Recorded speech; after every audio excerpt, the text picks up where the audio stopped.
Yan Kingdom's 7th year of the Tianqian era. In the remote Qinling Mountains at the southwestern edge of Yan, the peaks rose high and the forests stood dense. At the foot of the mountain Lu village had been built leaning against the slopes. Rows of blue-tiled earth-walled houses were set among lush trees in pleasing disorder. A few wisps of cooking smoke curled lazily upward, gradually dissolving in the morning light. Beneath the old willow at the eastern end of the village, Ye Jing, his hair and beard mottled with white, reclined in a bamboo rocking chair, taking the cool with a trace of sorrow between his brows. In the blink of an eye I am already 80. These days at the foot of this high mountain have slipped by for decades. I am already at the end of my years, and I do not know whether I can live to see the day my grandson marries and establishes his own household. He muttered to himself. A coarse short jacket, washed so many times it had turned pale, was draped over his body, and on the stone table at his side rested half a cup of cooled tea. Ye Jing was a transmigrator. He had crossed into this world 60 years ago. In modern times, he had been an ordinary office worker. On his way home after working overtime, he was hit by a car, and when he next opened his eyes, Ye Jing had arrived in the world before him now. This world possessed not only mundane dynasties of mortals but also supreme immortal sects. At first he believed that by virtue of being a transmigrator, he would surely be like those protagonists in wish-fulfilling tales, granted a golden cheat, sweeping away all obstacles, overturning his fate, and perhaps even achieving the fruit of an unsurpassed immortal sovereign. Yet what he had imagined so beautifully, reality crushed with cruelty. Not only did he fail to receive any so-called golden cheat, but after years of bitter searching and undergoing entrance tests at immortal sects, he discovered he did not even possess a spiritual root. Let alone overturning his fate, he was not even qualified to remain in a sect as a mere menial disciple. After running about for half his life, Ye Jing grew utterly disheartened and resigned himself to fate. He drifted until he reached Lu village, and seeing the scenery so pleasant, he married a woman from the village, had 2 sons, and lived by working at sunrise and resting at sunset. In a flash, several decades passed. Time flew like an arrow. "Old Ye, how come you have time to sneak a rest here today?" Just then a loud voice sounded from beside the tree, cutting off Ye Jing's thoughts. He raised his head and saw it was Wang Laosan from next door, also a tenant farmer who rented land to till. Ye Jing forced a smile and tucked his tobacco pipe into his waistband. "Laosan, don't make sport of this old fellow. I'm only stealing a brief moment of leisure from my busyness, that's all." Wang Laosan walked over, wiping the sweat from his face with a headscarf, and sat down in the shade as well. "Who isn't busy? My wife is still crying to me, saying that if we can't hand in this year's silver tax, the authorities will take the plow ox from home in payment. If that ox is gone, how will we plow the fields next year? It truly is a man-eating world."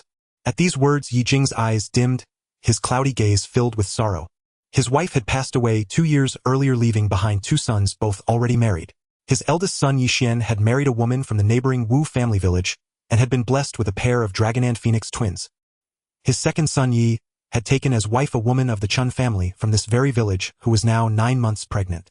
On the surface it seemed he enjoyed a house full of children and grandchildren, yet the bitterness within was something only he himself understood. Though the household had many mouths, there were only the 2 sons to do the work. Not only did they have to provide food and clothing for the entire family, they also had to scrape together the tax silver for the authorities. The whole family could only pinch and save, living in grinding poverty. "Father!" As they were speaking, a woman suddenly came running in a fluster, her face slick with sweat. "Father, something's wrong. Xianglan is in labor. Please come back quickly and take a look." This woman was Ye Jing's eldest daughter-in-law, Wu Guiyun, an honest, virtuous, and capable person with fairly delicate features. Ever since the second daughter-in-law became pregnant, she had basically taken over most of the household chores. Startled, Ye Jing hurriedly grabbed the cane at his side and struggled to his feet. "Have you found a midwife yet? How did it happen so suddenly?" We've found one. She quickly stepped forward to support her father-in-law, her tone edged with impatience. "We invited Zhang, the village midwife, long ago. She's inside right now, busy at work. It's just that Xianglan is in terrible pain. My heart is all flustered and I have no idea what to do. We still need you to go back and see." After all, it was his second daughter-in-law who was giving birth, so Ye Jing dared not be careless. Leaning into Wu Guiyun's supporting strength, he staggered 2 steps and finally steadied himself. "Go! Take me back quickly." Wu Guiyun was not short and had a sturdy build. Supporting Ye Jing, she strode forward in large steps, while he stumbled along beside her, half-dragged, half-helped. At the western end of the village stood an earthen brick house. This was Ye Jing's home. In the yard, enclosed by a fence of woven bamboo strips, quite a few villagers had already gathered. From inside the house came the pained cries of a woman, one after another. The voice of the midwife, Aunt Wang, rang out from within. "Xianglan, use a little more strength. The child's head is almost out. Don't you faint."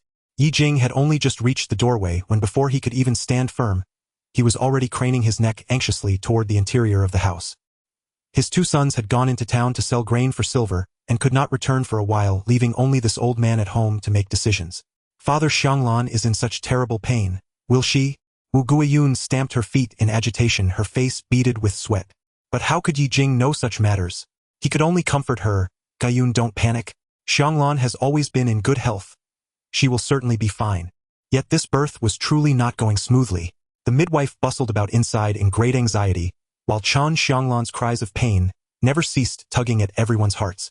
Ye Jing could do nothing to help. He could only pray silently in his heart, wishing for mother and child to remain safe. Now his greatest wish was nothing more than the safety of his family. After quite some time, the sounds from within suddenly cut off. Pacing anxiously back and forth outside, Ye Jing felt his heart sink all at once. His eldest daughter-in-law Wu Guiyun drew in a sharp breath, her gaze filled with horror as she stared toward the room. Could it be that something truly had gone wrong? Family population quota met. Hongmeng Immortal clan willow begins to grow, bearing 3 strands of immortal light.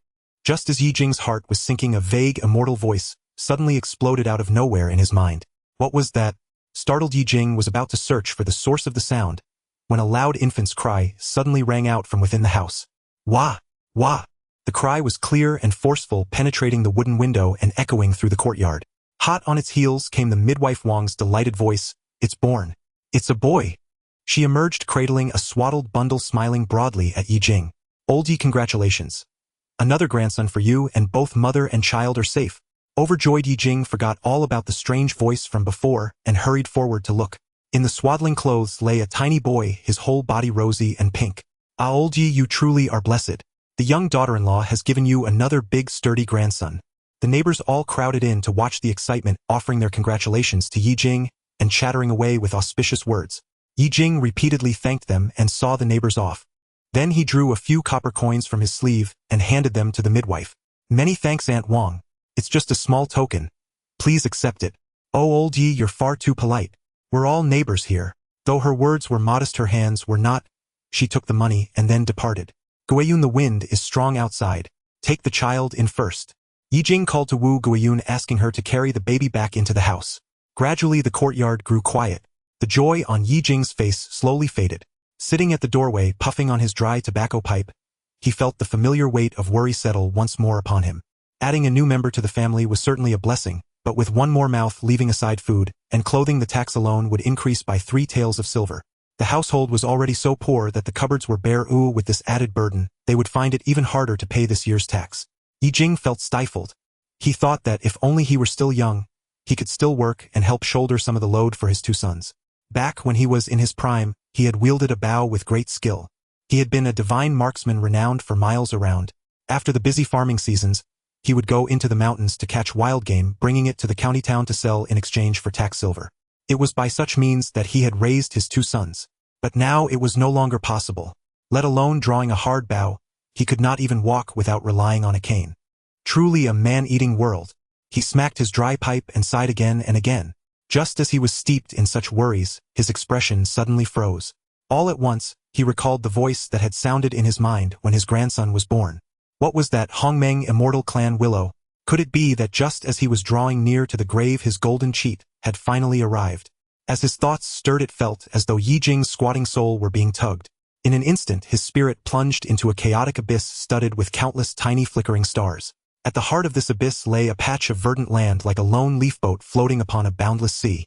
Ye Jing's soul descended onto this small piece of land, and before him there stood a willow tree brimming with vigorous life. The willow shimmered with an extreme vivid green, radiating a soft brilliance like an immortal tree from the pages of a book. The Hongmeng Immortal willow. Ye Jing stepped forward, gazing at the willow tree brimming with vitality. The willow was not yet fully grown.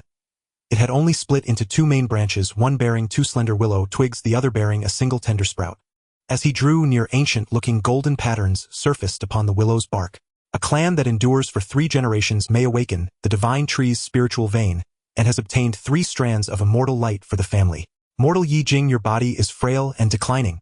You may consume 1 strand of immortal light to gain 10 years of lifespan, and replenish your depleted blood and vitality. 10 years of life. Ye Jing exclaimed in awe and reached out toward the immortal light condensed at the tip of a willow twig. A low hum sounded as the immortal light suddenly trembled and the emerald branches grew ever brighter. In an instant, the immortal light poured into his body. Ye Jing felt the exhaustion within him ebb away like a receding tide. His once hunched back unconsciously straightened, and even his knees, which often ached, now moved with greater ease. He clenched his fists, distinctly sensing the changes occurring within his body. At the same time, many things suddenly became clear to him. This willow tree had always resided within him, only awakening when the number of his family's descendants reached a certain threshold. Only when the family prospered in numbers and spread its branches and leaves could the willow likewise flourish, while the birth of later generations would produce strands of immortal light.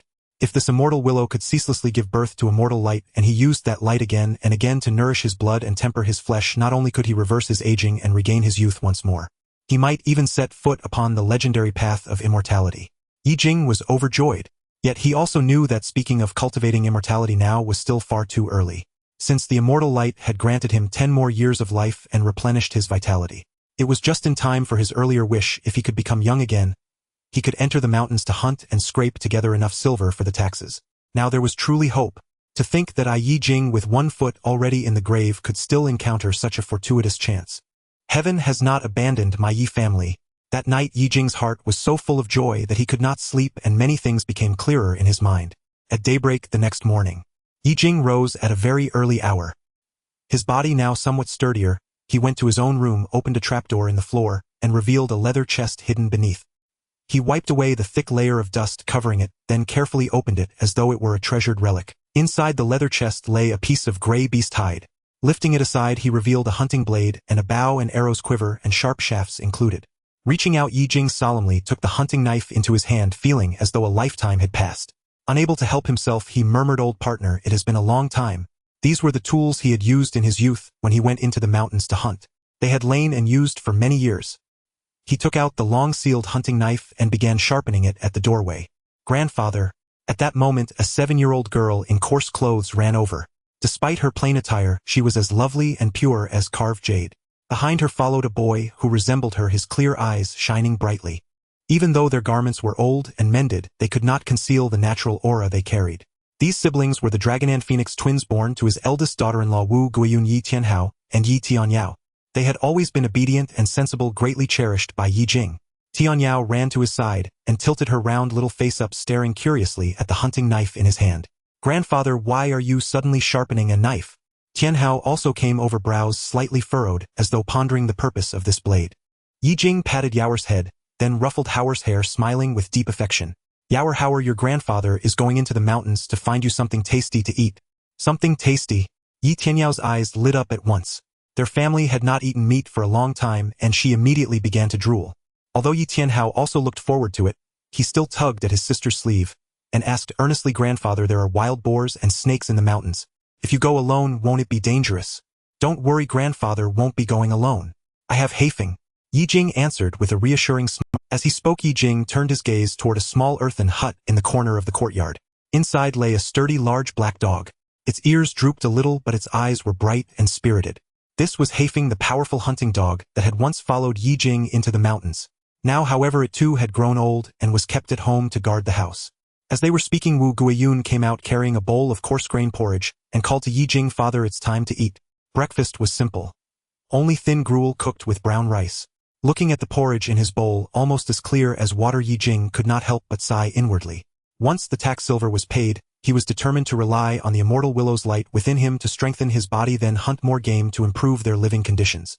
After all, he needed his grandchildren to grow up strong, so that they could carry on the Ye family line and earn more blessings from the immortal willow. As Ye Jing was drinking his porridge, the gate of the courtyard was suddenly pushed open. A man in a coarse jacket, fat-faced and big-eared, walked straight in and fixed his gaze on Ye Jing. "Old Ye," he called out, "long time no see, still alive and well, I hope." A trace of impatience flickered in Ye Jing's eyes. "Niu Gui, what are you doing here?" This man named Niu Gui was originally a farmer from Willow Village. Relying on a petty official for a brother-in-law, he behaved tyrannically in the village. He had long set his sights on the Ye family's 2 mu of farmland and was forever scheming to seize it. After hearing from somewhere that Ye Jing's family might not be able to pay their taxes, he often came by to harass them. Ignoring Ye Jing's evident displeasure, Niu Gui strode in and immediately let his gaze fall upon the clear, thin porridge in Ye Jing's bowl. He at once sneered, "Old Ye, I heard your family has to pay more than 20 taels in taxes. By law 4 taels per adult 3 per child. Comes to 26 taels of silver. But with your new grandson, the tax climbs to 29 taels. If you rely only on your son's selling grain, can you possibly scrape that together? Ye Jing set down his bowl and resumed sharpening the hunting knife without even lifting his head. That is my family's affair. It has nothing to do with you. How can it have nothing to do with me? Niu Gui drawled. We're from the same village. I'm only acting out of kindness. Can't bear to see your family fail to pay taxes, your men dragged off to the army, your land confiscated. When that happens, your Yi family will have no way to live. Niu Gui continued to dangle bait before him. So how about this, sell those 2 mu of land to me. I'll help you raise 10 taels of silver and even toss in a few more copper coins. That way your Yi family won't have to worry about the tax money. Ye Jing stopped what he was doing, a chill entering his clouded eyes. That land was passed down from my wife's ancestors. Our entire family relies on those fields to till and survive. We would rather starve to death than sell. How could he not know that Niu Gui excelled at striking when others were most vulnerable? Just last year, Ma Dazhuang's family from the same village had failed to pay their taxes. Niu Gui conned them out of their land at the low price of 4 taels per mu, then turned around and sold it to the wealthiest man in the neighboring village, Master Zhang, for 12 taels. Now Ma Dazhuang's family had no land to farm. The men were forced into corvée labor, and the women were even sold by Niu Gui into brothels, their fate utterly tragic. Ye Jing understood all too well that without land the Yi family would only be digging their own graves. Hey, you stubborn old fool! Niu Gui snapped. Fine, I'll wait and see. In a few days the authorities will come to collect taxes. When you can't pay, even if you beg me to buy your land, I won't take that worthless plot of yours. His face dark with rage, Niu Gui kicked over a broken clay jar at the side and stalked off.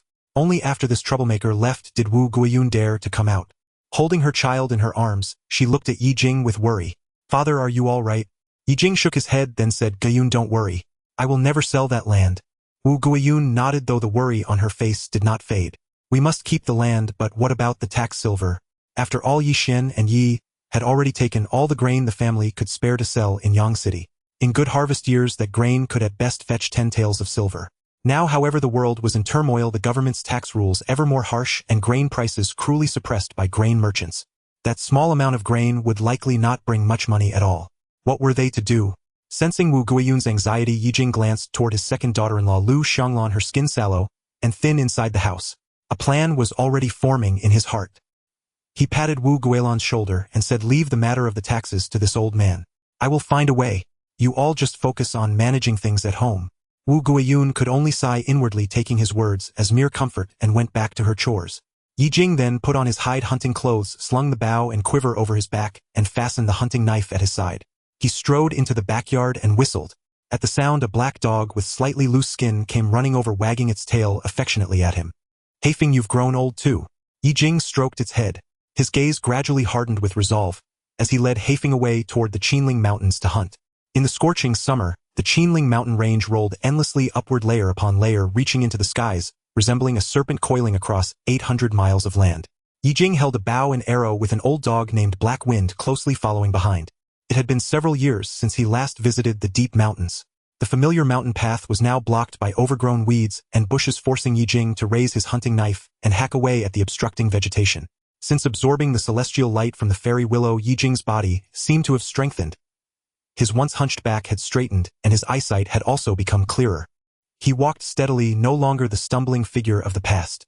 Suddenly Black Wind halted, scratching at the ground with its front paw as if it had discovered something. Having accompanied Ye Jing into the mountains for hunting before, Black Wind had often led him to find many prey in this forest. Even though it was old now, Black Wind still possessed an exceptional sense of smell.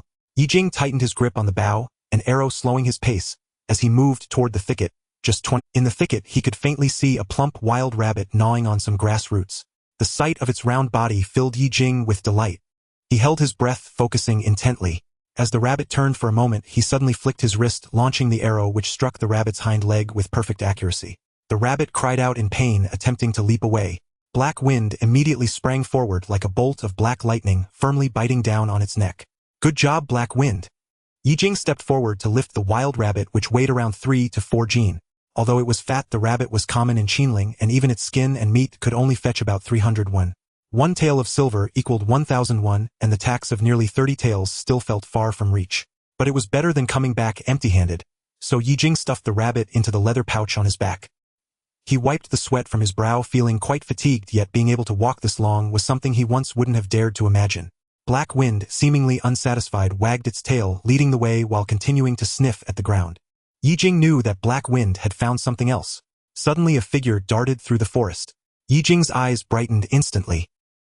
He saw a small red-furred fox pause in the woods, its tail swaying back and forth no more than 10 meters away. Fox. Ye Jing was overjoyed. The fur of a fox was highly valuable, and even a damaged pelt could sell for several hundred won. If he could catch it, it would be a significant gain. Without a moment's hesitation, he notched an arrow and shot, but the agile fox narrowly dodged each time. Now, with his eyesight and strength not what they used to be, he simply couldn't keep up. Seeing the fox about to escape, Ye Jing feared losing the opportunity for such a fat catch, and with Black Wind, he exerted all his effort to capture it. The man and dog chased until the afternoon, with the light in the forest dimming.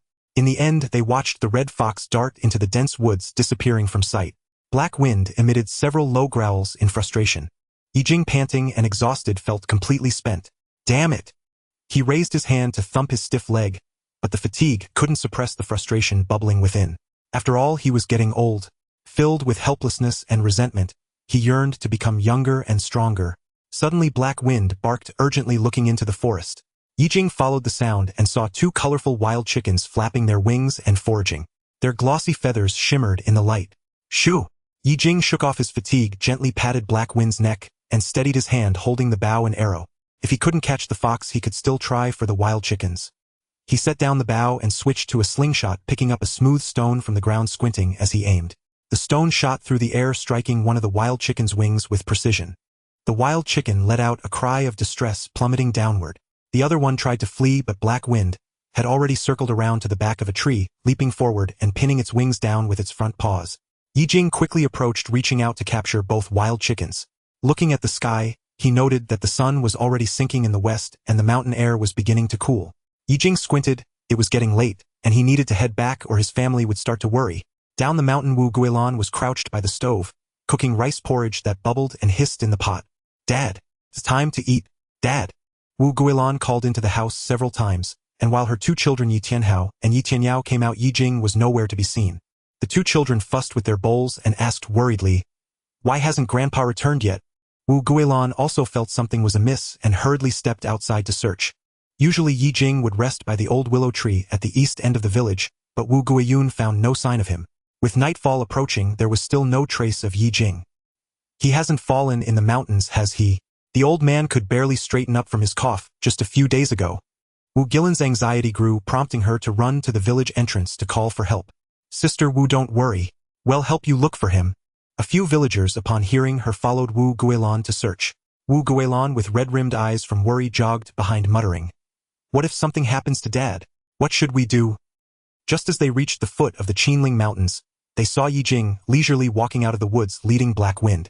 Clad in hunting gear, his formerly hunched back seemed to have straightened somewhat, and he carried a bulging leather pouch. "Dad!" Wu Guilan exclaimed, rushing forward. Upon seeing the bulging leather pouch on Ye Jing's back, her eyes widened in shock, and she was momentarily speechless. The villagers who gathered around were equally stunned, each one staring at the pouch on Ye Jing's back. The pouch had the feathers of wild chickens poking out, and combined with Ye Jing's appearance as a hunter with a bow and arrow, everyone felt their heads buzz. This 80-year-old Yi Lao, too, actually went hunting in the mountains alone and caught prey. Is this really Yi Lao too? At his age, he actually went into the mountains alone and could carry about a hunt. The villagers' voices were a mix of skepticism and astonishment. Some couldn't help but reach out to touch the pouch, only to be pulled back by others. No one dared to believe that this elderly man, who typically needed a cane to walk, had ventured into the Qinling Mountains alone and returned with prey. Ye Jing found pleasure in the astonished expressions of the crowd, chuckling as he set the pouch down on the ground and gave it a deliberate pat. A faint rustling sound came from within, loud enough to drown out the murmurs. "What are you panicking about? My old bones are still in good shape." The villagers expressed their astonishment, while Wu Guilan hurriedly helped Ye Jing with the catch, even though it weighed less than 10 kilograms. But for an 80-year-old man like Ye Jing, that was no small feat. She couldn't even imagine how her father-in-law managed to catch these prey and bring them down the mountain with a dog. With so many eyes on him, Ye Jing simply brushed it off, saying he had gone into the mountains for luck, and the prey was caught by the old dog Black Wind. Since Black Wind was a hunting dog, it was normal for it to catch a wild chicken. This was enough to make the villagers envious, all exclaiming that Ye Jing had struck it rich. After Ye Jing and Wu Guilan returned home, As soon as Ye Jing entered the door, he immediately closed it behind him. Wu Guilan set down the leather pouch in her hands, and with Ye Jing's consent opened it. As soon as it was opened, 2 colorful wild chickens appeared along with a wild rabbit bleeding from its leg. Seeing so much prey, Wu Guilan's eyes widened instantly. The 2 children Yi Tianhao and Yi Tianyao also exclaimed, "What beautiful chickens! And a rabbit! Dad, this? Could it be that you hunted these?" Wu Guiyun was completely stunned. Ye Jing nodded, nonchalantly confirming it. He took out an old pipe, lighting it as he said, "Guiyun, go kill a wild chicken for Xianglan to regain her strength." "No, there's no need. You've worked hard to catch this prey. The wild chickens and rabbits are worth a tael of silver, just use them to cover the tax." Lu Xianglan, who was nursing the baby, quickly interjected. As the second daughter-in-law, Lu Xianglan was petite, gentle, and considerate, but due to a long absence of meat in her diet, her once fair face now appeared pale and thin, resembling someone suffering from malnutrition. She had just given birth a day ago, and this was certainly not enough. Ye Jing decisively said, "Xianglan, you don't need to worry about the family's tax silver. Just focus on resting after giving birth. Furthermore, with the grandson just born, how could there be no milk?" Since gaining the Hongmeng fairy clan's willow, Ye Jing understood the importance of celestial light, and thus became more attentive to the family's development. Only if the family flourished could there be more celestial light in the future. Hearing what Ye Jing said, Lu Xianglan sighed, helplessly, while holding her son who was smacking his lips. Seeing this, Wu Guiyun grabbed a wild chicken, skillfully killed it, and bled it, and soon a delicious chicken soup was ready. "Wow, it smells so good. It's chicken soup." Yi Tianyao had already caught the aroma, and was salivating around the pot. Yi Tianhao, who was playing with Haifeng, was also tempted but restrained himself from looking into the kitchen. Wu Guiyun brought the chicken soup to Lu Xianglan and said, "Xianglan, have a sip. This is also for the child." Lu Xianglan had no choice but to sigh softly, drinking a little and eating a few pieces of chicken. "Sister-in-law, I can't eat much. Let the rest be for father. He is old and needs it the most," she said, feeling heartbroken at Wu Guiyun's expression. She came out, helped Ye Jing sit down, and called the children over. The pot of chicken soup was divided into 4 portions. The family began to eat it with thin porridge. Ye Jing looked down and saw his bowl full of chicken meat, while the 2 children and the elder daughter-in-law had clear chickens. It seemed that if the tax silver issue was not resolved, the 2 daughters-in-law would never be at ease. Even the best food would be hard to swallow. Now there were less than 7 days until the tax silver was due, and how to raise nearly 30 taels of silver in such a short time was a huge problem. Thus Ye Jing secretly resolved to quickly hunt some valuable game to gather the tax silver. He distributed some meat into Yi Tianhao and Yi Tianyao's bowls. "Grandpa, you eat." The 2 grandchildren quickly waved their hands, pulling their bowls closer with stubborn expressions on their faces. Ye Jing's heart warmed, and he placed 2 chicken legs into his grandchildren's bowls, saying, "Grandpa has enough with these. You are still growing, so eat more." He also gave Wu Guiyun some meat and comforted her. "Guiyun, ever since Xianglan gave birth, you have been managing the household alone, which has been hard. Eat a little more." Seeing Ye Jing like this, Wu Guiyun could only nod, and the family gathered to eat some chicken. Haifeng nearby also did not miss out, as all the chicken bones went to him. Wu Guiyun tidied up the dining table, saving the leftover wild chicken for later. She also helped to put the still-living wild chicken and rabbits into the chicken coop, waiting to sell them. To gather enough tax silver, they not only sold food, but even sold an old hen that laid eggs, leaving the family in dire straits. After dinner, Ye Jing returned to his room. After eating the wild chicken, Ye Jing immediately felt a surge of blood energy within him, sweeping away the fatigue from his daytime trip into the mountains. The warmth in his stomach surprised him immensely. When he first arrived in this world, he had also aspired to pursue immortality, but lacking any talent, he had to shift his focus to becoming a warrior. Unfortunately, warriors need to constantly refine their bodies and consume blood food daily, which is a tremendous expense. He could not afford it with his limited finances and background, so he had to give up and become an ordinary tenant farmer. At this moment, he felt the power flowing through his body. The strand of immortal light from his hunting today had been completely digested. Ye Jing immediately absorbed the second strand of immortal light and noticed that the light hanging from the willow branch seemed to be brighter than before. Could it be because he had let the children eat the wild chicken today, replenishing some blood energy? As soon as this thought arose, the second strand of immortal light enveloped his limbs and bones like a warm current, spreading a tingling comfort from his dantian throughout his body. He closed his eyes and sat cross-legged on the bed, feeling the warm current as if it had its own intelligence, gently stretching his withered and aging muscles. He did not know how much time had passed. Outside the window, a milky light was already emerging. In the distance, the crowing of a rooster rang out, echoing one after another in the tranquil mountains and fields. Daylight had arrived. Ye Jing slowly opened his eyes, a glimmer of sharp light flashing in his gaze. After absorbing the second strand of immortal light, His sagging skin became tighter, and amidst his white hair strands of dark green began to sprout. The muscle lines on his arms slightly appeared, and he stood up straighter. He had become a bit younger. Ye Jing could hardly contain his excitement. Clenching his fists, he thought, "Now my body has become stronger. Tomorrow, I will head into the mountains to check out Duantuya." Duantuya is a peerless area in the Qinling Mountains towering over 100 zhang, shaded with dense tall trees, often frequented by rare wild beasts. Although it is only a dozen miles from Liuzuan, the terrain is extremely treacherous and few dare to approach. There are rumors in the village that there are demon beasts lurking in this Duantuya. After all, this is a world of cultivation where beasts are not just ordinary wild animals and poultry, but also formidable demon beasts. Demon beasts are born from wild animals nourished by spiritual energy, making them hard for mortals, and even warriors to contend with. However, it is said that even the lowest level demon beast is highly sought after in the market, with prices more than doubled compared to ordinary animals. If he could catch one, their family would not have to worry about tax silver anymore.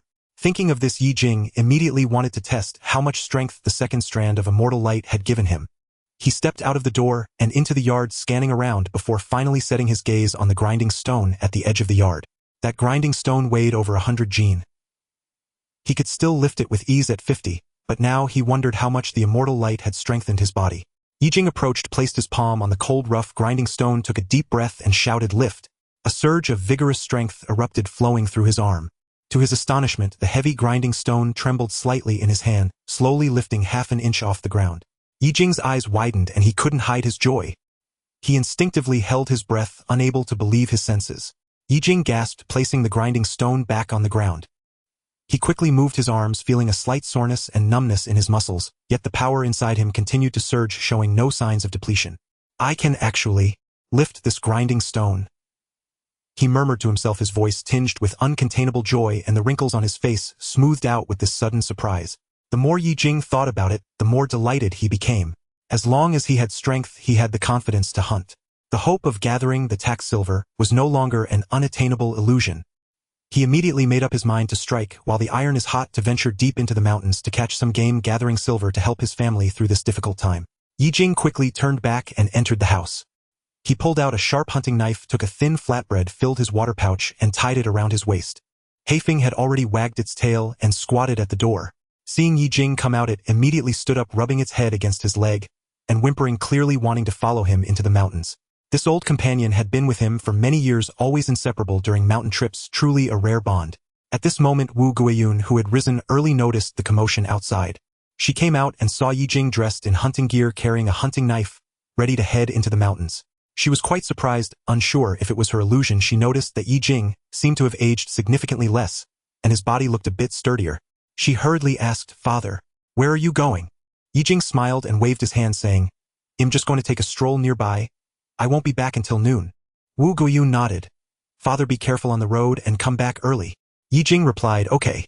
After saying a few simple words with his eldest daughter-in-law, he continued up the mountain with Heifeng. Ye Jing continued onward from Lu village, following a winding mountain path northwest for over a dozen li, until deep within the folded ridges of the Qinling Mountains, a sheer chasm suddenly split open. That was Duantuya, the severed head gorge. Carved as if cleaved by a colossal axe across a 100-zang-high ridge, its cliffs rose precipitously on either side, exposing grayish-brown rock faces studded with ancient green pines nestled in fissures. The gorge's floor formed an irregular, vast depression. A massive stone bowl cradled among the peaks. Sheltered from the sun, it remained perpetually shadowed. Only faint lingering mist clung to its depths year-round. Ye Jing ascended the slope ahead, his quarry singular, the rare Shan Junji, the mountain treasure fowl, found nowhere else but within this gorge. Legend held it descended from a pheasant spirit that had absorbed celestial chi, rendering its offspring swift and elusive. Even Lu village's most seasoned hunters seldom succeeded in capturing one. Larger than ordinary pheasants by more than double, it bore a golden crest and plumage shimmering with regal violet gold hues. Exquisitely rare and breathtakingly splendid. It appeared only at noon, when the sun's rays finally pierced the gorge's gloom to bathe the summit in light. There it would emerge to forage. Ye Jing had glimpsed it in his youth, yet never laid hands upon it. Its flesh and blood were potent restoratives, highly prized among martial cultivators, and fetched 2 taels of silver per bird in town. With tax levies tightening, Ye Jing could not be certain he'd encounter one today. But he would not abandon hope without trying. Wind sighed through the forest like a mournful wail, mingling with the calls of unseen birds echoing hollowly across the vast empty expanse of the gorge below. The sound tightened Ye Jing's chest. He edged carefully along the gorge's rim toward the summit, each step measured. Should he slip, he would plummet into the abyss, a 100-meter drop ending in certain death. He Feng, his black hound, trailed closely behind, ears pricked, high senses sharp and watchful. Along the way, Ye Jing caught a wild hare, a promising omen, and pressed upward with renewed resolve. Ye Jing glanced up. The sun had climbed high, its light now spilling into the dim recesses of Duan 2AO. Noon approached. Without pause, he quickened his pace toward the summit. Heart pounding, he tightened his grip on bow and arrow, then parted thick reeds, only to behold atop the open summit a glint of gold. The crest of the hill bore no dense forest, but instead a knee-high meadow of soft grass. And there, no more than 20 paces away, rested that very golden gleam, pulsing softly amid the grass. It was a shan jinji, larger than any common pheasant, its violet plumage shimmering with fractured light under the sun, even the tips of its tail feathers edged in delicate gold. It pecked calmly at grass seeds, its golden crest swaying gently with each motion. Vivid, alive, utterly unaware. Ye Jing held his breath. His fingers eased from the bowstring, then brushed lightly along the shaft of his arrow. He had come precisely for this creature, and against all odds fate had delivered it to him. Strengthened by celestial radiance, his vision now pierced detail with uncanny clarity. He could even trace the fine grain of the fowl's wing feathers.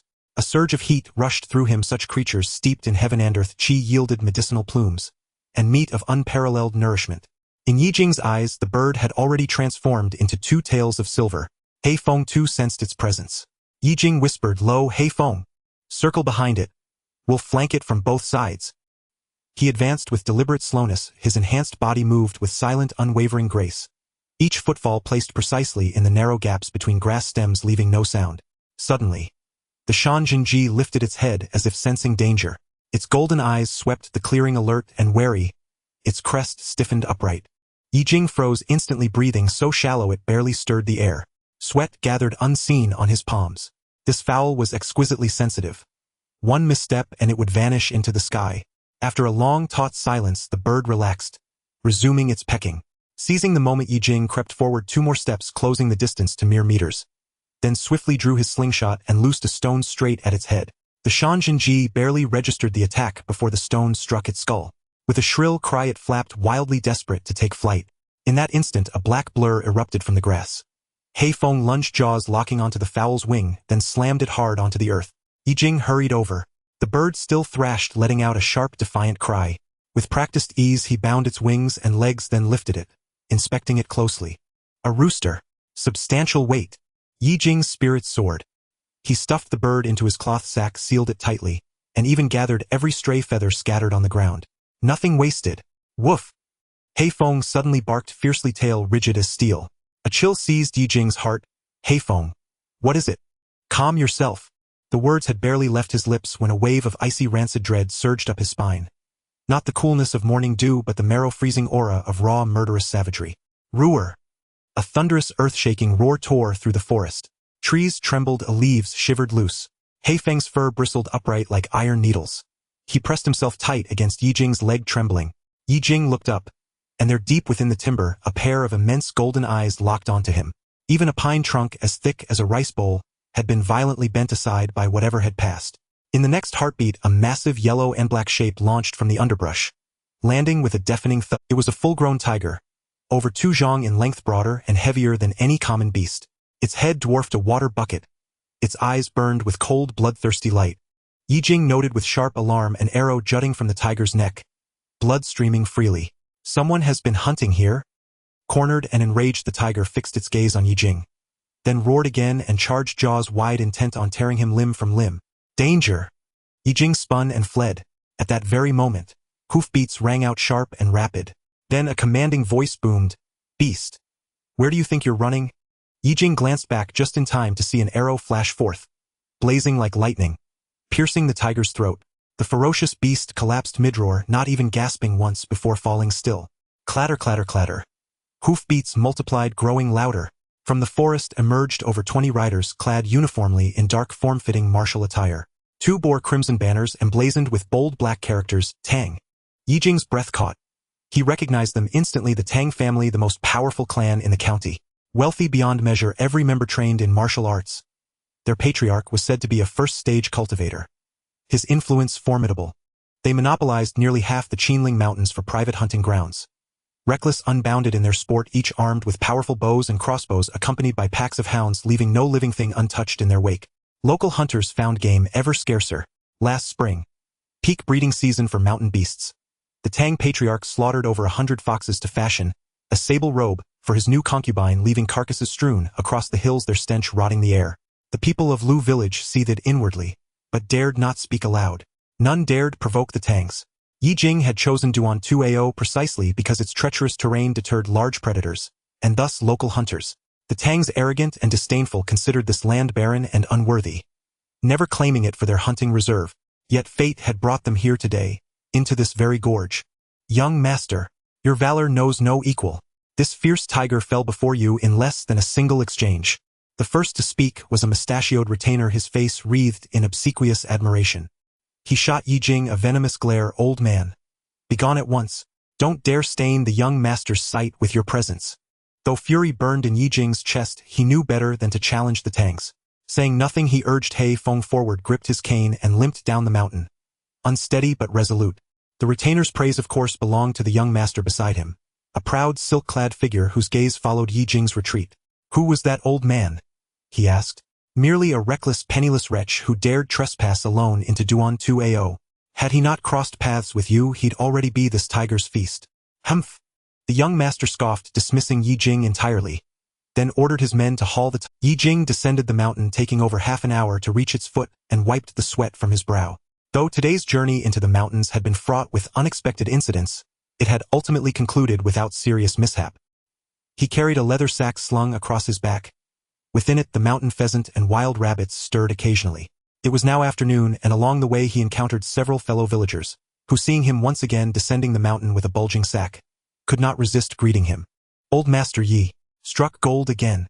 Snared a pheasant, did you? They teased. Ye Jing hunched and, leaning on his walking staff, chuckled and deflected their banter with light, evasive chatter. Common pheasants held little value and aroused no envy, but Ye Jing dared not linger in conversation. With exorbitant taxes looming, revealing the rare mountain pheasant in his sack would invite danger. His frail frame offered little defense. He feared robbery and hastened home. Upon arriving, he found Wu Guiyun tending the hearth, preparing dinner. She hurried to greet him as he entered, then swiftly closed the door behind him. "Father, you haven't gone back into the mountains again, have you?" she asked anxiously. Ye Jing coughed lightly, opened the cloth sack, and revealed the mountain pheasant. Its resplendent plumage left Wu Guiyun utterly astounded. Her eyes widened in disbelief. Their children Yi Tianyao and Yi Tianhao pressed close together, craning to see. "Is this truly a mountain pheasant?" Grandfather caught another wild pheasant. Before the family's astonishment could settle, Ye Jing declared Guiyun, "Yes, it is a mountain pheasant. I'll take these game birds to Yuanhe town at once to sell them. The bird must be sold alive. Once dead, its flesh would lose vitality, fail to replenish blood and qi, and thus Ye Jing had no choice but to sell it while still breathing, swiftly and without delay. Wu Guiyun instantly grasped his urgency. Yet she worried for her elderly father-in-law's safety. "Father, let me go instead. Yuanhe town lies far, it's too taxing for you to walk there alone." Ye Jing glanced toward Lu Xianglan, still reclining in bed nursing her infant son, and replied firmly, "These old bones are still sturdy. Black Wind accompanies me. I'll manage just fine. Besides, I know the butcher well. We've done business for years. I'll negotiate the price without difficulty. Stay here and tend to the children and Xianglan. Wait for me in peace." Wu Guiyun reluctantly agreed, and packed corn cakes and water for his journey. "Father, travel safely." Ye Jing nodded, shouldered the sack containing the mountain pheasant and other game, and set off. The road to Yuanhe town was treacherous. Even in broad daylight he remained vigilant.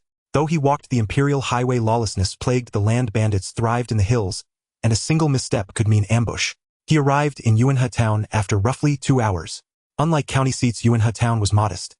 Its damp bluestone streets lined with only a handful of shops, grain stores, butcher stalls, herbal apothecaries, enough to meet daily needs. Butcher shops were especially scarce. Thus, after turning down 2 narrow alleys, Ye Jing soon spotted the Zheng family butchery at the end of the main street. A burly, middle-aged man stood before the counter, cleaver in hand, chopping bones. Seeing Ye Jing approach, he paused, then lowered the blade and exclaimed, "Delighted Uncle Yi." Ye Jing smiled faintly, leaning on his staff. "Dilly, long time no see. You've inherited old Zheng's shop, and judging by the bustle, business thrives." Years ago, De Li's father had partnered with Ye Jing in trade, a man of quiet integrity, so Ye Jing had always brought his game to the Zheng family stall. Later, as Ye Jing aged and grew too frail to hunt, he ceased visiting Yunhe town altogether. Now Dali ran the shop, and greeted Ye Jing warmly. Uncle Yi, it's been over a decade since you last came. What brings you here today? Ye Jing lifted the leather sack with a wry smile. I've brought some game to sell. Dali eyed the plump sack and teased, did your two sons bag these? They feel heavy enough. No, these are mine. Ye Jing waved dismissively. You caught them yourself? Dali stared astonished, scanning the silver-haired elder before him, unable to reconcile this frail figure with the image of a hunter. Ye Jing sighed, weary but resigned. What choice do I have? Taxes rise yearly. I must drag these old bones back into the wild. First examine the goods, and give me a fair price. Still marveling, Dali wiped his greasy hands on a rag, took the sack, and let out a low whistle. Uncle Yi, truly, you're a marvel of vigor, a mountain pheasant. How extraordinary. Ye Jing chuckled. Pure luck, I assure you. Besides the pheasant, the sack holds several wild rabbits and common pheasants, all taken yesterday. Take a look. Dali inspected the game. The quality was excellent. He counted on his fingers. At current market rates, mountain pheasant meat commands a premium. I'll offer 2 taels of silver, rabbit and common pheasant meat combined. Let's round it to 501. Does that suit you? Ye Jing found the offer reasonable and nodded, agreed. But what of the hides? Will you take those too? Dali grinned, gesturing to his cutting block. I'm a butcher, not a fur merchant. Why would I need hide? Then strip them clean and return them to me. I'll sell them separately. Done, Uncle Yi. As Dali seized his cleaver and began work, Ye Jing added, Dali, take care with the pelts. I'll sell them at the fur shop later, to buy sweets for the grandchildren. Uncle Yi dotes on his grandchildren indeed. Rest assured, my skinning technique is unmatched. Not a single hair shall be damaged. Dali laughed. Within the span of a single incense stick's burning, he stripped the rabbit pelts whole, and plucked every feather from both the common and mountain pheasants, packing them neatly in Ye Jing's sack. Dali accepted the meat and handed Ye Jing 2 taels and 501 in silver. Ye Jing tucked the coins away, and asked for the leftover scraps of bone to feed Black Wind, his loyal old hound who had accompanied him for days. After bidding Dali farewell, Ye Jing made straight for the fur shop. The fur merchant sat high atop his counter, barely glancing up as the elderly man entered. What hides have you brought to? Ye Jing knew the man's disdain, but stepped forward nonetheless, laying out the rabbit pelts, common pheasant feathers, and the iridescent mountain pheasant plumage. The merchant's eyes flickered with surprise upon seeing the mountain pheasant feathers. Yet he remained composed, carefully inspecting the texture and quality of each. Fine pelts, 81 per rabbit hide, 61 for common pheasant feathers, 501 for mountain pheasant feathers, totaling approximately 781. Ye Jing blinked in astonishment. Master merchant, why such a steep price? Just a few years ago rabbit pelts fetched only 51, now they command 80. The merchant explained, the Yen kingdom prepares for war against Jin. Northern fronts grow dire. Warm clothing is urgently needed, for prices will likely climb further. Even fox pelts now fetch 800 when each. Bring more pelts. I'll buy them all. Ye Jing nodded solemnly in agreement. However grave the northern conflict, nothing outweighed the quiet security of his family's daily life. Raising enough tax silver was above all else his paramount concern. He secured the coins deep within his robe, left the fur shop with Black Wind at his side, and stopped at the market to replenish rice, oil, and grain before heading home. By the time he finally returned, night had fallen. Ye Jing arrived at the doorstep and pushed open the half-closed gate. At a glance he spotted a robust young man standing in the yard. The man had a handsome appearance and a tall stature, swinging an axe to chop firewood with clean and swift movements. Hearing the sound of the gate, the young man looked up and, upon recognizing Ye Jing, immediately set down the axe and strode over, calling out, Father! This man was none other than Ye Jing's eldest son, Ye Xian. Seeing this, Ye Jing hurriedly stepped forward, a smile blooming on his face. Xian, why are you back so soon? Ye Xian noticed that his father was carrying a lot of things, and quickly stepped forward to help him. Hei Feng affectionately ran over, rubbing against Ye Xian's pant leg. He smiled and said, My second brother and I finished selling grain in the city and hurried back. Father, you must have worked hard taking care of the house these days. Ye Jing patted Ye Xian's arm and remarked with a laugh, You young lad, it's good that you didn't lose out in the city. Today I went to the town to buy some wild goods and brought back some snacks, all packed in this cloth bag. Ye Xian, knowing what his father meant, furrowed his brows and said while walking, Father, you went to the town again. At your age you shouldn't be venturing into the mountains, it's dangerous up there. Ye Jing waved his hand and opened the door to the main room, saying, What's there to fear? I, your father, have been hunting for nearly a lifetime. My skills are still intact. But how did you two fare selling grain in the city? Did you encounter any dangers? Everything went smoothly. The grain merchant in the city is an old acquaintance, and the price was fair, Ye Xian replied. Ye Jing nodded. He knew his eldest son was always steady in his actions, so he felt at ease when he went out. At that moment there was another burly man in the house wearing a simple coat who was quite robust. He was carefully cradling a small infant and clumsily entertaining him. This was Ye Jing's second son Yi. Upon seeing Ye Jing return he also called out, "Father," and then smiled foolishly.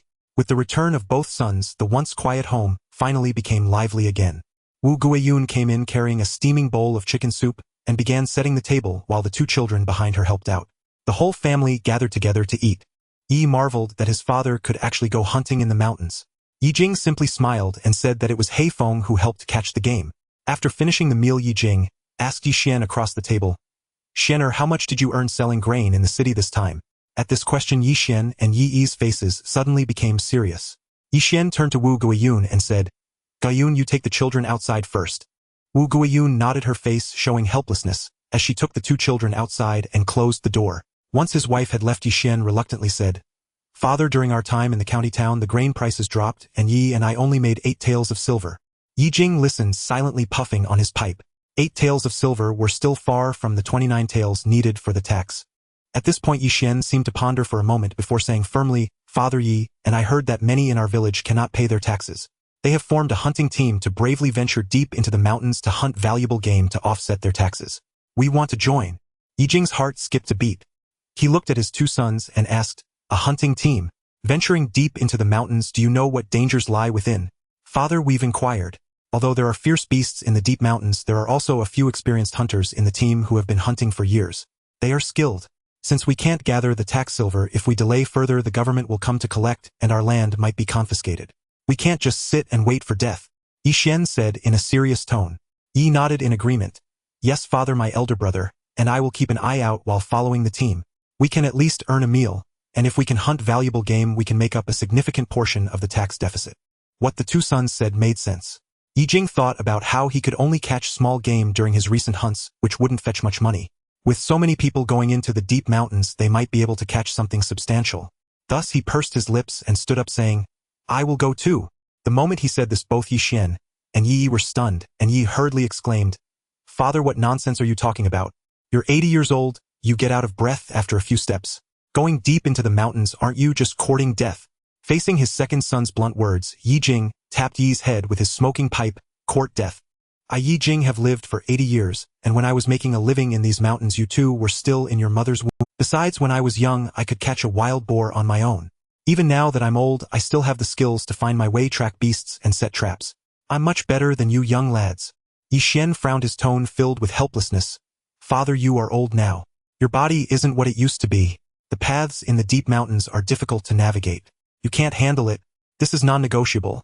You should stay at home and wait for me and my second brother to return." Ye Jing knew his two sons were still worried about him being old, so he took out the silver he had tucked at his waist, and the shiny silver startled both brothers. "Father, where did this silver come from?" Ye Jing replied calmly, "All of this is from the game I caught. Don't think that this old body of mine is truly useless." The silver in his hand made the two brothers realize their father had caught quite a bit of game while they were away. Ye Jing looked at his two sons with a serious expression. "I know you are worried about me, but rest assured I won't hold you back. I know where the beasts roam in the mountains and how to catch them. With me around we can avoid many detours." He picked up a silver ingot and stuffed it into Yi Xian's hand, saying, "If you truly want to be filial, take me with you." The two brothers looked at their father's determined gaze, then at the silver. They opened their lips to speak, but ultimately couldn't bring themselves to refuse. Yi Xian remained silent for a long time before finally sighing, his eyes reddening. "Father, why do you have to do this?" Ye Jing saw his eldest son relenting and smiled, patting his shoulder. "Why cry? As a family we should bear the burdens together. When the time comes we'll set off together." After coming to an agreement, Yi didn't forget to ask Ye Jing to come over and name his newborn son. Ye Jing looked at the chubby baby wrapped in swaddling clothes and laughed. "I have named my grandson with the character Tian, so this third grandson shall be called Yi Tianhui, wishing for our Yi family to rise to glory." "Yi Tianhui. Hui glorious, that's a grand name," Yi exclaimed with joy. Lu Xianglan was also delighted, realizing that this name carried great expectations from Ye Jing, and nodded quickly. "Good name, Tianhui. The family flourishes and the third grandson gets his name. The bloodline continues and the family business thrives, adding a touch of celestial light to our clan." Just as they were rejoicing, Ye Jing, once again, heard the voice of the celestial willow in his mind. He suddenly widened his eyes, not expecting this celestial willow could also enhance celestial light. Ye Jing looked at the peacefully sleeping third grandson and realized that this celestial light seemed to increase with the family's growth. Lu Xianglan, holding little Yi Tianhui, was playfully teasing him, saying, "Huir, your grandfather gave you such a good name. You must grow up well and bring honor to our Yi family. Of course, my son will definitely have a bright future. Who knows, he might even become an official and let our whole family live a good life." Listening to his second son's ambitious dreams, Ye Jing contemplated. This celestial light is related to the Yi family's development. It seems that once the tax silver issue is resolved, they should also focus on improving their livelihood. That night, Ye Jing did not hesitate to use a strand of celestial light once again, and his body instantly became a bit lighter. He shook his wrist as if feeling a surge of strength.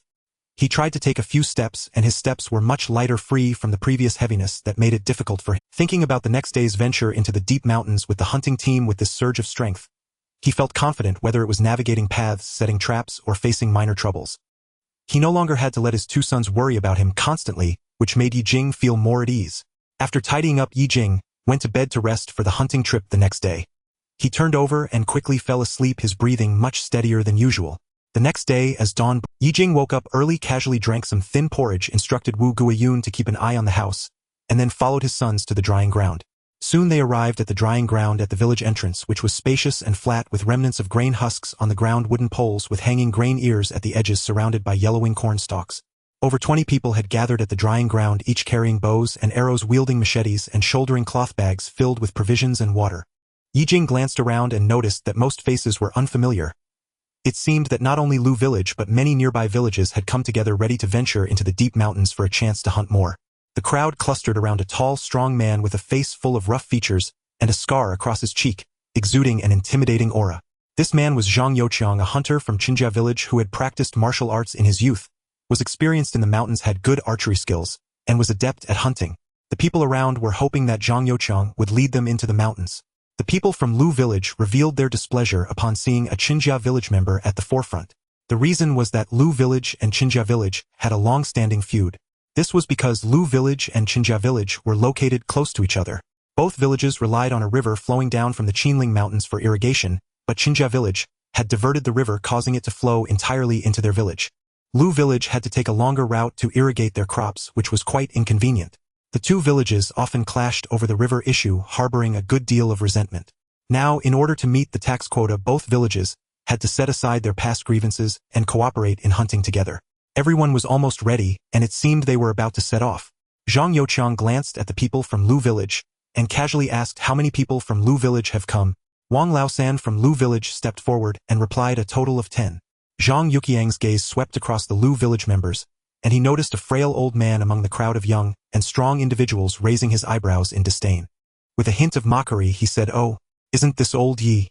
What, you want to join us in the mountains to hunt?" Ye Jing nodded calmly, saying, "Yes, I also want to lend a hand for everyone." At these words, the people from Lu village finally realized that Ye Jing actually wanted to participate, turning to him with expressions of surprise. "Old Yi, are you losing your mind?" Upon hearing Ye Jing's words, Zhang Youqiang looked over his gray hair and hunched back, sneering. "Hunting in the mountains is not like playing chess at the village entrance. If we encounter wild boars or bears, even the strong young men will be on edge. With your frail body, you'll be out of breath after just 3 miles. Do you expect us to protect you?" At this, the people from Lu village felt somewhat embarrassed. Yi Xian stepped forward and said in a deep voice, "Zhang Youqiang, since my father is here, there must be a reason. We all need to gather manpower to enter the mountains. More hands mean more strength. What reason could he possibly have?" Zhang Youqiang scoffed, his gaze sweeping over Ye Jing's thin hands. "I think he's just bored and wants to join in on the fun. Is there no one left in Lu village? You bring an old bone to fill the numbers. If danger arises, he might not even be able to save himself." Yi's face turned red with anger, clenching his fists, as if to rush forward, while Yi Xian also glared angrily at Zhang Youqiang. Even the black dog Haifeng let out a low growl, baring its teeth in anger. Ye Jing stepped forward steadily, his eyes sharp as he looked at Zhang Youqiang. "Zhang Youqiang, you are mistaken. Who says old bones can't do anything? In my youth, I hunted in the mountains, and you probably weren't even playing in the mud back then." Zhang Youqiang was taken aback for a moment before he sneered, "Oh, old Yi, you sure can brag. Fine, if you can draw this bow off my back, I'll take you into the mountains. How about that?" As he spoke, he took down a black sturdy bow from his back, its body gleaming coldly, indicating it was no ordinary. Zhang Youqiang handed the bow to Ye Jing, disdainfully saying, "This bow requires a good amount of strength to draw, even for a young person. Don't say I didn't warn you. Don't strain yourself and get hurt." Upon hearing this, Yi quickly said, "Father, don't bet with him. That bow looks heavy, how can you possibly draw it?"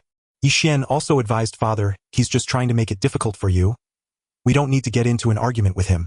The people from Qinjia village were also convinced that it would take at least 100 pounds of strength to draw that bow and that this old man had no chance. However, Ye Jing took the bow, looked up at Zhang Youqiang with determination in his eyes and said, "All right, I'll take your bet, father." Yi Xian and Yi shouted in unison, their faces filled with worry. Yet Ye Jing waved his hand, signaling them to relax. He took a deep breath, grasped the bow handle with both hands, and exerted a little strength in his arms. At first the bow only bent slightly, and Zhang Youqiang immediately mocked, "See, I told you he has no chance." But in the next moment Ye Jing exerted force with his arms. Although the muscles in his biceps were not pronounced, they unleashed a hidden strength, and the hard bow was gradually drawn back, the bowstring tightening with a faint creaking sound. Zhang Youqiang's laughter abruptly ceased. The people from Lu village widened their eyes in disbelief, and those from Qinjia village were also stunned. Immediately after, Ye Jing set the bow down, swiftly drew an arrow from the quiver, knocked it on the bowstring, and once again pulled the bowstring back to propel the arrow. His gaze locked onto an old willow stump 70 paces away. With a whoosh, the arrow flew out like a shooting star, hitting the center of the stump, its tail still quivering. The people from Lu village erupted in cheers. "Great. Old Yi is impressive." Yi shouted excitedly, "I knew you had it in you, father." Yi Xian also let out a sigh of relief, a happy smile appearing on his face. Zhang Youqiang's expression shifted from green to white. He did not expect Ye Jing could truly draw the bow and hit the target. He snorted coldly, dismissively saying, "I'll admit you have some skill, old Yi, but don't get too proud of this bow. Only requires 100 pounds of strength, and that's nothing in the mountains. You should know that Zhang Youqiang could draw a bow of over 200 pounds hitting prey 100 meters away." Ye Jing's ability was simply insufficient in his eyes. Ye Jing tossed the bow back to him, smiling faintly, "Since I won the bet, I'll be going into the mountains now." Zhang Youqiang gritted his teeth, reluctantly saying, "Humph, let's go. I'll make it clear in advance. Once we enter the mountains, we act separately. If anything happens, don't come looking for me." After this incident, the hunting team no longer underestimated Ye Jing, and everyone entered the mountains. Ye Jing stepped forward, his pace still light, showing no signs of being an 80-year-old man. Yi Xian and Yi Yi were surprised to see their father in such good spirits. "Second brother, I feel like father is really different. He seems to have become much younger." Yi Xian couldn't help but quietly say to Yi Yi. Yi Yi was also astonished seeing Ye Jing walking ahead, without a cane, moving very steadily. Could it be that father has become stronger, experiencing a bit of rejuvenation? The two brothers whispered, all of which Ye Jing overheard. Listening to the murmurs of his two sons, a subtle smile crept onto Ye Jing's lips, yet his pace did not falter. He knew that his recent changes couldn't be hidden from those close to him, but he couldn't disclose the reasons just yet. If asked later, he would find an excuse to deflect. A group of people walked along the mountain path of the Qinling Mountains. The morning mist in the mountains had yet to dissipate, revealing only a vague outline of the distant peaks. The road into the deep mountains was not easy to traverse. The path was overgrown with weeds and shrubs, requiring constant hacking with a hunting knife to get through. Ye Jing walked at the back while his two sons helped clear the way, making it relatively easy for him. However, after a long trek without sight of any prey, impatience began to set in. "Is there even any game here? We've been walking for so long and haven't seen a single hare." Wang Laosan couldn't help but shout. Zhang Youqiang sneered. "Do you think prey is so easy to find? The Tang family has taken over the forest of the Qinling Mountains, where the most game is found. It would be quite good for us to catch a few rabbits nearby." Wang Laosan, upon hearing this, became anxious. The Tang family is too overbearing. This Qinling Mountain doesn't belong to them. Why should they occupy all the good spots? The Tang family has considerable influence in our area, with many guards under their employ. It is said that several martial artists are stationed there, and they have official documents from the government for the land they occupy. Indeed, they publicly claim to be enclosing land for breeding beasts, but in reality they have monopolized the areas with the densest game, making it impossible for ordinary hunters to enter. Some villagers from Chun family village side. Otherwise they wouldn't have taken the risk to circumvent the Tang family's territory and try their luck in the dangerous deep mountains. The group muttered about the unfairness of the world and how the powerful oppressed the weak. However, for the sake of tax silver, they could only continue deeper into the mountains. "Stop!" Suddenly Zhang Youqiang called out. The team of dozens immediately halted as several fleeing rabbits appeared in the woods. Zhang Youqiang swiftly knocked an arrow and shot several arrows at the rabbits. The rabbits hiding in the bushes were caught off guard and were hit. Zhang Youqiang ordered those nearby, "Go. Bring the rabbits over." The people beside Zhang Youqiang hurried into the bushes and pulled out two rabbits, both shot in the head, blood gushing forth. The hunters from Chun family village surrounded the rabbits, praising, "Brother Zhang's archery skills are truly divine." One shot to the throat, no hesitation at all. Exactly. To have a harvest so soon after entering the mountains is certainly an auspicious sign for a bountiful return today. Zhang Yuqiang's eyebrows lifted with pride as he said, "It's just 2 rabbits. It's not much. Once we find deer herds or wild boars, I'll show you my true skills." As he spoke, he glanced sideways at Ye Jing, who stood in the mist with a calm expression seemingly oblivious to the earlier commotion. Zhang Youqiang felt an added discomfort. This old fellow, old Ye in the deep mountains, each relies on their own abilities. "You folks from Lu village better step up," Zhang Youqiang said sternly. Ye Jing understood his meaning, realizing that entering the mountains meant mutual support, while hunting was separate. The Chun family villagers caught 2 wild rabbits, which made the Lu villagers following behind envious. Ye Jing remained calm, pondering the rabbit first scattered on the ground, instructing Black Wind to track it. He did not forget to tell the 9 people from Lu village beside him, "Follow me. We can't fall behind." The Lu villagers all knew Ye Jing was an experienced hunter and followed closely behind him. At that moment, several wild rabbits darted through the woods, and he immediately told the villagers behind, "Look, there are wild rabbits, oh, we can catch them." The Lu villagers' eyes lit up at his words. Yi Xian and Yi quickly knocked arrows and shot, hitting the hind legs of 2 wild rabbits, while the rest quickly fled. The Lu villagers did not hesitate either and shot arrows as well. Ye Jing patted Black Wind on the head, saying, "Black Wind, go chase the wild rabbits over here." Black Wind immediately dashed forward, blocking the escape route of the wild rabbits and driving them towards the group. The villagers, seeing this, quickly knocked their arrows and shot several of them. When the villagers went to collect the wild rabbits, they found they had caught 5 or 6, all large and quite plump.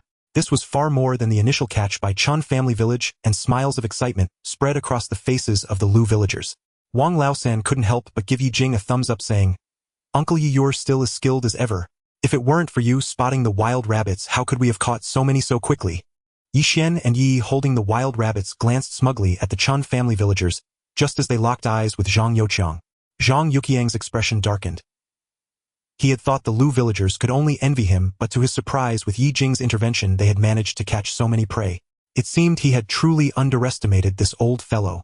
Next, the hunting team sporadically caught some more wild rabbits and mountain chickens in the woods. However, these were merely small catches worth little. Ye Jing stepped forward and politely addressed Zhang Youqiang, saying, "Brother Zhang here, we can only catch small game. How about we head deeper into the mountains?" Several hunters from Chun family village, upon hearing this, could not help but gather around Zhang Youqiang, quietly suggesting, "Brother Zhang, let's go further in and look for more game. It's no use just lingering here." Zhang Youqiang agreed, saying, "All right, let's go inside and see if there's any big game." He led the group further into the forest, his steps becoming more hurried. The deeper they walked into the woods, the denser the trees became. Compared to before, when they could still see some small game, now aside from trees, there was no other movement. "Dad, why do I feel something's off? It's too quiet," Yi Xian whispered. Ye Jing observed the silence in the woods, faintly hearing the calls of birds. He raised a hand to signal Yi Xian to be quiet, his gaze sweeping over the surrounding trees. On the tree trunks there were faint, deep scratches, as if something had clawed at them. The leaves on the ground were somewhat thick, showing signs of being trampled, as if a large game had passed through. "It's not just the silence that's off." Ye Jing lowered his voice, pointing to a nearby crooked tree. The soil there looked somewhat freshly turned, and still bore a hint of moisture, not like the traces of a wild beast foraging, but more like. Before Ye Jing could finish his thought, a sudden crack echoed from ahead, the sound of a break. Zhang Youqiang, leading the way, immediately stopped at the sound, raising his bow and arrow warily. "Who's there? Come out." The woods remained silent, only the sound of the wind rustling through the leaves could be heard. Zhang Youqiang grew impatient, striding forward to investigate. Ye Jing hurriedly called out, "Don't go over. There's a trap ahead." Zhang Youqiang scoffed. "Old Yi, are you trying to scare me? It's just a broken branch. How could there be a trap?" As soon as he finished speaking, his foot suddenly sank the ground, collapsing beneath him. Zhang Youqiang lost his balance, nearly falling, but fortunately someone beside him urgently grabbed his arm. Startled, Zhang Youqiang looked down at the well-disguised pit, its bottom filled with sharpened wooden spikes. Had it not been for Ye Jing's warning and the help from others, he would have already fallen in. Zhang Yuqiang's face turned pale with fear, cold sweat immediately soaking his back. "My heavens!" The villagers following behind were also startled and took several steps back, afraid to take another step. Ye Jing approached, reaching out to touch the soil at the edge of the pit, his brow furrowed. "This trap is very well dug, and the wooden spikes are sharpened quite sharply. Someone must have set it here to catch large game. In this deep mountain besides us, could there be others hunting here?" Zhang Youqiang felt uneasy. Ye Jing agreed, saying, "It's very possible. With the tax pressure so tight, there will always be those who come here to try their luck. But no matter who said it, we must be cautious. There may be more traps ahead. Zhang Youqiang, regaining his composure, felt a growing sense of gratitude towards Ye Jing for the warning, yet he still stubbornly said, "Old Ye, thank you for the reminder, but it's just a small trap. It's nothing serious." After saying this, he forced himself to appear calm and told everyone, "Stay close to me. Watch your step and don't step into any more traps." The others did not dare be careless, slowing their pace and cautiously watching the ground ahead. Black Wind also became vigilant, occasionally growling lowly at the front, sniffing the surrounding scents. After about half an hour, as the sky began to darken, Zhang Youqiang decided to let them rest in a relatively open area. Thus a day in the deep mountains passed without incident. After spending 2 days in the forest, the hunting party ventured deeper into the mountains. They traversed several li over ridges and arrived at a broad open valley. Towering trees soared skyward, white mist drifted lazily, and fleeting shadows of wild creatures flickered just beyond sight. Even outside the valley's entrance, footprints lay scattered and haphazard. Any seasoned hunter would instantly recognize this as a prime hunting ground, teeming with game. Zhang Youqiang immediately declared the valley reserved for Qinjia village, assigning Lu village to the outer forests only. At these words, Wang Laosan of Lu village bristled with indignation and cried out on the spot, "Unfair! Zhang Youqiang, what right do you have to seize the valley richest in game while relegating us to the barren outer woods?" For days, the hunting teams had fanned out separately across the terrain. Zhang Youqiang, striding confidently at the front, had arrogantly claimed the most abundant stretch near the valley's mouth, an act that swiftly ignited Wang Laosan's resentment. Having spent these days deep in the mountains without securing any valuable prey, they had finally stumbled upon a valley teeming with game, only for Zhang Youqiang to claim it outright without so much as a word of negotiation. How could the people of Lu village accept such injustice? Tensions flared instantly, blades were drawn, stances hardened. Zhang Youqiang turned slowly, flanked by several burly men from Qinjia village. Broad-shouldered, thick-armed, their faces etched with disdain, as if Wang Laosan and his villagers were beneath notice. "Wang Laosan, choose your words with care." Zhang Youqiang sneered, a mocking curl twisting at the corner of his lips as he pointed toward the valley's entrance. "This mountain forest belongs to no one's private domain. And besides, our Qinjia village outnumbers your— count your own people, 10 souls, young and old alike.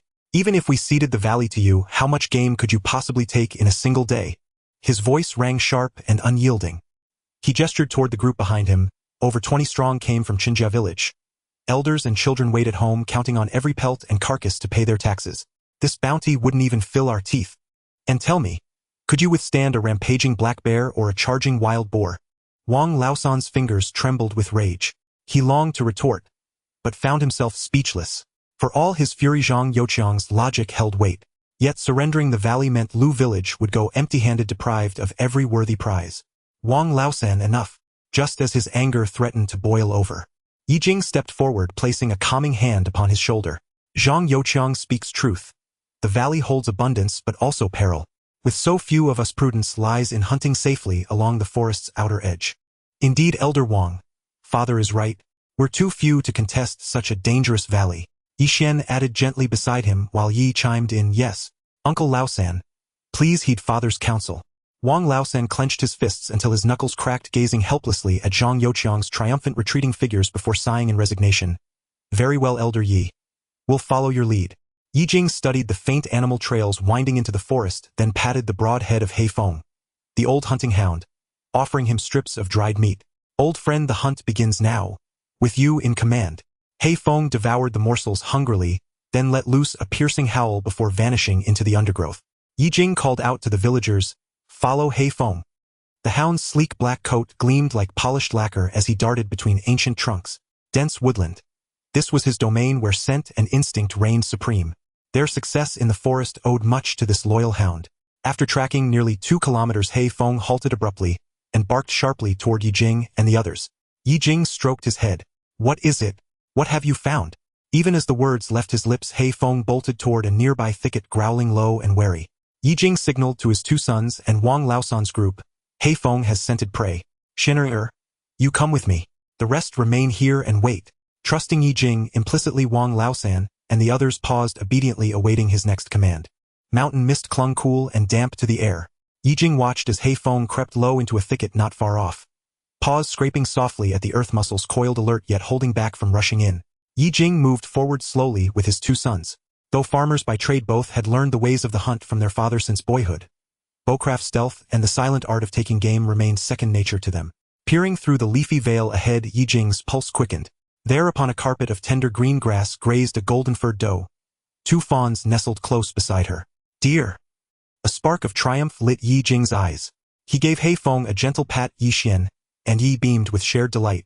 Xianer, go inform Wang Laosan and the others of the deer. Then, Ye Jing whispered his plan into his eldest son's ear before sending him off. And what of me, father? Yi asked eagerly. Ye Jing sighed lightly. You'll assist me directly. No finer task for my steadfast second son. Indeed, his younger son's straightforward nature suited simpler duties. Yi Xian dashed off at once, swiftly relaying the news of the doe and her fawns to Wang Laosan and the villagers. Upon hearing it, Wang Laosan led his people silently toward the thicket, steps light as falling snow. Meanwhile, Ye Jing and Yi worked quietly at the thicket's perimeter, clearing a narrow, concealed path. The deer-luring trail, fresh young grass, deer's favorite, was scattered along its length. They're here, Yi Xian whispered as Wang Laosan's group arrived, treading so softly, they seemed to glide upon cotton. Ye Jing raised 3 fingers, leaving the 4th lowered. A silent signal for the classic encirclithrelia of Eon formation: surround the prey on 3 sides, deliberately opening a single escape route toward the trap. Days of hunting alongside Ye Jing had honed their instincts. Without instruction, the villagers stretched heavy hemp nets between sturdy oaks and set iron jaw traps nearby, just in case. Once all preparations were complete, Ye Jing unslung his blowgun from his waist. Its slender bamboo darts were tipped with potent paralytic herbs, silent enough to fell a rabbit mid-leap. He aimed carefully at the doe's foreleg and exhaled. A soft, sharp whistle cut the air as the darts. A jolt of pain shot through her limb. A paralysis seized it instantly. Startled, she lurched forward, straight toward the gap Ye Jing had left open. Now! Ye Jing roared. Instantly, Heifeng surged forward. Not to kill, but to hamstring, biting fiercely at her hind leg to slow her flight. As she lunged again, an iron jaw snapped shut around her foreleg. Screaming in agony, she crashed forward, directly into the waiting net. Wang Laosan and Yi Xian sprang from hiding, pinning the entangled doe and binding her legs securely. Seeing their mother captured, the fawns bolted. But villagers who had lain in silent ambush seized them effortlessly. Wang Laosan hoisted the doe onto his shoulders, laughter crinkling the corners of his eyes. Elder Yi. She weighs at least 50 jin. With the fawn's hide and flesh alike will fetch 20 taels of silver. It was their greatest haul since entering the deep mountains. Ye Jing nodded, directing everyone to secure the doe and fawns before carrying them away. They still had more ground to cover, more prey to seek. Roar! Just as jubilation swelled among Lu village, a thunderous roar erupted from the distant valley. So fierce it shook the very cliffs and sent tremors through the earth. Father! That's the valley Zhang Youqiang entered. Yi Xian cried. Ye Jing narrowed his eyes. Indeed, that sound speaks of a beast no ordinary hunter dares face. What? Could they be in grave danger? Wang Laosan demanded urgently, his alarm rippling instantly through the entire group. Ye Jing swept his arm forward, voice commanding, move. We go now. If they fall, none of us walk safely from these mountains. They had ascended the peaks together. Should Qinjia village perish utterly before some monstrous terror, Lu village would stand defenseless before the same doom. Nodding in grim unison, they broke into a run, racing toward the valley's mouth. All the villagers of Lu village rushed to the mouth of the valley, their nerves tense. A loud and exaggerated laughter echoed through the silent forest. Ha ha ha. This male bear will earn us a good amount of money. The bear paw can sell for dozens of taels of silver. The villagers of Lu village turned to look and saw Zhang Youqiang riding at the forefront, holding a cloth in his left hand, appearing to be injured. But the eyes of Lu village's people widened in shock as they stared at the several strong men behind Zhang Youqiang, who were carrying a massive male bear. There was a deep wound on the bear's neck, visible to the bone, with blood dripping intermittently. So it turns out that the earlier roar of the beast was because they were hunting a bear. My goodness, impressive, Wang Laosan exclaimed in astonishment, his eyes glued to the giant bear, forgetting to blink. The bear was as large as a small mountain. How many kilograms could it weigh? A few members of the Chen family, who weren't carrying any prey, were still flattering. Yes, with Brother Zhang leading us, we won't have to worry about this year's tax silver. Our Brother Zhang is invincible. The beasts in the mountains see you and dare not approach. Only you have this ability to take down such a huge bear. Zhang Youqiang felt a bit elated and glanced at Ye Jing, and the others who were carrying a female deer and 2 fawns, looking somewhat surprised. He smiled and approached, teasing, you villagers of Lu village are quite skilled managing to catch a big deer. Impressive. As he spoke, he proudly patted the giant bear beside him. Ye Jing, with a pipe in hand, marveled, it was just luck we happened to stumble upon it. But you all managed to catch a bear. Now that's truly impressive. He had encountered bears of this size alone in his youth, and knew well the dangers they posed, so his words were sincere. In Ye Jing's eyes, Zhang Yuqiang's ability to lead the team to capture a male bear truly showed some skill. Not at all, you catching 3 deer is no small feat. After all, deer in the forest are gentle, as long as traps are set properly, and one waits patiently they can be caught. Unlike this giant bear, fierce and robust. Without true skill, one wouldn't even dare to approach it. This praise contained subtle criticism, belittling Lu Village's prey as not challenging. Yi and several young men from Lu Village turned red in the face, wanting to refute, but unable to find the words.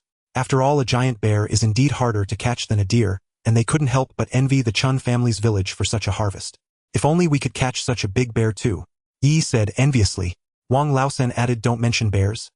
Even a wild boar would be a big. Ye Jing, seeing their envy, chuckled, don't be jealous, our deer are not bad. Let's rest well and try our luck again tomorrow. That night the 2 villages rested close together. The Lu village people gathered around the campfire to sort their catches, while the Chun family busied themselves processing the bear meat with little communication between them. But due to the Chun family's capture of the bear, the Lu villagers couldn't help but secretly envy. The next day, Zhang Youqiang led the Chun family into the mountains, once more full of spirit, determined to catch more big game. Before leaving, a few members of the Chun family provocatively sneered. This infuriated the Lu villagers. What's there to be proud of? Yi muttered angrily, which resonated with the displeasure of the Lu villagers. Ye Jing observed everything, noticing that the mist in the valley seemed to grow thicker, faintly tinged with green. Dad, let's set off too. We can't let Zhang Youqiang keep riding on our backs. Yi said. Ye Jing nodded. All right, let's go nearby and try our luck. The 10 villagers of Lu village took a few bites of the flatbread they brought, replenished their energy, and headed into the mountains. The mist outside the valley had thinned considerably. At noon, the group searched the outer forest for a long time but found nothing except for a few wild rabbits. In fact, the prolonged pursuit left them exhausted, and they looked for a grove to rest. There, over there. Suddenly a villager ran over in a panic, breathless. Wang Lair quickly went to support him, asking what's wrong. Xuanzi. This villager named Xuanzi gasped and managed to stammer out in a trembling, panicked voice, I saw a huge wild boar while I was answering nature's call. Upon these words, everyone was taken aback. Ye Jing stepped forward, sternly asking, are you sure you saw it correctly? Xuanzi quickly replied, I really did. It's so big. It's grazing not far from us. We need to leave quickly, shouted Wang Lair. He reached for his bag, evidently frightened by the words wild boar. Wild boars are dangerous. In the mountains, wild boar skin is tough and flesh thick with sharp tusks. Once they go wild, even a dozen men might struggle to subdue one. Furthermore, they currently only had bows and arrows and wooden forks without even a proper trap prepared. The people of Lu village quickly packed to leave, their fear evident in their words. Only Yi Xian stood still, frowning, his fingers unconsciously stroking the hunting knife at his waist. He suddenly spoke up. We can't leave. As the steady eldest son of the Yi family, his sudden declaration surprised Ye Jing. Yi Xian continued, we've been out for so long, and have only this little harvest. How do we explain it to everyone back in the village? This wild boar may be fierce, but it is also a significant catch. With a proper plan, we might just be able to take it down. Yi, hearing his brother's words, felt they made sense and stepped forward, saying, yes. Think about it. If we can hunt a wild boar, wouldn't the people of Chun family village look at us differently? And if we can catch a wild boar, then our tax silver will have a solution. No matter how fierce a wild boar is, it's not as frightening as tax silver. I don't want my whole family to go into forced labor. The villagers of Lu village gradually became excited, their fear turning into eagerness, wishing they could immediately battle the wild boar nearby. At this moment, Wang Laosen asked Ye Jing, who had remained silent for a long time, Elder Yi, what do you think? Wang Laosen asked Ye Jing to make a decision, as he was the oldest among them and an experienced hunter. With his approval, hunting the wild boar might be more efficient. Seeing the villagers looking at him with hopeful eyes, Ye Jing thought about the dangers of hunting the wild boar, but it was worth a try. He nodded, we can give it a shot, but we must discuss a detailed plan. After saying this, Ye Jing waved for all the villagers to gather around. After listening to Ye Jing's plan, everyone showed admiration and quickly scattered to prepare. An incense stick later, Yi, hiding in the grass, tightened his grip on the longbow, nervously watching the bushes ahead. There was a whelped, robust wild boar using its long tusks to root around on the ground. Under Ye Jing's plan, the strongest Yi was the first to attract the wild boar. 500 paces away, Yi took a deep breath and shot an arrow at the wild boar. The wild boar suddenly felt a dull pain near its head. The forceful arrow lodged less than 3 inches into its neck, merely a minor injury against its tough skin. It quickly turned around and saw Yi in the bushes, provocatively waving his longbow. The wild boar instantly became furious, charging at Yi. Boom! The sound of the wild boar's charge was like thunder rolling through the forest, its hooves kicking up fallen leaves, shaking the ground. This wild boar must weigh at least 400 pounds. Seeing the wild boar charging toward him, Yi's heart sank. He dared not hesitate for a moment and ran toward the predetermined trap. There Ye Jing, Wang Laosan, Yixian, and others had set up a beast barricade made of vines and sharpened wooden stakes. As the wild boar neared Wang Lair and Yixian pulled up the beast barricade, the wild boar showed no hesitation. With a collision of its tusks, it easily knocked over the barricade. It merely shook its head irritably and continued to roar as it pursued Yi. "Stop it quickly," Yi shouted. In the blink of an eye, Wang Lao and Yixian drew their arrows and loosed them toward the wild boar's head. Yet several shots missed its eyes entirely. Furious, the beast whirled its massive head toward Wang Laosan, charging at him like a maddened thing. Its rage had wholly fixated upon him. Blood vessels burst across its bloodshot eyes, its tusks slick with gore, its visage grotesquely fearsome. "Watch out!" Ye Jing lunged from the side, seizing Wang Laosan and hurling him onto the thick trunk of a nearby tree. Almost simultaneously, the wild boar slammed into the very trunk where Yixian stood. With a thunderous thud, the trunk, thick as a man's waist, tilted slightly under the impact, great strips of bark torn away. Trembling, Wang Laosan pressed a hand to the nape of his neck, heart hammering one heartbeat slower, and the boar's tusks would have pierced him clean through. "Elder Yi. Thank you. Thank you so much." Wang Laosan's stammered voice quavering, nearly undone by terror. Ye Jing caught his breath, silently grateful for the celestial radiance that now coursed through him. For without it, an octogenarian could never have moved with such lightning speed to save Wang Laosan. "Laosan, go help them now," Ye Jing commanded, urgency sharpening his tone. "Yes." Wang Laosan snatched up his hunting knife and rushed forward. The other villagers hurriedly erected the beast barrier, attempting to enclose the wild boar within its confines. Dazed from the collision, the boar staggered backward, only to find itself trapped. Enraged, it charged the barrier headlong and shattered the already appended posts. The splintered gap gaped wide open. "No, this fiend is escaping," Yi cried out, urging the villagers to loose arrows.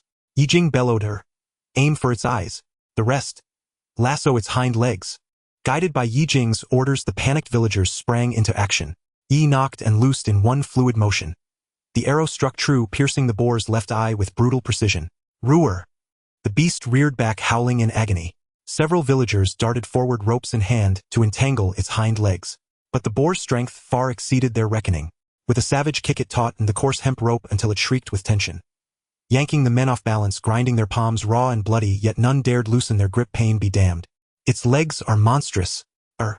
Climb in and strike beneath its ribs," Ye Jing shouted urgently. Yi lunged forward, blade raised high. But the boar, sensing mortal peril, erupted into frenzied fury. Its power surged violently. It wrenched free from the ropes and evaded Yi's downward slash. The boar bolted straight for the breach, knocking aside several villagers who tried to block its path, sending cries of pain echoing across the clearing. "No! It's escaping!" Ye Jing gave chase. At the critical instant, Hei Feng intercepted the boar's retreat, jaws wide, tearing savagely.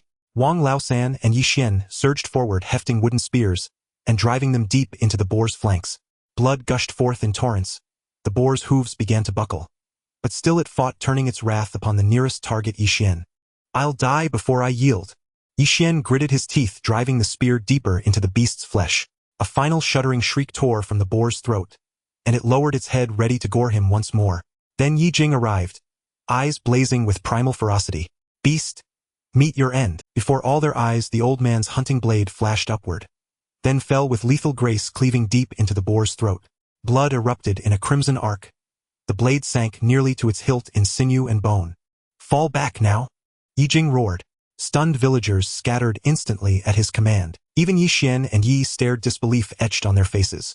How could their father, this venerable elder, wield such devastating strength? Freed from restraint, the boar collapsed with a ground-shaking thud. Crimson flooded from its severed throat. No longer a threat, no longer breathing. Ye Jing stepped forward and drove his blade straight into the boar's heart. A final guttural cry escaped its lips, and then silence. Only then did the onlookers dare exhale. Then came euphoria. Wang Laosan's voice cracked with tears. "Heavens above! We've slain a wild boar. Is this real?"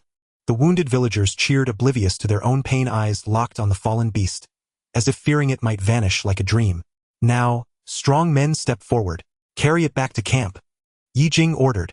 Yi and Yixian volunteered at once, joined by several burly youths, lifting the colossal carcass with grunts of effort.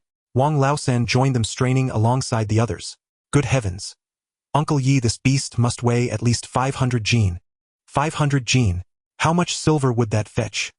Cried one of the bearers elated. Ye Jing paused, then lit his pipe with a quiet smile. At the town butcher's, domestic pork fetches 60 won per jin. Wild boar meat is dense, rich, prized as game. Easily worth 100 won per jin. 500 jin thus yields 50 liang of silver. After deducting bones and hide. 50 liang. A collective gasp rose from the crowd. One man reached out, fingers trembling, brushing the boar's flank, as though touching cold, gleaming silver itself. This single boar could cover the tax dues for half our village. We're rich. We're truly rich. Joy swept through Lu village like wildfire. Wang Laosan turned to Ye Jing, eyes brimming with gratitude. This triumph belongs to Elder Yi. His strategy, his heroic stroke. Without him, we'd never have brought down such a beast. The villagers echoed his praise. Indeed, Elder Yi remains peerless even in his twilight years. Once our taxes are paid, we'll honor him properly. Flush with triumph, the people of Lu village strode back to camp bearing their prize. There the villagers of Chun family village sat listlessly. Pale, weary spirits dimmed. Zhang Youqiang rose abruptly when he saw them return. Then froze, rubbing his eyes in disbelief. Lu village had actually slain a wild boar, this massive one. Wang Laosan, hoisting his end of the carcass, cast a deliberately smug glance at Zhang Youqiang and declared loudly, catching it wasn't easy. Hadn't been for Uncle Ye's aid, we'd never have done it so effortlessly. Laughter rippled through Lu village as they recounted the hunt's harrowing turns, marveling aloud at their narrow deliverance. The Chun family villagers struggled upright, drawn to gaze upon the immense boar. Surely over 500 jin. Lu village, you're formidable indeed. A deer yesterday, a boar today. Zhang Youqiang spoke in awe, then glanced at Ye Jing quietly smoking and found himself compelled to reassess the old man anew. Under the Chun villagers' stunned regard, Wang Laosan and his kin stood taller, pride swelling in their chests. Yet Ye Jing noticed the pallor on the Chun villagers' faces, some clutching their heads, skin tinged with sickly green. He asked gently, what ails you? You seem utterly spent. Zhang Youqiang's astonishment vanished, replaced by sudden rigidity. He instinctively shrank back, avoiding Ye Jing's penetrating gaze, his voice tight. Nothing. Nothing at all. Just poor rest last night. Guarding the catch. We're merely fatigued. But a man beside Zhang Youqiang broke into a violent cough, his face ashen as frostbitten cabbage leaves. Brother Zhang. I can't endure it any longer, my head spins. Silence. Zhang Youqiang snapped, cutting him off. Unwilling to reveal weakness before Lu village. A trifling ailment. Sleep will mend it. The clearing fell silent. Ye Jing silently gazed at Zhang Youqiang. Although Zhang Youqiang's face was filled with anger, his eyes flickered as he secretly glanced at his distressed companions. The man shrank his neck at Zhang Youqiang's shout, yet couldn't help but argue. But brother Li Er has already fainted twice and is still lying there. Ye Jing furrowed his brows, taking a couple of steps forward. His gaze swept over the people of Chun family village, noticing their pale faces and purple lips. Some were leaning against tree trunks, swaying dangerously, while others were covering their noses and gagging. This was far beyond mere fatigue from lack of sleep. You are poisoned. Ye Jing said. Poisoned? Exclaimed Wang Laosan, causing an uproar among the villagers of Lu village. Yi Xian stepped forward, looking gravely at the people of Chun family village. Father, are you sure? Where did this poison come from? Ye Jing nodded and approached Zhang Youqiang and the others, asking, did you eat anything in the valley?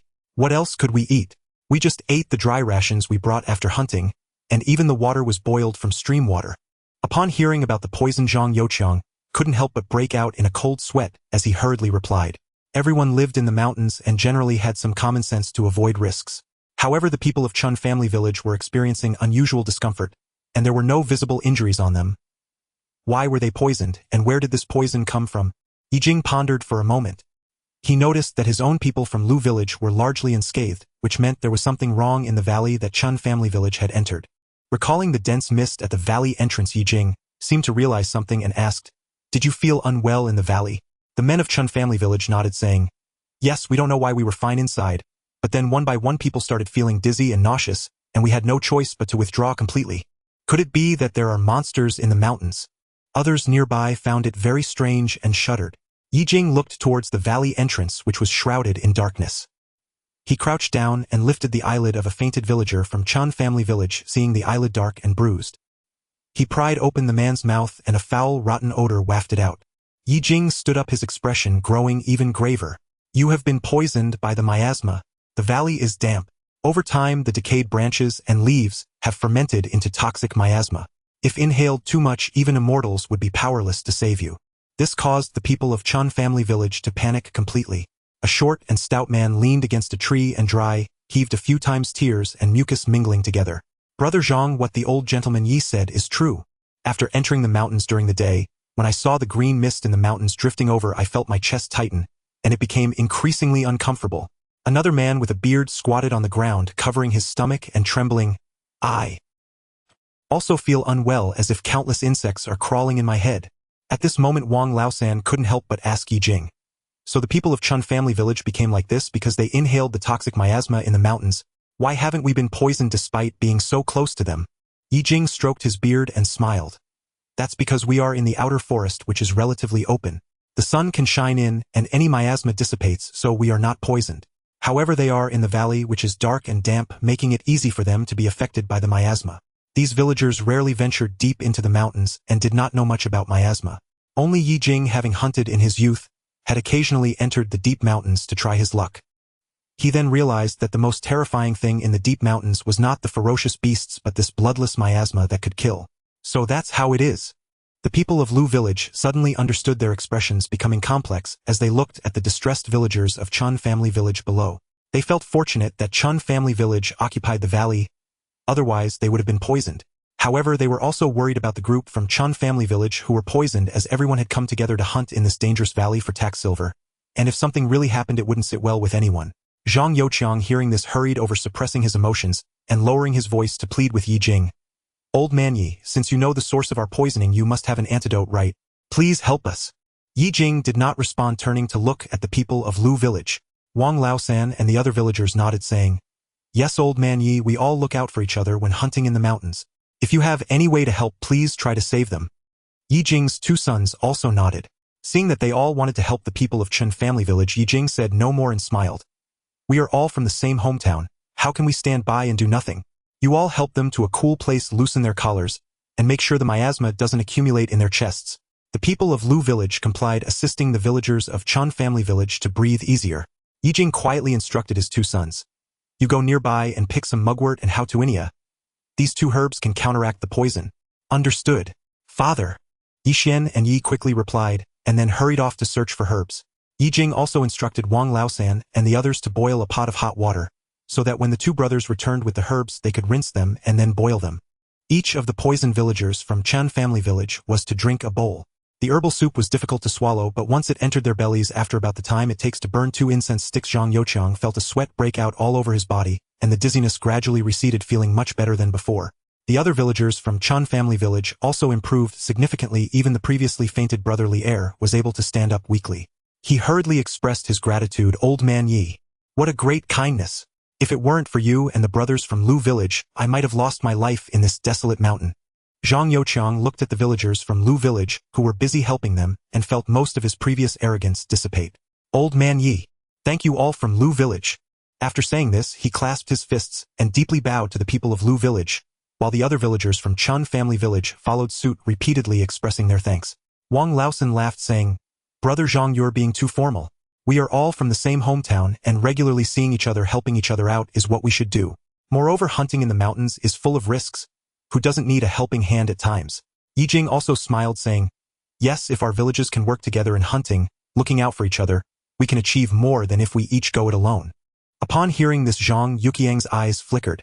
He noticed that although his people had been cured of the miasma, some were still unconscious and needed rest, while many from Ye Jing's side had also been injured while hunting wild boars. So he smiled, saying, Good. Working together is great. His declaration of working together is great was very emphatic. He stepped forward, casually addressing Ye Jing. Old man Yi is right. In the past I was foolish, always trying to compete with your Lu village. Now I understand that banding together is the only way to establish a foothold in the mountains. To be honest, I don't want to hide this from everyone. We Chun family village discovered a major business in this valley, and originally wanted to monopolize it. However, since the brothers from Lu village helped us with the antidote, this kindness outweighs everything. If I were to keep it to myself, I Zhang Youqiang would not be worth anything. Wang Laosan's eyes brightened, and he hurriedly approached to ask, Brother Zhang, what major business? Please tell us. Zhang Youqiang's smile deepened as he discreetly observed Ye Jing's expression from the corner of his eye. Seeing a hint of curiosity flash in the old man's eyes, he deliberately lowered his voice and said mysteriously, To be honest, earlier today, we chased a roe deer deep into the valley and stumbled upon a hidden ravine where a nest of foxes with red fur was concealed. Foxes? Wang Laosan gasped, his voice rising. Those are rare treasures. I've heard that foxes can be quite valuable. An entire fox could sell for several taels of silver. If we could capture a few cubs alive, they would fetch an even higher price. Zhang Youqiang nodded, a hint of pride mixed with difficulty in his tone. Exactly. There were dozens of foxes in that nest, enough for us to make a considerable profit, but foxes are more cunning than wild bears and difficult to catch. Their den is located in a cave halfway up the mountain, and the miasma in the mountains is dense, making it hard to succeed. As he spoke, Zhang Youqiang paused deliberately and looked at Ye Jing, his tone sincere. Old Ye, you've spent your whole life in the mountains, so you must know a lot about the deep woods. That red fox is extremely wary and very cunning. It would be difficult for our Chun family village to catch it alone, but if our two villages join forces with your guidance on the path, and the manpower from both sides, we can surely catch that nest of foxes in one fell swoop. At that time, we'll split the pelts and the prey evenly. What do you think? As Zhang Youqiang spoke, he observed Ye Jing's reaction, already having calculated everything in his mind. In the past few days, the people from Lu village were able to catch prey, which must have been with Ye Jing's help. This old man seemed quite knowledgeable about the deep mountains, and might also have methods to deal with the miasma in the forest.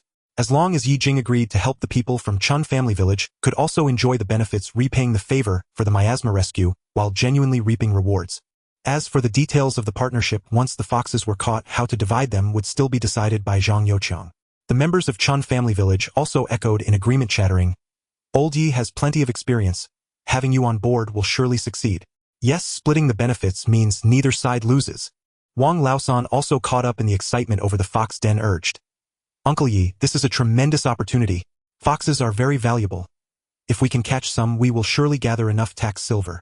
The other villagers from Lu also nodded frequently, their eyes filled with anticipation. Ye Jing stroked his beard, his brow slightly furrowed as he gazed deeply at Zhang Youqiang. Ye Jing could clearly see what Zhang Youqiang was calculating. It was simply that both sides had suffered losses, and seeing his own knowledge of the deep mountains, along with the ability to counter the miasma, he wanted to negotiate a partnership. However, Zhang Youqiang was not wrong. The odds of success would indeed be greater with the two villages joining forces.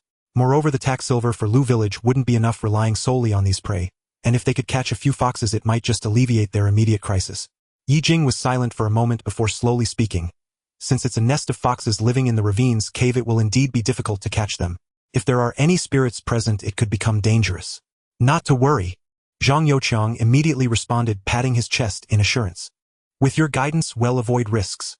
Old Ye, you can rest assured that our Chun family village will lead the charge, ensuring that the brothers from Lu village won't suffer any losses. Seeing Zhang Youqiang's eager demeanor, Ye Jing revealed a slightly meaningful smile.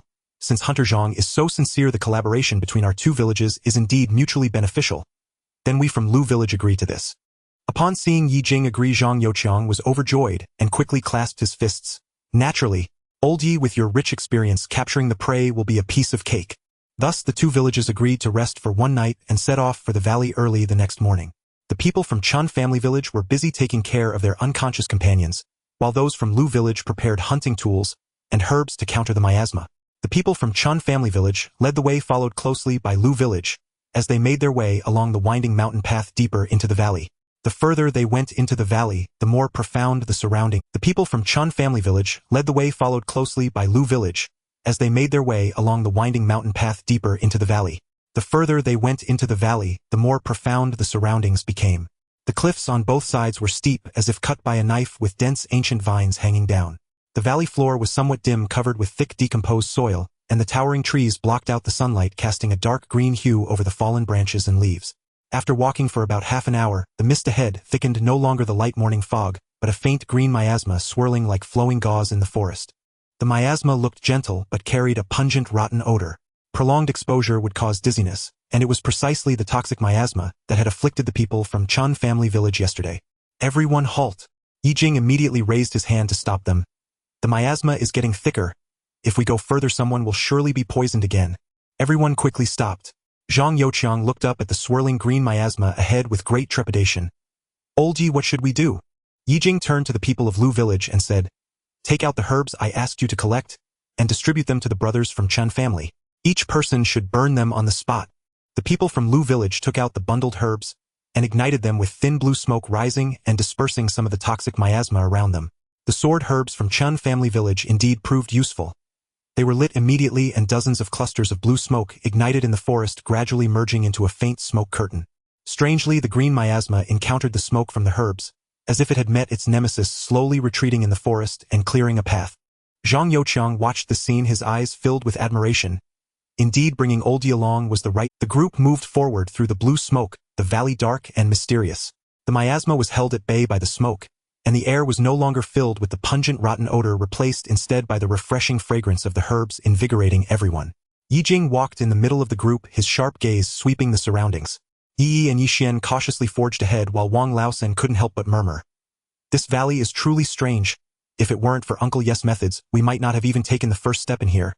The people from Chun family village naturally echoed this, their words filled with relief.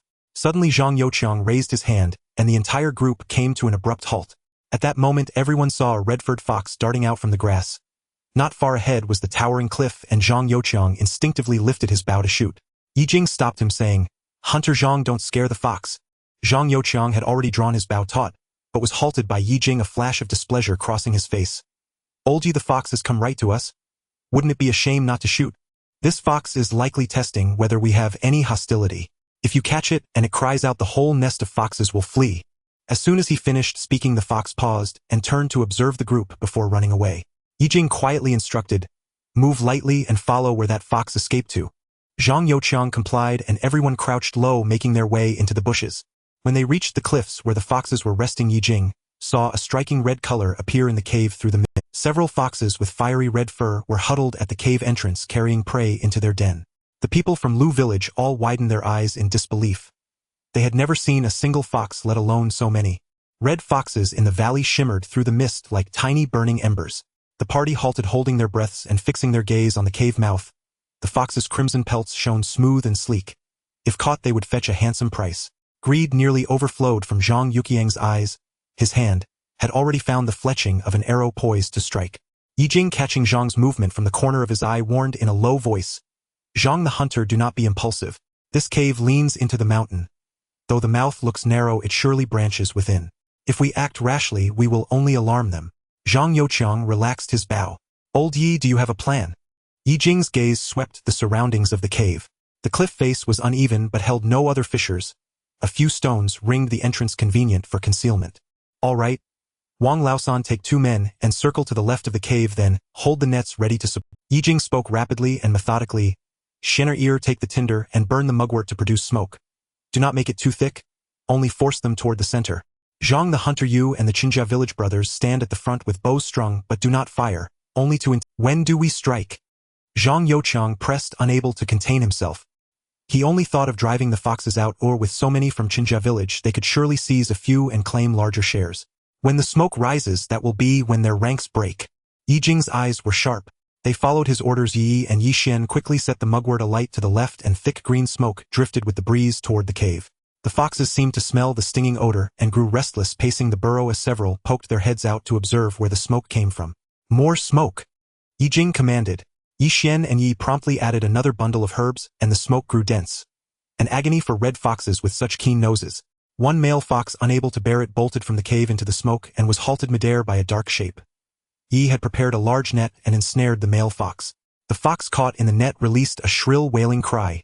That cry was dreadful enough to startle every fox in the burrow, and they all fled out in alarm. "Move!" Ye Jing roared. Zhang Youqiang, who had been waiting, shouted, "Brothers of Qinjia!" He drew his bow to full and aimed at a fleeing red fox. An arrow pierced its neck. There were more foxes in the cave than they had imagined. Dozens skirled about, at least 20 in number. Suddenly a sharp hissing roar came from deep within the cave. It was no ordinary fox cry. It carried an eerie, penetrating quality that made the hair on one's neck rise. Before anyone could respond, a red shape shot from the cave's shadows like lightning, hurtling straight at Zhang Youqiang. This fox was a size larger than normal, its coat glossy and sleek. Between its brows was a tuft of snow-white fur, its eyes blood-red, and a faint black chi coiled about its frame. It was a demon fox. A sour gust struck Zhang Youqiang. His pupils contracted, and evasion was too late. At that instant, Ye Jing loosed an arrow that struck the fox's head. The fox twisted aside and leapt upward, its red eyes flaring as a low rumbling roar issued from its throat. "A spirit creature!" The Qinjia village men exclaimed, fear evident on their faces. In this world, cultivation sects exist. Humans may cultivate into immortals and beasts through patient training and the absorption of heaven and earth chi, may elevate their spirit and power to become spirit creatures. Such spirit creatures are uncanny, strong and cunning. To ordinary mortals, they are a fearsome presence. Seeing so many people around the fox dared not press its attack. It glared at Ye Jing in anger, then streaked into the woods and vanished. I never expected a spirit creature here.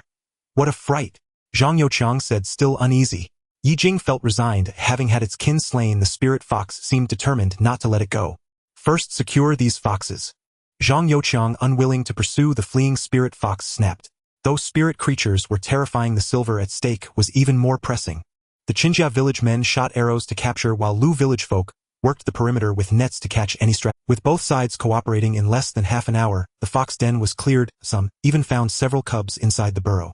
When Ye Jing saw the foxes mostly secured, he said, "Let us return to camp first and then discuss the division." The group agreed, joyfully cradling the foxes like beloved treasures as they marched back. Upon returning to camp, the villagers, still recuperating, were astonished to see so many foxes carried in. Heifeng was wildly excited, leaping at Ye Jing and wagging his tail. Ye Jing stroked his head fondly and rewarded him with a bone. More than 20 foxes lay strewn upon the ground, smeared with dirt and blood. A few cubs whimpered softly from a bamboo basket. Zhang Youqiang carried the red fox, whose neck head pierced, to the pile of prey, sweeping his eyes over the fallen animals with a satisfied curl to his lips. "Old Ye, today we owe you for guiding us and driving away the miasma." But the number of foxes far exceeded expectation. Our Qinjia village brothers charged first and fired most of the arrows. "We put in more effort than your Lu village. I think we should renegotiate how to split these foxes," he said. At once Yi bristled. "Wasn't it agreed we'd split them equally?" "Zhang Youqiang, are you going to go back on your word?" Zhang Youqiang still wore a smile and spoke as if bargaining. "I'm not reneging. Consider this, when we promised an equal split, we expected at most 7 or 8 foxes. Now there are over 20. This is unexpected windfall." He deliberately lifted his blood-stained sleeve and gestured to the burly Qinjia men whose arms bore scratches. "Old Yi, you are reasonable. Hunting rules are simple. Those who contribute more deserve more." He added, "Moreover, we from Qinjia village are many and charged the front, suffering much and nearly being torn by the demon fox. If we stick to a 50-50 split, my men will not be satisfied." The complaint sounded plaintive, but it hid calculation. Zhang Youqiang had long assessed the weakness of Lu village. Few had come from Lu village, only 10. While Qinjia had over 20 robust men, if trouble began, Lu village would hold no advantage. Few had come from Lu village, only 10. While Qinjia had over 20 robust men, if trouble began, Lu village would hold no advantage. With numerical superiority during the subsequent sorting, the choicest pelts could naturally be concealed. "So how do you propose we split them?" Ye Jing asked in a flat tone. Zhang Youqiang smiled and said, "I propose a Savannah 3 split. Qinjia takes 70%, Lu village 30. "You've got to be dreaming." Yi's face flushed with rage as he stepped forward and spat. "Damn you, Zhang Youqiang. Have you no shame? First you take the best hunting ground and now you go back on your word. If Lu village hadn't rescued you from the miasma, you'd have been felled. Yet now you expect to grab the lion's..." At these words, all of Lu village glared furiously at Zhang Youqiang, itching to give the shameless man a sound. "You cannot speak like that." Zhang Youqiang's expression hardened and his tone grew stern. "Driving off the miasma was the old man's deed. We are thankful for that. But during the hunt, it was our Qinjia village archers who played the decisive role. Look at the foxes on the ground. Most were slain by our arrows. Your Lu village only picked up the scraps using nets to catch a few that fled. How is that primary credit?" As he spoke, he signaled to his men, and immediately several from Qinjia village chimed in. "Indeed, Big Brother Zhang is right. If not for our archery, they'd have all escaped. A 70-30 split is already very generous to you, Lu village. Don't be ungrateful." The people of Lu village glared at the Qinjia men. They had underestimated Zhang Youqiang's shamelessness. A cold light flickered in Yi Xian's eyes. Though he did not roar like the others, he was no less menacing. He turned to Ye Jing, asking, "Father, what shall we do? Zhang the hunter is being..." Ye Jing patted Yi Xian's shoulder, his voice deepened with an unchallengeable authority. "You say Qinjia village did more. I concede that." Yi, thinking his father would soften, cried out anxiously, "Father!" The other Lu village folk looked at Ye Jing with humiliated, pained faces. Ye Jing paused, his gaze sweeping the foxes strewn on the ground, then shifted his tone. "Hunting also requires honor. We agreed to an equal split. We should abide by that agreement." He continued, "However, since the Qinjia brothers charged first, were wounded, and exerted great effort, I can make a concession. This Lu village will take the pelts, and you may take the meat. You only want the fox pelts." Zhang Youqiang heard Ye Jing's words and rubbed his chin in surprise. Ye Jing nodded, and the people of Lu village erupted into a clamorous stir. Wang Laosan hurried forward to ask Ye Jing, incredulous. Elder Yi, are you confused? Fox fur is valuable, but the meat weighs dozens of jin, sold at the butcher it would fetch a great deal. This is better than a 30-70 split. Father, what do you mean? Yi Xian and Yi asked in bewilderment. Ye Jing waved his hand against their doubts. Rest assured, I have my reasons. With that, he turned to Zhang Youqiang, his tone hardening. So, do you agree? Zhang Youqiang hesitated, thinking it over. The fox meat with several jin pelts sold in the market were usually only a few hundred won, and could hardly match the value of the meat. But under Ye Jing's division, Lu village would still take the lion's share, and would not lose out, so he smiled and said agreed. It's not me bullying anyone.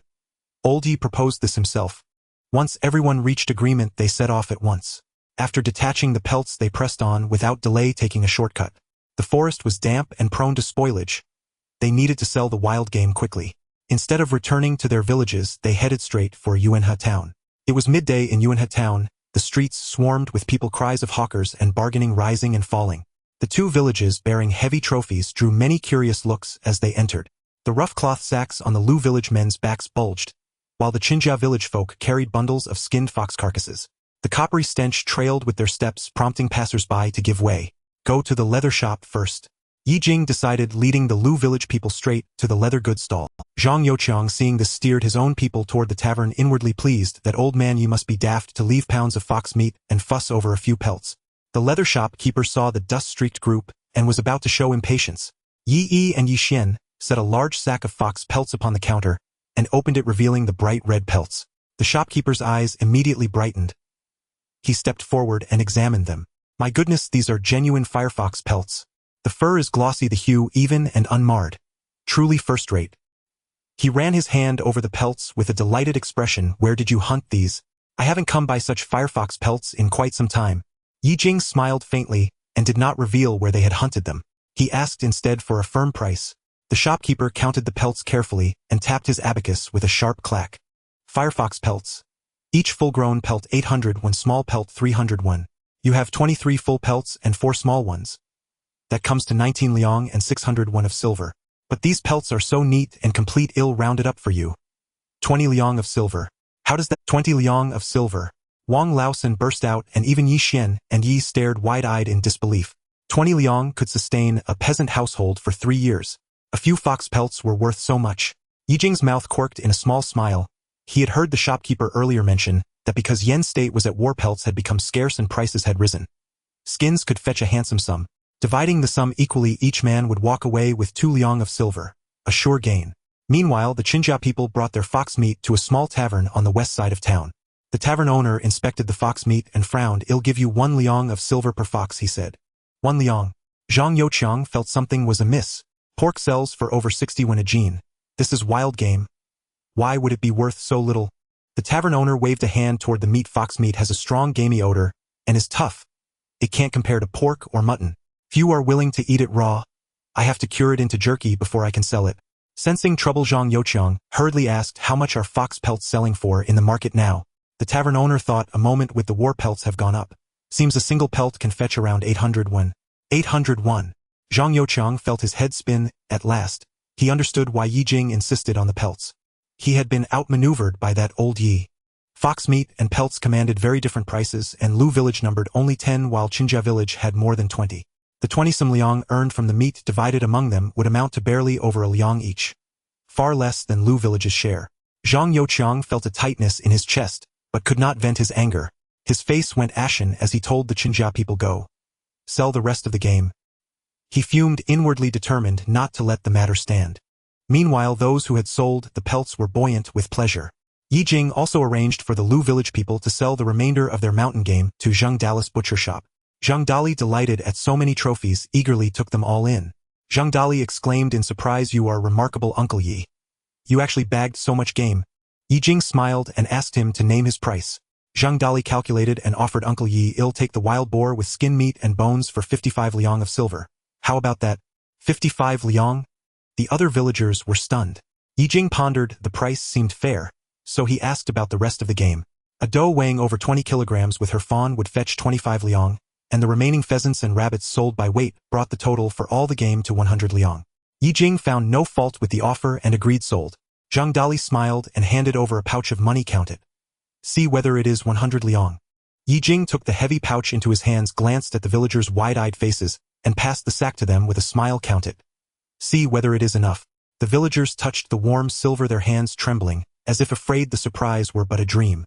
Tears of joy brimmed in many eyes. Some longed to return to the mountain and try their luck again. Elder Ye, thank you, they said. Without you we could not have returned from the mountain alive. Indeed, these past days were perilous. We owe you our gratitude. The people of Lu village could not stop thanking Ye Jing. He waved his hand and replied, this is the work of everyone. Were it not for the villagers working together, we would never have achieved such a haul. He scanned the happy faces and spoke gently, but with gravity. Silver is fine, but life is more precious. This time we returned loaded thanks to heaven's favor, yet the mountains are dangerous. From now on you must not rush in heedlessly with mere hot blood. The villagers recalled the recent perils, especially that uncanny demon fox, and nodded with lingering dread. Wang Laosen patted his chest, still pale with fright. When that creature sprang at us, I thought I was done for. Had Elder Yi not reacted so swiftly, that arrow would not have only spared Zhang Yuqiang's life.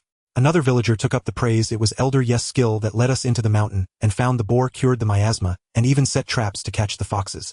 If Elder Yi did not know the ways of the hunt and how to deal with monsters, we could never have reaped such benefits. They lauded Ye Jing's prowess, saying he moved in the mountain with the vigor of youth rather than age. Ye Jing watched the villagers' ardent faces, and allowed a pleased smile to appear. With their praise ringing, Ye Jing took the lead in dividing the silver according to each person's contribution. With the coins in hand, Ye Jing sent his 2 sons to the market to buy meat, grain, and oil, so the family might enjoy. Ye Jing had finally returned home after a long absence. As soon as he stepped through the door, his 2 grandsons Ye Tianhao and Ye Tianyao rushed up to him, affectionately calling out Grandpa.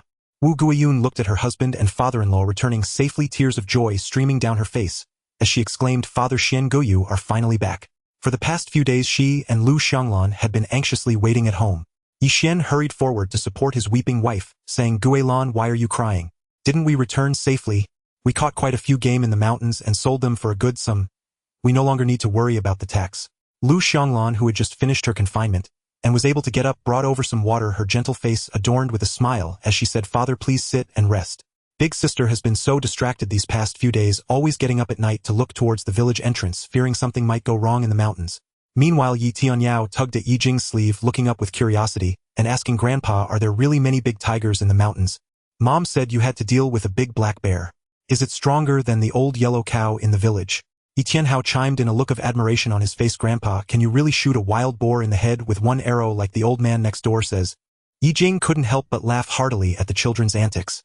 He playfully pinched Ye Tianyao's little nose and ruffled Ye Tianhao's hair, saying it's not that exaggerated, but there are plenty of dangers in the mountains. Thankfully your grandpa has enough experience, otherwise we wouldn't have been able to bring back so much game. As he spoke, he pulled out a heavy cloth bag from his pocket and opened it on the table. The glimmering silver coins emitted a warm glow, illuminating the room. Ye Jing chuckled in the surprised gazes of his 2 daughters-in-law. These days hunting in the mountains has earned us quite a bit of money. We have more than enough for the tax now.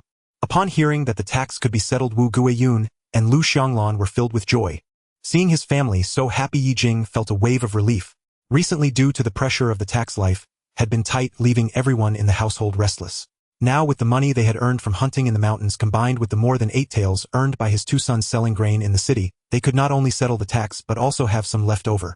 That evening, Wu Guiyun and Lu Xianglan prepared a sumptuous dinner with the meat Ye Jing had bought. Ye Tianhao and Ye Tianyao, who hadn't had meat in a long time, devoured it eagerly, their bellies round and full. Ye Jing looked at his 2 grandsons, and then at Ye Tianhui, who was in Lu Xianglan's arms, smacking his lips. The family's prosperity depended on their growth, and naturally the more descendants the better.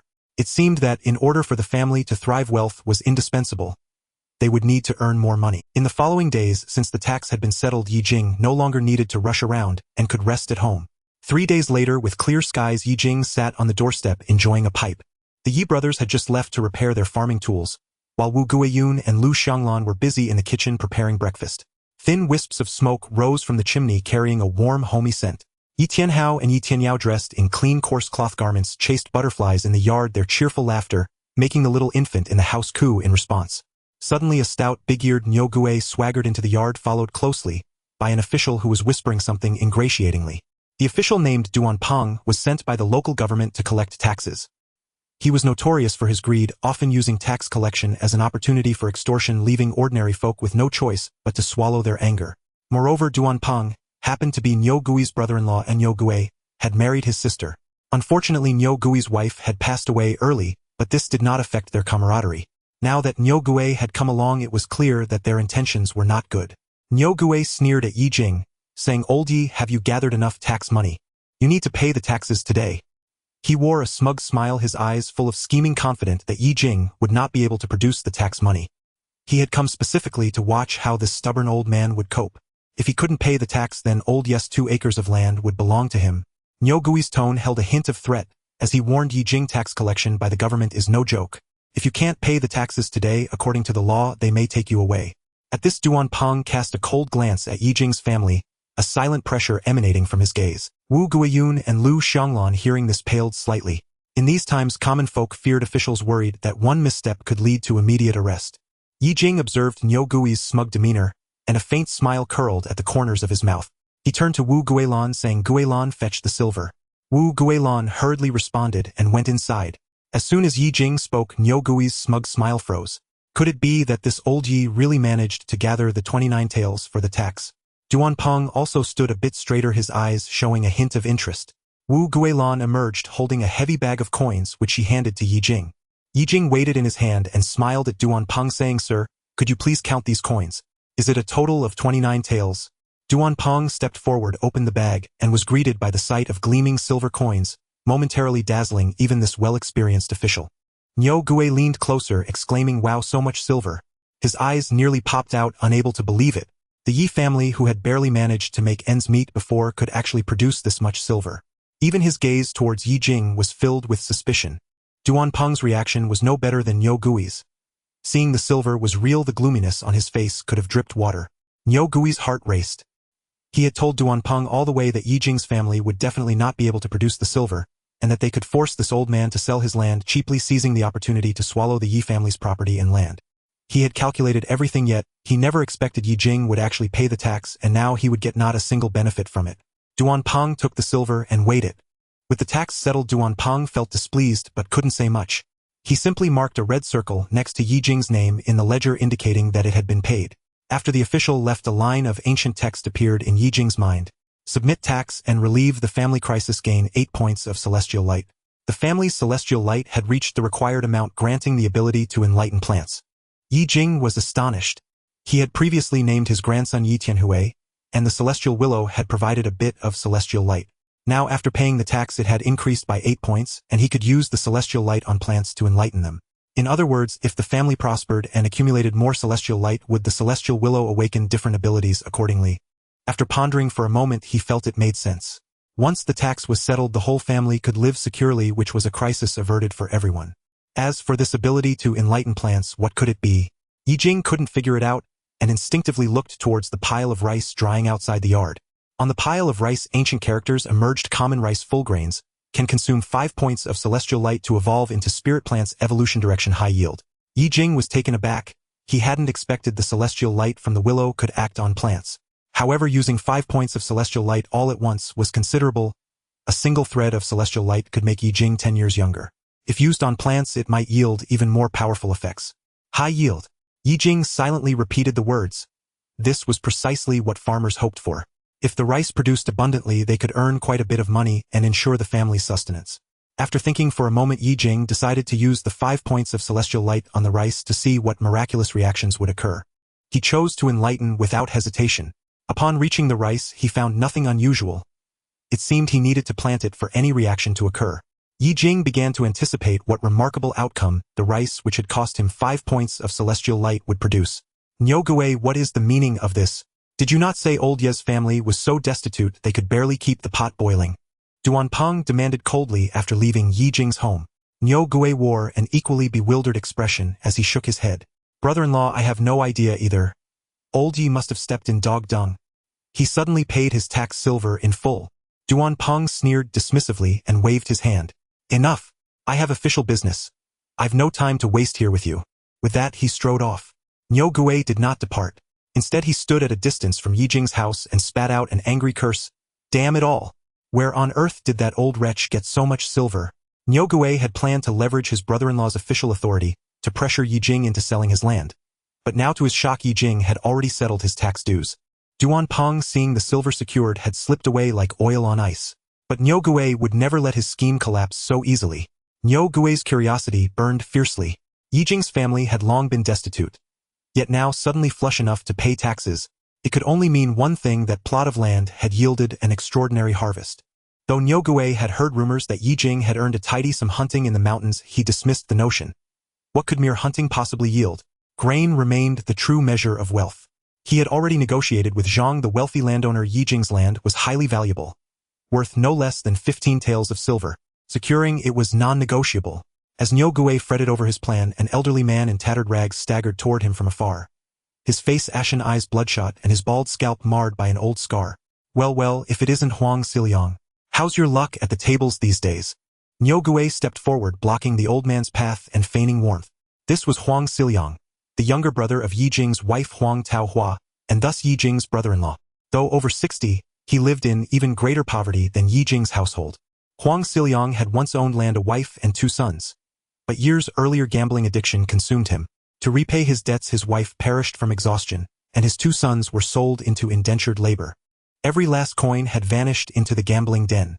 Now even his final tael of silver was gone, and with tax collection looming, he was desperate to borrow from Ye Jing. At the sight of Niu Gui, Huang Xiliang's heart filled with revulsion. This very man had previously swindled him into selling his land for a paltry 3 taels. Yet fearing open offense, he forced a servile smile. Master Niu, please don't mention it. I haven't dared gamble in ages. The tax collectors press hard. I'm down to my last few coins, not even enough to fill a tooth cavity. I'm just thinking. Here Huang Xiliang's expression twisted into something more pitiful than sorrowful. Niu Gui chuckled and pressed further. Thinking what? Huang Xiliang swallowed hard. I was thinking. Perhaps I'd beg my brother-in-law for a small loan to tide me over. Tisk tisk. Niu Gui sighed, cutting him off. Would old Master Yi truly lend you money? I recall hearing how you sold your children to settle gambling debts. And yet old Master Yi didn't part with a single. Those words struck Huang Xiliang like a blade. His smile froze. Ye Jing had severed all ties with him long ago. This time he'd hoped a few taels might be granted if he wept and pleaded enough. Perhaps his brother-in-law would, but Niu Gui's remark planted doubt. Desperation mounting, Huang Xiliang stamped his foot. But I truly have no other recourse. Failure to pay taxes means conscription. How could these old bones survive military service? I'd never return alive. Watching Huang Xiliang's panic, Niu Gui's heart soared. Yet he masked his delight with feigned sympathy, patting the old man's shoulder. Huang Xiliang, I know your plight. Tell you what, I'll lend you the money myself. Lend me money? With what shall I repay you? Huang Xiliang asked, baffled. Niu Gui not only curried favor with wealthy landowners to seize others' fields. He also ran a ruthless usury operation. Huang Xiliang was already destitute. Having sold his land, repayment was utterly impossible. Ha! No interest, Uncle Huang. I'll lend you 10 taels. Interest-free. Seeing Huang Xiliang turn to leave, Niu Gui called out sharply. The old man wheeled back, suspicious. Truly. From his sleeve, Niu Gui produced a promissory note. Of course, it's genuine. You may not repay me, but Ye Jing's family certainly can. Let your 2 nephews sign and affix their fingerprints as guarantors. And I'll hand over 10 taels immediately, no interest charged. Huang Xiliang scanned the note. It stated plainly 10 taels borrowed with nothing else. Huang Xiliang cursed Niu Gui inwardly for his greed. But the allure of 10 taels proved irresistible. Agreed. I'll fetch my nephews at once. He imagined paying his taxes, then using the remainder to return to the gambling tables. Surely fortune, in that moment fear of usury paled beside the terror of conscription. Snatching the note, he declared, It's settled. You'll lend me 10 taels the moment my nephews sign. Niu Gui nodded solemnly. Absolutely. Without delay, Huang Xiliang hurried off to find the Yi brothers.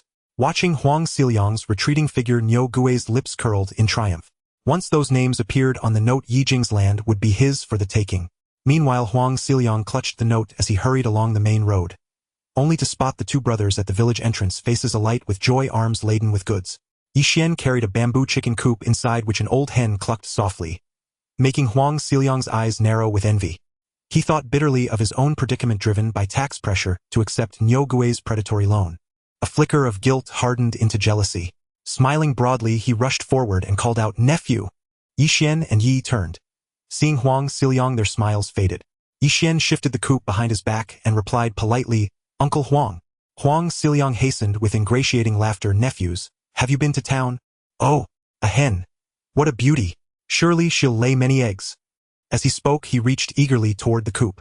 Ye Xian frowned and swiftly pulled the coop behind him. Uncle, if you have something to say it. Huang Xiliang withdrew his hand and offered an apologetic smile. Indeed, I do need your help. As you know, the tax collectors are pressing hard. I've scraped together only one tael, barely enough to fill a tooth cavity. The officials warned failure to pay within 3 days means conscription to the frontier garrisons. These old bones won't survive the wind, sand, or bitter cold. I'd vanish forever. Yi frowned. Uncle, you've come to borrow money. They knew full well Huang Xiliang's ruinous gambling had shattered his family. Not a single coin would be lent. Huang Xiliang quickly produced the note and smiled weakly. No borrowing. How could I dare ask again? I only seek your guarantee. Look at me. I've lost my land and life grows unbearable. Someone has offered me a loan, so I may clear my taxes and redeem my land to live honestly once more. But they fear I cannot repay, so they ask for your guarantee. Have mercy on your uncle. Tears streamed down his cheeks. Guarantee. Ye Xian frowned. Who, in their right mind, would lend to Huang Xiliang, knowing he must conceal Niu Gui's involvement, or risk their suspicion? Huang Xiliang dropped to his knees. Nephews, I beg you. Huang Xilang's sudden kneel startled Ye Xian, who hurriedly steadied him. A man kneeling at the village gate was shameful. The sight of an elder prostrating himself before his juniors would invite scorn if anyone saw. Supported by Ye Xian, Huang Xilang wiped his eyes, sorrow written across his face. I am after all your own uncle. Oh, how could I betray you? Now that someone has at last offered me a loan, this guarantee is merely a formality. Once I pay the tax silver, I will repay immediately. I will never drag you into trouble. Big brother, what should we do? Yi asked Ye Xian in a low voice. Ye Xian considered the matter. The document looked legitimate. It plainly stated a loan of 10 taels to be repaid at face value, and the borrower named was Huang Xilang. But the man's record was disgraceful. He had even ruined his wife and children in his debts. Ye Xian refused without hesitation. Uncle, I can't do this. You must find someone else to guarantee you. Huang Xilang widened his eyes and pleaded, Xian, please have mercy. If you don't guarantee me, I cannot borrow. Would you let an old man fail to pay the tax silver and be sent to the battlefield? Ye Xian frowned. If he signed as guarantor and Huang Xilang failed to repay, the obligation would fall on them. He spoke with resolute righteousness. No. Uncle, I cannot decide this. Go ask father, let him sign. Seeing that Ye Xian was adamant, Huang Xilang's face darkened. If he approached Ye Jing, the man would be even less likely to consent. Huang Xilang's expression soured. Clutching the document, he left. Big brother Huang Xilang came to us for a guarantee and didn't approach father. There must be ill intent. Let's tell father when we get home. Yi agreed uneasily. Ye Xian nodded and the two brothers hurried home. When they entered, Ye Jing was standing in a horse stance training his body. Seeing him, Yi called out, Father, what are you doing? Ye Jing smiled when he saw his son's return. I'm taking advantage of the spare time to train. So you two have returned. He had absorbed the 4th strand of celestial light. His body had returned to the vigor of 40, though his appearance still betrayed age, so he thought to practice stances and strengthen himself. Father, please stop for a moment, there's something. Yi urged. Ye Jing relaxed his stance, sweat beaded at his temples, but his breath remained steady. He wiped his face with a coarse cloth and asked in a low voice, what is it? Ye Xian stepped forward and told the whole story of Huang Xilang's request for them to act as guarantors down to every detail. Huang Xilang came to ask you to guarantee a loan, and someone was willing to lend him 10 taels. Ye Jing was somewhat surprised. Yes, father. It's odd. Huang Xilang is a compulsive gambler and his family is destitute. How could anyone be willing to lend him money? Ye Xian hurried on. Ye Jing fell silent for a moment and said, first the tax collectors came today, then Niu Gui arrived, and now Huang Xilang comes to borrow money and asks you to guarantee it. Isn't this all rather suspicious? The two brothers were taken aback. Ye Xian quickly asked, could it be that uncle borrowed money from Niu Gui? That I cannot be sure of, Ye Jing replied, but it bodes no good. Did you sign the document? No. I felt something was wrong, so I didn't sign, Ye Xian said. Hearing this, Ye Jing exhaled in relief. Xian, it's good you didn't sign. I feared the document might be a trap. Their sons nodded repeatedly. Enough of that for now. Have you bought the things I asked you to buy? Ye Jing asked. Ye Xian lifted the wooden cage in his hand and said, we bought everything according to your instructions. Ye Jing looked at the 5 hens in the cage and nodded with satisfaction. Put the hens in the coop. When they begin laying eggs, let the children enjoy a little meat. Very well, the brothers answered with smiles. Father, you truly dote on your grandchildren. Yi teased. Ye Jing laughed indeed. So you must try harder yourselves. Give the old Yi family more grandsons and strengthen our household. After saying this, Ye Jing glanced at the 2 busy daughters-in-law and smiled with a hint of meaning. Wu Guiyun and Lu Xianglan blushed embarrassed. That night, after the family meal, everyone retired to their rooms to rest. The two sons, worn out from labor, finally at ease, clung to their wives like lovers reunited. The rooms were filled with tender warmth. The next morning, the daughters-in-law rose early, radiant as spring, and prepared breakfast while the sons lingered in bed. Ye Jing watched and smiled quietly. Outside, the sun had risen into a clear sky, the perfect weather for plowing. After a simple meal, he took Haifeng up the mountain and told his sons to prepare for planting. He was eager to see what surprise the enchanted rice seeds might yield. Meanwhile, Huang Xilang, face full of worry, went to find Niu Gui, and Niu Gui learned that the Yi brothers had not been deceived. He immediately spat an insult. Good for nothing. Huang Xilang knelt and begged Lord Niu. Yi Xian and Yi Yi are too cruel. Please lend me some silver so I can pay the tax. I will repay in a month. Niu Gui sneered, his eyes shifting as an idea came to him. I heard from Ye Jing that those 2 acres were originally your Huang family's, is that so? Huang Xilang froze, then nodded hastily. Yes, Lord Niu, but long before my parents died, my eldest sister and I split the household and half the land went to Ye Jing. Niu Gui pondered for a moment, then laughed coldly. Split the household? Huang Xilang, you're confused. That land was handed down in your Huang family. Even if your parents divided the estate, the greater share should have gone to you, their biological son. Why would they give half to Ye Jing, an outsider by marriage? He merely married your eldest sister and appropriated your family's property. Doesn't that burn in your heart? Huang Xilang stood stunned, staring at Niu Gui and murmuring, but the division back then was overseen by the village head. The deed even bears his name. Deed. That was Ye Jing deceiving the village head, and your parents taking advantage of your honesty. Niu Gui slammed his hand on the table, his voice rising. Think about it, your eldest sister married away, and Ye Jing gained 2 good acres. For years he has prospered from those fields while you sold your land, lost your wife and children, cannot even pay the tax silver. Is this not all because Ye Jing occupied what should have been yours? Those words were a spark that ignited the grievance in Huang Xilang. He nodded eagerly. Yes, those 2 acres were mine. Our parents were biased. Seeing Huang Xilang roused, Niu Gui's lips curled into a merciless smile. It's not too late now. You are the true scion of the Huang family. How can you let an outsider hold your land? I'll lend you 5 taels to pay the tax, and I'll speak to the village head's son. Well, take back those 2 acres from Ye Jing. You can then repay my debt, and the remainder will give you some ease. Isn't that killing several birds with one stone? Huang Xilang's eyes brightened as if clutching at a lifeline. Lord Niu, is this true? Will the village head really help me? Niu Gui's tone was confident. Rest assured, if I intervene, the village head will assist. If Ye Jing is lured out and his life taken, won't the deed bearing his name be rendered meaningless? After all, the village head and he were sworn brothers. Such a small favor would be willingly done. They could dredge up old entries in the Huang genealogy, fabricate disputes, and accuse Ye Jing of illegally seizing Huang family fields. How easy that would be. Under the laws of the Yen state, an outsider who unlawfully occupies fertile land is punished with 80 lashes and banished 3,000 li. That penalty would not only secure the Yi land for them, but also consign the family to exile with no place for burial. Lord Niu, are you asking me to kill Ye Jing? Huang Xilang asked, trembling. Niu Gui sneered, idiot. What do you mean kill him? An old man of his years suddenly having an accident on the road is not unheard of. The murderous gleam in his eyes made Huang Xilang shiver. After paying the taxes in full, he spent the next few days at ease, returning to the mountains to hunt. Ye Jing's constitution had improved markedly. As he strode into the woodland, he was brimming with vigor. This time he made straight for Duanto Ao, hoping his luck might yield another mountain pheasant. He walked up the ridge with clear eyes and a clear mind, plunging into the dense forest. After searching for a whole morning, at last a flash of purple appeared among the shrubs. Without hesitation, he loosed an arrow into the thicket. A sharp cry came from the bushes. Haifeng darted into the trees, and soon emerged clutching a bird whose feathers glinted gold and purple. The mountain pheasant had been struck in the wing, and could not fly, only keening plaintively. Ye Jing rejoiced inwardly. The immortal radiance had nearly restored his body to its prime. He was delighted beyond measure, far stronger than he had been a fortnight ago. Sensing his master's joy, Haifeng gave an eager cry in response. Come on, Haifeng. Let's see if we can catch a few more. Ye Jing called spirits high. He hunted through the woods for some time and fared well, bringing down 2 mountain pheasants and a wild hare. He thought to himself how much they might fetch at market. He hurried down the mountain. On a rough stretch of the path, he saw his son bent over the paddy transplanting seedlings. Yi straightened and noticed the bulging sack on Ye Jing's back, smiling as he called out. These days Ye Jing often went into the mountains to hunt. The 2 brothers had grown accustomed to it. Ye Jing smiled. I got 2 birds and a rabbit, he said, then looked over the paddy where the rice shoots glowed a healthy green. How are the seedlings doing? Ye Jing asked.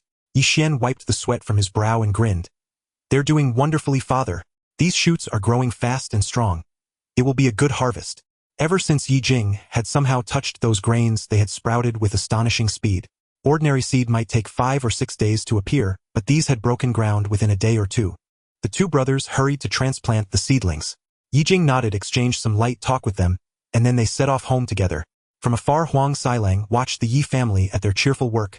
His earlier panic curdled into jealousy. Ye Jing had not only paid the village taxes, he was still able to hunt, and his 2 acres were thriving. The Yi household was radiant with good fortune.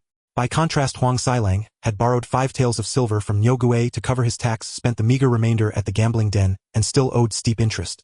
He was penniless and ruined. Ye Jing, you deserve to die. He muttered, bitterness coiling in his heart. It's not that I want you dead, but you took my family's land. He vowed inwardly. Once I sell off your fields to repay my debts, I'll burn paper offerings for your family. Inside the shabby cottage, Wu Guiyun and Lu Xianglan tended the household as Ye Jing set the mountain pheasants on the table. Xianglan, Guiyun, cook one of these for tonight and take the rest to sell, he told them. Father, you're remarkable. Wu Guiyun exclaimed, astonished at the 2 pheasants in the sack. Since Ye Jing began hunting, the household had enjoyed meat several times. The children were overjoyed whenever he went into the mountains. Ye Jing affectionately patted his granddaughter Ye Tianyao, pinching the plump little cheek of his grandchild. With better food these days, the family's faces had brightened. He kept up his daily exercises as well, his strength returning. He could now lift the millstone with ease and no longer panted from exertion. To make sure his beloved grandson ate well, and to encourage the immortal willow to produce more radiance for the family, Ye Jing resolved to keep striving and working hard. That evening they ate mountain pheasant for the first time. The meat was fresh and savory. Even a simple stew set Yi Tianyao and Yi Tianhui to devouring it with eyes bright and hands swift. Yi Xian laughed. Father, your hunting skill only grows keener. Mountain pheasants are rare. Even the city inns may not serve them, yet you brought back 2 at once. Ye Jing smiled and said little. He attributed it all to the blessing of the immortal radiance. He felt years younger, his stamina renewed. If his hardship could bring a good life to his family and ensure the next generation's health, every effort was worthwhile. When asked why his body had suddenly become so spry, Ye Jing told a simple tale. He had once chanced upon a strange spirit fruit in the mountain, and after eating it his health recovered at once. That humble explanation convinced his family. After all, the Qinling Mountains harbored beasts and occasionally miraculous herbs. It was not impossible that he had stumbled upon such a treasure. At that moment a stern man arrived at the door calling hoarsely, Is old Yi at home? Ye Jing told his daughters-in-law to put away the unfinished pheasant and stepped outside. He bowed and asked, May I ask why the village head seeks me? The man in his 40s with a triangular beard and a booming voice replied, Old Yi, you must come with me to the village hall. This man was Chen Wang, the village head of Lu village. Everyone knew he lived hand to mouth and often used his post to extract small favors. He had little prior contact with Ye Jing. Ye Jing, wary at the late visit, asked what the matter was. Chen Wang softened his tone. I came tonight about the 2 acres of land belonging to your family. When Ye Jing narrowed his eyes, Chen Wang explained. Those fields were originally Huang family property. Some relatives have raised objections. As village head, I must mediate. I thought we might sort out the distribution in the village hall.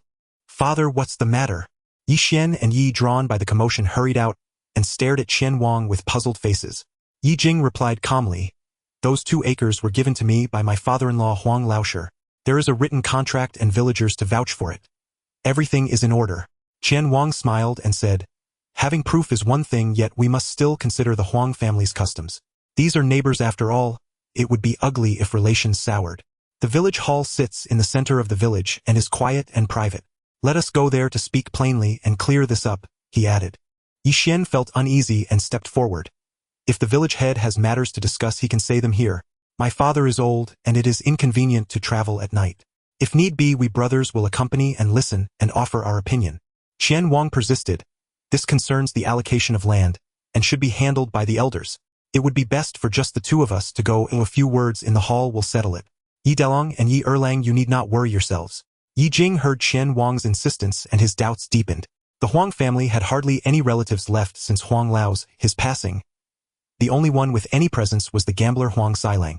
Could it be that that gambler had set his covetous eye on their land? The thought sickened Ye Jing. He stepped back and said, Very well, I will accompany you to the hall. As they set out, Ye Jing gave his 2 sons a subtle glance, signaling them to follow quietly behind. Lu Village's communal hall stood at the village center where disputes of all kinds were traditionally settled. Ye Jing was shoved into the pitch-black hall by Chen Wang. "Didn't you say you wanted to discuss the farmland?" he asked. "Old man, you just wait patiently." Chen Wang chuckled, seating Ye Jing on a wooden chair before stepping out and shutting the door behind him. He left Ye Jing alone in utter darkness. A chill of unease swept through Ye Jing's heart. Then from behind him came a heavy, labored breath. A sudden gust stirred the air. Someone was there. Ugh! Ye Jing sensed danger instantly, his throat constricted violently, his breath cutting off. But his body, long nourished by immortal radiance, reacted with lightning speed. Even as the coarse rope brushed his neck, his hands shot upward like bolts of lightning, clamping down hard on both ends. Had he hesitated for a heartbeat, that hemp rope would have crushed his windpipe with brutal, lethal force. His palms stung with rough friction. The rope was hemp. Someone meant to kill him. Ye Jing, you outsider, you've seized Huang family land for decades. Tonight is your end. Ye Jing barked, Huang Xiling. He had never imagined Chen Wang's invitation to discuss land rights was merely a ruse to deliver him into Huang Xiling's murderous hands. Huang Xiling, having borrowed money from Niu Gui and intoxicated by the latter's poisonous words, now burned with nothing but mad, bloodthirsty intent. Kill Ye Jing and the land deed becomes void. Huang Xiling had assumed an octogenarian would crumble without resistance. Yet Ye Jing's grip proved astonishingly powerful. The hemp rope held fast, unmoved by Huang Xiling's desperate strength. Ye Jing remained lucid, and with a sudden surge of force yanked Huang Xiling off balance. Seizing that fleeting opening, Ye Jing arched his spine and launched himself upright from the chair, driving his knee hard into Huang Xiling's abdomen. Aff! Huang Xiling screamed, his gut churning violently as the rope slipped from his grasp. Clutching his stomach, he collapsed to the floor, writhing in agony. His earlier ferocity utterly extinguished. Ye Jing rubbed his burning throat, his gaze turning glacial. Looking down upon the crumpled figure, he spoke in low, measured tones, Huang Xiling. I never imagined you'd seek my life over land. He had once aided Huang Xiling repeatedly, not only as his younger brother-in-law but out of familial duty, until gambling addiction drove the man beyond redemption, forcing Ye Jing to withdraw. Ye Jing could face his conscience unflinchingly. He had fulfilled every moral obligation. Yet Huang Xiling had chosen murder. Huang Xiling trembled, frantically waving his hands. No! I only... Terrified beyond coherence, he scrambled backward. To him, Ye Jing was no frail elder. Rather a monstrous force of nature, stronger than any man half his age. Speak! Who ordered this? Ye Jing seized Huang Xiling's collar and demanded. At that moment, the wooden door burst open. Chen Wang strode in, his expression twisted with disgust at the sight of Huang Xiling sprawled on the floor. Meeting Ye Jing's gaze, he feigned shock. What on earth happened, Elder Yi? Ye Jing stared coldly at the village magistrate. Huang Xiling's assault bore Chen Wang's unmistakable imprint. Huang Xiling tried to strangle me with a rope, to take my life. Ye Jing declared, voice grave and unwavering. Truly? Chen Wang gasped in theatrical disbelief, then immediately signaled two burly men behind him. You dare commit murder? Seize him at once. Before Huang Xiling could even cry out, the men stuffed a rag into his mouth and bound him tightly. Swift practiced, leaving Ye Jing no time to intervene. Their efficiency betrayed premeditation. Chen Wang stepped forward, bowing deeply. Elder Yi. Ye Jing ignored the gesture. Magistrate Chen. This Huang Xiling is the Huang family clansman who wished to speak with me about the land, correct? Indeed. I had no idea he'd stoop so low for mere farmland. I'll interrogate him myself at once. Chen Wang replied hastily. Muffled whimpers escaped Huang Xiling's gagged mouth as he was dragged away, helpless and despairing. Father, are you all right? Yi Xian burst in, followed closely by his brother. They had seen Huang Xiling bound and panicked. Unaware of what had transpired, Ye Jing saw through it all yet said nothing. He knew Huang Xiling had been a gambler for years, but even destitution wouldn't drive a man to murder, unless manipulated. And why target his land specifically? Moreover, Chen Wang's involvement. Rumors whispered of his close ties with Niu Gui. Niu Gui had long coveted that very plot. Could he be the puppeteer pulling the strings? Magistrate, this man is my wife's younger brother. Yet he plotted my death for land. I ask only for justice fairly rendered. Of course. Chen Wang smiled falsely. His eyes flickered with fury toward Ye Jing's two sons. Unexpected, dangerous variables. He hadn't known they'd followed. He'd planned to step in if Huang Xiling failed, personally ending the old man. But barely a sound escaped the hall before Ye Jing's sons appeared. With two towering men standing guard, Chen Wang dared not act. This old man was cunning beyond measure. For now he must suppress his murderous intent. Chen Wang snapped coldly at the guards. Take this treacherous wretch away. Punish him per village law. Huang Xiling was hauled off, his muffled cries fading into despair. Qian Wang bowed politely and departed. Yi Xian rushed to his father's side, staring at the raw, angry bruise around Ye Jing's throat. His eyes blazing with rage. "Father, say nothing. Let us go home first," Ye Jing murmured softly. Under ink-black night he returned home and gathered his sons, revealing his suspicions. Qian Wang and Huang Xiling may well have conspired deliberately to seize their land. Father Qian Wang is almost certainly complicit. "Why didn't you expose him then?" Yi blurted out, voice thick with fury. "And that scoundrel Huang Xiling, if you hadn't moved so swiftly tonight, might well have been." His voice faltered, haunted by the chilling nearness of death. "Hush!" Ye Jing raised a hand, voice dropping to a whisper. "Qian Wang is magistrate, entrenched, influential. To accuse him without proof would only bring ruin upon our family. Then who else covets our land so fiercely and plots such vile murder? Only Niu Gui fits that shadow. Father, shall I go to Niu Gui?" A flash of lethal resolve crossed Yi Xian's eyes. Ye Jing stared, startled. He'd always seen his son as steady, reserved, never imagining such sharp-edged words. Yet those words struck deep within him. Niu Gui had lusted after his land for years, and now conspired to kill him. Had immortal radiance not fortified his body, Ye Jing might well have died tonight. Whether or not Niu Gui masterminded it, he must die. Their family's peace depended on it. Aloud, Ye Jing waved his hand dismissively. "No. Killing Niu Gui openly would summon the constables, and he has a brother-in-law serving in the county yamen. Go rest. Do not dwell on it." His sons had never taken a life. Should they fail, or worse, draw suspicion, it would endanger them all. Better that he act. That night Yi Xian and Yi seethed with indignation. Yet Ye Jing remained silent, merely urging them to rest.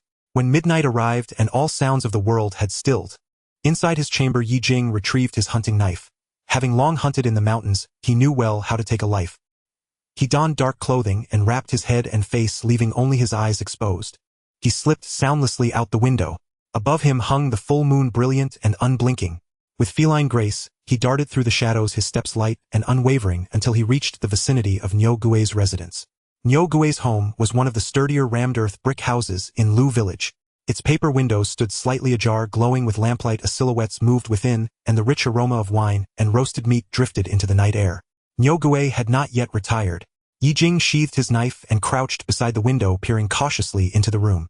There the portly Niu Gui held a young woman in his arms. She pouted. "All you ever speak of is wealth. Yet your purse holds scarcely a coin." The woman appeared youthful. Evidently some new paramour Niu Gui had procured from Waknaware. A woman's narrow view. Niu Gui slapped her buttocks, his breath reeking of wine, his voice thick with smug satisfaction. "Once that old man Ye Jing dies tomorrow, those 2 fertile mu of land will be mine. I'll sell them to landlord Zhang, and add his house to the deal. At the very least 30 taels of silver. Enough for you to feast on delicacies and drink fine wine. Still worried about money?" The woman giggled and burrowed deeper into his embrace. "Don't boast. You just sent that old gambler Huang Xiling to kill him, and he failed utterly. An octogenarian with such strength. Aren't you afraid he'll overpower you again?" Niu Gui drained another cup of wine. Just the mention of the useless Huang Xiling ignited his fury. His expression twisted with venom. "What is there to fear? This old man has been trekking up the mountain daily to hunt. I've stationed 5 brothers at the mountain pass. The moment he emerges, we'll strike him down with a single blade. No matter how formidable he is, he's no cultivator. How could he possibly withstand 5 men attacking at once? After he's dead, I'll dump his corpse deep in the mountains. No soul shall know, no ghost shall witness. And once Ye Jing is gone, I'll file charges against his family for unlawful land seizure. A grave offense. They'll all be exiled." The woman burst into delighted laughter. "Master Niu, you truly are ruthless. Everyone trembles before you." Niu Gui seized her tightly. "I have even crueler tricks, though you've yet to see them." Emboldened by his own arrogance, he immediately pulled her toward the bed. Sinking into sensual indulgence, he sighed wistfully. "Pity though. That granddaughter of his is quite lovely. If sold as a slim horse, she might fetch me a handsome sum." Outside the window, Ye Jing's blood boiled with rage. Damn it! Filthy, despicable beast. His heart roared in silent fury. So his suspicion had been correct. Niu Gui was the serpent behind it all. Ye Jing held his breath and waited motionless as stone. After roughly the time it takes for an incense stick to burn, Niu Gui fell into heavy slumber, snoring deeply. The woman rose and stepped outside to draw water and cleanse herself. Seeing her step into the courtyard, Ye Jing struck without hesitation. A cold gust swept past her. The woman barely had time to gasp before her mouth was clamped shut and a razor-sharp hunting knife slashed across her throat. Yet Ye Jing's grip faltered, his strength insufficient to silence her completely. Her muffled cries escaped. Without hesitation he kicked her down and drove the blade deep into her chest. In that instant her eyes bulged wide, blood gushed torrentially from her throat, and her final scream died unvoiced. She collapsed, lifeless. "Who's there?" Her choked cries jolted Niu Gui awake. Ye Jing lunged forward, knife raised. Niu Gui recoiled in terror, drenched in icy sweat. "Thief! How dare you raise your hand against Master Niu?" Though debauched and bloated, Niu Gui had spent years as a street ruffian. Faced with mortal peril, he erupted in furious defiance and scrambled off the bed, seizing a stool to hurl at Ye Jing. Ye Jing evaded effortlessly. His hunting knife arced toward Niu Gui's throat. Emaciated by years of wine and women, Niu Gui stood no chance. The blade pierced his neck with brutal precision. His arm midswing froze in midair. His eyes bulged grotesquely and blood-flecked foam bubbled from his lips. Ugh, ugh. Ye Jing kicked him hard. Niu Gui's corpulent frame crashed onto the floor with a sickening thud. Blood welled steadily from the gaping wound in his throat, pooling into a small dark crimson puddle. Ye Jing stepped forward, pressing his foot onto Niu Gui's convulsing wrist. With surgical calm he brought the knife down once more. Clean, decisive, severing the throat, entirely extinguishing the last flicker of life. Having slain two, Ye Jing paused to catch his breath. He wiped the blood from his hunting knife onto Niu Gui's clothes, cleansing the blade. In his former life he had traversed the realm's farthest corners, and faced bandits, spilled blood, taken lives. This second killing left him eerily composed, only a profound sense of relief, as if a festering wound had finally been excised. He feared no constable's inquiry. Who would suspect an elderly man capable of such violence? Hearing only silence beyond the walls, he lingered, not in haste but with deliberate purpose, searching Niu Gui's garments. After rummaging, he found only a few scattered silver coins.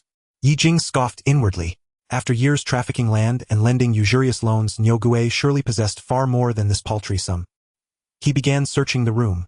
Besides chairs and cabinets, only the bed remained. After prolonged probing, Ye Jing discovered a concealed compartment beneath the bed, and reached inside to open. Inside lay a heavy money pouch, its weight unmistakably substantial, containing at least several dozen taels of silver, along with promissory notes and several land deeds.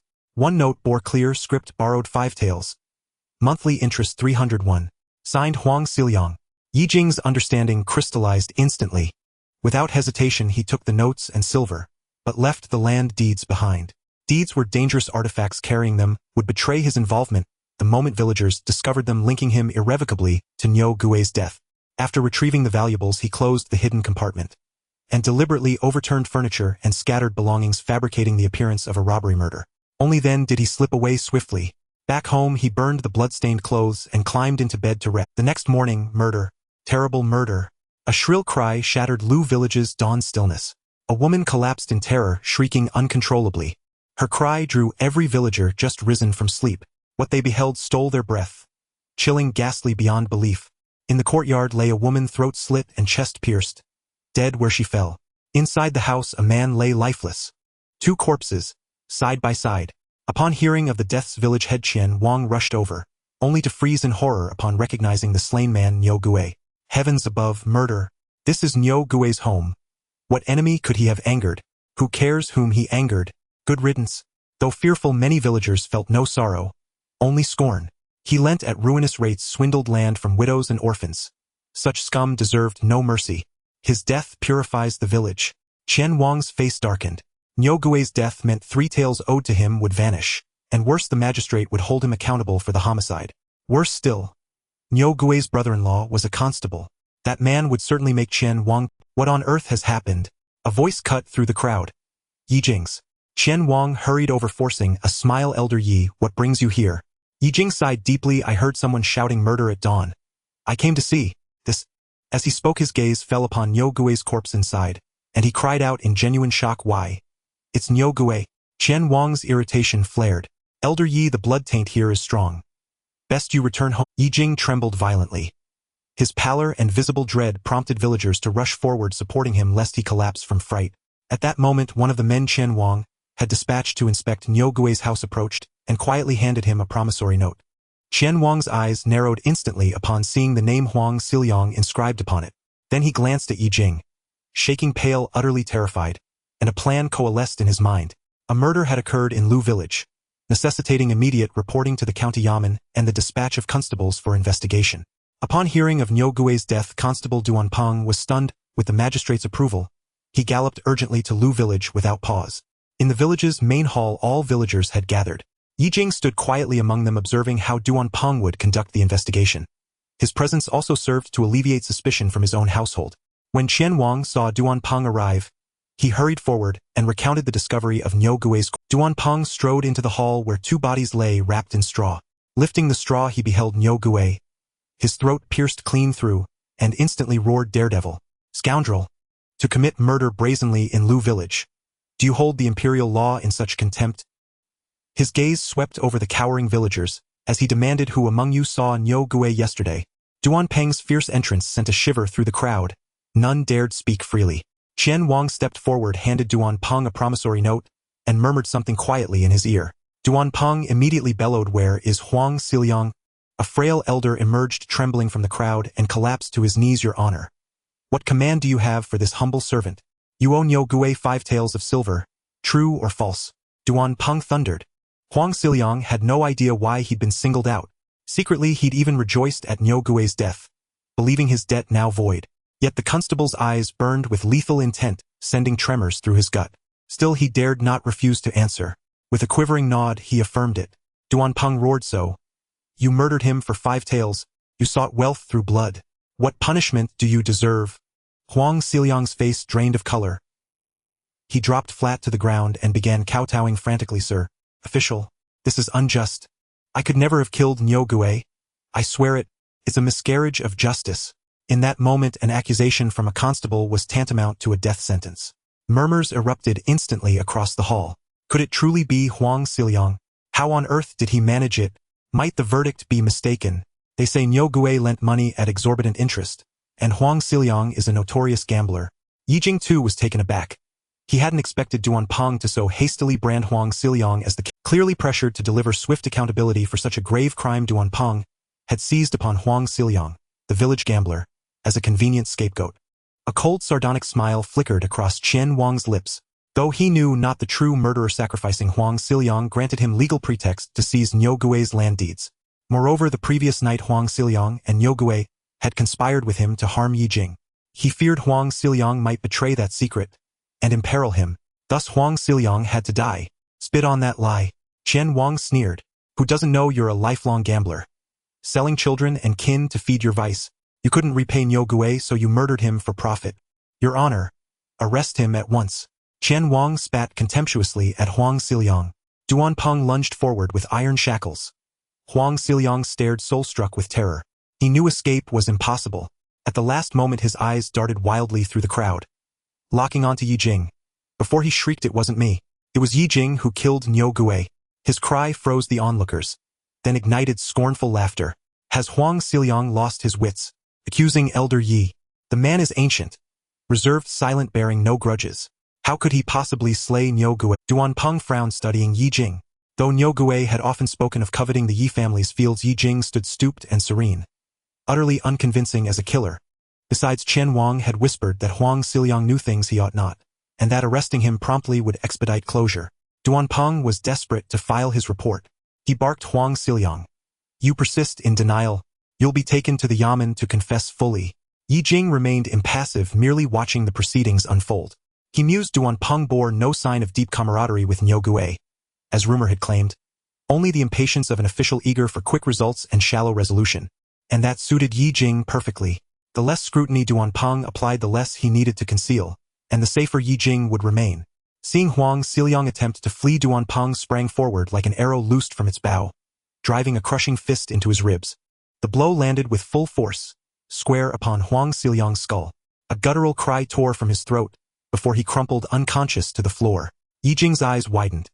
Duan Peng, though lean and wiry, possessed astonishing strength, felling Huang Xiliang with a single strike. Indeed, Duan Peng was no mere functionary to be underestimated. Disregarding the villagers' fear, he swiftly clamped the iron shackles around Huang Xiliang's wrists, then nodded curtly toward Qian Wang. Qian Wang bowed, deeply beaming. "Master Duan's valor has delivered justice to our village. Our deepest gratitude." "Not at all, village head Qian.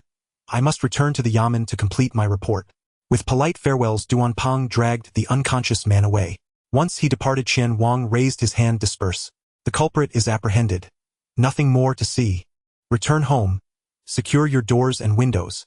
Avoid venturing out tonight. Still shaken, the villagers hurried away. Ye Jing withdrew quietly, but Qian Wang lingered, casting a long, inscrutable glance at him before stroking his beard and departing. Back home, Ye Jing exhaled deeply. That evening his sons Yi Xian and Yi Yi returned, having already heard of Niu Gui's murder, and both were elated. Good riddance. That scoundrel got exactly what he deserved, Yi declared triumphantly. Who was the noble soul who rid us of this scourge? Yi Xian grinned. Father. We've purged a great blight from our village. At that, Ye Jing sighed softly, recalling his wayward younger uncle, now imprisoned by Duanping, likely to face a perfunctory verdict. Ye Jing shifted the subject. Xianni, how fare the rice paddies? Thanks to your guidance, Father, the stalks are thriving. Already taller after just days. Yi Xian replied. Indeed, Father. The rice grows faster than ever before. Perhaps panicles will form within another month. Hearing his son's words, Ye Jing knew the rice blessed by celestial light would soon yield its harvest. While I am away, tend these fields with utmost care. Will you hunt in the mountains again, Father? He asked. Of course. I wish only to ease our family's burdens. You too keep the household running smoothly. Ye Jing spoke warmly. His sons exchanged resigned glances, and let him be. 3 days later, in the county Yaman's prison, Huang Xiling, bound to a wooden post, was already a mangled, blood-soaked wreck. Yan Zhu the jailer hurried forward with obsequious deference, presenting Duanping with the confession scroll stamped in bloody fingerprints. Your Excellency, under such excruciating torment even an iron man would confess. Duanping nodded in satisfaction, then commanded, very well. Douse him awake first. I have questions for him. Huang Xiling, half dead and unconscious from brutal beatings, was suddenly drenched with a bucket of icy water, and jolted violently back to awareness. His eyes locked onto Duanping, and terror seized him instantly. After enduring such prolonged torture, he no longer dared plead innocence. The jailer placed a stool before Huang Xiling. Duanping sat down, and spoke in a low, grave tone. Huang Xiling, I will not strike you. Speak truthfully, what secret plot did you and Niu Gui conspire on? Huang Xiling hastily confessed everything. How Niu Gui had ordered him to kill Ye Jing and seize his farmland. He recounted every detail, emphasizing especially how Ye Jing's strength had become astonishingly immense. You claim that Ye Jing, a man in his 80s, easily broke free from your assault and even led an entire village up the mountain to hunt. Duanping narrowed his eyes, probing sharply. Huang Xiling bobbed his head frantically. Yes. He cried out, many villagers gathered to hunt on the mountain, and Ye Jing led them all. I heard it from fellow villagers. This man seems to have reversed age itself, rejuvenated like youth reborn. His strength is so great, he can wrestle wild boars barehanded. These past days, he has hunted alone in the mountains repeatedly. Tell me, what octogenarian could possibly achieve such feats? Duanping tapped a finger lightly on the armrest. So if what you say holds true, could Ye Jing truly have killed Niu Gui? Huang Xiling blurted, it must be him. Even if Ye Jing himself didn't strike the blow, he has 2 sons. Perhaps they did it. I swear I am utterly innocent. Duanping frowned. Though he knew not the true killer, he understood both Niu Gui and his mistress had died from single fatal strikes. An act demanding at least the prowess of a third-rank martial artist. Moreover, Ye Jing had led villagers deep into the mountains to hunt, and personally subdued a wild boar. An ordinary man of 80 could scarcely walk without caution, let alone master such feats. Brother Duan, Inspector General summons you urgently. A fellow official called out from outside the cell. Duanping acknowledged the call. But though suspicious, he dismissed Ye Jing from serious consideration. After all, he was merely a peasant elder. No matter how formidable, he could never transcend heavens. Duanping cared only about closing the case. Though Niu Gui was his brother-in-law, he had long abused Duanping's name to lend money at usurious rates and stir up petty schemes, bringing him little benefit. A nominal relative. Let him die then.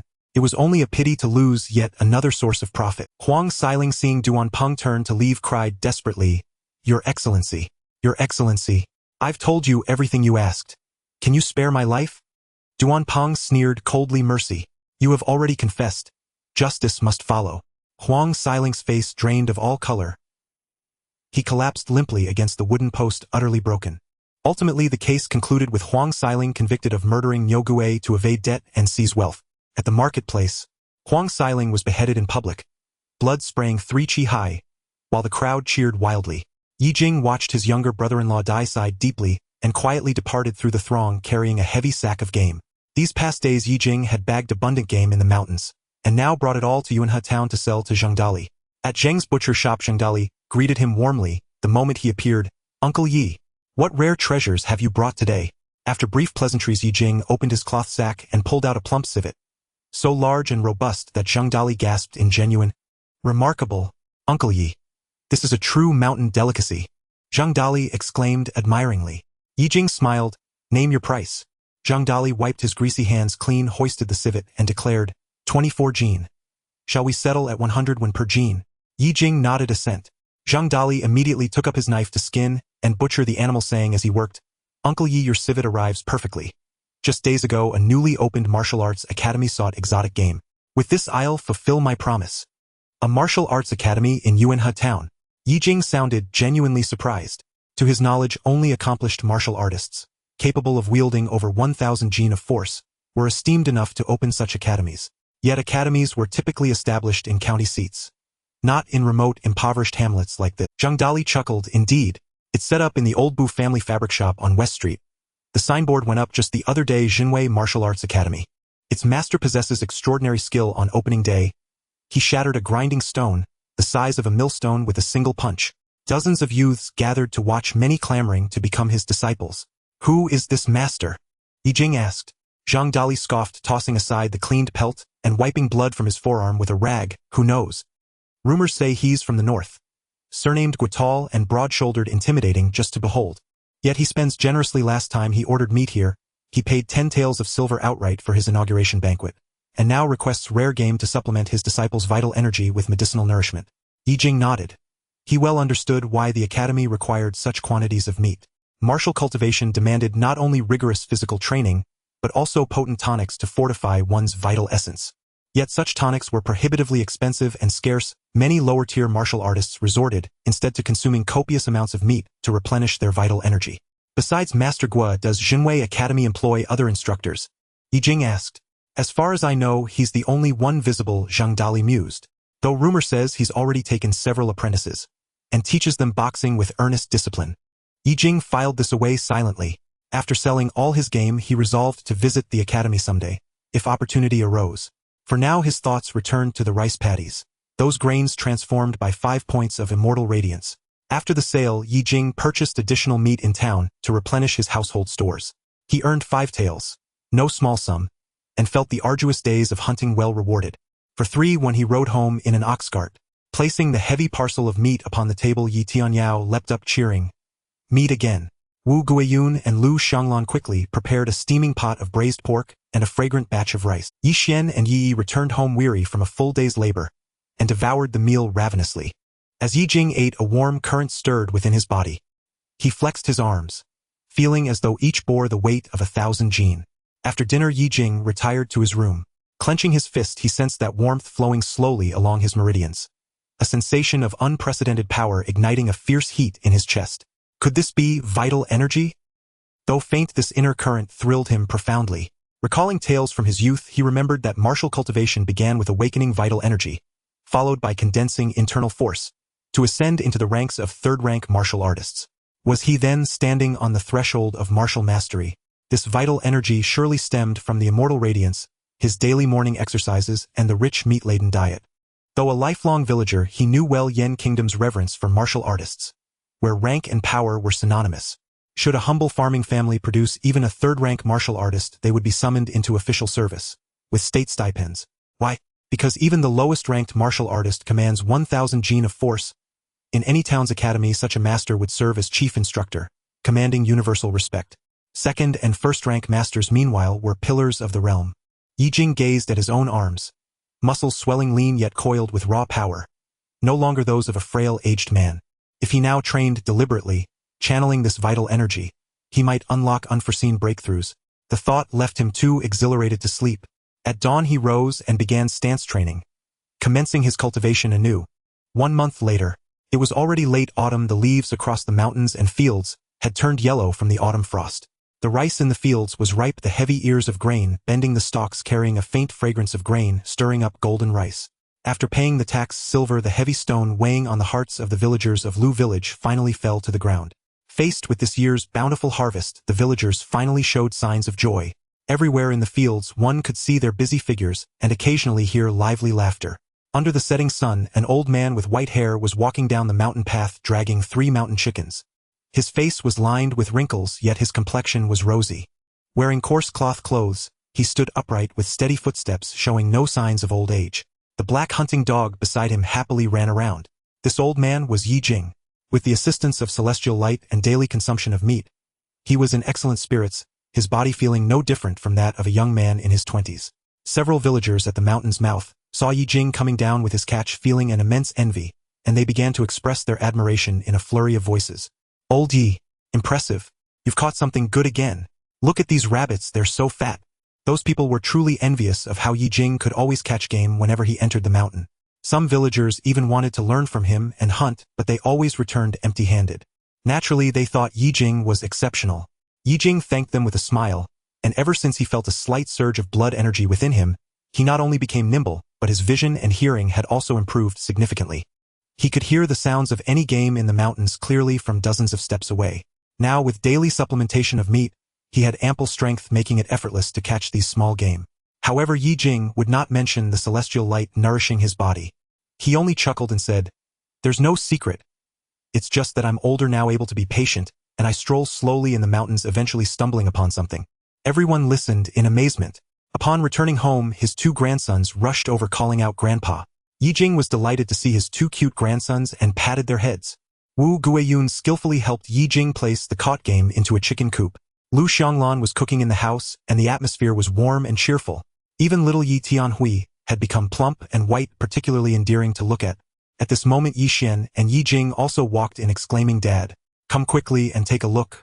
Ye Jing saw the joy on his 2 sons' faces and walked over to find them carrying a large burlap sack. Yi Xian was the most excited. In front of Ye Jing, he opened the sack, revealing the snow-white rice inside. "Dad, look at this rice. It's amazing." Ye Jing approached, reached in to pinch the rice, and saw that each grain was plump, seemingly glinting with a golden light. The quality was indeed superior to the finest rice. "Dad, my brother and I threshed some of the early rice and noticed this rice glowing with golden light. Could it be that our rice has absorbed spiritual energy?" Yi asked excitedly. Wu Guiyun and Lu Xianglan, who heard the brothers' surprise, also came out to take a look. Ye Jing immediately said, "Xianglan, use this rice to cook a bowl of rice. I'll try it first. This rice has absorbed 5 points of celestial light, so it can't possibly be bad. Let's see how it works." Lu Xianglan quickly took a bowl, filled it with rice, rinsed it briefly, and then started cooking. In less than a stick of incense's time, the entire room was filled with a rich fragrance of rice, invigorating. Everyone in the house couldn't help but gather in the kitchen. Ye Jing was eagerly awaiting to see what was so special about this rice. After a while, Wu Guiyun lifted the lid, and the smell wafted out with the snow-white rice grains glowing with a golden halo, making one's appetite soar. Even more astonishing was that although it was a small bowl of rice that went into the pot, it suddenly filled a large pot with 5 or 6 bowls of rice. The whole family swallowed hard. Ye Jing took the lead, scooping a bowl of rice, and after taking a bite with his chopsticks, his eyes widened in shock. Before Ye Jing even chewed, he felt a warm stream glide down his throat and into his abdomen, instantly spreading throughout his limbs. His body, which had been a bit sore from hunting, suddenly felt light. Moreover, the faint blood energy within him surged at once, showing signs of rising. "Delicious! So delicious!" Ye Jing could not help but exclaim. This rice was soft, sticky, and sweet, carrying a rich fragrance of grain more delicious than any rice he had ever eaten. More importantly, the nourishing sensation this rice provided was far richer than ordinary meat. Seeing Ye Jing enjoy the rice so much, everyone in the family was salivating. Ye Jing noticed and smiled, saying, "You all should give it a try." The family hurriedly took bowls and carefully scooped a bowl of rice. After just one bite, they were all captivated by the texture and aroma of the rice, praising it endlessly. Yi Xian exclaimed, "Dad, this rice is so magical. After eating it, all my fatigue is gone." "Yes, Dad. After eating, I feel warm all over like a nourishing tonic." Yi clapped his arms in astonishment. Even Wu Guiyun and Lu Xianglan felt a different sensation in their bodies, equally surprised. Seeing the astonished faces of his family, Ye Jing chuckled and said slowly, "That's because the rice from our family has turned into spiritual rice that can replenish blood energy." Replenishing blood energy. Upon hearing this, everyone in the house was greatly shocked. Everyone knew how valuable food that could replenish blood energy would be. Just one bite could invigorate a person. Something highly sought after by warriors. "Dad, we've been planting rice for so long. How could such rice that replenishes blood energy suddenly appear?" Yi Xian quickly recovered from his shock and asked cautiously. Ye Jing pondered for a moment and then smiled. "Perhaps it's because our fields are right next to the forest, absorbing the spiritual energy from the mountains, allowing our rice to absorb the essence of the sun and moon. No wonder Niu Gui has been eyeing our fields." Wu Guiyun exclaimed excitedly. Our fields can produce such miraculous rice. Therefore we must keep the fact that we can grow such magical rice a secret from outsiders. Ye Jing, after all, they were just ordinary farmers in the countryside. If outsiders learned that they had grown rice capable of replenishing blood energy, it would surely bring disaster. Until the family had strong self-defense capabilities, the news of this rice must not leak out. Dad, rest assured. I won't say a word to outsiders. Yi patted his chest. Wu Guiyun and Lu Xianglan nodded repeatedly. Yi Tianhao and Yi Tianyao also chimed in. Grandpa. We won't say anything either. Ye Jing listened, nodding in satisfaction. At this moment Yi Xian suddenly asked Ye Jing, Dad, since this spiritual rice has such strong nourishing abilities, can't we sell it to supplement our household expenses? Ye Jing shook his head helplessly. Now that we have this spiritual rice, we need to keep it hidden. Selling it openly is not an option. Yi Xian flashed a hint of disappointment in his eyes, expressing a bit of reluctance. Dad, if only we were warriors. Everything has to be kept hidden. It's so frustrating. Though he was generally stable as the eldest son, he still had youthful impetuosity, and Ye Jing could sense the pent-up frustration in his eldest son's heart. Ye Jing patted Yi Xian's shoulder, saying, Xianer, I know you're feeling frustrated, but our family's foundation is weak. This spiritual rice, though a treasure, can also bring disaster. Don't be anxious, be patient. Yi Xian nodded, calming his impulsiveness upon hearing this. At this point Ye Jing again solemnly addressed the entire family regarding the matter of the spiritual rice. Do not reveal a word to the outside world without my permission. Understand? Everyone in the family nodded seriously, sealing the secret of the spiritual rice in their hearts. After Ye Jing finished his instructions, he looked at the bag of spiritual rice in the yard, and then glanced at his family members still at home. Suddenly a bold idea emerged in his mind. Since this rice could replenish blood qi, why not have the whole family practice martial arts together? This way they would all have a means of self-defense. Unfortunately, he currently had no martial arts foundation, and at most he could only use it to strengthen his body, just testing the waters, as his internal blood qi could no longer be replenished.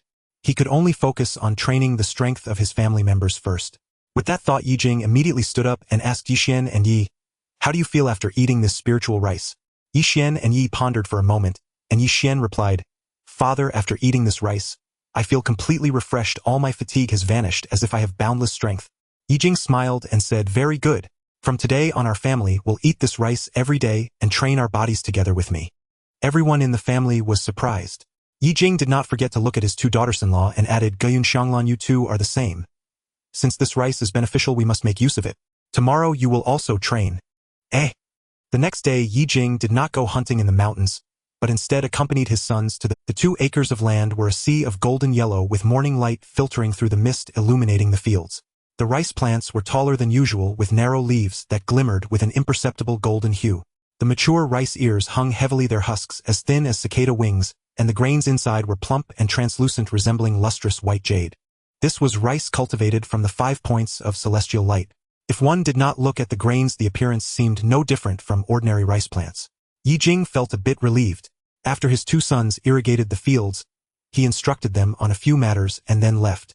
The Yi family's fields were located in a mountain valley rarely visited by anyone, except for the Yi family, making it relatively secluded. He followed the mountain path down. At this moment Ye Jing noticed a well-dressed landlord coming down the ridge, accompanied by Zhang Youqiang, whom he had not seen for several days. Zhang Youqiang had changed from his previous domineering demeanor, and now stood quietly beside the landlord, seemingly engaged in conversation. The landlord seemed to notice Ye Jing looking at him, and casually glanced at him, disregarding him. This landlord was the Zhang landlord from Li family village, who had acquired land through Niugue. He relied on these fields to grow high-quality grains for the wealthy families in the county. Moreover, the land in Lu village was fertile, producing rice superior to that of Chun family village. This was why he had been relying on Niugue to find him land in Lu village. Now that Niugue was dead, he was counting on the few acres of land in Lu village to yield good rice, hoping to make a fortune. Zhang Youqiang was also a distant relative of Zhang, he needing to curry favor with him for his livelihood. He repeatedly nodded, saying, Uncle, rest assured. I will treat this rice as my lifeline. Zhang he nodded in satisfaction and then left. Zhang Youqiang, who was told to take care of the fields, felt quite indignant, thinking he, an experienced hunter, was assigned such a task. Feeling somewhat depressed, he turned around and just happened to see the white-haired Ye Jing coming down while smoking. Remembering the previous incident with the fox fur, Zhang Youqiang immediately said rudely, Old Yi, it's been a long time. Ye Jing, seeing that it was Zhang Youqiang, merely nodded coldly as a greeting, and Zhang Youqiang was furious at being treated so coldly, but could not express his anger directly, so he spat at Ye Jing's back and trudged toward the fields. Ye Jing ignored Zhang Youqiang, For the next few days, he had all his family members, including his 2 grandsons, get up early and practice standing meditation in the yard. They persisted for over half an hour, and when they were exhausted, they consumed the spiritual rice and blood food. After eating this nourishing spiritual rice, the family members experienced rapid improvements. Especially the 2 sons, their strength had increased with their temples bulging. Onlookers would think they were martial artists. They swung their fists with a resounding thud. Although they were still far from being martial artists, it was enough to intimidate others. Ye Jing also had his 2 sons try lifting the heavy grinding stone at home, and the 2 sons could easily raise it, proving that they had already mastered the strength of several hundred pounds. This made Ye Jing sigh in admiration. Being young had its benefits. Just a few days had passed, and they had made such progress, far surpassing the speed of this old man. As the rice was nearing maturity, Ye Jing noticed that after cutting the rice ears, new ones would grow back, and they could mature in just 10 days. This greatly delighted Ye Jing. It seemed that this rice could continuously grow, much like chives regrowing after being cut, truly an inexhaustible resource.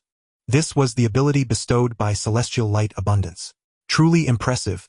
Seeing the rice shimmering with golden light, Ye Jing decided to name it Golden Spiritual Rice. Moreover, Ye Jing discovered that his fields were often visited by rare mountain chickens.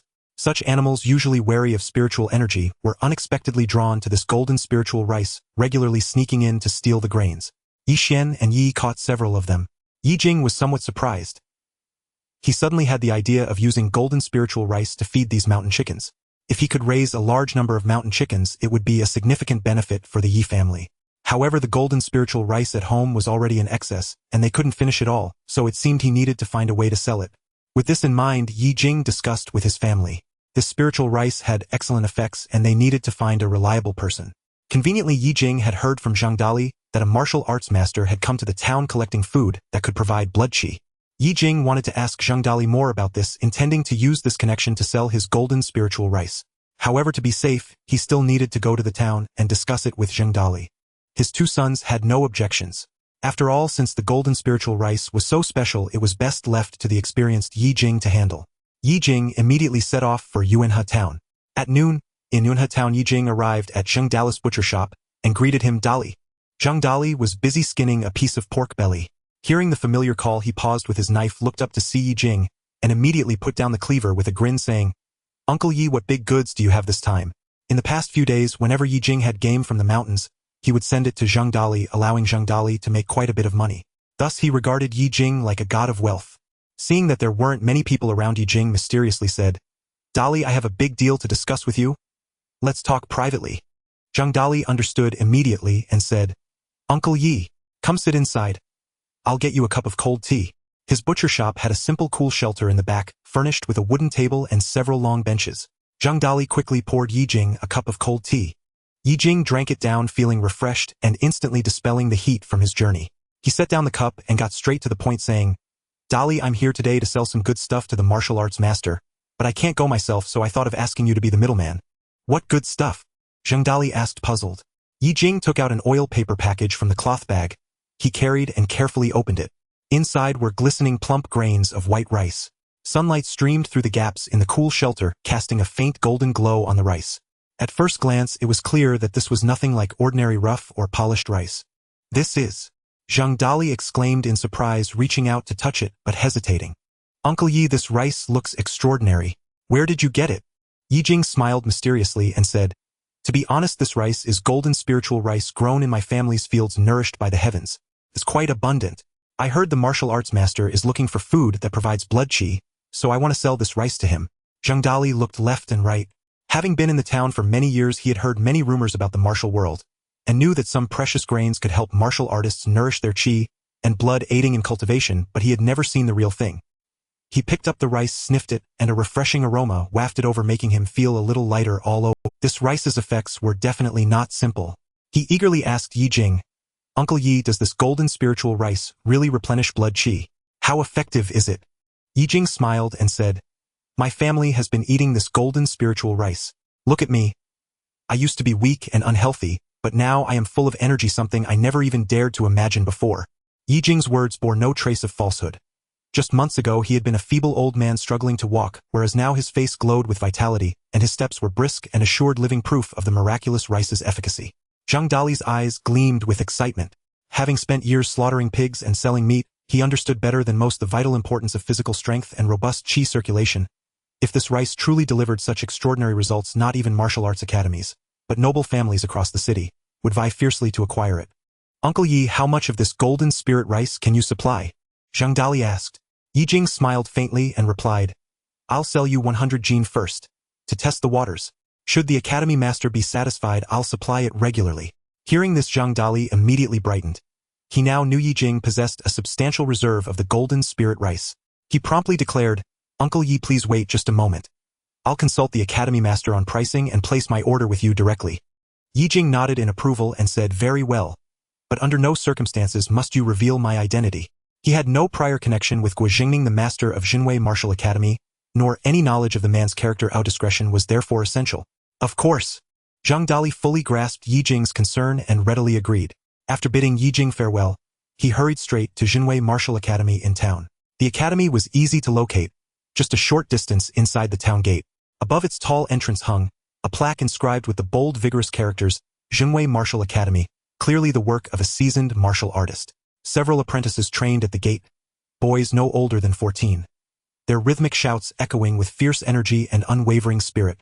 Zhang Dali approached one apprentice at the gate, exchanged a few words, and the youth immediately dashed inside. Moments later, a towering, broad-shouldered, middle-aged man emerged alongside the apprentice. His stern visage accentuated by bulging temples and prominent blue veins tracing his forehead. Dressed in simple martial attire and marked by sun-darkened skin, the man exuded unshakable authority. This was Guojingning, master of Jinwei Martial Academy, and a second-rank cultivator standing at the peak of his realm. Capable of exerting over 1,000 jin of force, he inspired awe in all who beheld him. Dali, what brings you here? Guozingning's voice boomed like a temple bell. Zhang Dali hastened forward with a warm smile. Master Guo, I've brought you something extraordinary. I'd like to discuss a partnership. With that, he extended the paper-wrapped package in his hand. Guozingning took the parcel, opened it, and his eyes widened in astonishment.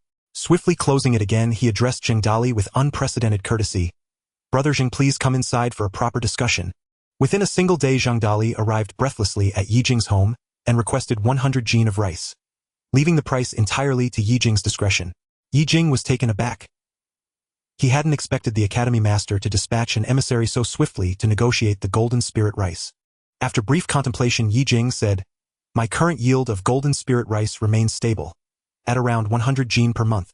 As for pricing, would 500 won per jin be acceptable? Though steep, the price was hardly unreasonable for rice capable of enhancing cultivation of qi and blood. Recalling the academy master's firm instruction to secure favorable terms at all costs, Zhang Dali smiled and replied, Agreed. However, Uncle Yi, Master Guo has one additional condition. If you wish to establish a lasting trade relationship, he will purchase your entire output, but exclusively for Jinwei Martial Academy. You may not sell this rice to anyone else in town. Purchase my entire output. Ye Jing was startled. Could this Martial Academy master truly be so wealthy, or so determined, as to monopolize his entire supply? Ye Jing did not accept outright. I deeply appreciate the master's sincerity. Monopolistic procurement is indeed advantageous, but I harbor a concern. This rice is only just entering the market. To commit fully at the outset risks jeopardizing my livelihood, should the academy's circumstances change unexpectedly. Uncle Yi, you distrust Jinwei Martial Academy. Zhang Dali's smile softened slightly. Ye Jing gestured gently in reassurance. Not at all. It is simply prudent to leave room for flexibility, to preserve harmony in future dealings. I pledge to prioritize Jinwei Martial Academy. Every jin of monthly output shall go to you first. Should production increase later, I shall offer you the surplus before considering others. Yet I cannot agree to an absolute prohibition on sales to others.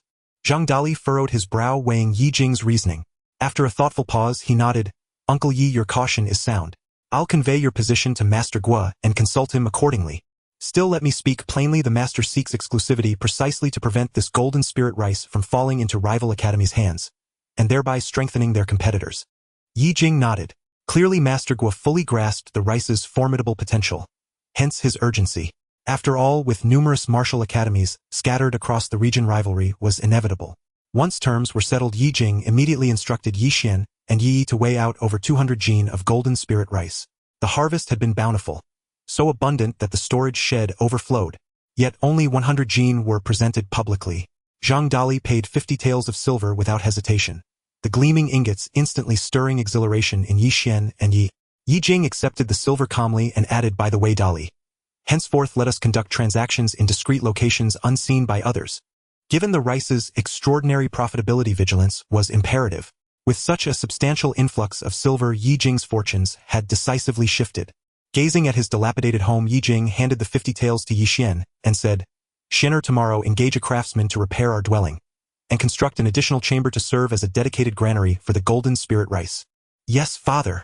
Yi Xian responded eagerly, eyes alight with joy. The very next day, masons and tile workers arrived to renovate the house. Previously, funds earned from mountain hunting and from Nyogue had gone solely toward feeding the family. Now, with proceeds from the golden spirit rice, they could finally restore their home.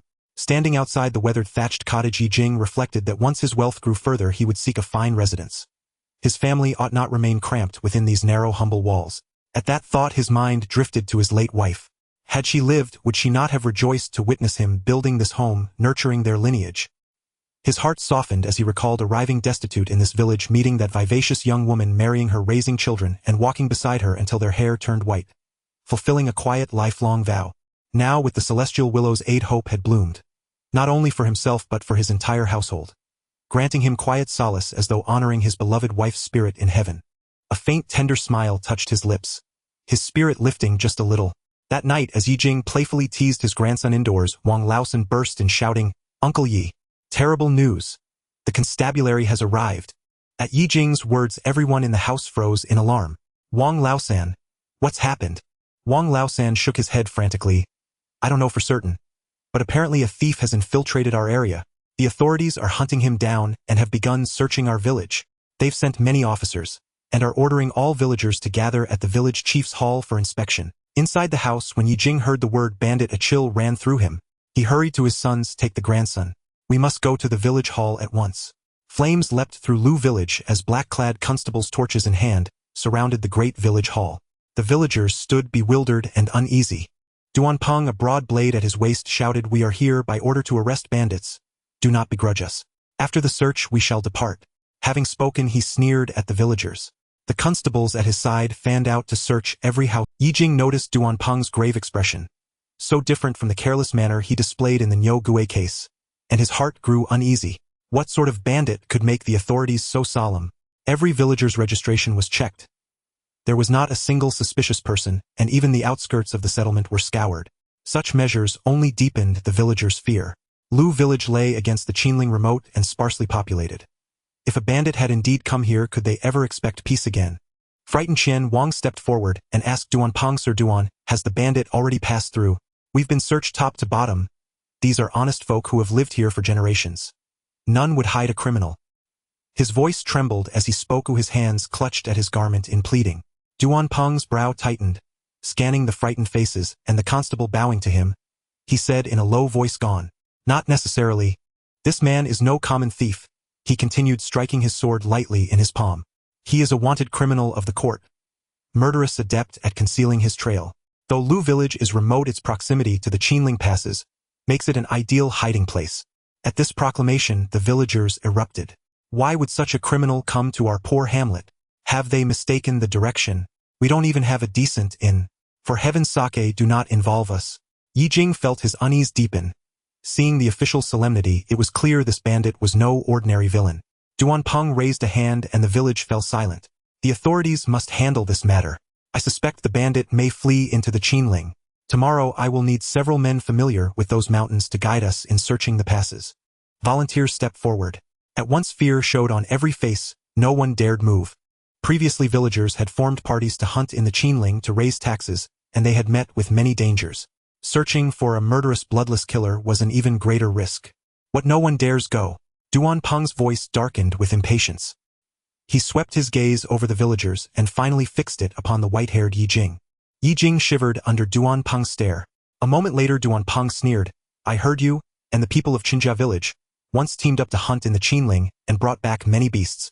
You are tenant farmers, are you not? Do you not know that contravenes the laws of Yen state? Hunting in groups without permission is illegal for peasants. Yet to make up taxes, officials had often turned a blind eye.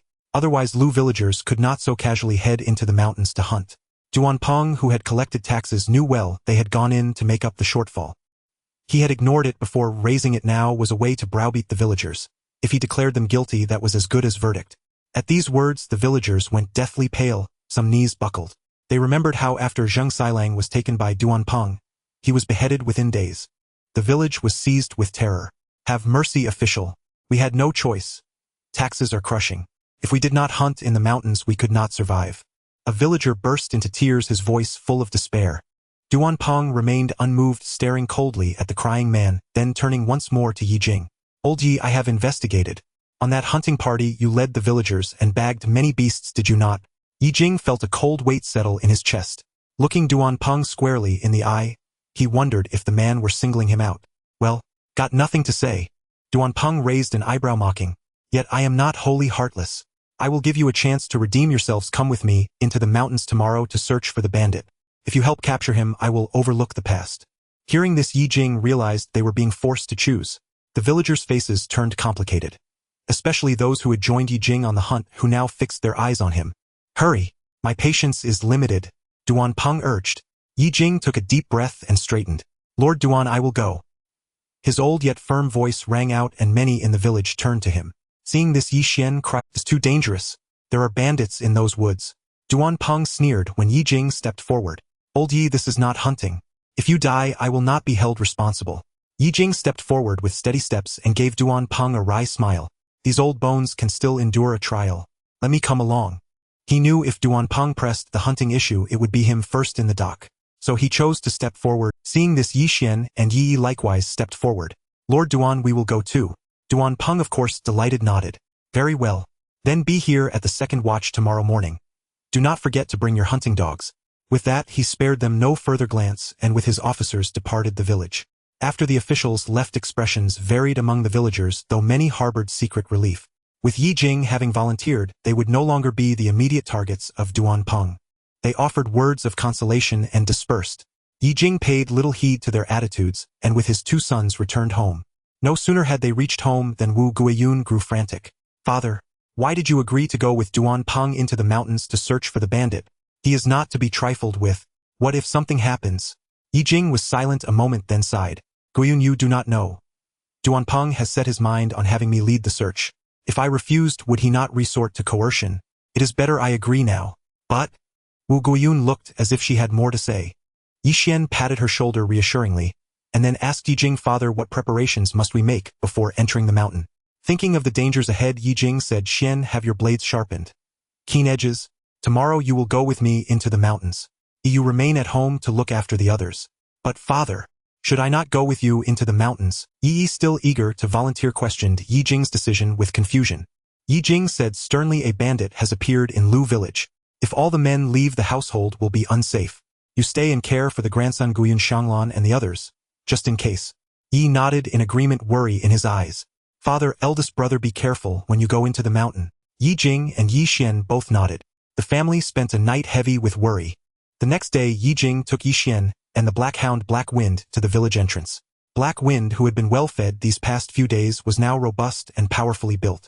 After waiting at the village entrance for a short, while Duanpeng strolled over at his leisure, seeing that Ye Jing had brought along his hunting hound, he paid no mind to Yi Yi's absence. Ye Jing held out a cloth strip toward Duanpeng. I've heard your hound possesses an exceptional sense of smell. Let's test whether it can track down the thief's trail. Ye Jing patted Black Wind's head. Black Wind stepped forward and sniffed this. Obediently, the hound inhaled the scent from the cloth, and let out a sharp howl before dashing toward the mountain's entrance path. Ye Jing immediately cried out, He's found something. Follow him. Hearing this, Duanpeng signaled his constables to pursue the hound. Their party ascended the Qinling Mountains, trekking roughly 10 kilometers until they reached a perilous mountain pass. The infamous Duan-Tuao, or Severed Head Gorge. Duanpeng, surveying the treacherous terrain, grew visibly tense. He tightened his grip on his saber and asked, Elder Yi, are you certain your hound hasn't led us astray? How could a thief possibly flee to such a forbidding place? Ye Jing replied calmly, Magistrate Duan, the more rugged the mountains, the better they conceal fugitives. His traces would remain undetected for quite some time. Duanpeng nodded thoughtfully, then turned to his men, Stay sharp. Every one of you. The thief may well be hiding here. Seize him immediately upon sighting him. Yes, sir. The path through Duan-Tuao was treacherous. Growing ever more uneven the deeper they ventured, with dense forests and tangled undergrowth choking the way. Ye Jing himself felt uncertain. Along the way, he cautiously questioned Duanpeng about the thief's identity. Duanpeng merely described him as a minor bandit chieftain who wielded twin axes known for roaming across regions and committing crimes at will, now wanted by imperial authorities. Beyond that, he offered no further details, only remarking that higher officials regarded this criminal with utmost seriousness and demanded his capture at all costs. Hearing this, Ye Jing grew increasingly uneasy. Worse still, Duanpeng instructed him and his son to lead the advance. Should the thief truly appear, they would be the first struck. Duanpeng implied the bandit chieftain posed little threat beyond brute strength. Yet Ye Jing tightened his grip on his hunting knife, heart pounding. Not from fear alone, but from the chilling suspicion that this man was far more vicious than claimed. They searched for nearly an entire afternoon until dusk began to bleed across the sky. Duanpeng's patience frayed. "Old man Yi, is your hound deliberately leading us in circles? We've scoured this place for hours and found nothing." Ye Jing explained evenly, "Traces grow faint with time. The scent has long since dissipated. Finding him is exceedingly difficult.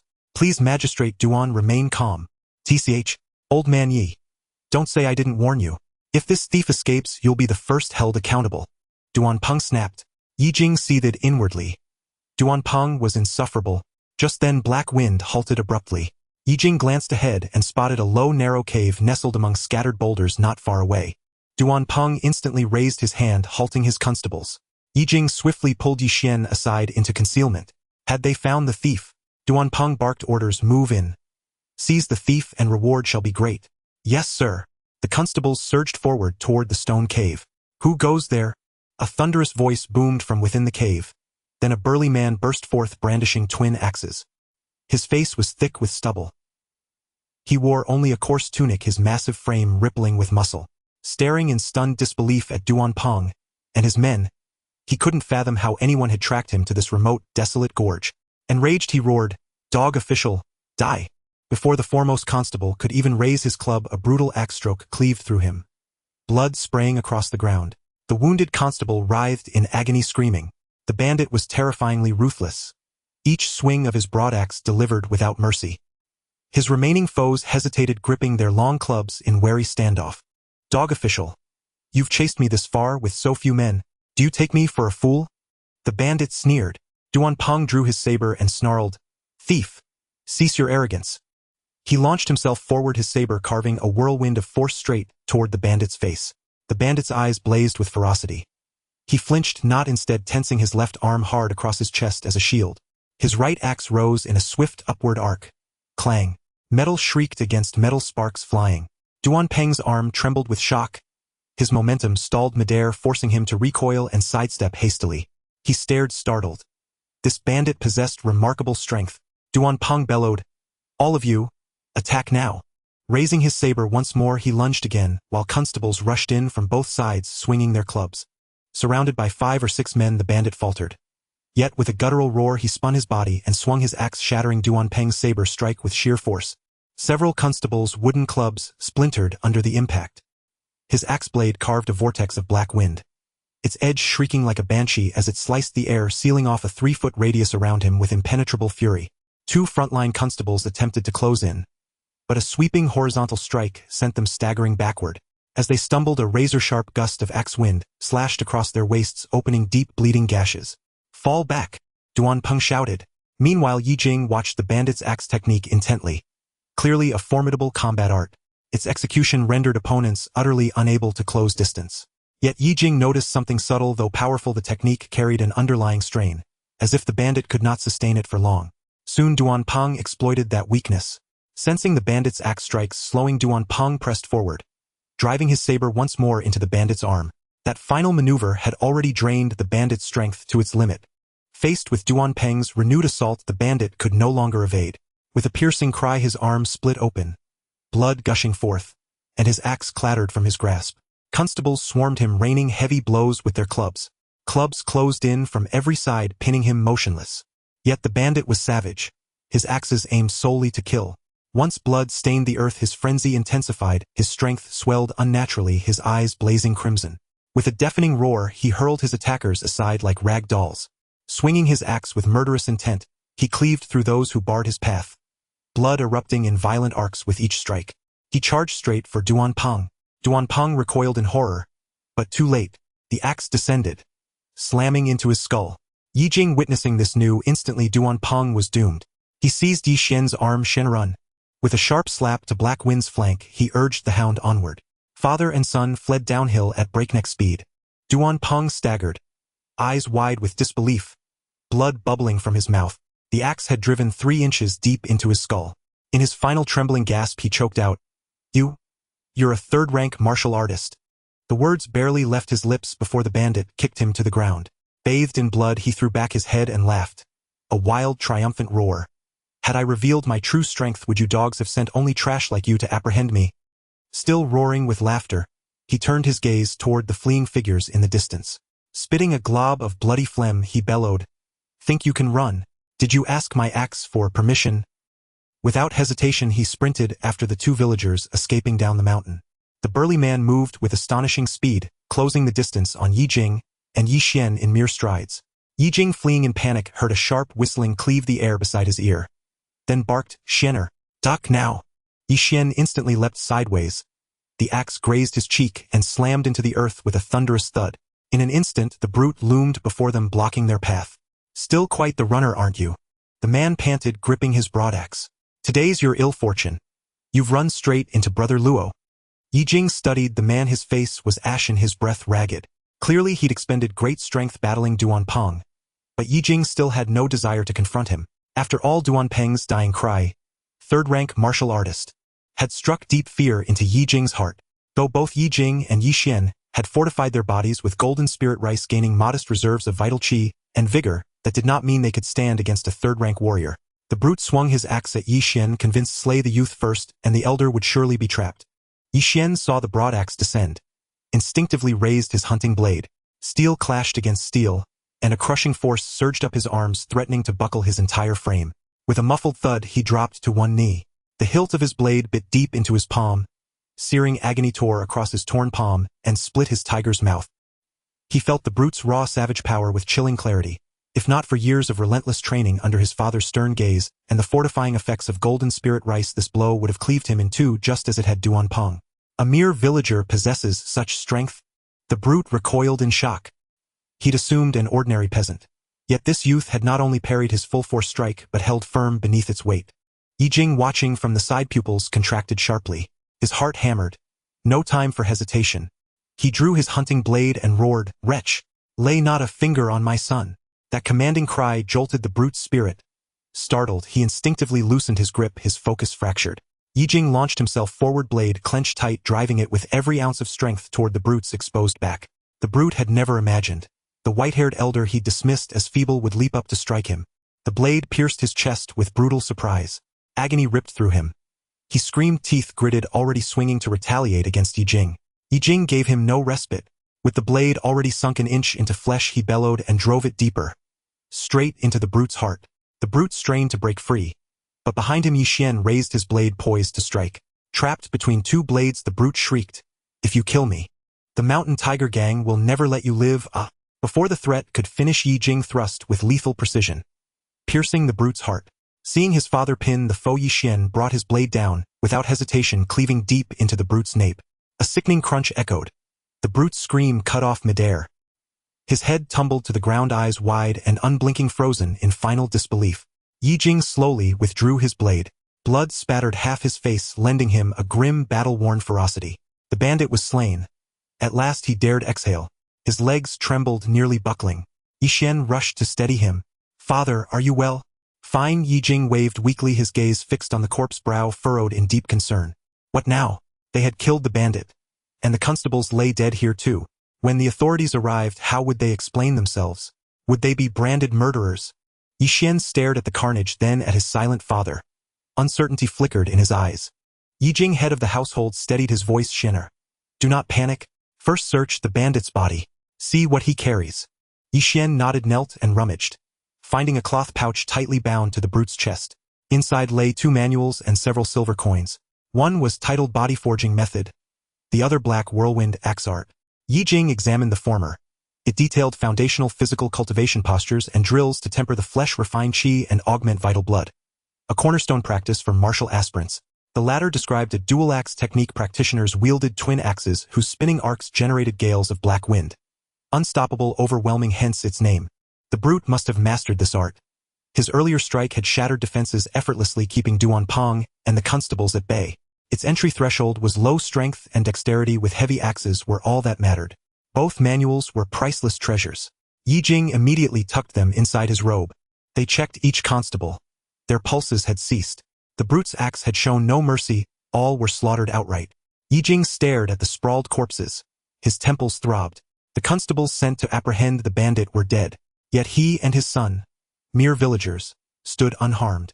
To any magistrate their innocence would appear deeply suspect.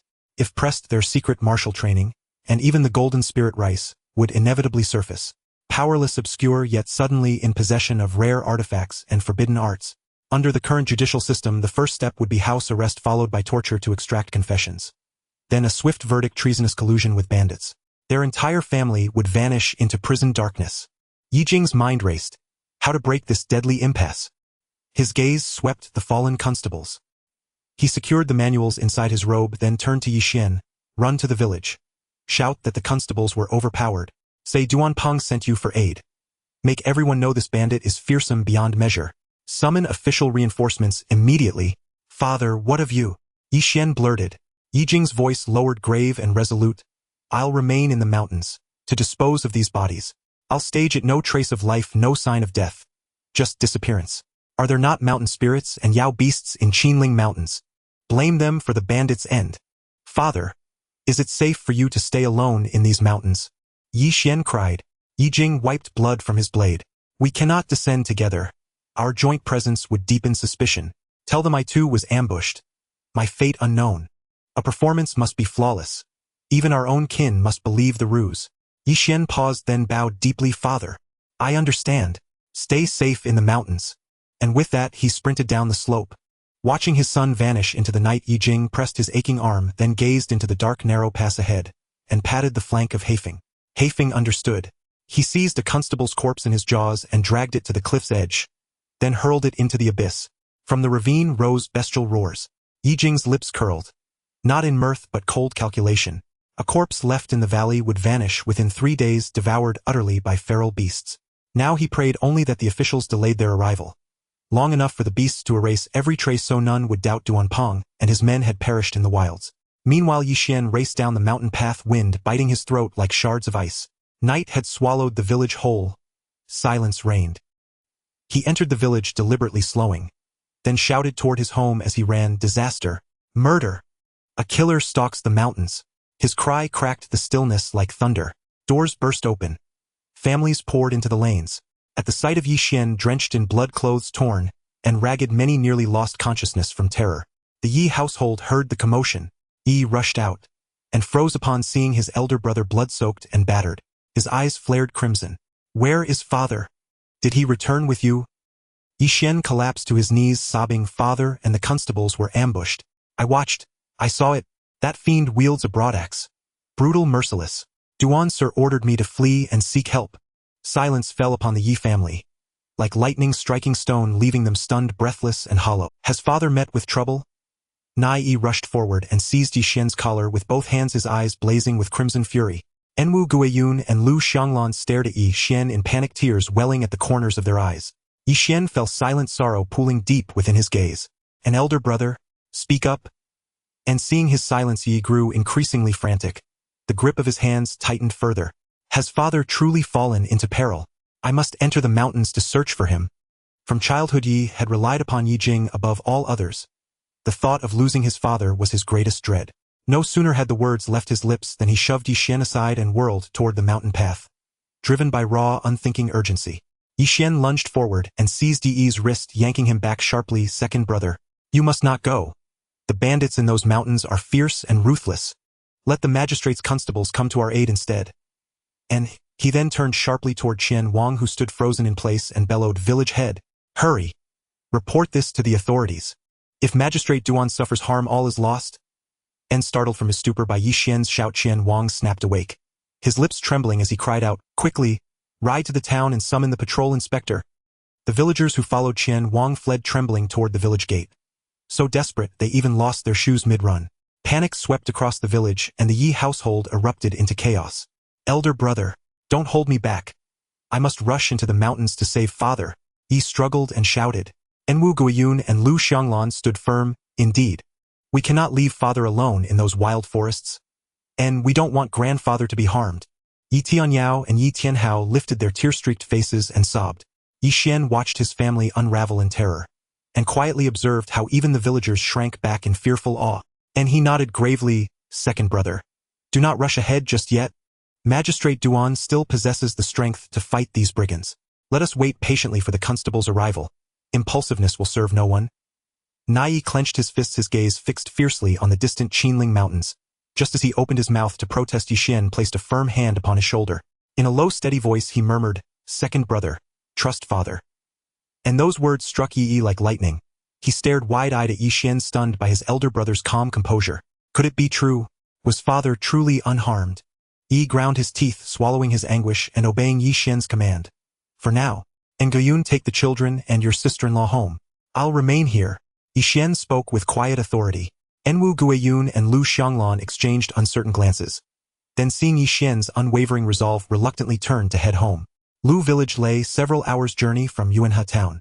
Enqian Wang led Yi Xian and Yi Yi to the magistrate's yamen, only to find its gates still tightly shut with no reply to their knocking.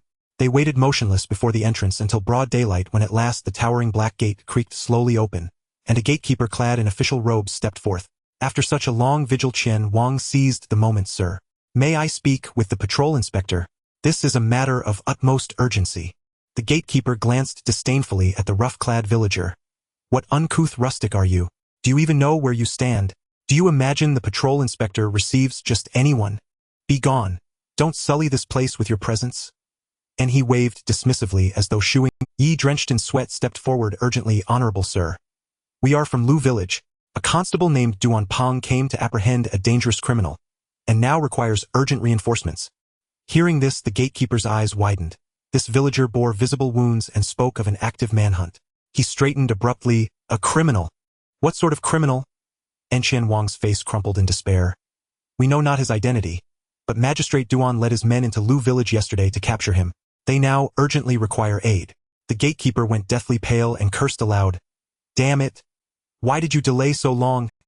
He bolted down the corridor, bursting straight into the patrol inspector's second hall, ignoring all protocol, and shouted inward, Sir, urgent news. Magistrate Duan has been besieged while apprehending a criminal in Lu village. He sent messengers for immediate reinforcement. Patrol Inspector Li Kuan, who had been savoring fragrant tea, raised his head. Brows knotted in stern disapproval. Such disorderly haste. What nonsense. Why would Duan Peng, in the midst of arresting a criminal, find himself trapped? Guizhengning, who had been invited to share tea, lifted his gaze in mild surprise. I know not the details, sir. The messengers are villagers from Lu village. They await outside the yamen. The gatekeeper gasped for breath, bowing low as cold sweat glistened on his brow. Li Kuan set down his brush and rose, voice grave. Bring them in. Qian Wang, Yi Xian, and Yi entered the second hall. Yi Xian noted Patrol Inspector Li Kuan in his azure official robe, and beside him an unfamiliar, powerfully built man. This man wore no smile. His massive frame and bulging temples betrayed formidable martial cultivation. And at the sight of the Patrol Inspector, Qian Wang's legs trembled uncontrollably. Jare. Great sir. Ni's voice quavered, barely forming coherent words. Yi Xian stepped forward, bowed deeply to Li Kuan, and spoke. His tone urgent yet composed. Your Honor, I am Yi Xian, a commoner of Lu village. Yesterday Magistrate Duan led his constables into our village to apprehend a criminal of extraordinary prowess. Now he is locked in desperate combat, and urgently requires the Yamen's reinforcement. I beg you, dispatch troops without delay. Li Kuan's gaze swept over the three. Yi Xian, though wounded and clad in tattered garments, stood resolute. Yi's eyes burned crimson, his knuckles white with tension radiating suppressed fury. Only Qian Wang shook uncontrollably. Li Kuan reflected inwardly. Just months prior he'd received orders from above to hunt down the roving bandit gang, known as the Ferocious Tiger Gang. The county magistrate had mobilized every local yamen along their suspected route. Their leader, a second-stage martial artist at peak mastery, wielded a great saber. Several lieutenants had since scattered into Yanggu County. Obeying the magistrate's directive, Li Kuan had dispatched men to Lu village upon learning a lieutenant had fled there. He never imagined this fugitive would prove so fearsome. Even Duan Peng, his yamen's finest constable, now fought for survival. A full night had passed since the clash began. Duan Peng might already be dead, and Li Kuan's modest yamen had no further able-bodied men to spare. Your Honor, Yi Xian prompted, gently, sensing the inspector's silence. Enli Kuan stirred from his thoughts, his expression heavy with helplessness, as he turned beseechingly toward Guozhengning, who sat calmly sipping tea. Should this criminal continue his rampage across Lu village and neighboring hamlets, spilling blood and so Li Kuan's post would be forfeit, yes. But worse, the county magistrate might charge him with dereliction of duty, a crime punishable by death. Guozhengning, being a genuine second-stage martial artist, might yet lend his strength. Enli Kuan ventured, Brother Gua, what say you? Young Duanpang may not endure much longer. That lieutenant from the ferocious tiger gang is clearly no ordinary foe. Surely a cultivated martial artist. My yamen holds no one else capable of confronting him. Yet we have known each other long, and you, Brother Gua, possess real proven mastery. Today I humbly ask for your assistance. Guozhengning set down his teacup, cast a cool glance over the villagers below, then met Li Kuan's gaze. His expression serene, unreadable. Inspector Li, this is an official pursuit. It falls outside the purview of a mere civilian such as myself. Li Kuan's face flushed with urgency. Brother Gua jests. Should you intervene, not only might you save Duanpang, but you could seize the bandit lieutenant himself. Such a feat would be a monumental achievement. I shall report your valor truthfully to the county magistrate, and ensure you receive due commendation and reward. En below, Ye Jing caught the inspector addressing the burly man as Brother Gua, and heard him described as a second-stage martial artist. Could this martial cultivator be Guozhengning, the martial arts master who had purchased their family's golden spirit rice? Guozhengning listened to the inspector's words, pondering slightly. He then smiled and said, hearing you say this, the Menghu gang has committed numerous atrocities, rampaging through various places and harming the common people. I have heard of this long ago. Since we have encountered them today, it is only right that we do not stand idly by. Li Kuan, upon hearing this, was overjoyed and clasped his hands in gratitude, saying, Thank you, Brother Gua. Your great kindness I Li will never forget. Guozhengning nodded, finally fixing his gaze on Ye Jing. Where exactly did the thief engage in combat with Constable Duan in Lu village? Ye Jing replied, Lord Duan and that thief are in the Qinling Mountains within Lu village. Last night the sky was too dark for me to discern the direction. I only knew that Lord Duan was engaged in a fierce battle with the thief. Now, after a night has passed, the situation must be extremely critical. We cannot delay. We must depart immediately. Guozhengning no longer hesitated, turning around and walking towards the door with steady and swift strides. As he walked, he said to Li Kuan, Inspector Li, you must immediately gather anyone in your office who can still move, then hurry to Lu village to provide support and handle subsequent matters. Guozhengning intended to confront the thief alone. From Ye Jing's words, he learned that the thief had been able to match Duanpang in combat, indicating that his strength was likely around that of a third-tier warrior and should not be too difficult to deal with. He was confident that he could subdue the thief by himself. Li Kuan quickly agreed, saying, Good. I will go right away. To expedite the rescue, Guozhengning called for his carriage, and several men squeezed into the carriage, heading towards Lu village together. In the carriage, Guozhengning noticed the two men in front of him, tall and robust with strong arms, much stronger than ordinary farmers. If they were a few years younger, they would be excellent candidates for martial training. Guozhengning silently lamented, What a pity! The most critical aspect of martial training is childhood practice. These two appeared to be in their 20s with their bones already set. Even if they had brute strength, it would be difficult for them to cultivate their qi. At most, they could only strengthen their bodies. The carriage jostled and soon arrived at Lu village. Many villagers gathered, eagerly waiting. Upon seeing the carriage, they thought a distinguished person had arrived and held their breath, not daring to move. When Guozhengning stepped out of the carriage, his tall stature coupled with the silk robe that only the wealthy could afford led the villagers to believe that a high official had come. Little brother, lead the way, Guozhengning stated straightforwardly. Ye Jing nodded and walked ahead to guide them. In the Duanto cliff, mist swirled. Under Ye Jing's guidance, Guozhengning noticed that the Qinling Mountains were quite perilous with jagged rocks. After walking for about 3 hours, Guozhengning raised his hand to signal Ye Jing and Yi to stop. There is a strong smell of blood ahead. You should not follow me. With that, Guozhengning brandished his steel knife and slipped into the woods. Yi, anxious to follow, was held back by Ye Jing, and they waited on the side. As a martial artist, Guozhengning's senses were naturally sharper than those of ordinary people. He easily detected the smell of blood not far away.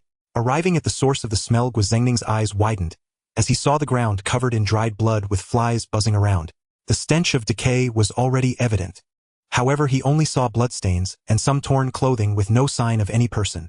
Based on the fragments of clothing on the ground, Guozhengning found traces of the constable and the officers frowning in concern. Where are they?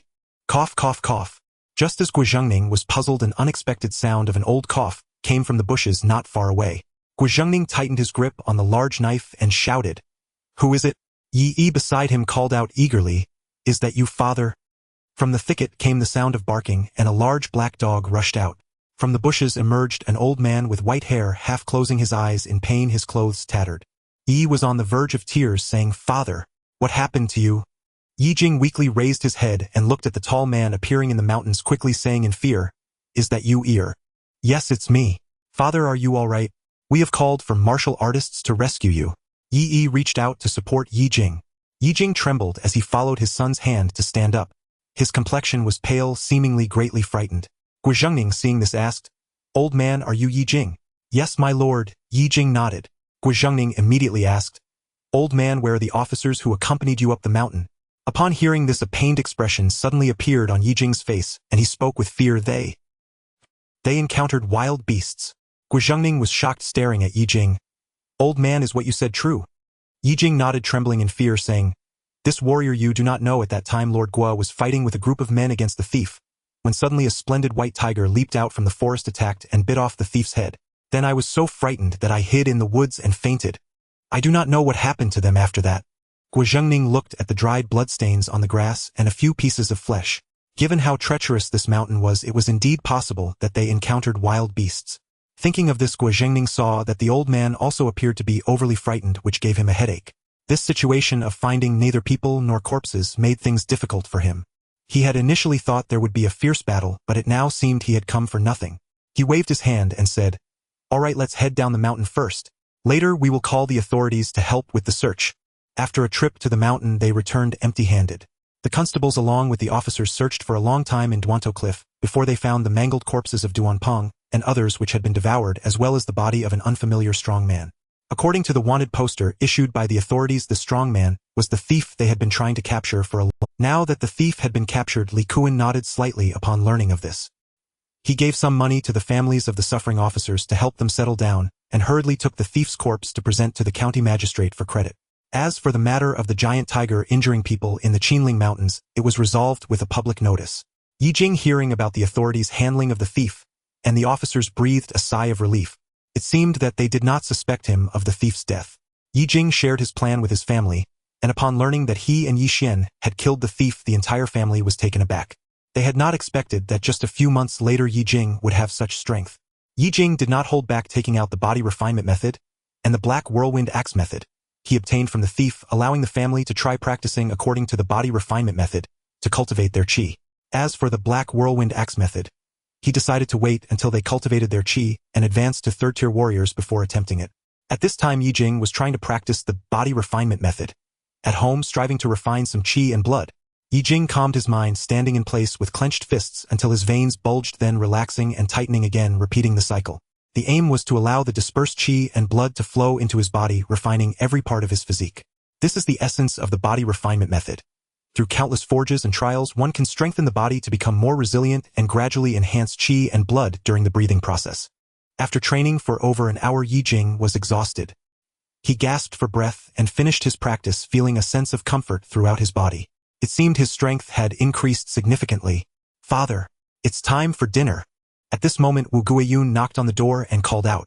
Ye Jing opened the door and saw that Wu Guiyun's face was also wet, a sign that she had just finished her training.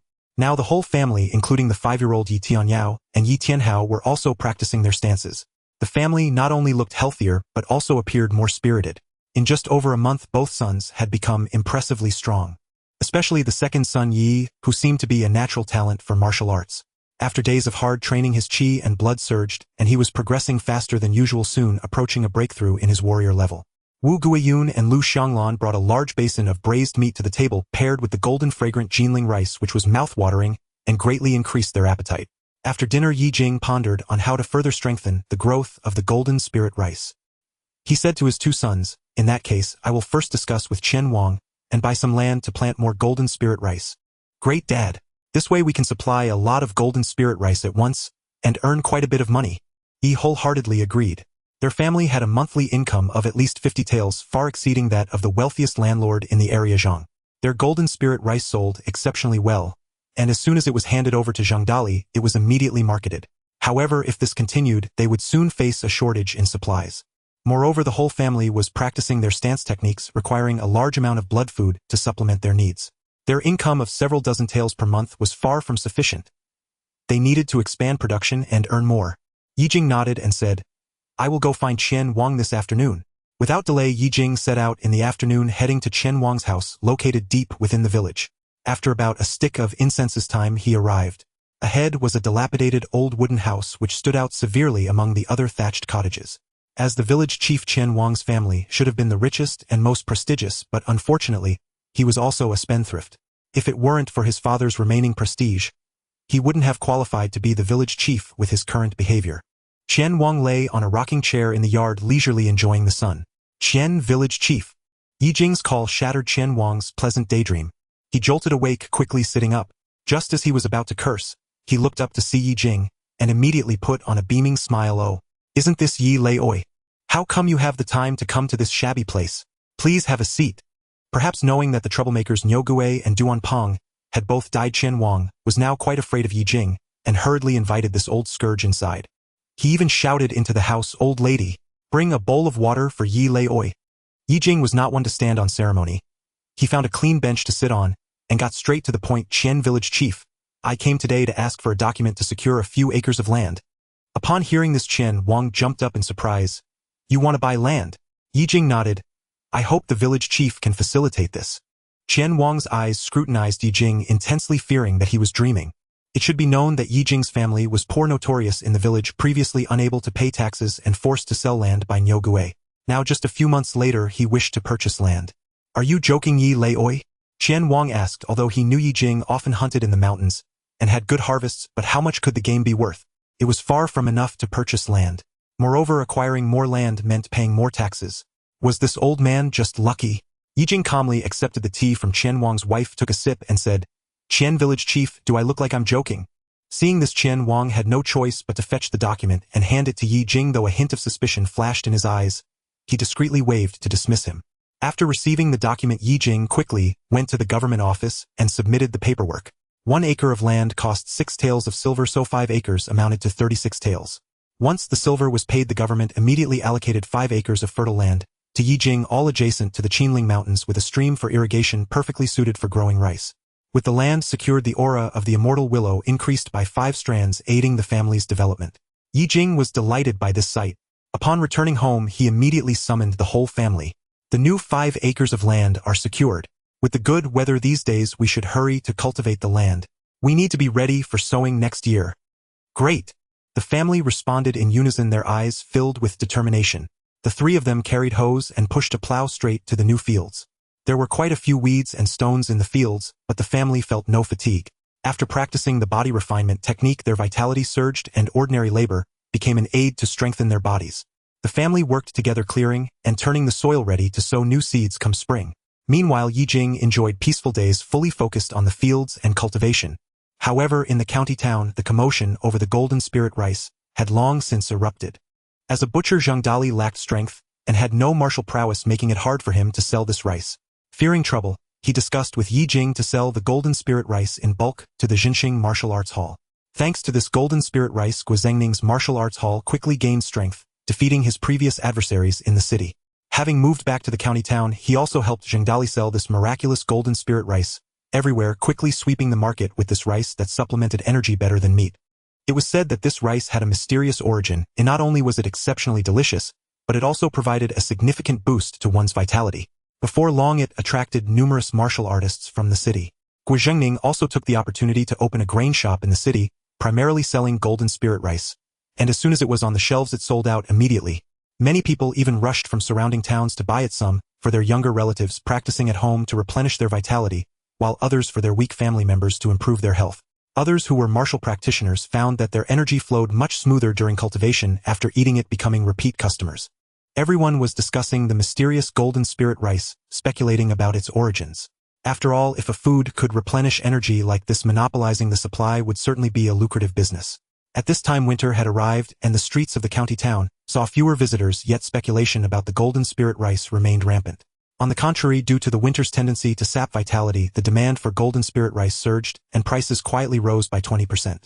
In the Tang family of Yanggu County Town, in the main room, the interior was luxuriously furnished. Outside, the cold winter landscape was biting, yet inside it was warm as spring, with a heated Kong and a faint aroma of sandalwood in the air. An old servant with graying hair approached respectfully holding a white jade bowl filled with glimmering rice that was still steaming, exuding a rich fragrance. Seated on a huangli wood chair was a man dressed in splendid attire engaged in a game of chess with a handsome... The man was Tang Wanxiong, the current head of the Tang family. As a martial artist he had fought alongside the emperor in battles, earning great merit. Now he was rewarded by the emperor with 1,000 acres of fertile land and immense wealth, making him the most powerful family in the entire county town. The young man across from him was his eldest son Tang Xiaojie. Tang Wanxiong glanced at the old servant and asked, "Is this the golden spirit rice that's been causing such a stir in the county town recently?" "Yes, my lord. I specially queued at Guo Zhengning's grain shop early this morning to buy this, and it was just instructed to the kitchen for steaming still hot." The old servant replied, "It's just some country rice. Is it really worth the frenzy of the entire county town?" Tang Xiaojie said with a hint of disdain.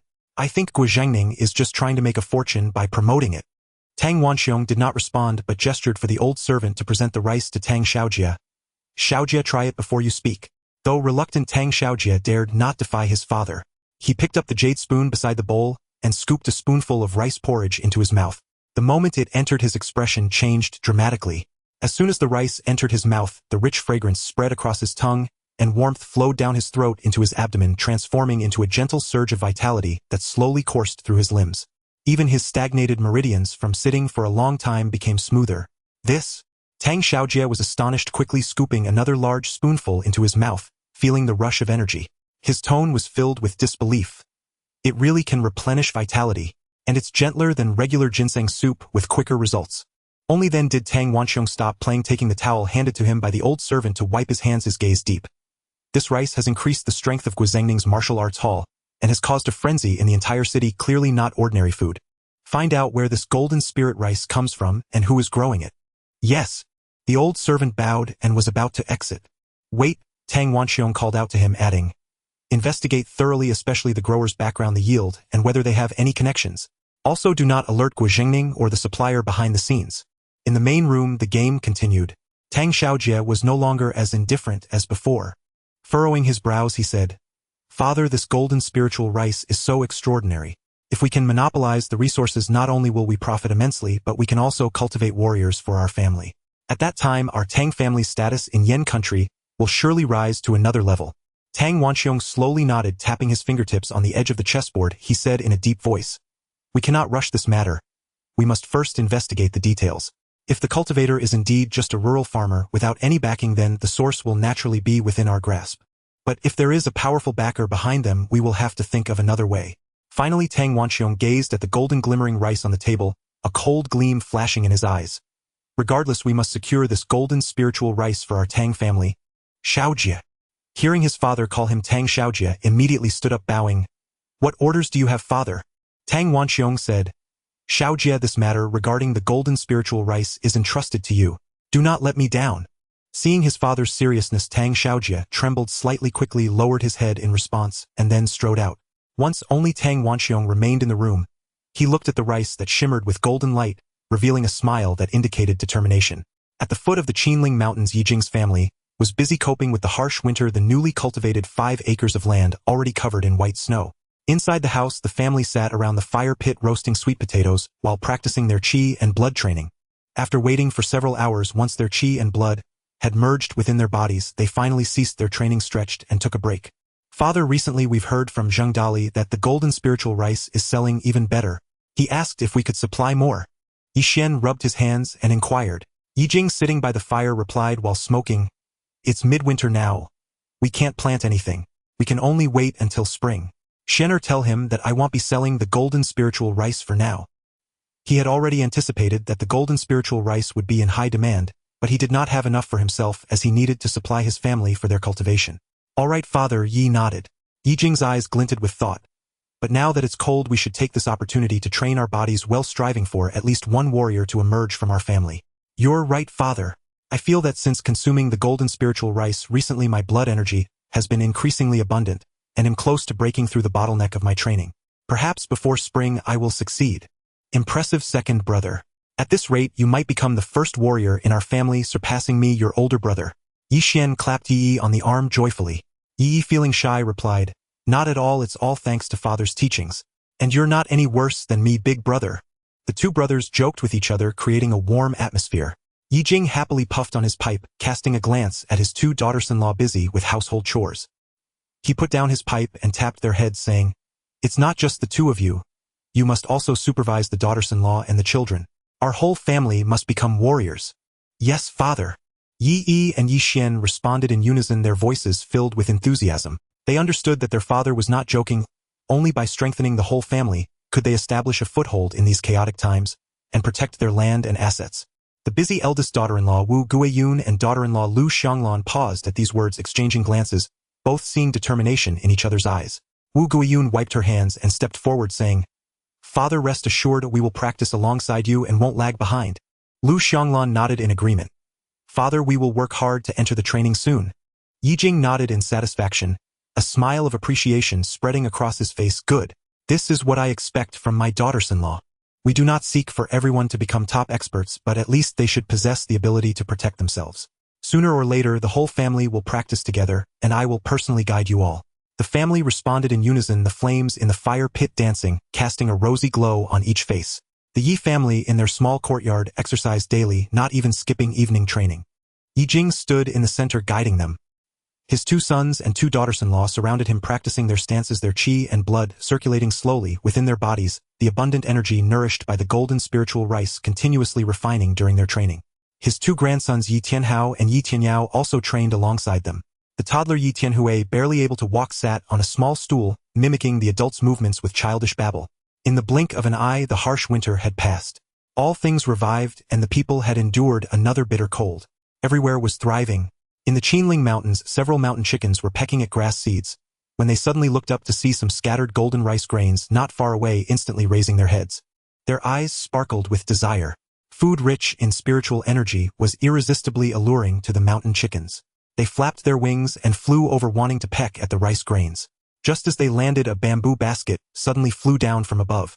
The mountain chickens were startled and attempted to flee, but their reaction was a beat too slow, and they were completely covered by the basket. Flapping their wings, they couldn't escape. "Got it! Got it!"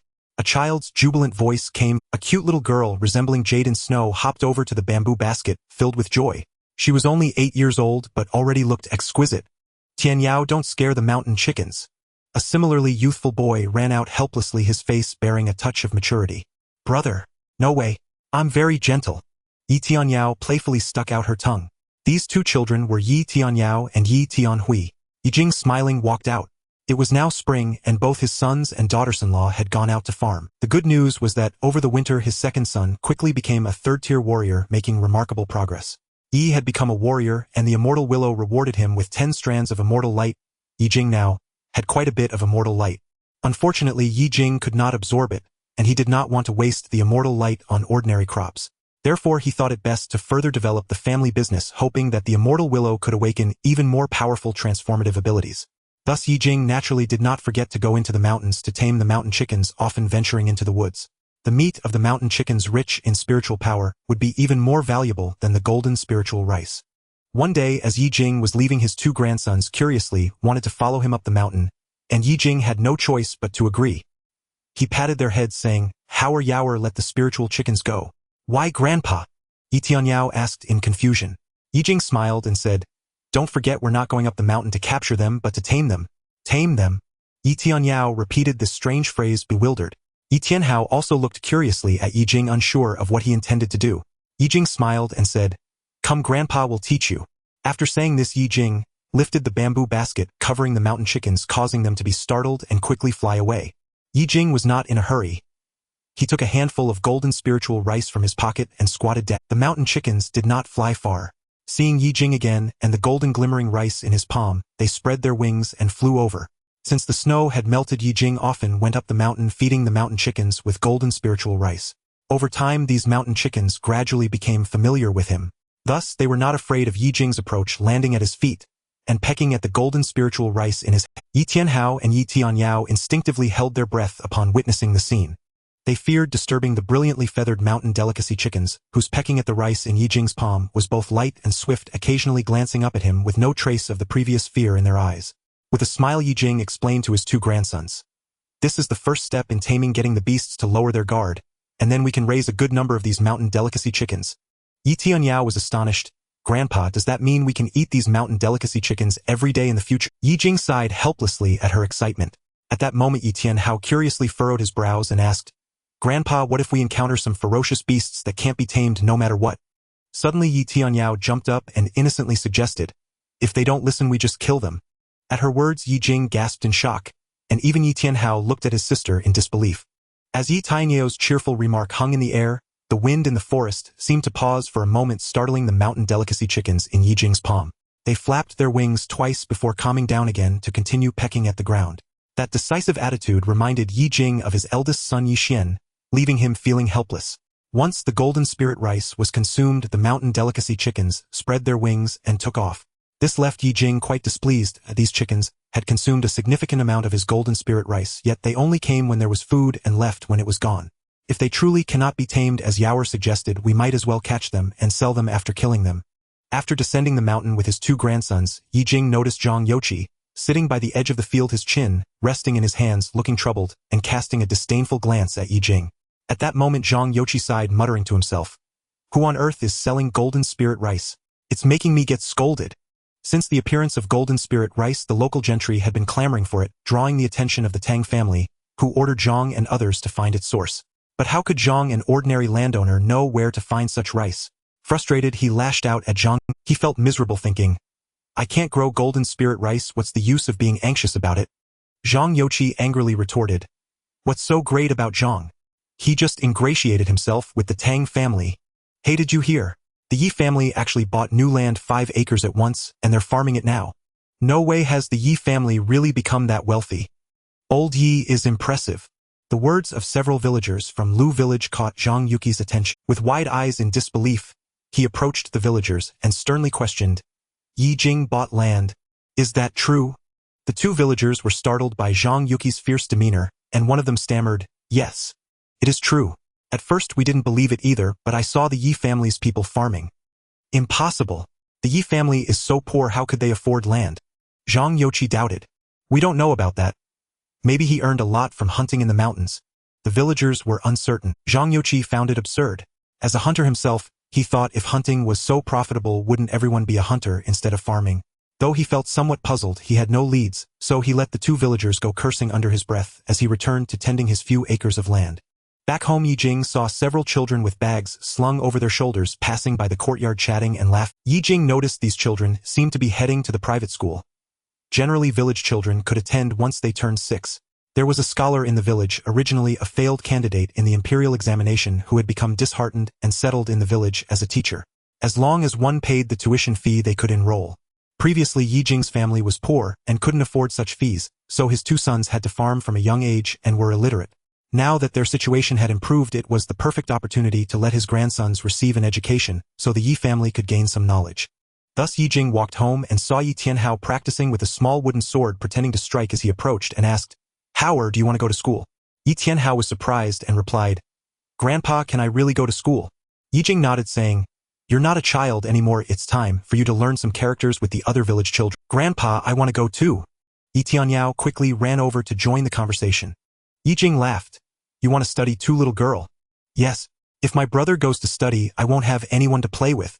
Ye Tianhao quickly replied, fearing Ye Jing would refuse.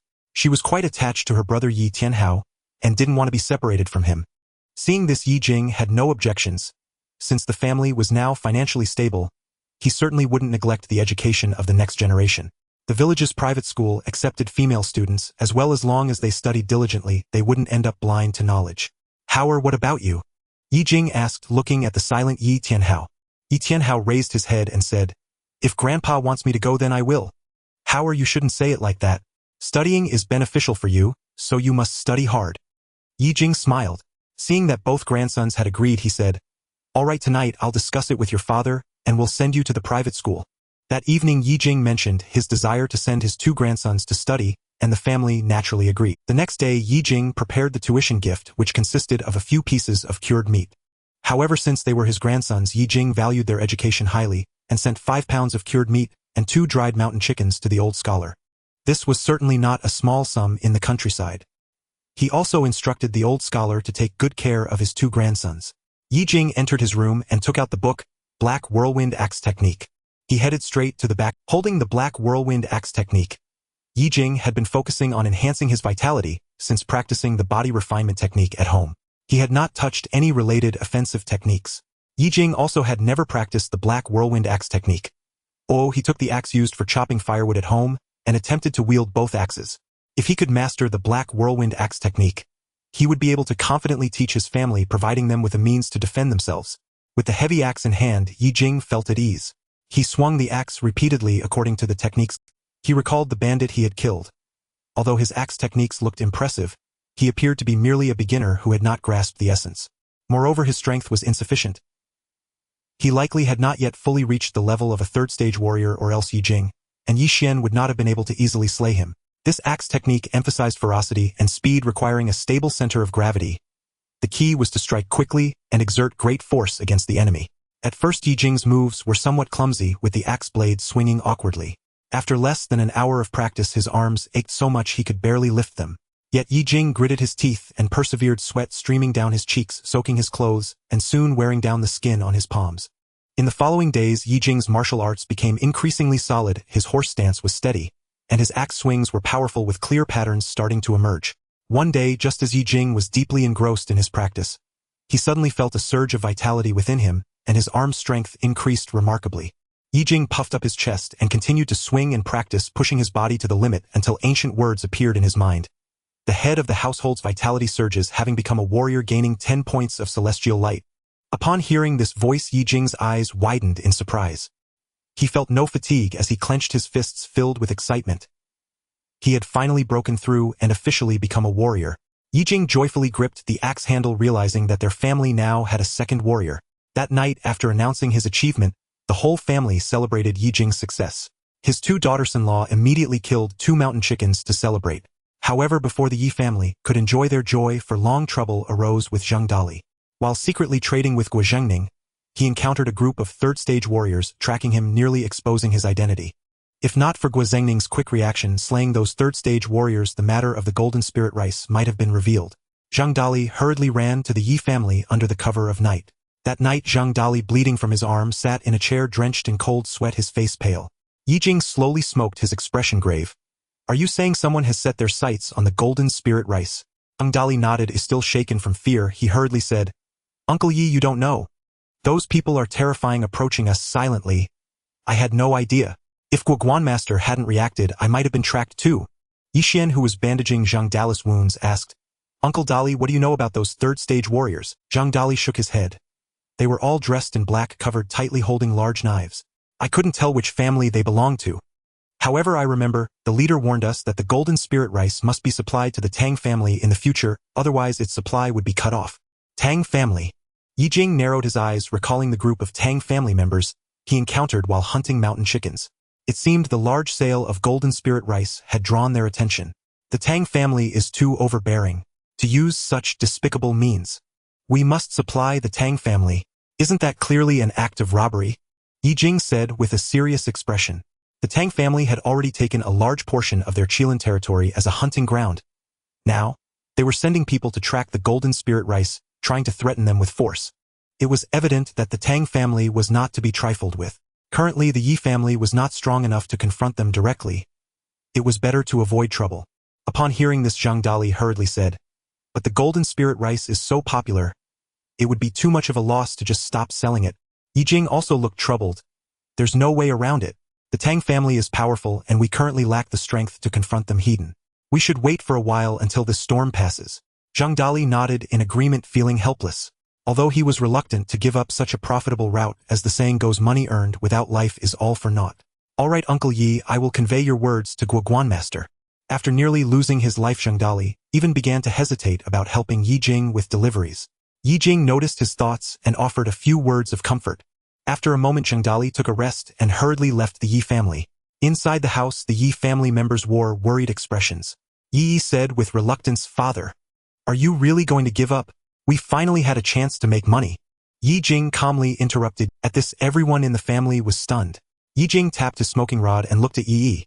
"From today onward, Yi and Yi Xian, you will no longer need to do farm work. Start practicing the black whirlwind axe technique." "Father, what does this mean?" Yi asked, confused. Ye Jing tapped Yi's forehead. You fool, I want you to practice this axe technique to give you the ability to protect yourself. Once you have mastered it, I will let you go meet Guizhengning for deliveries. Yi's eyes lit up suddenly. The previous confusion dissipated, replaced by excitement. Father, you mean? We are not giving up on the golden spirit rice business, just changing the way we deliver it. Give up? It won't be that easy. Ye Jing's eyes revealed a hint of calculation. Our family is relying on the golden spirit rice to turn our fortunes around. Why should the Tang family just take it? Zhang Dali is now an ordinary person.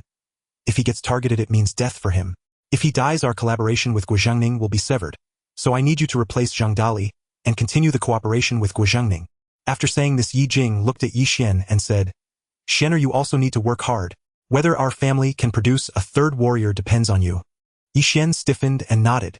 Although his progress in refining his vitality seemed not as good as Yi Yi's as the older brother, he naturally did not want to fall behind. He needed to work harder. At this time in Yanggu County at the Martial Arts Hall. Dali, did he really say that? Guizhengning asked in disbelief. Zhang Dali helplessly replied, Guan Master Gua, there's no other way. The Tang family is too powerful. We can't afford to offend them.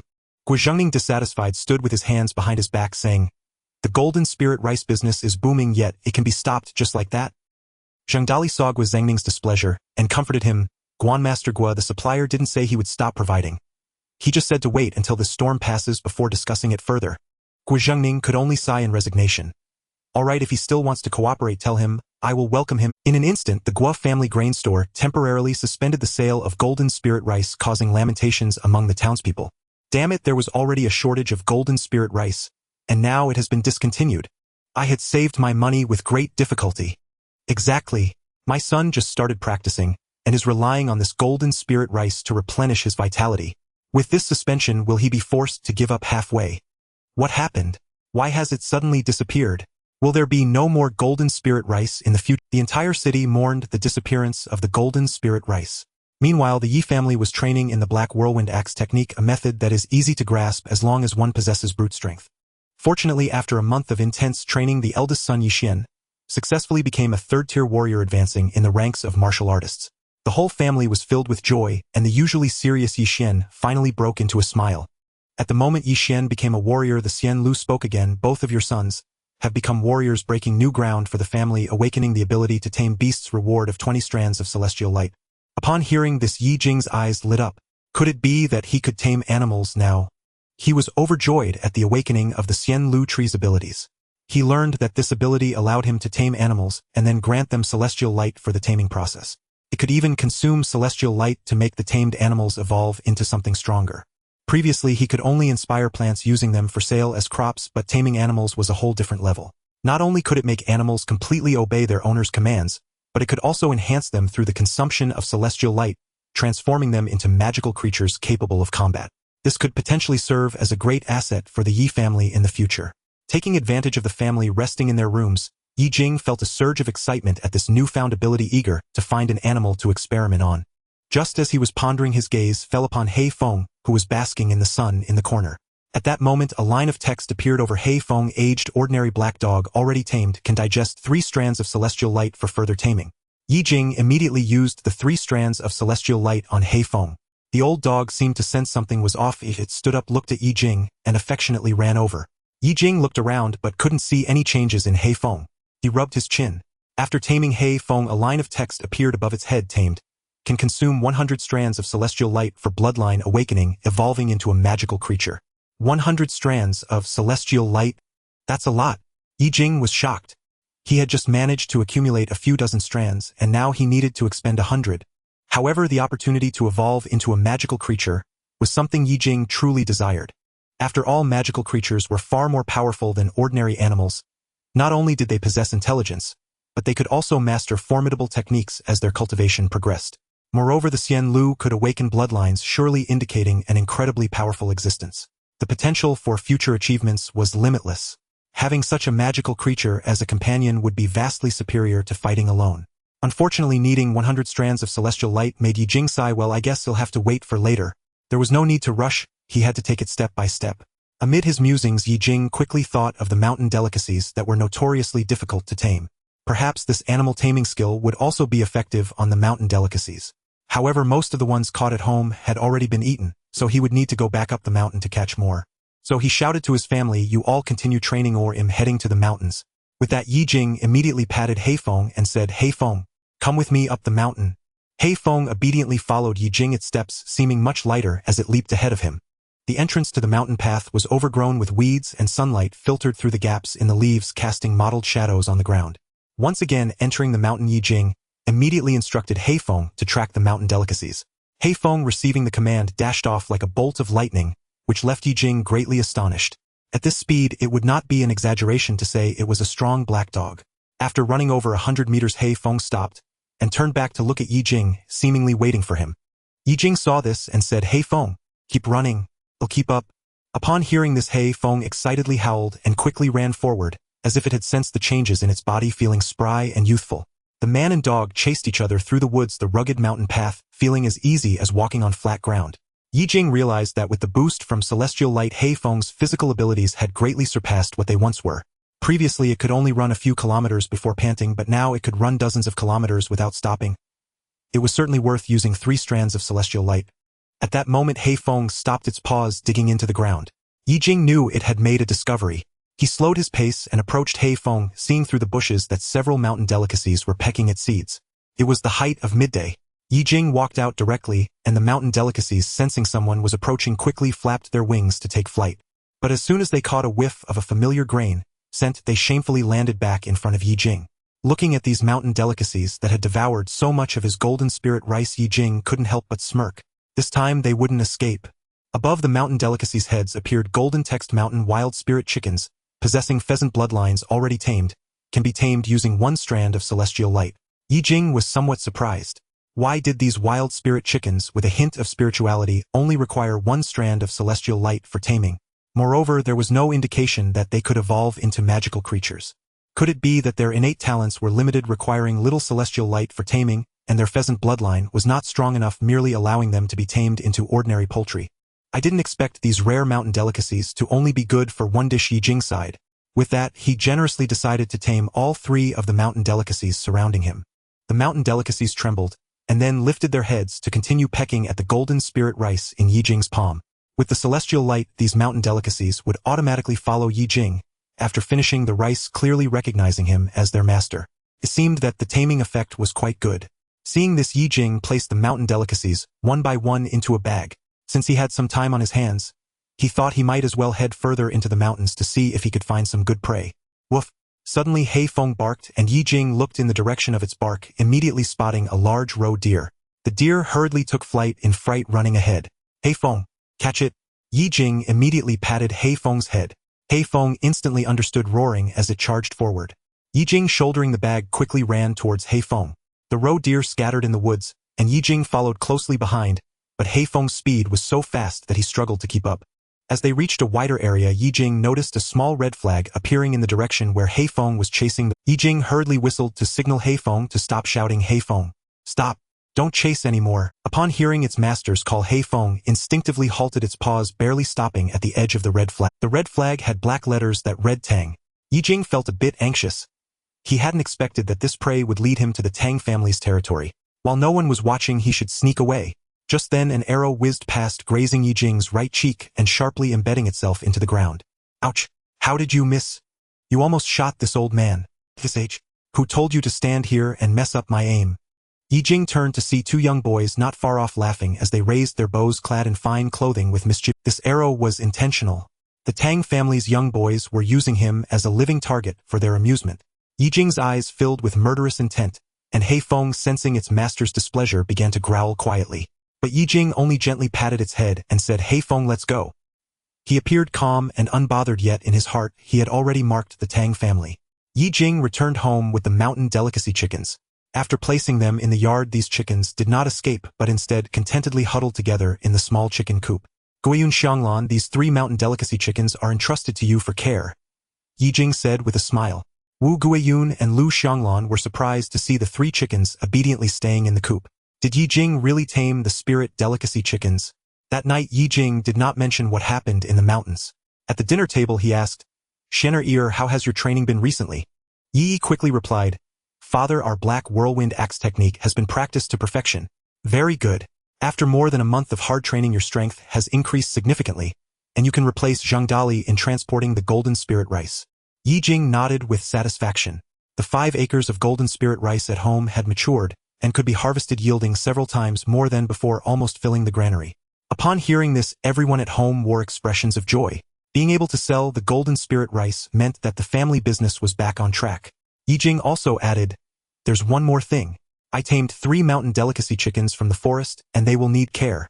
Once the chickens grow up and start laying eggs, our family will have another substantial income." "Really? Father, you're amazing. I've never heard of anyone taming mountain delicacy chickens," Ye exclaimed in surprise. It should be noted that mountain delicacy chickens can fly, and are a type of wild game with spiritual energy, making them very difficult to tame. If they could be raised in large numbers, wouldn't that mean great fortune for their family? Ye Jing lightly coughed. "Don't be too eager to celebrate yet." He set down his chopsticks and glanced at his family at the table. Although the mountain delicacy chickens are tamed, they have unique habits, and prefer to eat grass seeds with spiritual energy found in the mountains. Ordinary rice bran won't sustain them, so Guiyun and Xianglan, you must pay attention, and feed them with golden spirit rice. Wu Guiyun quickly nodded, her eyes filled with anticipation. "Rest assured, Father, I will take good care of them."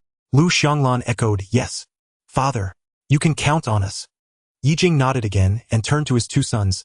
"Be careful with the transportation of the golden spirit rice. In the past, it was always Zhang Dali who did it. You must lead well and do not let Guo Zhengning recognize you. Speak and act with caution." If Yi Xian and Yi Yi were to transport the rice, it would be obvious that the golden spirit rice was cultivated by the Yi. Both sons were at the 3rd stage of martial arts, so the previous incident with the thief on the mountain could also be exposed. Therefore, they had to keep their identities hidden. Yi Xian nodded earnestly. "Father, don't worry, my brother, and I will handle everything properly." After all, they had been selling grain in the city for quite some time and understood these subtleties. "Then what about us, Grandpa?" The family had almost arranged their tasks, and the neglected Yi Tianyao, holding her drooling younger brother, curiously asked. Yi Xian helplessly pinched Yi Tianyao's little face. "Tianyao, you and Tianhao just focus on your studies. Children should not meddle in adult affairs." "Humph." Yi Tianyao huffed in a spoiled manner. "Father, how annoying. Brother, let's go play.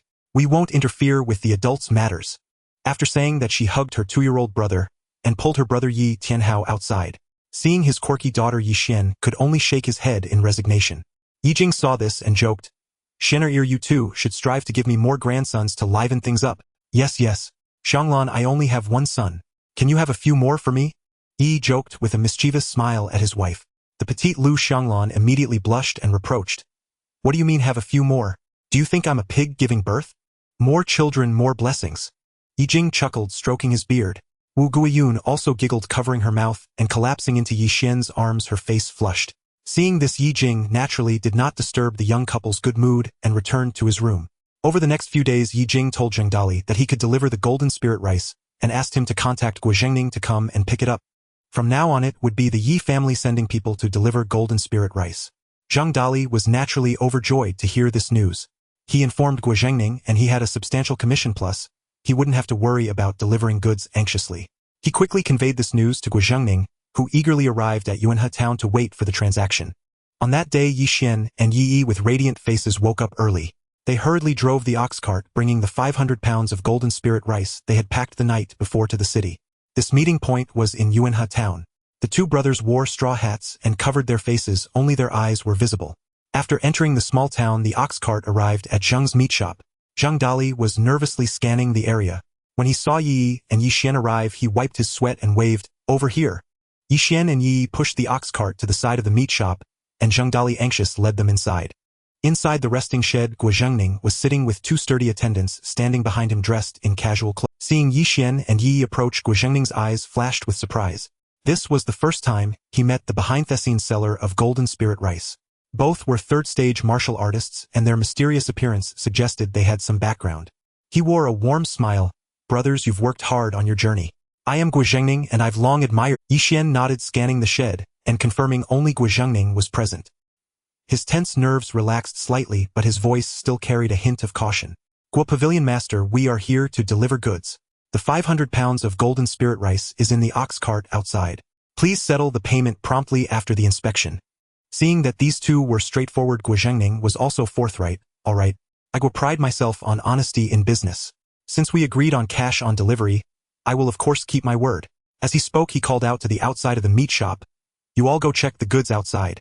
The attendants immediately responded and went to inspect the golden spirit rice. At this moment, only Guozhengning, Yixian, and Zheng Dali remained in the shed. Guozhengning smiled and asked, "You two seem skilled. May I ask who your master is?" Yixian coldly replied, "Guo Pavilion Master, we only discuss business.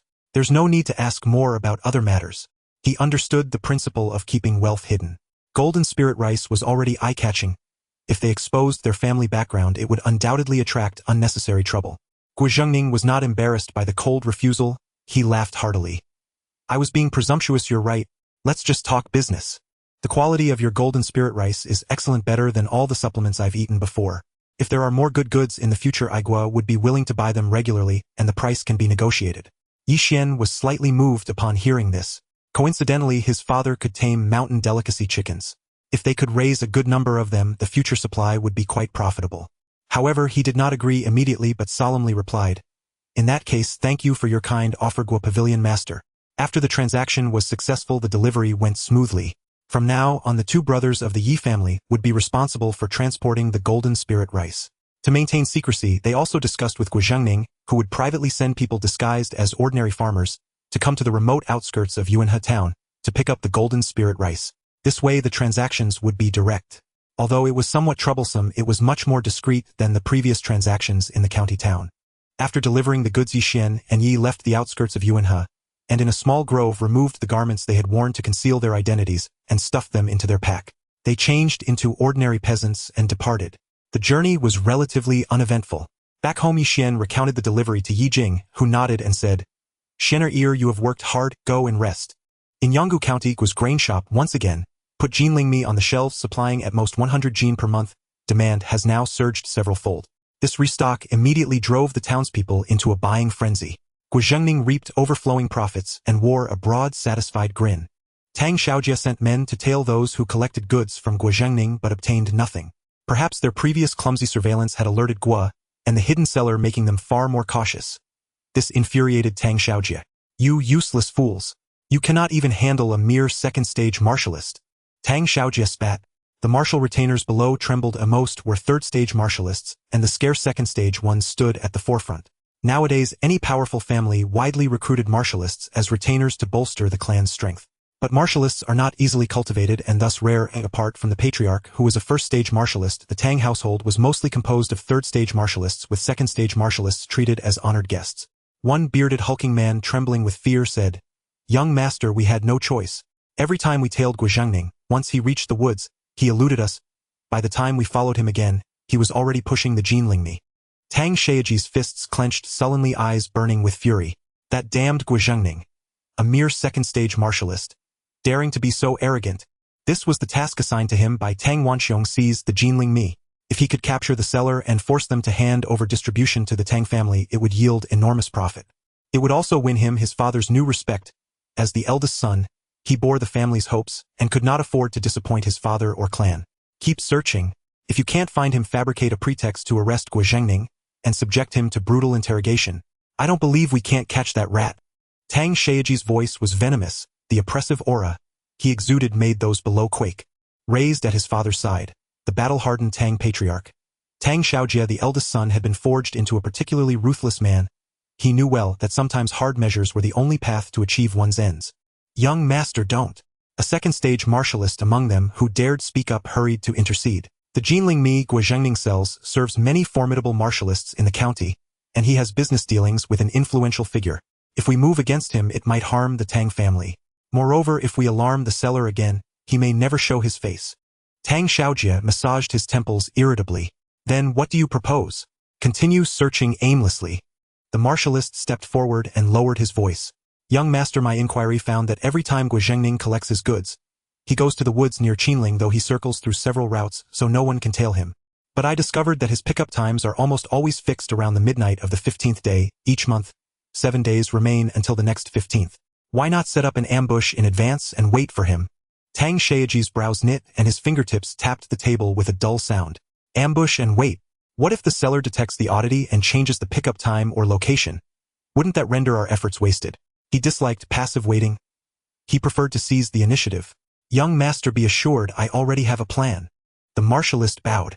I will have disciples from the Wuguan disguise themselves as nearby vendors and beggars to covertly monitor the entire route without startling them.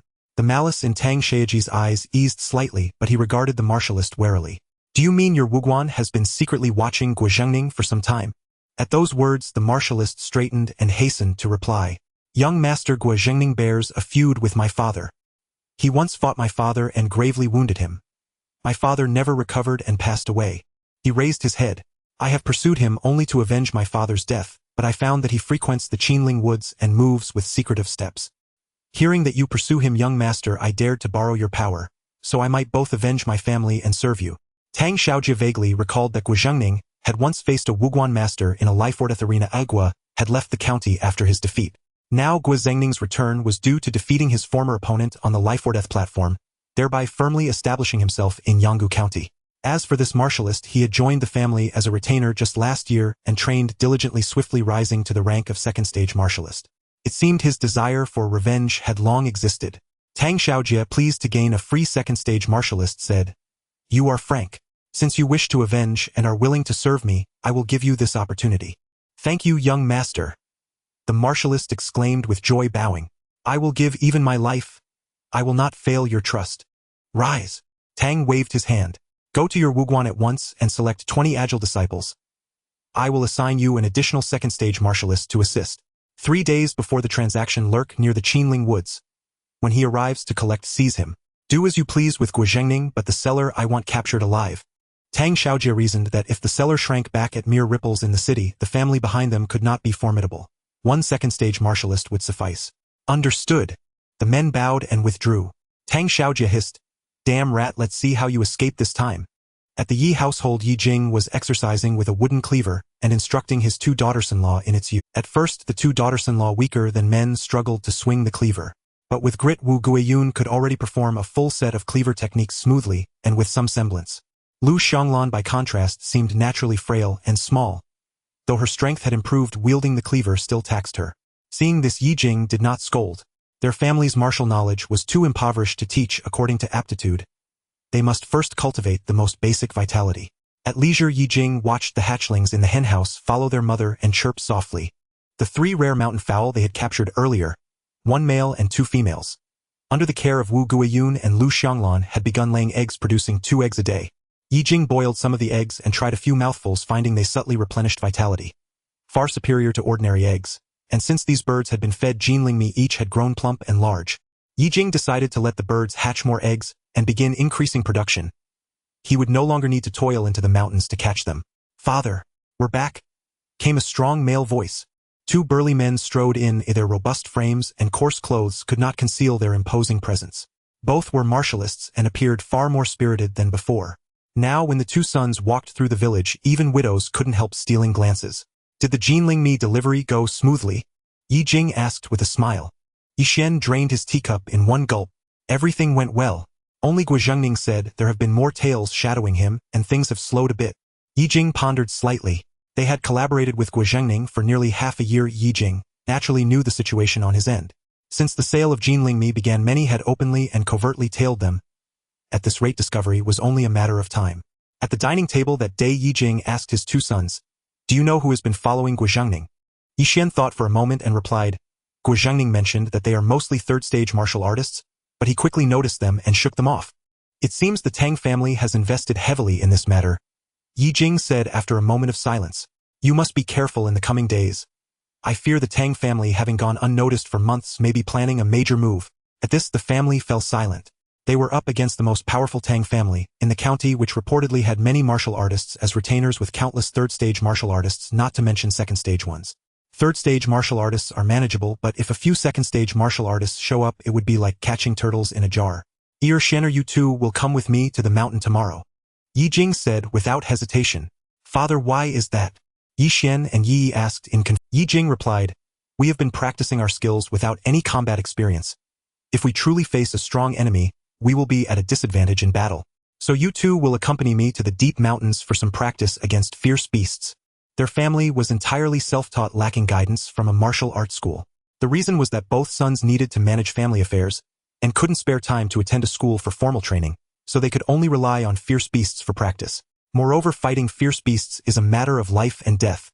While dangerous, it is the most effective way to unleash one's potential. Yi Xian and Yi Yi understood Ye Jing's intentions and immediately agreed. However, Wu Guiyun and Lu Xianglan were both worried. Wu Guiyun couldn't help but say, "Father, please be careful." "Don't worry, Guiyun." Yi Xian comforted, patting his wife's shoulder. Yi Yi also reassured his worried wife, "Don't worry, my husband is quite formidable. Perhaps when I come back down, I might even catch a big bear to make you a fur coat. I don't want anything. I just want you both to be safe." Lu Xianglan's eyes turned red. The two brothers of the Yi family felt it inappropriate to be overly affectionate in front of their children and father, so they only offered some comforting words. Ye Jing looked at his two daughters-in-law, feeling a sense of appreciation. Having a wife who cares is wonderful. He began to reminisce about his late wife Taohua. "Cough. It's time to rest early. We have to go up the mountain tomorrow." Ye Jing interrupted. Upon hearing this, the two daughters-in-law felt a bit embarrassed, tidied up the dishes, and each took their children back to their rooms. A night passed without incident. The next day, Ye Jing and the two brothers took some provisions and prepared to head up the mountain. Before setting off, Ye Jing whistled towards the house and a black shadow darted out. It was the guard dog Black Wind, now looking youthful with shiny black fur and a much larger build. Yi looked in surprise at Black Wind, which was now almost as tall as his waist. He couldn't help but pat Black Wind's head, saying, "My goodness, Black Wind. Is that really you? How have you grown so big?" Recently, it had been an old dog that loved to nap, but now it looked completely rejuvenated. Black Wind nuzzled against Yi Yi's hand, seemingly enjoying its current state. Ye Jing smiled and said, "Perhaps it's because of the good food it has been getting lately." Yi Yi and Yi Xian nodded in agreement, knowing that the family's conditions had improved, allowing them to feed Black Wind many bones every day plus an egg each day. It was no wonder it grew so well. Ye Jing tightened his bow and arrows on his back, saying, "Let's go. While it's still early, we'll head into the deep mountains and see if we can find some big prey to practice on." "All right." The two brothers responded in unison, following Ye Jing into the deep mountains. As they entered the mountains again, the three walked for a long time, encountering some wild rabbits and mountain chickens along the way. But they no longer needed to worry about tax payments. Facing these small prey, they had lost interest. The tall trees in the mountains blocked out the sun, with sunlight filtering through the layers of branches and leaves casting scattered golden spots on the pine needle-covered path. After walking for a while, Black Wind suddenly grabbed Ye Jing's clothing corner and began to whimper softly. It had found something. Ye Jing hurriedly signaled his two sons to follow Black Wind. Black Wind ran extremely fast, quickly leading them to a deep valley. With keen eyes, Ye Jing immediately spotted a massive figure foraging through the dry leaves. It was a wild boar. Ye Jing saw that the wild boar was massive, weighing at least 500 pounds with sharp tusks. This time Ye Jing did not make any plans. He immediately said to his two sons, "You two go. Take it down." "Yes, father." The two sons replied before drawing their hunting knives and charging forward. As the two displayed their killing moves and besieged the wild boar, it let out a terrified roar and raged and charging at them with its tusks. Yi Xian slashed down on the wild boar's back, leaving a deep wound. The depth of the wound was almost bone deep. The third-stage martial artists had already mastered 1,000-pound strength, so they could hold their own against the tough wild boar. Thus Ye Jing felt confident in leaving the wild boar to his two sons. The wild boar screamed in agony and swung its tusks with tremendous force, but Yi Xian managed to take the hit and delivered another slash to the wild boar, quickly dodging the enraged beast's charge. Yi also delivered a strike, blinding one of the wild boar's eyes. No matter how the wild boar charged, the two brothers took turns landing heavy blows. After a series of attacks, they had drained a considerable amount of the wild boar's strength. Knowing it was no match, the wild boar attempted to retreat and escape, but Yi would not give it that opportunity, shouting to Yi Xian, "Eldest brother, don't attack. Let me try my axe technique." Yi Xian, seeing Yi eager to fight, reluctantly stepped. Yi picked up the hatchet and chased after the retreating wild boar. The axe flew through the air, and in the wild boar's fearful gaze, the fierce axe technique came crashing down. In an instant, the wild boar's entire face was cleaved open by the sharp axe blade, as if the flesh was being scraped away. The forest echoed with the wild boar's heart-wrenching screams. When Yi finally put down the axe, the wild boar's head, now reduced to nothing but bones, collapsed to the ground, no longer able to move. Ye Jing, witnessing this, was also amazed, exclaiming how powerful the black whirlwind axe technique was. If he were to face a person at that moment, he feared that in an instant they would lose half their body, both flesh and bone, in battle. It was undoubtedly a formidable killing move. Ye Jing felt incredibly fortunate to have devised so many intricate plans, allowing him to acquire that thief's technique. However, he felt that the two brothers still lacked synergy and would need more practice. "Father, how did we do?" Yi eagerly asked Ye Jing. Ye Jing sighed. "The axe technique is good, but too reckless. I couldn't help it, father. That wild boar was too weak, and it didn't last long enough. I didn't get to enjoy it, Yi said, looking unsatisfied. Yi Xian nodded, saying, yes, father, that wild boar is no longer our match. We need to find some stronger prey to test our skills. Ye Jing naturally agreed, and the three of them cut some pieces of the wild boar's meat to roast and eat on the spot, replenishing their strength before continuing deeper into the mountains. At that moment, a pair of crimson eyes appeared in the valley, staring intently at Ye Jing, and the others waiting for the right moment to strike. The three fathers and sons continued their journey into the deep mountains, with He Feng's keen sense of smell quickly leading them to some large wild beasts. Ye Jing naturally did not fall behind, competing with his two sons to battle these wild beasts. After a prolonged struggle against ferocious creatures, the blood energy of the three had significantly increased. The tacit understanding between Yi Xian and Yi had also grown stronger, especially as Ye Jing sensed the blood energy within him beginning to surge, indicating he had reached the peak of a third-tier warrior. He was on the verge of breaking through to become a second-tier warrior. Ordinary people require at least 5 years to reach the second-tier warrior stage, yet these two brothers were about to achieve it in less than a year. If word got out, it would surely astonish the world. The effects of Jin Lingmi were indeed terrifying. However, this was not without a series of continuous attacks and relentless movement which had honed their physical strength far superior to merely practicing stances at home. After 7 days of walking in the mountains, the wild beasts seemed to have sensed their prowess and began to fear them, fleeing at the sight of their approach.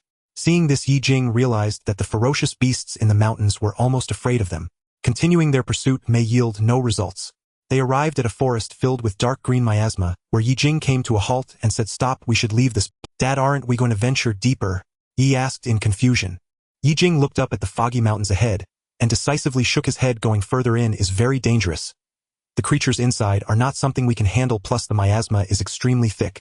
The Qinling Mountains are vast, aside from the hunting grounds claimed by the Tang family, and some small hills. Other areas are considered forbidden zones. It is said that even first-tier warriors do not dare to tread lightly here. There are even tales of top first-tier warriors who ventured deep within only to end up with their corpses untraceable." Ye Jing had heard terrifying rumors about the Qinling Forbidden Zone during his early hunting days. The creatures lurking in the depths of the miasma were far more terrifying than the wild beasts they had encountered before.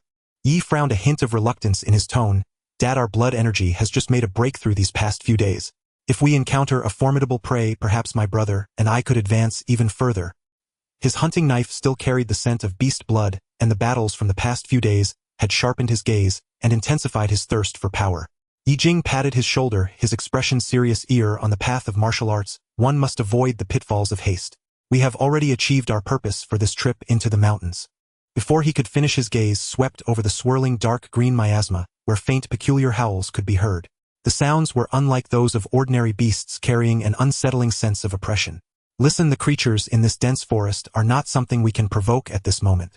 At this moment, He Feng also became agitated, growling softly towards the depths of the miasma, its fur standing on end and limbs tense, clearly sensing a deadly threat. For the past few days it had roamed the forest fearlessly, unafraid even of ferocious tigers and black bears, but now it dared not even approach the miasma's edge, staying firmly behind Ye Jing and his two sons. Seeing this, Yi also suppressed his curiosity and nodded. "Dad, I understand. I will listen to you." Yi Xian agreed as well. The earlier peculiar howls in the forest had also sent a chill down his spine. Ye Jing nodded and quickly led his two sons back the way they came. After walking for more than an hour, they finally could no longer see that terrifying dense forest. The sky was gradually darkening. The three set up a campfire in an open area, preparing to rest for a short while. That night, Ye Jing's mind was still on the creature, hidden deep within the forest. Just a single roar from it had left them so unsettled, indicating that the Qinling Forbidden Zone was indeed not a place to be taken lightly. As they lit the campfire, the previously docile He Feng suddenly howled towards a distance, the sound extremely— "What happened?" Yi exclaimed in shock, quickly grabbing his knife. Ye Jing also turned to He Feng, only to see a fiery red figure emerging from the darkness, drawing closer. Soon Ye Jing could clearly see that it was a fox, entirely crimson in color. Its fur bristled with crimson eyes fixated on Ye Jing and the others. It was larger than an ordinary fox, with blood-red fur and a white spot on its forehead, clearly not an ordinary creature. "This is—" Ye Jing looked at this fierce and unusual fox, and his mind quickly recalled that this was the fox spirit that had escaped from the fox den. He hurriedly warned his two sons, "Be careful. This fox is a spirit creature." The two sons were taken aback. "Spirit creature? Dad, could this fox be the one we encountered before?" Yi Xian asked anxiously. Ye Jing observed its enraged demeanor and replied, "It seems so. It looks like it has come to seek revenge on us." Roar! The red fox let out a loud cry, and swiftly charged towards Ye Jing, its target clearly to attack him. Having stalked Ye Jing for so long without finding an opportunity to ambush, it was now very anxious to attack as Ye Jing and the others were about to leave. Ye Jing immediately raised his hunting knife to block. Although the fox appeared small, its strength was tremendous and its speed remarkable. Clang! The metallic clash resonated sharply as Ye Jing's hunting knife was pushed down half an inch by the red fox's. Ye Jing immediately used the ability of the Immortal Willow to check if he could handle this fox. He saw golden text emerge above the fox's head. Low-level spirit creature in the mountains with decent bloodline, red fox untamed. Can be tamed with 50 immortal light. 50 immortal light. Ye Jing was extremely surprised. He never expected this red fox would require so much immortal light for taming, and there were conditions attached. It seemed that he was able to successfully tame Heifeng and the Shanjian chicken because they had already submitted to him. But what excited Ye Jing even more was that it mentioned the bloodline was decent, indicating it might be a formidable creature. Perhaps he could try taming it. Moreover, since it was a low-level spirit creature, he should give it a shot. Seeing his two sons coming to help, Ye Jing immediately called out, "You two stay back. I'll handle it." He then swung his hunting knife down to slap the fox to the ground, but the red fox quickly jumped aside, its eyes filled with killing intent, charging at Ye Jing again. However, it was merely a low-level spirit creature. Although its attacks were swift, Ye Jing, as a third-tier warrior, still had the ability to block its strikes. Seeing that Ye Jing could withstand its attacks and realizing it could not break through his defense, the fox turned to flee. Ye Jing narrowed his eyes. The fox was quite clever, not willing to engage in a prolonged battle. It had also understood the danger of the villagers trying to capture foxes and knew when to run. But Ye Jing was not going to let it go easily and commanded Heifeng catch it. Heifeng immediately rushed forward, biting onto the fox's tail in an attempt to drag it back. The red fox yelped in pain, trying to leap up to attack Heifeng's eyes. Ye Jing immediately raised the axe back and struck the red fox's head with great force. Ow! This powerful hit knocked the struggling fox unconscious. "Xianer, come here and bind this red fox," Ye Jing said calmly. Yi Xian approached in confusion and asked, "Dad, why don't you kill this demon fox? I want to see if I can tame it to guard our home." "Tame it? But it's a spirit creature." Yi was puzzled. "Don't worry, I have my reasons. When we get home, prepare a sturdy iron cage and just keep it locked up for now," Ye Jing said with a smile. What he wanted was a spirit creature. If he could tame it, it would mean adding another powerful ally to their household, and he was eager to see just how strong this fox could become in the future. This journey into the forest for cultivation turned out to be more thrilling than dangerous. After leaving the mountain, Ye Jing and his companions appeared disheveled, making it hard for Wu Guiyun and Lu Xianglan to recognize them. After placing the tightly bound fox in his home, Ye Jing noticed that Wu Guiyun was both astonished and intrigued by the fox's remarkable appearance. When Yi Xian explained that it was a fox spirit, Wu Guiyun and Lu Xianglan were even more shocked. "This is a fox spirit," Wu Guiyun exclaimed. Ye Jing couldn't help but laugh at his daughter-in-law's reaction. "Yes, a cunning fox spirit. I plan to tame it soon." With that, he picked up the fierce-looking fox, whose face was full of despondency, and said with a smile, "You've fallen into my hands, so get used to it here. The ability of the spiritual light is that only animals that obey their masters can be tamed with it. Just giving spiritual light to an animal does not guarantee that it will listen." Ye Jing was concerned that this spirit would not easily submit to him, considering it harbored a grudge against him for the destruction of its clan. If it turned against him, it would be a loss.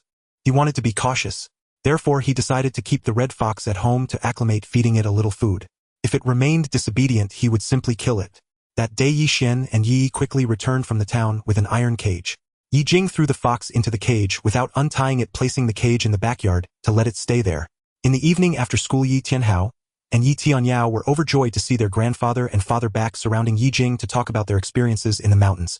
Upon hearing that Ye Jing had caught a red fox spirit, they all curiously went to see it behind the house. Yi Tianyao poked the fox's head with her finger, and the red fox let out a low, despondent cry. "Brother, it's so interesting. When I touch it, it makes noise," Yi Tianyao exclaimed happily. "Yao, Yao, don't touch it recklessly. It's a spirit." Yi Tianhao quickly stopped his sister. Yi Tianyao puffed up her cheeks and said, "Brother, what are you afraid of? Isn't it tied up? Grandpa said he wants to keep this fox as a pet. Who knows, it might even play with it later." Her innocent smile made the red fox snarl in response. Meanwhile, Ye Jing continued to practice his stances. In the midst of his training, he occasionally checked on the imprisoned red fox. Since being bound for several days, the fox had not eaten anything except for water, and its body had grown thin. Ye Jing figured it no longer posed a threat, so he took a pair of scissors and untied the red fox. Finally free, the fox looked at Ye Jing with fear, huddled in the cage, and remained silent. Ye Jing was quite pleased with its fearful demeanor. To tame a wild beast, one must first instill a sense of fear in it, leading it to feel compelled to submit. Holding some mountain delicacies and chicken eggs, the red fox immediately cried out in hunger. It had nearly starved, and seeing the food, especially the spiritually infused eggs, it wished it could break free and devour them. Seeing this, Ye Jing smiled slightly and placed an egg into the cage. The hungry red fox rushed forward, swallowing the egg whole shell, and all then looked at Ye Jing with longing. As Ye Jing reached out to touch it through the cage, the red fox immediately showed its aggressive side, ready to bite him. Ye Jing quickly withdrew his hand and said, "It seems you still won't behave. You'll just have to go a little longer without food." With that, he took the remaining eggs away, ignoring the fox's distressing cries. This cycle continued. Eventually, the red fox realized its predicament and began to suppress its impulses, allowing Ye Jing to touch it in exchange for eggs as a reward. Seeing some progress in his training, Ye Jing decided not to starve it anymore, but still kept it locked in the cage to continue tempering its disposition. He sternly warned his grandchildren not to approach the red fox, and they understood, readily agreeing. Soon the day arrived for him to deliver the golden spirit rice to Guozhengning. As Yi Xian and Yi prepared to set off, Ye Jing called out to them, "Xian, this time, I'll accompany you on the trip." Yi was somewhat surprised. "Father, why do you suddenly want to come with us to deliver the golden spirit rice?" Ye Jing replied, "It's nothing, I just want to ensure the delivery goes smoothly. I'm worried that the Tang family might pull some tricks." Hearing this, both sons nodded in agreement, and together with Ye Jing, they pulled the heavy load of golden spirit rice toward Yunhe town. On the ox cart, Ye Jing sat cross-legged as the cart rocked him along. After about an hour, they reached the outskirts of Yunhe town. Ye Jing and his two sons donned conical hats and black clothes to conceal their identities, waiting for Guozhengning's arrival. At this moment, Guozhengning and his two attendants had exited Yanggu City, vigilantly scanning their surroundings, stopping intermittently, showing high alertness. The two attendants followed closely behind him, equally cautious. Guozhengning entered the dense forest, navigating the winding paths, relying on the terrain to shake off those traps. After walking for a long time through the thick woods, Guozhengning and his attendants finally arrived at the agreed location. On a flat area stood three figures in black, all wearing conical hats. Guozhengning noticed an additional slightly thin figure in black, but he didn't think much of it. His heart eased slightly, but he remained vigilant, signaling his two attendants to stay alert, while he stepped forward slowly, maintaining a distance of about 10 feet from Ye Jing and the others. "Brothers, thank you for your hard work. I wonder where the goods are." "The goods are on that ox cart over there, exactly 1,000 pounds. Ye Jing gestured towards the nearby ox cart. "Guo Pavilion Master can verify it first, and upon confirmation we can exchange the silver." Upon hearing the voice of an older man, Guozhengning was slightly surprised, but he quickly composed himself, gesturing for the attendant on the right to check. The attendant hurried to the ox cart, lifted the coarse cloth covering it, revealing several bags inside. Upon opening one, he found it filled with plump golden spirit rice, undoubtedly genuine. He grabbed a handful and sniffed it near his nose, detecting no unusual odor, then turned to nod at Guozhengning. Seeing this, Guozhengning signaled to the attendant on his left, who stepped forward, handing over the bag of rice along. The bag was used to hold the golden spirit rice, allowing Ye Jing to avoid suspicion from purchasing too many bags in town. Just as the exchange was about to be completed, several flying daggers suddenly shot from a distance towards Guozhengning. Guozhengning was taken aback, swiftly drawing his knife to slash at the incoming blade, sparks flying as the blades fell to the ground. "Who?" Guozhengning shouted angrily. Ye Jing also admonished his two sons quietly, "Stay alert." They quickly drew the axes they had at their waists, ready to face the enemy. From within the dense forest, two figures in black clothing suddenly emerged, followed by over 20 others who quickly surrounded them. The leader among the black-clad figures brandished a large knife at them with disdain, saying, "You all are quite good at hiding. Hand over the golden spirit rice quickly, and I'll spare your lives." "Who are you?" Guozhengning squinted, surprised that these people could approach him so silently, especially the two leaders whose power felt eerily similar to his own. Could it be that these two leaders are second-tier martial artists? "Attack! Leave one of the sellers alive, don't spare anyone else." A flying dagger hurtled toward them. Ye Jing instantly gripped his broadaxe and retreated with his two sons. He even deflected the daggers with the axe. Each blade carried the force of dozens of jin. An ordinary person would have been pierced through countless times. The martial artist wielding the flying daggers was a formidable foe. Guozhengning immediately stepped forward to shield Ye Jing, and his sons, roaring, "Your opponent is me." With that, he raised his greatsword and charged at the two black-clad assailants. His blade whirled like a ravenous tiger, fierce, unstoppable. One of the black-clad fighters, also armed with a sword, hastily parried. The dagger-throwing martial artist drew a long sword and joined his comrade in assaulting Guozhengning. The long sword coiled like a serpent, fluid, deceptive. As the great sword wielder cleaved through Guozhengning's guard, the blade struck again, Without pause, each thrust ruthless aimed unerringly at Guizhengning's vital points. Blades clashed, incessantly ringing like thunder. Trapped by these two second-rank martial artists, Guizhengning could not break free. He urgently commanded his two attendants, "Go! Help them escape this place." The two attendants, both third-rank martial artists, surged forward to cut down the black-clad attackers surrounding Ye Jing. Dozens of black-clad figures already encircled Ye Jing, raising their greatswords to strike. Seeing the overwhelming numbers, Ye Jing knew flight was futile. He turned to his two attendants who fought desperately and declared, "Let us fight together. We will slay these black-clad assassins." Without hesitation, Ye Jing swung his broadaxe upward, cleaving one rushing assailant clean in two. The ground erupted in a gush of crimson. The attendants nodded and plunged into the fray beside him.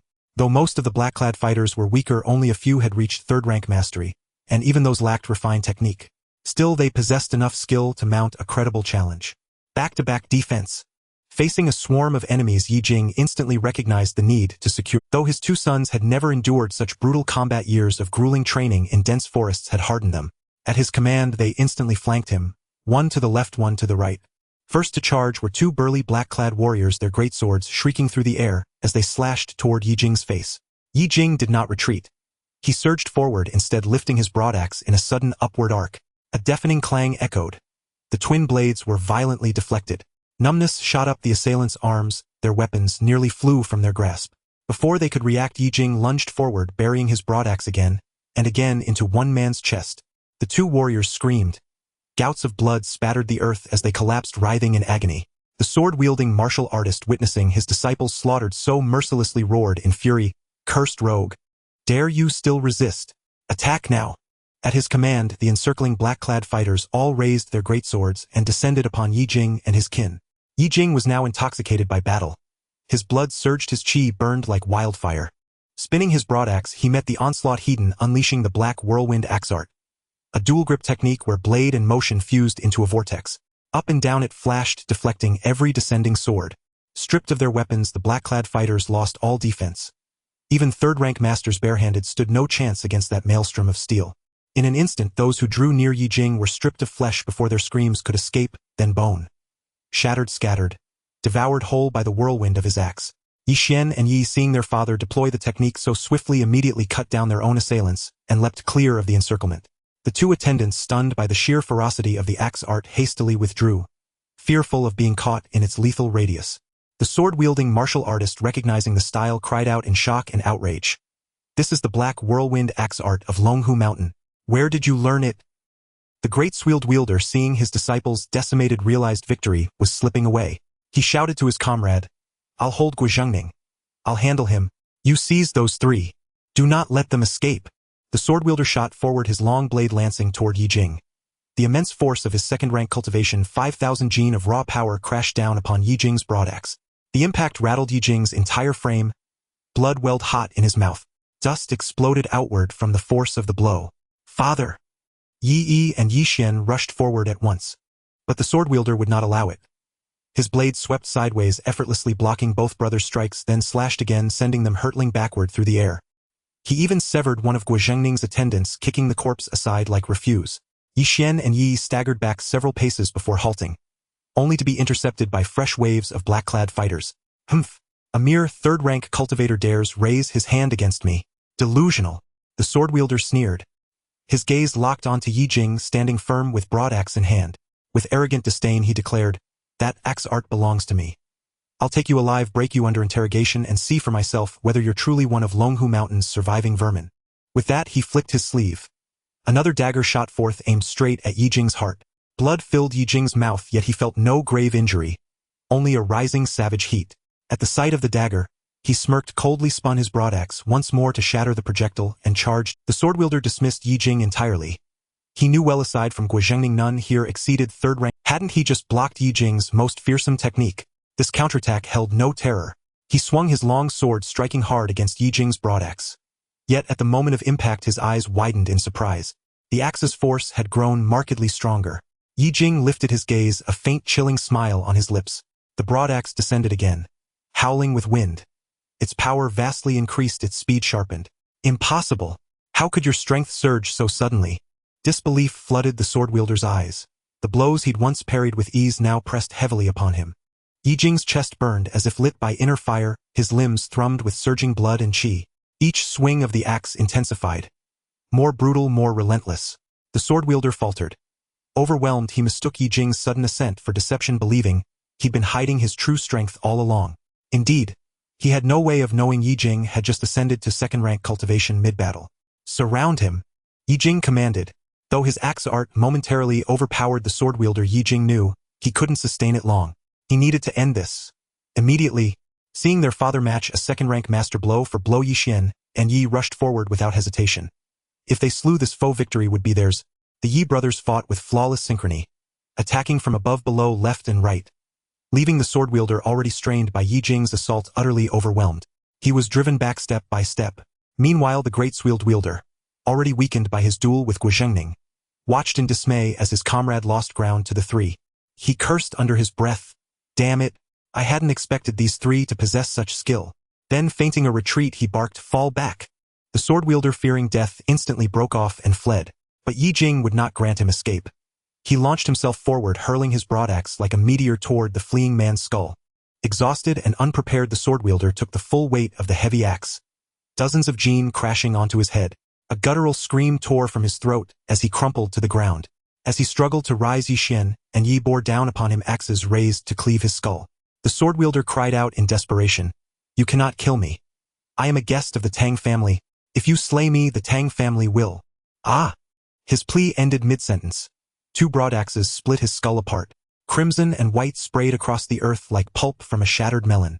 Ye Jing watched the great sword-wielder attempt to flee with the remaining black-clad survivors. He exchanged a single glance with Guozhengning. Both shared the same unspoken resolve. Kill them all. Leave none alive. As the saber-wielding martial artist fled, Ye Jing and Guozhengning gave chase in unison. You think you can escape? Not so easily. Guozhengning's great saber soared once more through the air, sweeping toward the fleeing warrior. Its technique was fierce and domineering, bearing the overwhelming momentum of an army sweeping across 1,000 leagues. Layer upon layer of blade shadows descended like a sky choked with storm clouds, sealing off every possible retreat. The saber-wielder sensed the chilling wind of the blade at his back, his soul trembling in terror. He whirled instantly to parry. A violent tremor surged up his arm, the saber nearly torn from his grip. Ye Jing pressed forward without pause, unleashing a flurry of slashes that struck the black-robed man squarely in the chest, too swift for any defense. The axe blade cleaved deep into flesh, shattering ribs. Blood gushed forth in torrents. The black-robed man collapsed, utterly broken, no longer capable of resistance. Just as Ye Jing raised his weapon again, Guozhengning stepped forward and stayed his hand. Brother, this man bears an old grudge against me. Let me finish this. Ye Jing halted. After all, Guozhengning had bravely interposed himself during their ambush, shielding them in their desperate retreat. An act that marked him not as a villain but as an ally worthy of trust. Moreover, the black-robed man's vital organs were grievously wounded. He would not survive long. Guozhengning approached, voice icy. Judging by your saber style, you are of the Guangxiao Martial Hall. So what if I am? The saber-wielder let out a desolate, hollow laugh. Guozhengning, you slew my father. Now I shall die by your hand. I yield. Grant me a swift end. Guozhengning's gaze sharpened, cold, lethal, like a blade drawn in fury.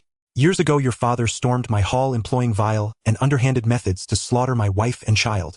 Did he ever foresee this day? Once Guozhengning had founded the Jinwei Martial Hall in the county seat. Thanks to his ancestral saber techniques, he quickly gathered a loyal following of disciples. But his success drew the envy of the Guangxiao Martial Hall. Their master repeatedly provoked him, challenging him to life-or-death duels on the arena platform. At that time, Guozhengning had a wife and child. He refused to risk his life over mere provocation. Yet the Guangxiao master, bereft of conscience, murdered Guo's wife and child, forcing him onto the arena. There he employed dishonorable tactics, leaving Guo gravely injured. With no choice, Guo fled with his surviving disciples to this remote town, living in quiet exile. Had it not been for the golden spirit rice, his old wounds might never have healed. His first act upon returning to the county would be to challenge the Guangxiao master once more, to a final duel, and crush him alive, avenging his family. Now, even after all these years, Guangxiao's agents still pursued him relentlessly. The saber-wielder spat a mouthful of bloody foam, his face twisted with manic defiance. Your family deserved it. You stood in Guangxiao's path, cutting off our profits. This is the Jianghu, the strong devour the weak. To lose is to lose. What need is there for endless words? Guozhengning's voice turned glacial. Then let this feud between Guangxiao and I end here and now. With that, he raised his saber and drove it straight into the warrior's heart. A single ragged cry, and the saber-wielder fell lifeless. Guo Zhengning would show no mercy henceforth. Upon returning to the county, he would erase the Guangxiao Martial Hall from existence. Ye Jing stood aside indifferent to their vendetta. At that moment Yi Xian and Yi Yi arrived. Ye Jing asked coldly, all dealt with. Both brothers nodded. None had escaped. All were slain. Ye Jing then glanced toward Guo Zhengning, his eyes clouded with quiet resignation. Though Guo had taken extraordinary precautions these past months, the shadowy forces behind the attack remained determined to seize the golden spirit rice. Hiding could no longer suffice. Noticing Ye Jing's gaze, Guo Zhengning immediately declared, "My deepest gratitude to you all, for helping slay this band of ruffians." Ye Jing replied, voice low and grave, "Master Guo, these attackers are gone. But I heard the sword-wielder utter before his death he was dispatched by the Tang family. Their power runs deep. If they've set their sights on the golden spirit rice, they will not relent." Guo Zhengning understood perfectly. He said without hesitation, "This matter is indeed perilous. I lack sufficient influence, but I can secure protection from a patron whom even the Tang family dares not touch." "What say you? A patron?" Ye Jing raised an eyebrow in surprise. Guo Zhengning, seeing his reaction, spoke plainly, "I'll conceal nothing. I operate a grain shop in the county seat not only for profit, but also as the exclusive supplier of provisions to Jinxiu Restaurant, the county's most prestigious eatery. Its proprietor is a high-ranking dignitary from the imperial capital. He has long sought collaboration with me on the golden spirit rice trade. The Tangs deeply fear him. How dare a provincial clan dare interfere with his goods?" Guo Zhengning cultivated ties with local officials, not out of loyalty but for profit. Each month he dutifully rendered tribute in silver. Handing the golden spirit rice trade to such a dignitary would serve two ends: currying favor with the upper echelons, and shielding himself permanently from Tang family machinations. Ye Jing paused, thoughtful. Guo's proposal meant transforming a humble grain business into one entwined with county-level aristocracy and power. The idea held merit, but the thought of dealing with nobles unsettled him. Officials were wolves in human form, imperial dignitaries even more so. Should negotiations fail, or worse, should he inadvertently offend, his very life might be forfeit. Thus he replied, "Master Guo, your generosity is deeply appreciated. I shall consider it carefully." Guo Zhengning knew the suggestion was bold, indeed premature. Only moments after surviving a Tang family ambush, proposing immediate alliance with an unknown magnate would strike anyone as reckless. He bowed slightly. "Very well. Should you decide to proceed, seek me at the Jinwei Martial Hall in the county." Glancing at the sprawl of corpses, Guo Zhengning sighed. "These bodies must be disposed of, else the authorities will raise troublesome inquiries." Ye Jing, surveying the carnage, felt a quiet urge to search the dead. "Master Guo, leave the bodies to us. You must return to the county with the golden spirit rice, swiftly, lest further complications arise." Guo Zhengning nodded. Prudent counsel. With the Tangs hunting him, safeguarding his martial hall took precedence. He clasped his hands in formal thanks. "I am deeply indebted. May our paths cross again in cooperation."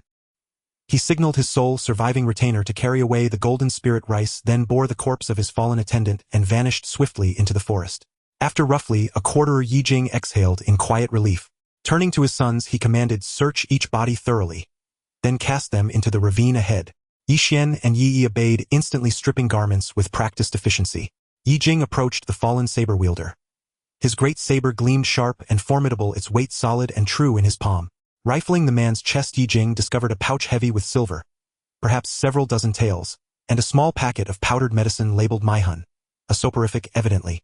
Without hesitation, Ye Jing claimed both. He also took the saber. From the longsword wielder slain by his sons, he retrieved two manuals: Chaotic Blossom Sword Art and Shadow Flying Dagger Technique. One detailed swordsmanship, the other concealed weapons. Recalling the man's uncanny lightning-fast dagger strikes, Ye Jing understood their potency. Ye Jing, lacking formal martial arts manuals, accepted them without qualm. His sons searched the remaining black-robed corpses, finding only scattered coins, worthless trinkets. Once every corpse had been combed clean.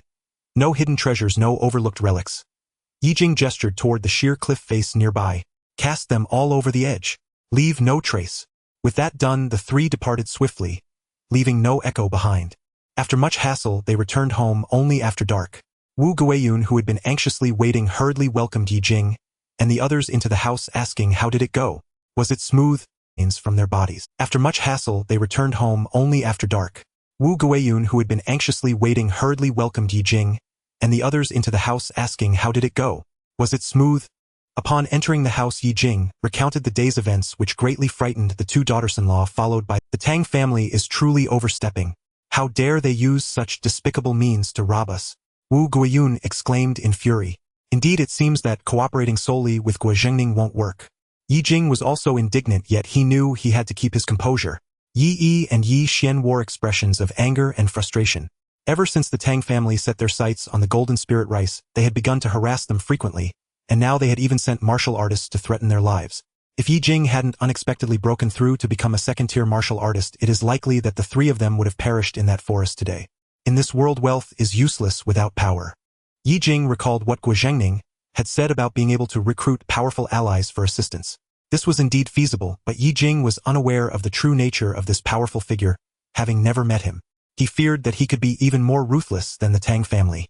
Thinking along these lines, Ye Jing looked at his family, all of whom wore worried expressions, as if they had returned to the days of struggling under heavy taxation. Ye Jing sighed at the sight and then smiled, saying, "All right, let's not frown anymore. The Tang family may be harsh, but we are in the shadows. As long as we gather our strength, we will surely find a way to break through this predicament. Besides, we've overcome much greater difficulties in our family. Why should we fear just one Tang family?" His voice was not loud, yet it carried a reassuring strength. The originally dejected Yi suddenly lifted his head, red streaks appearing in his murky eyes. "Father, it's easy for you to say, but I just feel so frustrated. To achieve great things, you first need to learn to endure," Ye Jing sternly admonished. "If you act recklessly, it will only lead to destruction. Do you understand?" He needed to stabilize his family's emotions, ensuring that no one acted recklessly at this critical moment. Everyone at home became serious upon seeing Ye Jing's stern demeanor. Even the impulsive Yi was intimidated. Ye Jing said coldly, "You will all listen to me. From now on, you will focus on training your martial arts at home to improve your strength. I will handle the matter regarding the golden spirit rice. You don't need to worry about anything else." In this conversation, Ye Jing took it upon himself to shoulder this matter, aiming to spare his family from excessive psychological pressure. After hearing Ye Jing's words, the family complied and temporarily set aside their concerns about the Tang family, focusing instead on training their vital energy to become stronger. That night, Ye Jing began to study the martial arts he had obtained from the second-tier martial artists in his room. The two books were titled Chaotic Flower Sword Technique and Shadow Flying Blade. Chaotic Flower Sword Technique primarily focuses on agile swordplay, emphasizing striking unexpectedly and quickly taking the initiative. Through light and chaotic sword techniques, it disorients the enemy's attacks, seeking openings for a fierce assault. It's no wonder that the long sword martial artist fought so fiercely. The sword techniques were incredibly confusing, making it hard to defend against. Moreover, the long sword's attack style is more suitable for keeping distance, reducing the enemy's chances of closing in. One could say this sword technique is well-rounded in offense and defense, offering greater flexibility compared to the black whirlwind axe technique. It is quite a commendable martial art. As for Shadow Flying Blade, it teaches how to use hidden projectiles concealed in shadows and unleashed in an instant, relying on skill rather than brute force to breach defenses. Its core principles revolve around the 4 words: conceal, accurate, swift, and changeable. Concealment renders it formless, accuracy ensures its swiftness catches opponents off guard, and changeability adapts to myriad situations. This book on Shadow Flying Blade is quite profound. Ye Jing pondered over it for an entire night, only managing to grasp a little. It seems that this secret manual requires further refinement. Fortunately, he and his 2 sons had collected quite a few weapons from those martial artists, which could be used as training equipment for the family.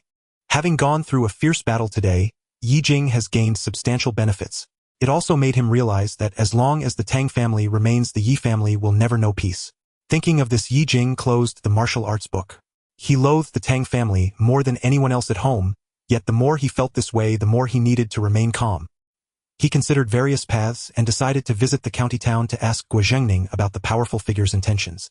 However, before that, Ye Jing felt he needed to increase his business leverage. After all, the mountain delicacies he had been raising had grown significantly, and it was time to market them. Ye Jing arrived at the forest, where he found over 20 plump mountain delicacies being raised. It seems these mountain delicacies grow quite quickly. Ye Jing patted Hei Feng and said, "Hei Feng, guard these mountain delicacies well, and don't let anyone approach." "Woof." Hei Feng obediently responded. At this moment, the already tamed Hong, who was following him, no longer fierce, obediently trailing behind Ye Jing. Although it was eager to eat the mountain delicacies, it did not dare to approach without Ye Jing's permission. Seeing the once unruly Hong, who behaved so well after being tamed, Ye Jing activated his ability to check and saw the words tamed written above the fox's head. He immediately used 50 points of celestial light to complete its taming. Low-level spirit creature Red Fox tamed. Ability Fire Embrace Intelligence. The fox spirit trembled and its ears perked up, showing little resistance, simply sticking close to Ye Jing. Fire Embrace, what kind of ability is that? Ye Jing wondered curiously. The red fox shook its head, suddenly igniting flames all over its body, startling Ye Jing. The flames carried intense heat, incinerating the surrounding dry branches and leaves. But the flames quickly extinguished and the red fox appeared weak. Ye Jing understood that Fire Embrace meant the fox could use flames, but only for a short while before needing to rest. But this is a divine ability. Ye Jing felt extremely pleased knowing that only immortals could wield such. Ye Jing composed himself, not forgetting to command from now on, do not use this ability against outsiders without my. The red fox nodded in understanding. Ye Jing wondered if its intelligence had increased as a result. Ye Jing noticed that it looked just like hay foam. There were no significant changes in appearance. It seems that tamed animals do not alter their looks, only their physical abilities may improve. Thinking of this, Ye Jing patted the red fox, naming it Shao Qi, suppressing the joy in his heart as he headed. Shao Qi is a spirit creature, Ye Jing thought. Since the immortal willow indicated its bloodline is extraordinary, it must possess unique qualities. He would have to test this fox's abilities later. Father. At this moment Ye suddenly called out, looking somewhat anxious. Ye Jing stood up and asked, what is it? Ye hurried over, saying, Father, something's wrong. Zhang He from Qinjia village suddenly came, and he wants to see you. Zhang He, the landlord from Qinjia village. Ye Jing narrowed his eyes, sensing trouble. Why would this wealthy man come to seek him out for no reason? Feeling uneasy, he followed Ye back home, only to see the portly Zhang smiling as he approached the courtyard. Behind him was Zhang Youqiang, who seemed to be whispering something to Zhang, his eyes glinting with curiosity. Ye Jing walked over and asked Zhang He, what brings you here? Seeing this, Zhang He smiled and said, Old Ye, your family has been thriving recently, purchasing land and properties. It's quite enviable. Ye Jing squinted. Oh, Zhang He had no ties with the Ye family. Why would he come here suddenly? Puzzled, Ye Jing replied with a smile, it's just a good harvest, nothing to brag about. However, Zhang He unexpectedly said, Old Ye, your family has planted good rice, right? At his words, Ye Jing and everyone in the house wore wary expressions. Could Zhang He have discovered something? I don't know what you're talking about, Ye Jing immediately retorted, unwilling to entertain whatever Zhang was up to. Seeing Ye Jing's firm rejection, Zhang He quickly replied, Old Ye, I want your rice seeds. Name your rice seeds. Ye Jing's heart was filled with alarm upon hearing this. Zhang He, fearing Ye Jing would regret, said, Your Ye family's rice is so high-yielding. I assume these rice seeds are of excellent quality. Why not sell them to me? How about I offer 5 taels of silver? Not for sale. Ye Jing rejected without a moment's thought. The seeds in the farmer's hands were mostly cultivated and nurtured over a long time. How could they be easily given away, especially since this rice was Jinling rice? Zhang He's expression darkened immediately. Old Ye, don't force me to take drastic measures. I want these rice seeds as a favor to you. Besides, 5 taels of silver is quite a bargain. It won't hinder your farming.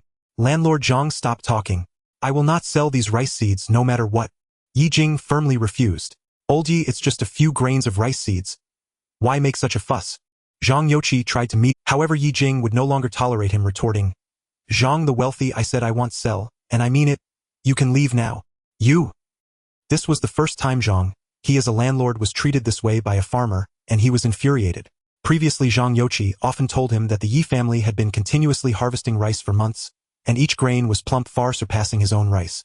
Zhang He began to covet the rice seeds in Ye Jing's hands. He didn't expect this old man to refuse so vehemently, causing Zhang He to lose his composure. After repeatedly saying, you, he angrily declared, fine. Ye Jing, you're something else. Zhang Youqi also looked at Ye Jing with a skeptical gaze, then followed Zhang He away. Seeing this, Ye Xian was speechless. That Zhang the wealthy, unable to sell his own rice, now covets our rice seeds. It scared me. I thought our Jinling rice had been discovered. Ye Xian flicked his cigarette, watching their departing figures, and said, our rice fields are very close to Zhang He's fields. Because of the early maturity of the Jinling rice we have been harvesting every month. Zhang Youqi and the others must have noticed something unusual. Then what should we do, father? Ye Xian asked urgently, knowing that their Jinling rice had already caught the eye of the Tang family. If Zhang He discovered that the Ye family was planting Jinling rice, who knows what might get out. Ye Jing, taking a drag from his cigarette, wore a serious expression. They had made quite a bit of money off the Jinling rice, drawing attention in Lu village. With families living so closely together, any incident could easily leak out. He said solemnly, Xianer ear, it seems that hiding is no longer feasible. Tomorrow I will go to the city to discuss cooperation with Guozhengning. Our family's business needs to come to light. Come to light? Yi Xian was startled. Father, do you mean to let Guozhengning know our identity? Yi Jing nodded, saying, exactly.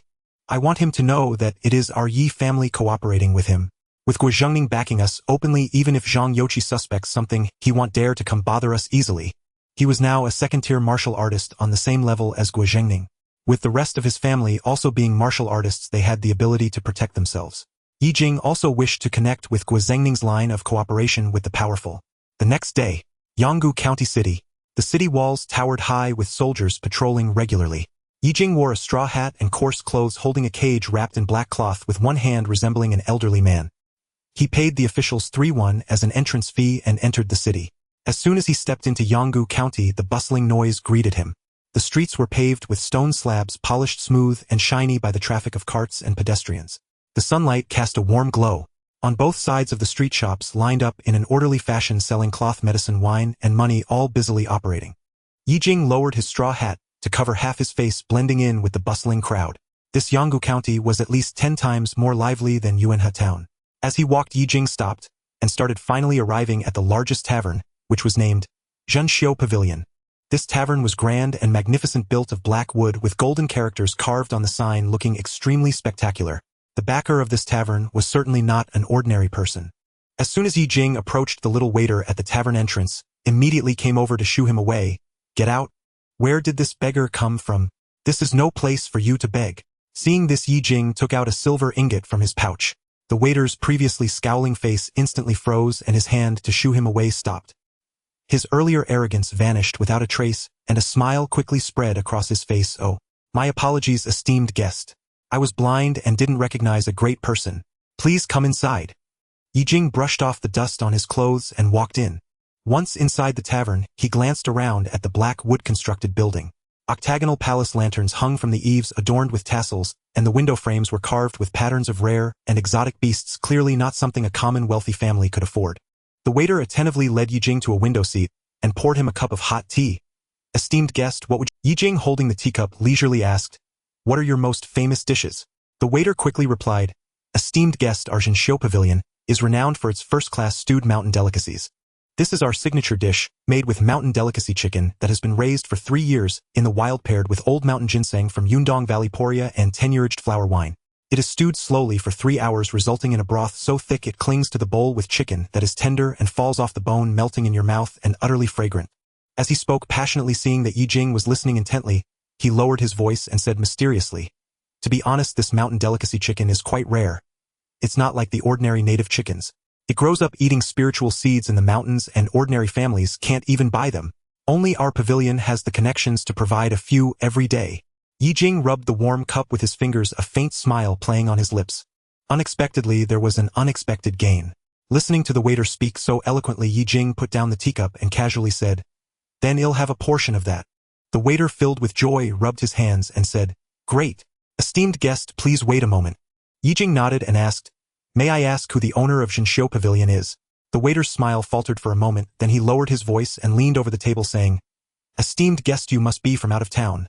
This is not easy to disclose. Ye Jing took out a tael of silver from his sleeve, and the waiter's refusal immediately halted.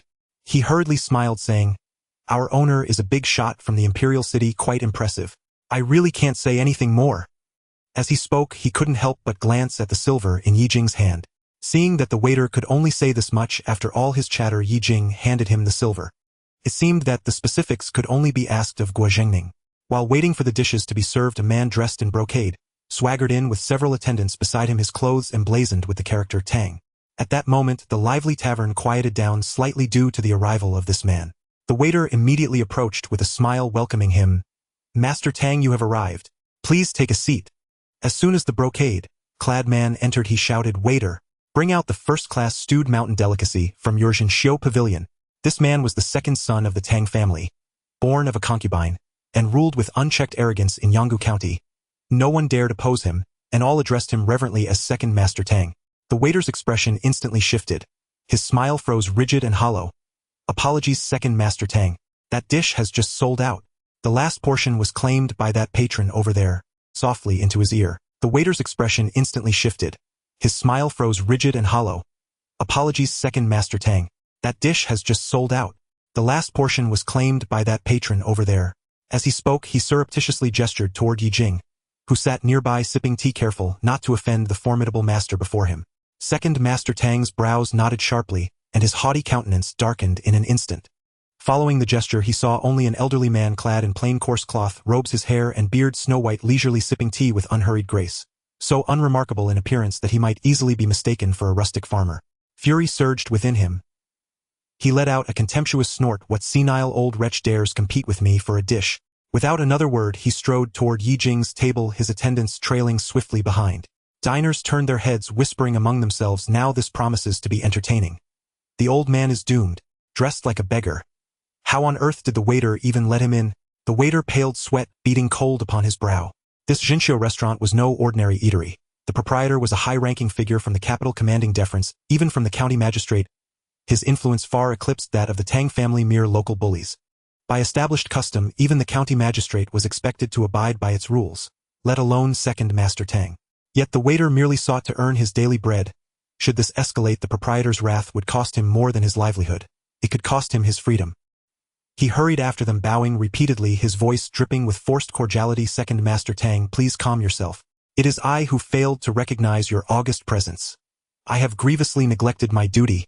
That old gentleman's order has not yet been served. Please take a seat and rest a while. I shall rush to the kitchen at once, instruct the chef to prepare a superior dish in your honor, and send over a cask of aged daughter red wine as apology. Would that suffice? But Second Master Tang, seething with suppressed rage, paid no heed. He shoved the waiter aside with a curt, get out of my way. Do you think I lack such cheap wine? Today I will have that dish. Staggering backward, the waiter nearly fell. Regaining his footing, his smile twisted into something strained and pitiful. But still he pressed forward, lowering his voice urgently. Master, please lower your voice. You know the restaurant's rule. First ordered, first served. Should matter sour, it will bring no benefit to you. His words were a veiled warning, subtly invoking the restaurant's formidable backing. Second Master Tang's expression stiffened. He clearly recalled the Jinxiu restaurant's powerful patrons, his eyes flickering with momentary hesitation. Yet fury swiftly drowned out all caution. He had long ruled this domain unchallenged. He would not suffer an old countryman to spoil his pleasure. Still less endure public humiliation before so many witnesses. With a thunderous bang, he kicked the stool opposite Ye Jing. Its leg shrieked against the floor, rattling teacups with jarring force. Ye Jing glanced up. This Second Master Tang was merely a third-rank martial artist. His attendants were ordinary men. He felt no concern. His gaze remained placid, unruffled, as though the sudden provocation held no weight at all, and he continued sipping his tea with unhurried composure. That very serenity ignited Second Master Tang's fury anew. Hands planted firmly on his hips, he loomed over Ye Jing and jabbed a finger, his voice shrill and sharp. Old man, immediately surrender the dish you ordered. Do you hear me? Ye Jing responded with a cold, mirthless laugh. The dish belongs to whomever ordered it first. Why should I yield it to you? Why? Second Master Tang barked as if hearing the most absurd jest imaginable. Then threw back his head and laughed a sound rich with scorn. Because I bear the surname Tang. Within this land, nothing I desire has ever eluded my grasp. With that, he shot a sharp glance toward his attendants. Go. Fetch that dish for me. And if this old man dares interfere, teach him a lesson he'll never forget. Instantly, the two attendants snapped to attention, rolled up their sleeves, and marched resolutely toward the kitchen. The waiter stamped his feet in despair. Daring not confront Second Master Tang directly, could only stare helplessly at Ye Jing, praying the unassuming elder would yield quietly and quell the storm before it erupted. Ye Jing, however, remained utterly unperturbed. Indeed, he welcomed the opportunity to test whether the Jinxiu restaurant truly possessed the authority to subdue the Tang family's arrogance. No sooner had the thought crossed his mind than his teacup launched from his palm, propelled with the force of dozens of jin, straight toward the advancing attendant. Ouch! The attendant cried out as blinding pain exploded at the base of his skull. He reeled backward, vision blackening, and collapsed with a groan. Ye Jing's sudden strike ignited Second Master Tang's fury. How dare you lay hands on my man? Before the words had fully left his lips, he lunged forward, fingers outstretched to seize Ye Jing's throat. In his estimation, this white-haired elder looked frail and feeble, easily crushed with one hand. Yet halfway through the motion, Ye Jing's gaze turned icy, his wrist flicked. A lightning-swift movement, and his fingers locked unerringly around the master's wrist. A searing, bone-deep agony shot up Second Master Tang's arm. His bones felt as though they were being ground to dust. He wrenched desperately to free himself but found his limb immovable. A second-rank martial artist. This old man was a second-rank martial artist. A jolt of panic struck Second Master Tang. He recoiled inwardly, his earlier bravado evaporating like mist. You, release me at once. Sweat broke across his brow, a regret flooded his heart. He cursed his rashness in provoking this elder. Ye Jing's lips curled into a faint mocking smile, and then with deliberate pressure he tightened his grip. A soft sickening crack echoed. The master's wrist dislocated cleanly. He shuddered violently, collapsing to his knees with a thud, sweat streaming down his cheeks. Every trace of his former arrogance erased, replaced only by desperate tearful pleas. It hurts. It hurts beyond bearing. Please. Let me go. I beg you. I was wrong. I'll never dare again. At this the other patrons stared in stunned silence. The elder had effortlessly subdued a third-rank martial artist, defying all expectations. Halt! A stern, commanding voice cut through the chaos. Authoritative, resonant, instantly silent. All eyes turned. A middle-aged man in flowing scholar's robes entered the hall. His bearing exuded quiet, unassailable gravity, compelling immediate respect. Ye Jing lifted his gaze, and felt a subtle ripple of alertness. This man's aura bespoke mastery. No less than a second-rank martial artist. Ye Jing released the master's wrist with a dismissive flick. Freed second Master Tang scrambled sideways, but still spat venom. Old devil. You're finished. Motherfucker, cried the waiter, retreating hastily to the side, his tone now reverent and hushed. Master, the middle-aged proprietor smiled faintly. Yet his eyes held unwavering sovereign authority as they settled upon the kneeling master. Upon recognizing him, second Master Tang's defiance wilted. He fell silent, his swagger thoroughly diminished. He shot Ye Jing a venomous glare from afar, cradling his throbbing wrist, silently vowing, old devil, you'll pay for this. Then he lashed out, kicking the trembling attendant beside him. Worthless fool. Without further delay, he limped away in haste, humiliated and defeated. Ye Jing observed it all, reflecting inwardly. This middle-aged proprietor commanded extraordinary presence. Mere words had cowed the arrogant second Master Tang into abject retreat. Clearly the Jinxiu restaurant merited serious consideration for alliance. Turning smoothly, the proprietor offered Ye Jing a courteous bow. Esteemed elder, your martial prowess is truly exceptional. We owe you profound gratitude for your restraint, for choosing not to escalate matters with second Master Tang. Had you done otherwise, this establishment would surely have descended into utter disorder. He had seen clearly the teacup Ye Jing hurled carried immense force, yet struck only to stagger the attendant, not to maim or kill. Later, when restraining second Master Tang, he inflicted only a clean dislocation, a measured rebuke, not grievous injury. Clearly mindful of the restaurant's sanctity, unwilling to desecrate its grounds with excessive violence. Had the two clashed openly here, broken furniture would have been the least concern. The true peril lay in tarnishing the Jinxiu restaurant's esteemed reputation, a loss impossible to quantify. Hearing this, Ye Jing slowly set down his teacup and inclined his head in quiet acknowledgement, offering no further reply. Noting his reticence, the proprietor assumed him a taciturn warrior, gave him no further thought, offered a final respectful nod, and departed. Soon after, Ye Jing waited for the signature dish, braised mountain delicacy with rare game fowl, to be served. The moment it arrived at the table, its rich, savory aroma filled the entire room, instantly whetting the appetite. Ye Jing began to eat, and indeed the dish was exquisitely tender and flavorful, fully deserving its reputation as the restaurant's crown jewel. According to the waiter, this rare game fowl was exceedingly scarce and immensely popular. Clearly bringing it here as leverage had been a sound decision. Transporting golden spirit rice alone had already been perilous. Adding this fowl into the equation meant he urgently needed a powerful patron. Negotiating business naturally required dealing with the highest authority. Only then could one maximize profit. After finishing his meal, Ye Jing settled the bill. Having gained a general understanding of the Jinxiu restaurant, he now felt confident approaching Guozhengning to discuss collaboration. Once payment was made, Ye Jing lifted the cage containing the rare game fowl and departed for the Jinwei Martial Arts Academy. As he passed through a narrow alley, Ye Jing sensed someone trailing him from behind. A knowing smile flickered across his lips. He deliberately veered toward a secluded spot. At that moment, the young servant who had been stealthily following Ye Jing suddenly realized the old man had vanished, leaving him puzzled and uncertain. But in the next instant, a fierce gust of wind struck him from behind. Before he could even comprehend what was happening, he was violently kicked airborne. Blinding pain surged through him. Just as he tried to cry out, a crushing grip seized his throat and terror instantly flooded his voice. Mercy. Mercy, sir. Please spare my life. He had never imagined this unassuming elder possessed such terrifying prowess, defeating him, a third-rank martial artist, in a single move. Speak. What do you hope to gain by skulking after me? Ye Jing demanded sharply.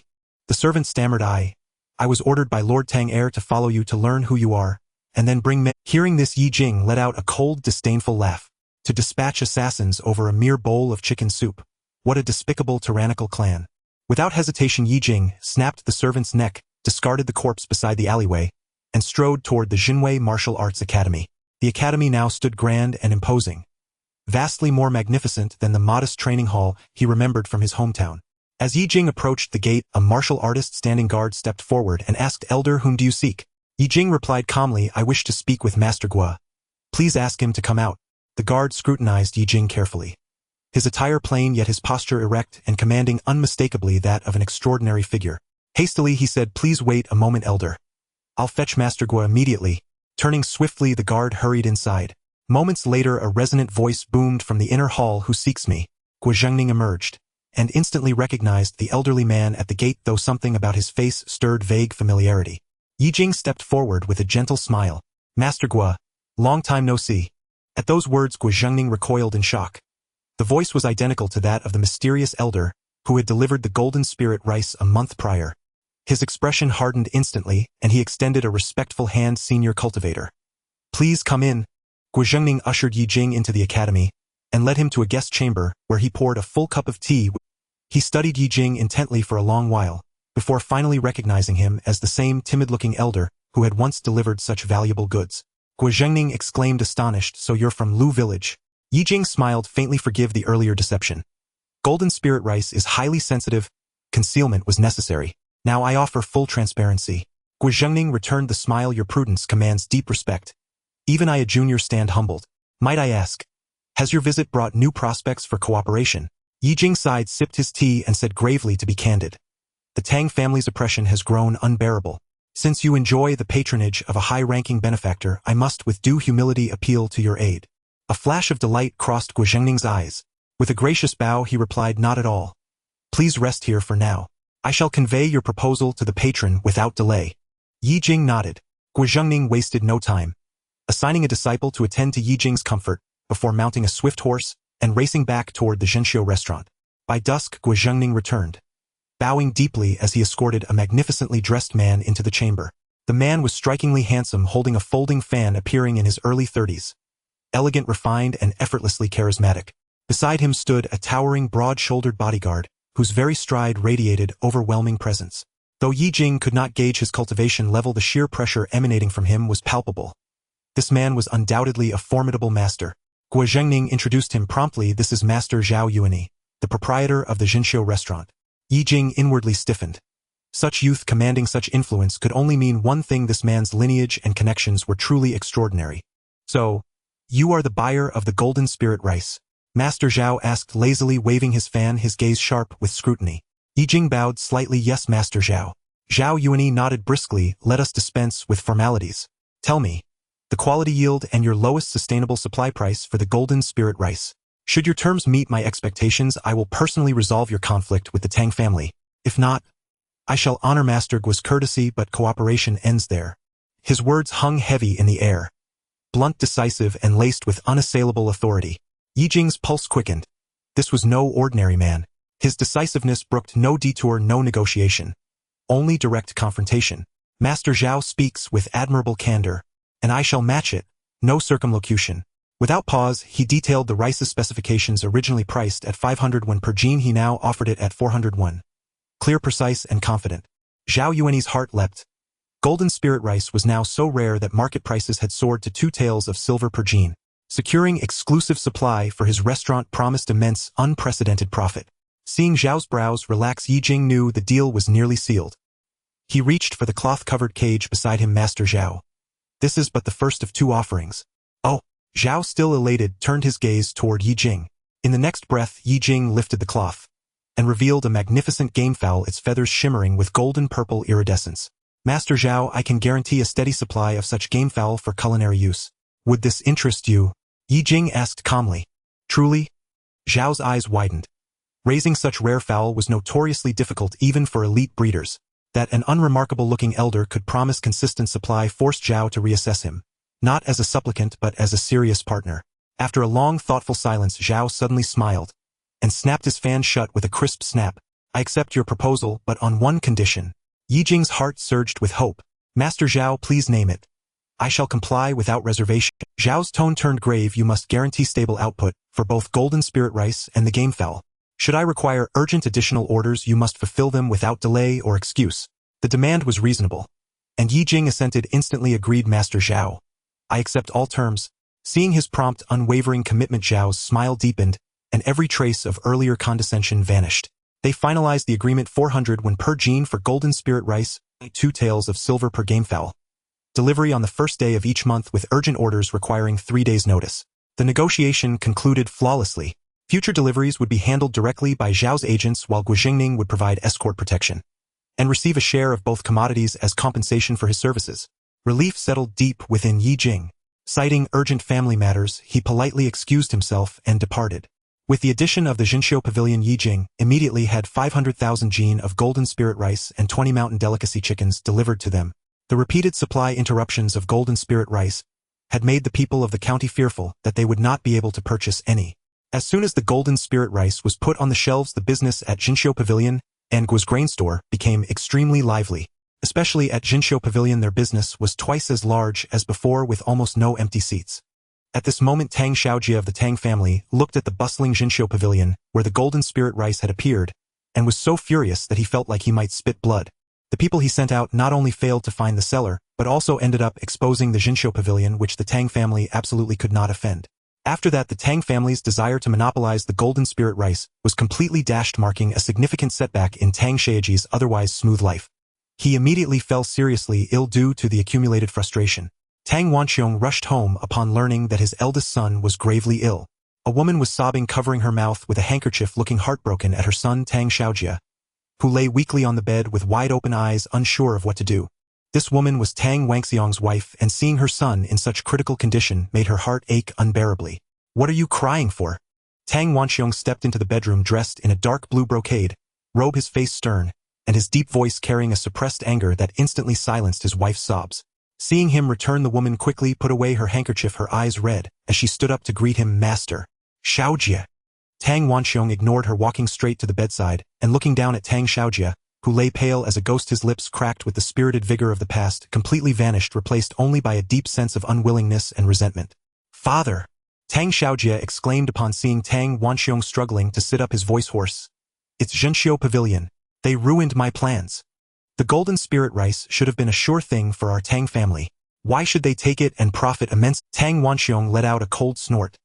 "Isn't it because you were more of a hindrance than a help? The people you sent out were as foolish as pigs. They not only failed to gather any useful information, but instead alarmed the Jinxiu Pavilion, allowing them to intervene early and cut off all our opportunities." Hearing this, the woman was terrified and quickly stepped forward to persuade. Master Xiaojie was just anxious. He was also thinking of the Tang family. "It's just that the seller was too cunning." Tang Wanxiong interrupted. "Humph, you focus on getting better. For now, let the family keep a low profile and avoid provoking Jinxiu Pavilion and Guo's grain store. As for the golden spirit rice, let's observe for the time being and see how things unfold." After saying this, Tang Wanxiong left the room with a dark expression. "Father!" Tang Xiaojie wanted to say more, but seeing his father's silence made him extremely angry, gripping the cup tightly. "Damn it!" The woman hurriedly advised. "Xiaojie, you should rest well, and not think about the golden spirit rice anymore. Managing the family's rice shop can also ease the master's worries." "I can't accept this." Tang Xiaojie roared, his handsome face twisted with rage. "That damned seller won't show themselves. I can't eat or sleep in peace." At this moment, Tang Xiaojie was seething with anger. Meanwhile, the Yi family was celebrating. "Guiyun Xianglan, are you both pregnant?" Ye Jing was extremely delighted. Wu Guiyun and Lu Xianglan blushed, nodding their heads at Ye Jing. They had been feeling unwell and occasionally nauseous while eating these past few days, which as women who had given birth, they had already sensed something was off. They immediately invited the village doctor over for a checkup, and upon examination it turned out both women were indeed pregnant, which was truly a joyful occasion. Yi Xian, unable to believe it, touched his wife's belly. "Wife, are you going to give me another child?" Yi also embraced his wife, happily chuckling. "Wife, is it going to be a chubby boy or a beautiful girl?" Lu Xianglan playfully chided. "What do you want me to have?" "Twins would be great, auspicious." Yi laughed heartily. "That's wonderful. We're going to have another brother or sister." Yi Tianyao was extremely happy, rushing into his mother Wu Guiyun's arms. Yi Tianhao was equally ecstatic. The two grandsons were already 9 years old and had grown quite tall, especially Yi Tianhao, who had grown exceptionally tall, and with regular training, had already reached the rank of a third-tier martial artist, gifted and intelligent, having passed the county examination early and set to study in the county city. The little Yi Tianhui was almost 3 years old and could walk, calling out for his mother, and was starting to speak. The family was harmonious and happy. Ye Jing looked at their dilapidated house and stomped his foot saying, "Now that our family is going to welcome another child, why don't we build a new house to live in?" Their family had been cooperating with Jinshou Pavilion to sell golden spirit rice and mountain delicacy chickens, accumulating 1,000 taels of silver, which was more than enough to build a large house. Currently, Ye Jing was a second-tier martial artist, while the others in the family, including the 2 wives, were all third-tier martial artists, with no one in the village being their match. Naturally, they could be bold and no longer needed to live in this thatched cottage. Once this idea was proposed, the family members nodded in agreement.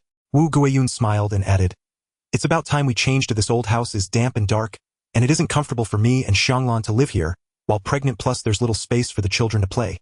Yes, life is better now. We should change to a more decent place to live." Yi Xian chimed in. A month later, Lu village began to bustle with activity. In the middle of the day, Ye Jing brought Yi Xian and Yi, along with more than 10 craftsmen hired from town, marching grandly to the chosen open land at the eastern edge of the village. This land was about an acre in size, open and spacious, with a stream in front and lush bamboo forest behind, making it the best plot in Lu village. Bang! Bang! The sound of firecrackers resounded, marking the official start of the new house construction ceremony. Ye Jing waved his hand and the craftsmen from the city began their tasks, busily working with great enthusiasm, making a racket that could be heard across half the courtyard. Upon hearing that the once impoverished Yi family was actually going to build a mansion, the villagers all put down their work, bringing their elders and children to gather around to watch the excitement. They blinked in amazement as they watched the craftsmen carry in thick namu logs and entire carts of blue. Moreover, Ye Jing casually tossed a heavy silver ingot to the head craftsman as a deposit, which left the onlooking villagers wide-eyed in astonishment, continually exclaiming in awe, "My goodness! The Yi family is determined to build a grand mansion. Just look at how solid the foundation is. It might even be more impressive than the house of Master Zhang's family in Xinjia village." Indeed, who would have thought that the Yi family, when they were still living in a thatched cottage, would reach this point? It hasn't been long. Not only can they afford to build a new house with so much money, but I also heard they are welcoming another child. This fortune is truly unstoppable. Old Yi is really impressive. He used to keep a low profile in the village, but now he's about to branch out and flourish. Papa, don't call him Old Yi. He should be addressed as Master Yi now. Ye Jing paid no heed to the villagers' discussions, calmly directing the craftsmen to work. Now he stood tall and upright, dressed in a neat green outfit, his demeanor steady and extraordinary, which made the villagers respect him even more. Ye Jing looked up at the house under construction, feeling quite at ease. At this moment, Zhang He and Zhang Youqi, among the onlooking villagers, were equally astonished. Ye Jing, this old man actually built such a large mansion. Damn it! Is the Yi family just Zhang He was indignant, a tinge of jealousy and envy flickering in his eyes. In Lu village, as the new house of the Yi family rose day by day, the villagers' attitude towards the Yi family changed significantly.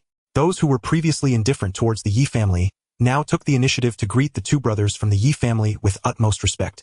Even some distant relatives of the Yi family came to visit. Ye Jing, treating the visitors as guests and wanting to maintain a good reputation, did not refuse them and invited them into his home. Wu Guiyun and Lu Xianglan, both pregnant, were instructed by Ye Jing to rest at home. With the new house being constructed, Ye Jing took his 2 sons to sort out the family business in preparation for their move.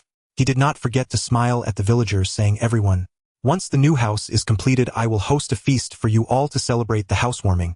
Upon hearing this, the surrounding villagers burst into excitement, eagerly responding with laughter. "Yileo Yizi, you are too kind. We will definitely be there. The new house is impressive. Good days await the Yi family. To share in Uncle Yes' joy is a blessing for us." The praises came in waves surrounding Ye Jing, whose smile grew warmer. Yi Xian and Yi stood by, assisting their father in entertaining the guests, wearing calm smiles. Yi could not help but whisper, "Brother, look how impressive our father is. Who would have thought we would be treated so well?" Yi Xian patted his shoulder softly, saying, "It's because father is capable. We brothers must work hard and not disappoint father's expectations." A few months later, the Yi family's new house was completely finished. After the housewarming feast was set, Ye Jing took his 2 sons to the town a few days early to buy food and drinks, filling a cart with chickens, ducks, fish meat, fruits, and vegetables. Villagers came to help voluntarily. Some set up tents, while some women helped chop and wash vegetables, creating a bustling atmosphere. The villagers, having little to offer, brought along homegrown vegetables or some wild greens from the mountains. They surrounded Ye Jing, asking about his well-being, calling him uncle and grandpa with warmth. Ye Jing accepted their gifts with a smile. He let Wu Guiyun and Lu Xianglan entertain the women inside. Wu Guiyun was now wearing a newly made peach-colored dress that highlighted her elegance. The petite Lu Xianglan wore a blue dress, looking lovely. Both women were pregnant, their complexions rosy, and they smiled shyly and happily as they listened to the village women praise them for their good fortune. The housewarming feast lasted a long time before it finally ended. At night, after tidying up the courtyard, the family went to bed feeling somewhat exhausted. Ye Jing practiced a set of sword techniques in the courtyard, specifically the chaotic flower sword technique he had recently been training in. He had become accustomed to this light and agile swordplay, wielding it with great fluidity. After completing his sword practice, Ye Jing prepared to rest. In the following days, the family's affairs gradually became less burdensome, and 10-year-old Ye Tianyao helped the two daughters-in-law with household chores. Soon after, Wu Guiyun and Lu Xianglan gave birth. The eldest daughter, Wu Guiyun, had a daughter named Ye Tianxue, while the second daughter-in-law, Lu Xianglan, gave birth to a son named Ye Tianyao. Ye Jing welcomed 2 more grandchildren. The mystical willow tree sprouted 2 more branches, adding 4 strands of celestial light. With 10 members in the family, Ye Jing was filled with joy. To ensure his 2 sons received proper training in martial arts, Ye Jing took them to the county town to seek out Guozhengning as their master. Upon hearing Ye Jing's request, Guozhengning welcomed him warmly and accepted the 2 brothers from the Ye family as his disciples without hesitation. Yi was a natural martial arts prodigy, while Yi Xian in contrast struggled with his talent. As the eldest brother lagged behind, his younger brother Yi Xian felt quite frustrated. However, with encouragement from family, he gradually accepted his shortcomings and began to diligently train at the martial arts school. Seeing his 2 sons doing well at the martial arts school, Ye Jing felt relieved. Once his 2 daughters-in-law completed their confinement, they continued to practice martial arts at home, honing their physical abilities. Ye Jing's collaboration with Jinxiu Restaurant also improved significantly. Utilizing the celestial light within him, he took the initiative to tame the chickens and ducks at home, expanding his mountain farm. Even the rice fields were steadily expanding, but the matter of the golden spirit rice remained confidential. Although his family had developed, they still needed to seek stability. The villagers believed he had become wealthy through livestock farming, expressing endless admiration and envy. 2 years passed swiftly. Ye Jing practiced the chaotic flower sword technique with a long sword in hand. The sword sliced through the air, cleaving the scattered stones in the courtyard, sending fragments flying and creating a clattering sound. This startled several crows in the yard, causing them to take off in a flurry. Ye Jing sheathed his sword and stood still, breathing steadily with a hint of satisfaction flashing in his eyes. In these 2 years, he managed his family business, while never neglecting his martial arts training. The blood qi within him grew increasingly rich, and he believed he would soon become a formidable martial artist. "Father, your sword techniques are incredible." Yi Xian's voice came from the courtyard entrance, followed by his taller brother Yi Yi. The 2 brothers had just returned from the martial arts school, beads of sweat on their foreheads. Ye Jing turned to glance at his sons, wiping the sweat from his face. Now both Yi Yi and Yi Xian were already second-level martial artists, progressing rapidly and forming a strong brotherly bond with Guozhengning. Though Yi Xian was not as talented as Yi Yi, his temperament had matured significantly, and he excelled in sword techniques and hidden weapons, performing comparably to Yi Yi. "Father, today Master Guo taught us the swift wind steps. My brother has already mastered it, and I am still figuring it out." Yi Xian spoke calmly, holding no jealousy. Yi quickly added, "Elder brother works harder than I do, but this footwork requires a slightly higher level of agility. If elder brother practices for a few more days, he will surely master it." Ye Jing nodded and stepped forward to pat their shoulders, saying, "In martial arts, the most important thing is to avoid impatience. Yi Xian, you are calm. That's your advantage. Yi, you have talent, but do not be proud. Remember that there is always someone better." The 2 brothers responded in unison. At that moment, Wu Guiyun came over with tea, offering it to Ye Jing, and the 2 brothers saying, "Have some water to rest. The kitchen has prepared chicken soup, and it will be ready to eat soon." Wu Guiyun appeared quite energetic at that moment. Although she was a woman, she wielded her axe with great prowess, and like Lu Xianglan, she had already reached the peak of 3rd-level martial artists. After speaking, she even wiped Yi Xian's sweat off gently. Ye Jing looked at the harmony in his family and felt a sense of comfort. With the help of the celestial energy that had tamed the chickens and ducks, the meat was exceptionally tender, and Jinxiu Restaurant's business thrived, significantly increasing their family income. Now the Yi family's wealth had reached over 10,000, making them the richest family among the villages around. Ye Tianyao ran over with his 5-year-old brother Ye Tianhui, and the 2 siblings played happily together. Ye Tianhao studied in a school in the city and rarely returned home. The family sat in the hall, finishing a sumptuous dinner. At night, instead of going to bed, Ye Jing lay in a rocking chair, admiring the moon alone. Suddenly, a red figure darted out from the courtyard. Ye Jing focused his gaze and saw it was Shao Qi.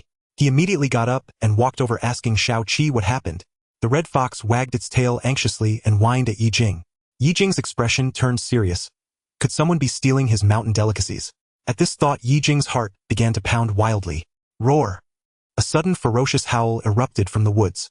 By moonlight, Ye Jing instantly ducked for cover. There a massive eagle soared between the trees, tearing into the carcass of a mountain pheasant. Its eyes gleamed with eerie awareness, its feathers, unervingly white, glistened with cold metallic sheen. It stood over a meter tall, truly a giant among birds. One wing bore a fresh wound dripping blood.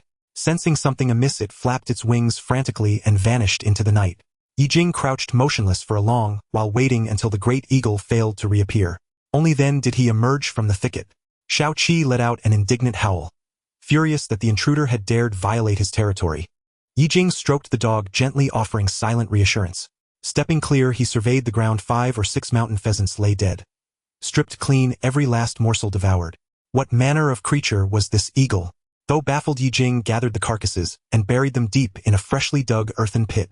Having feasted on the pheasants, the snow-white eagle retreated into the forest, and felt its strength surge powerfully within. That surge kindled a new dangerous hunger, the pheasants nesting in Ye Jing's grove. It circled endlessly before finally settling in the woods near Ye Jing's home.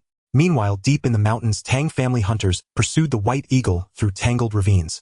One burly man anxiously demanded, "What do we do? Young master, has the white eagle escaped?" "Calm yourself. This snowfeather eagle is a prime target of the Tang family. It cannot flee far. Track it relentlessly." Young Master Tang Xiaojie commanded from horseback. Fully recovered from his earlier injuries, he now rode at the head of his retinue, directing servants in the hunt. This white eagle was no ordinary beast. It was a spirit-forged yokai born from decades of cultivation within the Tang family's private hunting grounds. Such creatures carried dense reservoirs of spiritual energy in their flesh, capable of fortifying blood and bone-enhancing vitality beyond mortal limits. The emergence of any yokai would ignite fierce competition among martial cultivators. To prevent word from spreading, the Tang family deployed operatives in secret, silently surrounding, isolating, and capturing the eagle. Yet this eagle possessed extraordinary speed and raw power, making it nearly uncatchable. After days of concealed ambushes, they'd only succeeded in wounding it. Now, with its trail gone cold, their desperation mounted. Their hounds led Tang Xiaojie to a remote village. At first glance, he dismissed it as insignificant, a backwater hamlet unworthy of attention. But when several hounds bolted ahead, without hesitation, Tang Xiaojie's eyes sharpened with sudden insight. Could the white eagle have fled into this secluded countryside? To ensure pursuit, Tang Xiaojie had specially treated his arrows with a rare pungent incense. Its scent detectable by hounds across dozens of kilometers, guaranteeing the eagle could not elude him. Still shrouded in pre-dawn gloom, Tang Xiaojie narrowed his eyes, gestured sharply, and spurred his horse down a narrow woodland path, leaving only a handful of elite bodyguards to follow. Following the village's secluded lanes, he reached the mountainside, and beheld a vast expanse of golden rice fields stretching to the horizon. A fragrant, sweet aroma of ripening grain washed over him, instantly invigorating his senses. Tang Xiaojie felt his inner qi and blood circulating more vigorously than ever before, and his eyes widened in disbelief as he gazed upon that boundless sea of gold. His shock swiftly transmuted into rapturous. Could this truly be golden spirit rice? Without thinking, he reached out to touch the stalks. In that instant, a massive black hound lunged forth, snarling fiercely at Tang Xiaojie. Its frame was colossal, its eyes blazing with emerald fire, terrifying in both presence and intent. Flanking it were several equally formidable black hounds, all purebred descendants of He Feng, meticulously bred and trained by Ye Jing, each sworn to obey He Feng as their undisputed alpha. At He Feng's appearance, the Tang family's hounds cringed and trembled violently. "Protect the young master," shouted the guards, instantly forming a tight defensive ring around Tang Xiaojie. "A woo!" the lead hound bellowed. A thunderous sky-rending cry echoed instantly by the others in perfect unison. The sound startled Tang Xiaojie so violently that he staggered backward, nearly toppling to the ground. Even his closest martial retainers paled. The hound's roar carried an indescribable aura of dominance, striking visceral fear into men hardened by years of rigorous cultivation. "Insolent cur, daring to defy us with mere mongrels." A bearded guard, suppressing his dread, drew his long saber and lunged toward He Feng. He Feng's gaze turned razor-sharp, his green eyes blazed brighter still, and in a blur of motion he launched himself forward like lightning. The guard saw only a flash, then felt a crushing impact against his chest. He crashed onto the embankment with a heavy thud, his saber clattering onto the earth. The sudden reversal stunned everyone. Tang Xiaojie's pupils contracted sharply. He could scarcely believe such raw combat prowess resided in a country hound. This far surpassed any ordinary hunting dog. Indeed, it rivaled even novice martial cultivators. "Attack! Slay these abominations!" Tang Xiaojie roared. his voice trembling with fury and alarm. The remaining guards exchanged wary glances, each reading hesitation in the other's eyes. But duty bound them. Drawing weapons, they advanced cautiously, encircling the pack. Unflinching Heifeng raised his head and issued another commanding howl.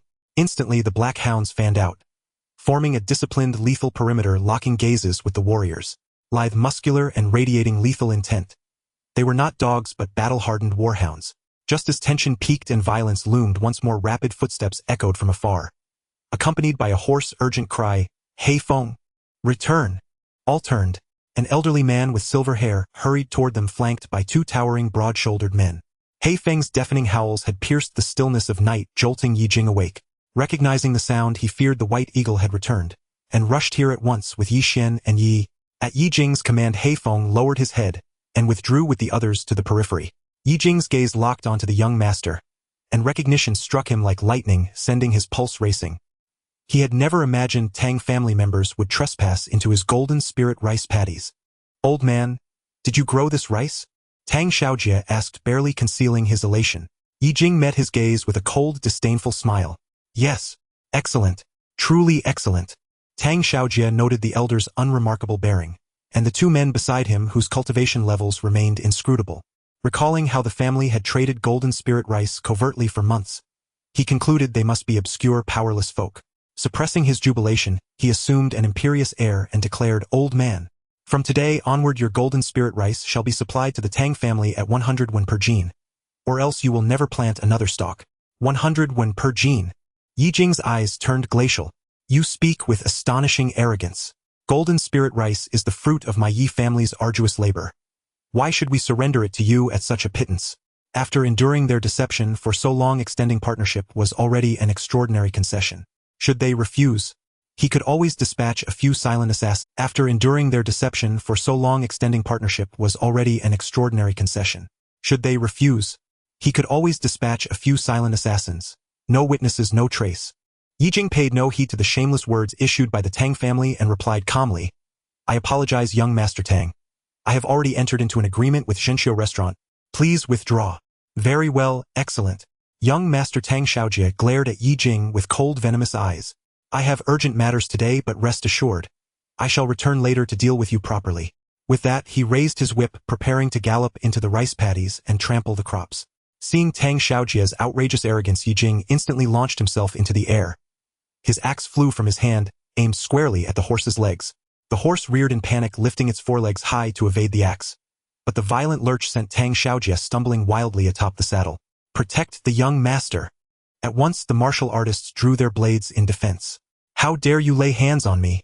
Tang Xiaojie steadied himself, pointing a trembling finger directly at Ye Jing's nose, his entire body shaking with rage. "You've grown weary of life. Do you even know the Tang family's influence in Yanggu County? Not only are you but a humble farmer. You'd think even the owner of Zhenxiu Restaurant would grant us 3 measures of deference." Ye Jing landed softly upon the earth, his gaze serene and untroubled, his voice icy and resolute. "No matter how vast the Tang family's power, it holds no sway over my own land. Should you dare step across this boundary, even half a foot, I swear my axe will show no mercy." "No mercy?" Tang Xiaojie laughed, a sharp, mirthless sound, as his gaze coiled like a serpent's.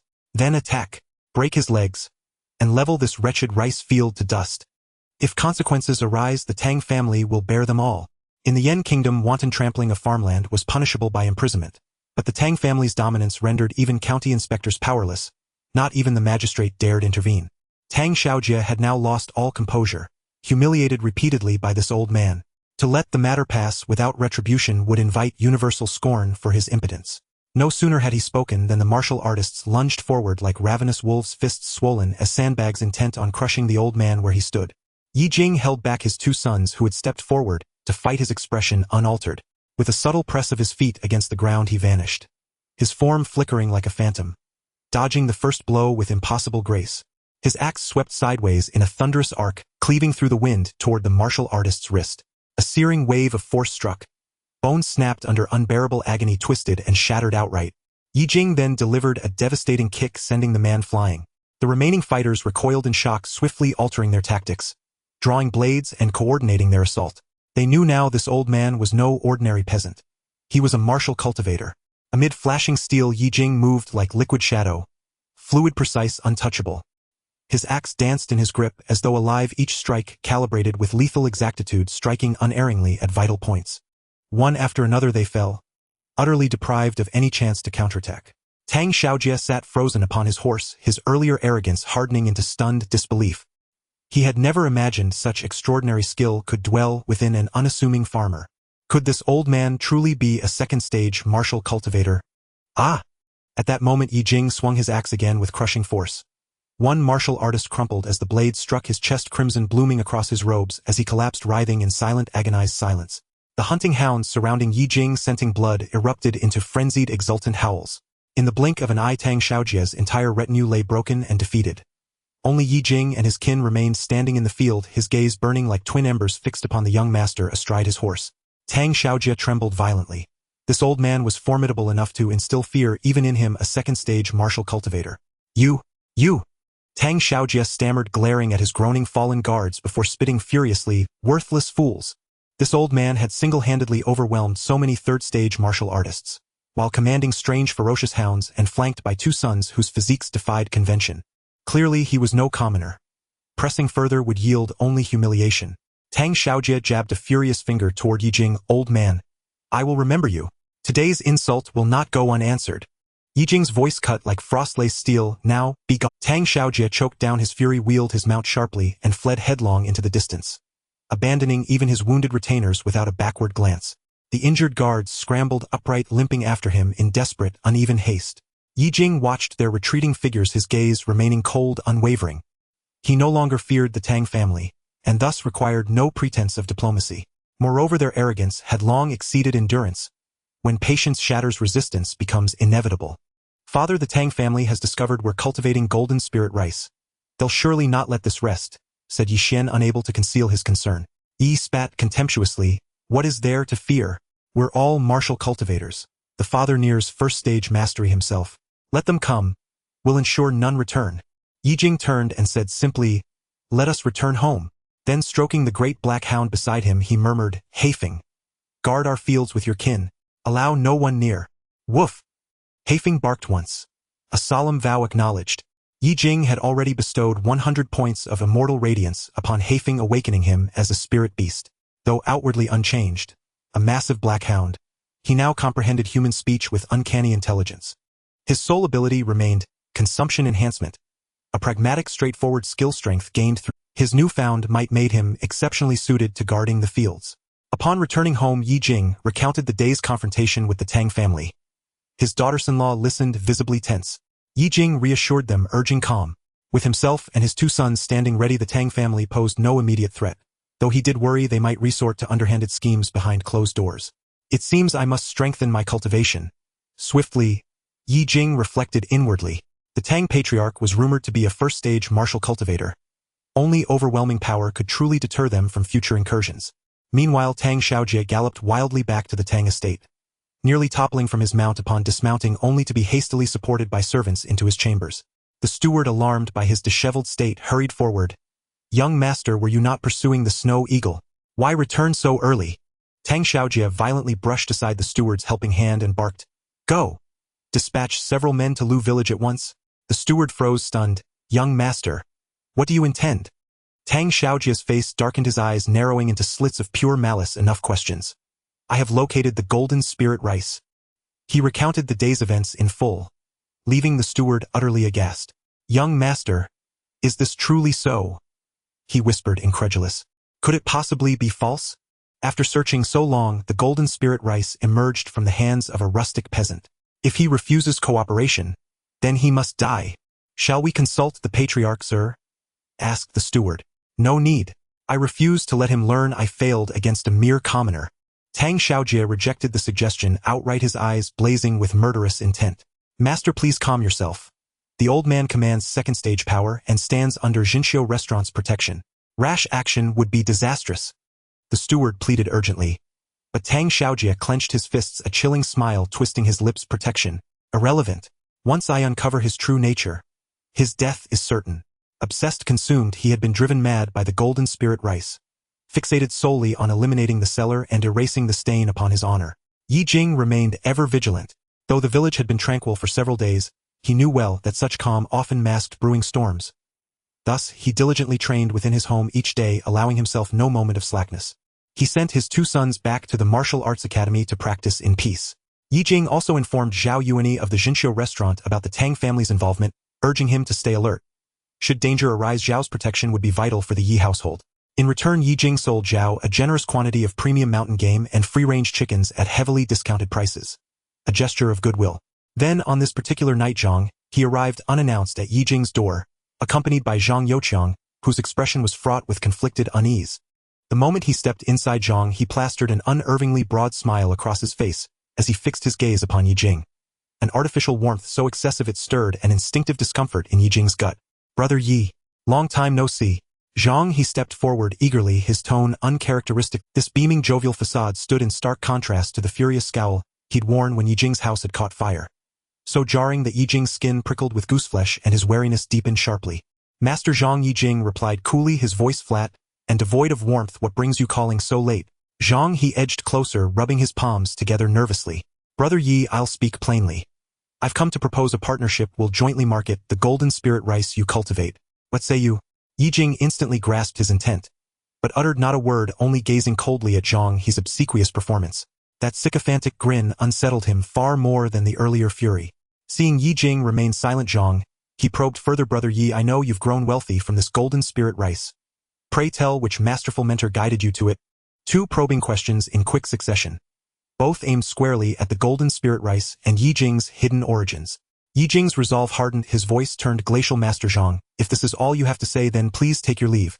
He sensed unmistakably that Zhang He's visit bore no honest purpose. Some deeper scheme lay coiled beneath the surface. At Ye Jing's dismissal, Zhang He's smile vanished like smoke, replaced by a venomous low-toned threat. "Brother Yi, think carefully, lest the day come when even golden spirit rice slips beyond your grasp." "What do you mean by that?" Ye Jing's eyes sharpened into blades, locking onto Zhang He with piercing intensity. Zhang He merely cast Ye Jing a disdainful sidelong glance, his eyes flickering with suppressed envy, as he retorted stubbornly, "Nothing at all. Merely offering friendly counsel. Since Brother Yi refuses to accept my goodwill, then so be it." With that, he fell silent and turned to depart, gesturing for Zhang Youqiang to follow. "Hold." Ye Jing's voice cracked like thunder. His gaze, sharp as a honed cleaver, pinned them both in place. "You do well to refrain from underhanded schemes. The Yi family is no longer yours to manipulate at will." Zhang He froze mid-step, then pivoted slowly, his sullen mask softening into another ingratiating smile. "Brother Yi, whatever do you mean? We're neighbors after all. Why would I resort to trickery?" Yet his eyes darted evasively. Watching their retreating figures vanish into the night, Ye Jing's suspicions thickened. He resolved then and there to trail them discreetly, determined to uncover the truth. The hour was deep, darkness swallowed all light. Ideal for stealth, Ye Jing moved with absolute confidence, certain he would go undetected. Once clear of the Yi compound, he led Zhang Youqiang straight toward a secluded grove on the village's outskirts. "How dare he speak to me like that?" he snarled, grinding his teeth. "Once I report to young Master Tang, he'll pay dearly for this insolence. That accursed old man Yi. How dare he speak to me like that?" he snarled, grinding his teeth. "Once I report to young Master Tang, he'll pay dearly for this insolence." Ye Jing, concealed behind a nearby tree, heard every word with chilling clarity. So Zhang He served the Tang family. No wonder his visit had reeked of calculated provocation and veiled menace. Zhang Youqiang murmured hesitantly beside him, "Uncle, won't young Master Tang be displeased with our report? He ordered us to uncover the Yi family's secrets. And yet we learned nothing, only to be driven out by Ye Jing. What choice did I have?" Zhang He waved his hand irritably. "The Tangs only just discovered Ye Jing was cultivating golden spirit rice. They sent us ahead to test the waters. Who knew the old man would grow so defiant?" "Zhang He, was it the Tang family who sent you?" Ye Jing's voice emerged from the shadows behind them, cold, hollow, and razor-edged. Zhang He and Zhang Youqiang recoiled in shock, whirling around to find Ye Jing standing soundlessly behind them, like a specter summoned from the void. "Why, Ye Jing, how did you follow us?" Zhang Youqiang pointed a trembling finger, his voice cracking with terror. In that instant, Ye Jing struck. Now a first-stage martial artist wielding near 10,000 gene of strength, he was no longer the frail elder of yore. In a blur of motion, he closed the distance and drove a crushing kick into Zhang Youqiang's chest. A crimson arc sprayed from Zhang Youqiang's mouth as his body flew backward like a severed puppet, collapsing helplessly onto the forest floor. Zhang He stood frozen, dumbstruck, then shrieked, "Demon! A demon!" He took half a step to flee, only for the icy edge of a battle axe to press against his throat, its chill paralyzing him on the spot. Don't move. Ye Jing's voice held no inflection, only lethal stillness. Zhang He's legs trembled violently, urine soaked his trousers as he whimpered, Elder Yi, spare me. I'll never do it again. Ye Jing's wrist tightened minutely. The axe blade bit deeper, drawing a thin line of blood across Zhang He's throat. I ask once more, what did the Tang family send you to do? Speak every truth, or die here now. Zhang He's soul fled his body. He stammered, Elder Yi, the Tangs learned you were growing golden spirit rice. They sent us to probe your family's secrets, and they plan to dispatch assassins to kill you. Assassins? Ye Jing's pupils contracted sharply. His fingers clamped around Zhang, his windpipe tightening with deliberate suffocating pressure. How many? When? I don't know. Zhang He choked, his face purpling, veins bulging. I'm just a messenger. The Tang's plans are kept from men like me. Truly, I know nothing more. Nothing. A cruel, humorless smile flickered across Ye Jing's lips. His eyes flashed with ruthless finality. Then you serve no further purpose. Before the last syllable faded, his wrist snapped sideways. The axe carved through flesh and bone in one brutal silent stroke. Zhang He's head parted from his shoulders before a cry could escape. Zhang Youqiang, sprawled in the dirt, witnessed the slaughter in raw, visceral horror. His blood turned to ice, his pain forgotten, as he pounded his forehead into the earth, sobbing, Elder Yi, don't kill me. I meant you no harm. It was Zhang He who forced me. Ye Jing glanced down. His gaze swept over Zhang Youqiang's crumpled form, then settled coldly on Zhang He's lifeless corpse lying in its own scarlet pool. No pity stirred in his eyes. Kneeling, he fixed Zhang Youqiang with a steady, unblinking stare. Has Zhang He long consorted with the Tang family? Zhang Youqiang, utterly shattered, babbled incoherently. Why? Yes, he regularly supplied rice from his fields to the Tang family's grain shop. Over time they grew acquainted. This time young Master Tang himself identified your golden spirit rice and ordered us to investigate your household. Beyond that, I swear I know nothing. Humph. The Tangs certainly know how to exploit every resource at hand. Ye Jing's laugh was a dry, mirthless rasp. The picture clarified itself. Their target was the golden spirit rice. And this clumsy reconnaissance was but the opening gambit of a far more dangerous campaign. He rose, hefting the blood-slicked axe, and leveled it at Zhang Youqiang. Since you know nothing, deliver a message for me, to young Master Tang.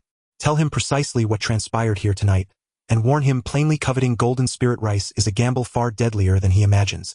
A crimson droplet trembled at the axe's tip, then fell, striking the earth with a crisp metallic plink. Each drop echoed like a death knell in Zhang Youqiang's ears, sending fresh shudders rippling through his broken frame. Ye Jing was no longer the benign elderly man he appeared to be. A ruthless aura radiated from his entire being, leaving Zhang Youqiang too terrified to dare defy him. What Zhang did not know was that in his youth Ye Jing had roamed the land far and wide.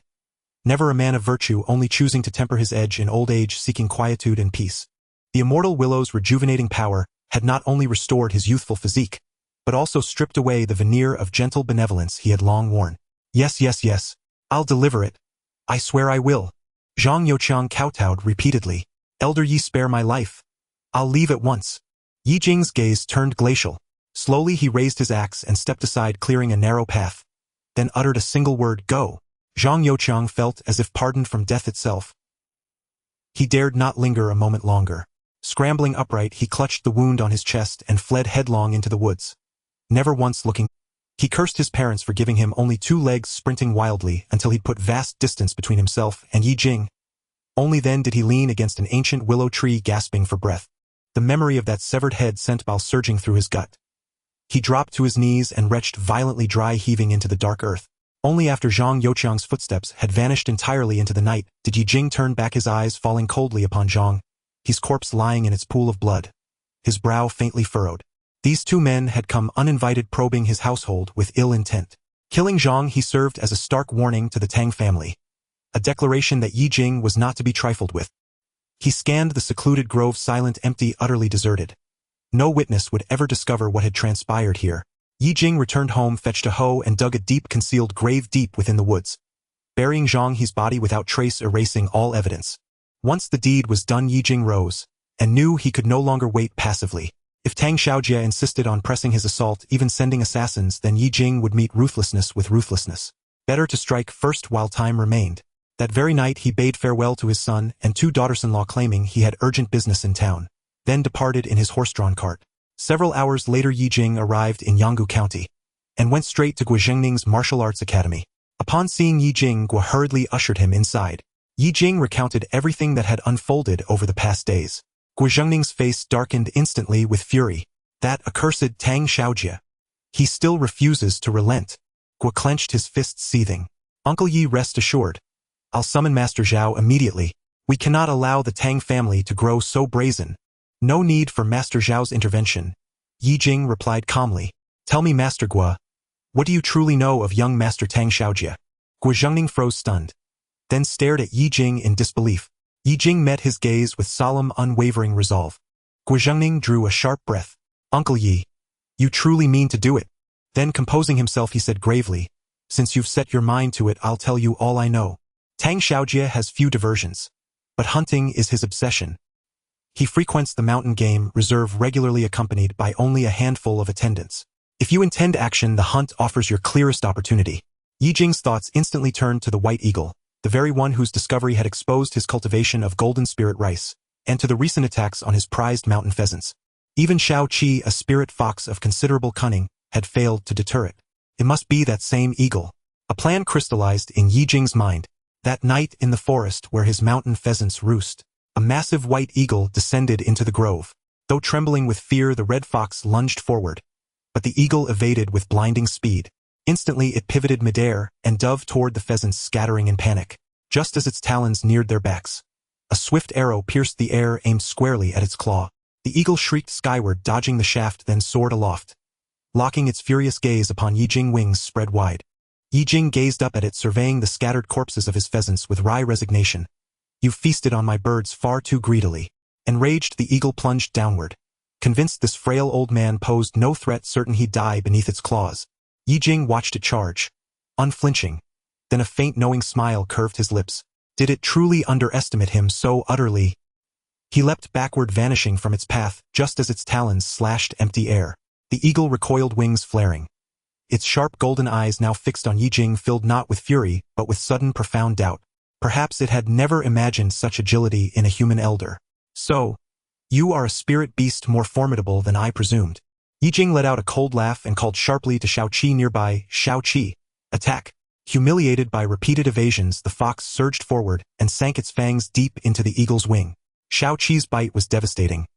Blood welled from the wound as the eagle crashed heavily to the ground, its fur flickering with faint incandescent flames.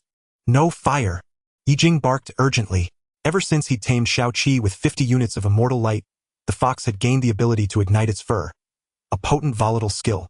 Shao Qi's awakened abilities were flame-clad fur and wisdom. The former was self-evident, but the latter remained enigmatic to Ye Jing. Yet Ye Jing forbade the flames, not wishing to scorch the eagle's plumage, which must remain pristine to lure young Master Tang. The eagle shrieked in agony, but Ye Jing seized it, bound it tightly with rope, and pinned it firmly to the earth. Ye Jing's strength now surpassed that of ordinary second-rank martial artists. Aided by Shao Qi's supernatural prowess, he barely edged out victory over the eagle. Ye Jing studied the captive bird.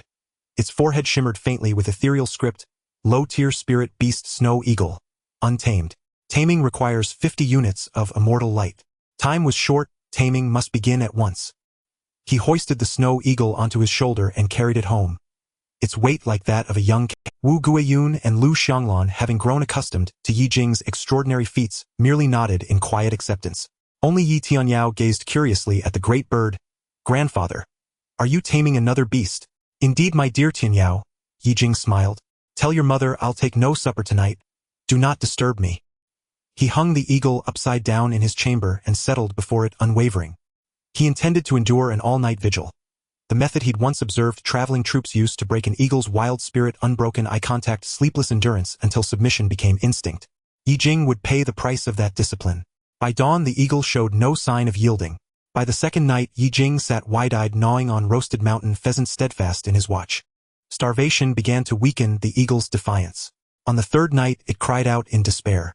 By the fourth its gaze had softened. Clear, lucid, strangely calm. Ye Jing, bleary-eyed and exhausted, looked up and saw the luminous mark of tamed, glowing above the eagle's brow. He exhaled deeply, relief flooding his limbs. Had the eagle resisted 1 hour longer he might have collapsed outright. Without hesitation Ye Jing gathered a thread of immortal light at his fingertip and drove it straight into the eagle's skull. 50 units of immortal light consumed. Taming low-tier spirit beast snow eagle commenced. The light streamed into the eagle's cranium, spreading like warm sovereign radiance, infusing its very soul with gentle yet unassailable authority. When the last shimmer faded, the eagle ceased its struggle. Its fierce predatory eyes now held only docility. Low-tier snow eagle, tamed. Abilities: gale, dive, razor talons. Ye Jing untied the ropes and stroked the eagle's head. It bowed its crest submissively. Then he applied healing ointment to its wounded wing. From this day forth you shall be called Xiao Yu. Rest well. You will serve a vital purpose soon. The eagle blinked slowly, then padded silently to the corner, curling up to recover. No longer dreaming of flight or escape. For the plan to succeed, the snow eagle alone would not suffice as bait. Ye Jing's gaze fell upon the row of concealed daggers resting atop his wooden cabinet, each honed to lethal sharpness. It was time, long past time, to test the throwing knives he had practiced for so many years. The next day, Ye Jing released the white eagle. He then blew his whistle and the white eagle returned. Ye Jing noticed that Xiao Yu seemed to understand simple commands as it responded to a series of orders he gave. This indicated that its intelligence was not low, it just couldn't comprehend human speech. At that moment, Ye Jing suddenly remembered the little Qi that possessed wisdom, so he took Xiao Yu to the forest to find it. As soon as Xiao Qi saw the white eagle, it immediately became furious and bared its teeth as if to pounce. Ye Jing quickly intervened, saying, "Xiao Qi, it is now your partner, do not attack it." Xiao Yu obediently landed on the ground, its eagle eyes looking at Xiao Qi with confusion. Xiao Qi approached, sniffed, then called out, turning its head away in apparent disdain. Ye Jing felt helpless, but he still wanted to see if Xiao Qi could help command Xiao Yu. He said to Xiao Qi, "From now on, Xiao Yu is under your command. I want to see what your wisdom can accomplish." Upon hearing this, Xiao Qi straightened up its lively fox eyes, scanning the obedient Xiao Yu on the ground, then nodded at Ye Jing, as if acknowledging the order. It then turned around and emitted a sharp, commanding fox cry towards Xiao Yu, the sound carrying an undeniable effect. Xiao Yu, which had been looking around in confusion, immediately tensed its body upon hearing the fox cry, its wings slightly folding and its head lowered. Ye Jing watched in amazement, as he had not expected Xiao Kai's single call could elicit such a reaction from Xiao Yu. Seeing Xiao Yu's behavior, Xiao Qi flicked its fluffy red tail with satisfaction, and continued to emit fox cries of varying tones, sometimes sharp and sometimes gentle. With each cry, Xiao Yu would execute the corresponding action. When the fox cry was urgent, it would spread its wings and circle low, and when the cry was calm, it would land precisely on the rock designated by Xiao Qi. Even when Xiao Qi called out to a nearby mountain delicacy chicken, Xiao Yu quietly flew up, then suddenly dove down to catch the chicken with incredible speed, leaving only an afterimage as it landed before Ye Jing. Ye Jing was completely stunned. He had initially thought Xiao Kai's wisdom merely made it more sentient than ordinary animals, but he hadn't expected it to translate its commands into signals that the white eagle could understand, accurately directing Xiao Yu to perform various actions. Xiao Qi glanced at the astonished Ye Jing, a hint of pride on its face. It approached Xiao Yu and nuzzled its wing, then emitted a gentle fox cry. Xiao Yu relaxed, nuzzling back at Xiao Qi, its eagle eyes no longer confused, but instead filled with a sense of closeness. "So your wisdom is used for communication and coordination." Ye Jing stepped forward and patted Xiao Kai's head. "This will be a great help to me. With your guidance, whether it's for attacks or reconnaissance, it will be much more convenient." This greatly compensated for Ye Jing's shortcomings in training animals, as the abilities given to him by the immortal willow could only be used to tame beasts which still couldn't comprehend his commands and couldn't fight like humans. With Xiao Qi a strategist of sorts, Ye Jing now had a team of mystical creatures. Thinking of this, he couldn't help but smile, deciding to let that young Master Tang experience the power of his mystical team. After familiarizing himself with Xiao Kai's abilities, Ye Jing immediately returned home, gathered his weapons, and said to Xiao Qi, "Bring Xiao Yu, we're going to the forest." He planned to spend several days in the mountains, and specifically instructed Black Wind to guard the house and protect his family. Ye Jing quickly ran towards the forest with Xiao Yu, and Xiao Qi following closely beside him like two loyal guards. As the shadows of the trees flashed by, within an hour Ye Jing arrived at the Tang family's hunting grounds. He hid among the trees and said to Xiao Qi, "Let Xiao Yu scout inside to see if the young master of the Tang family is there. Tell Xiao Yu that the young master is the human who chased it before." Xiao Qi complied and called out to Xiao Yu, which immediately dashed forward. After all, mystical creatures held grudges, and it was particularly focused on the human who had injured it. As an eagle, Xiao Yu had excellent vision and could see every person below, even from a kilometer up in the sky. Soon it locked its gaze on the person who had shot its wing. It saw that the man was getting on a horse, surrounded by a group of servants with a bow and arrow in hand, seemingly about to go hunting. It immediately cried out and flew towards Ye Jing. After landing beside Ye Jing, it began to call out. Ye Jing was overjoyed. It seemed that the young master of the Tang family was indeed here.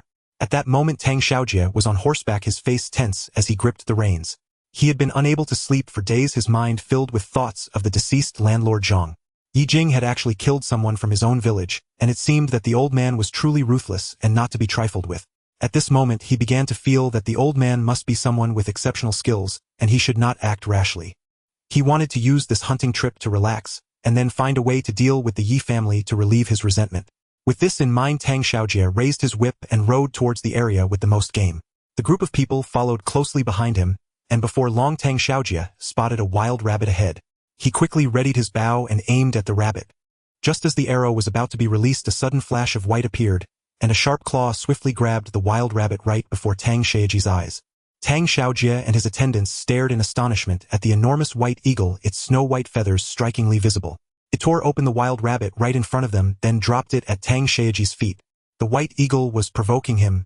Flames of anger ignited in Tang Xiaojie's eyes as he immediately drew his bow and aimed at the white eagle. The eagle swiftly dodged, then circled a few meters above, continuing to provoke him. Tang Xiaojie, already feeling quite agitated, was furious that a mere beast dared to challenge him, especially since it was the same mystical creature that had escaped from him. He raised his whip and slapped the horse's rear, causing it to neigh loudly, and charged forward with Tang Xiaojie.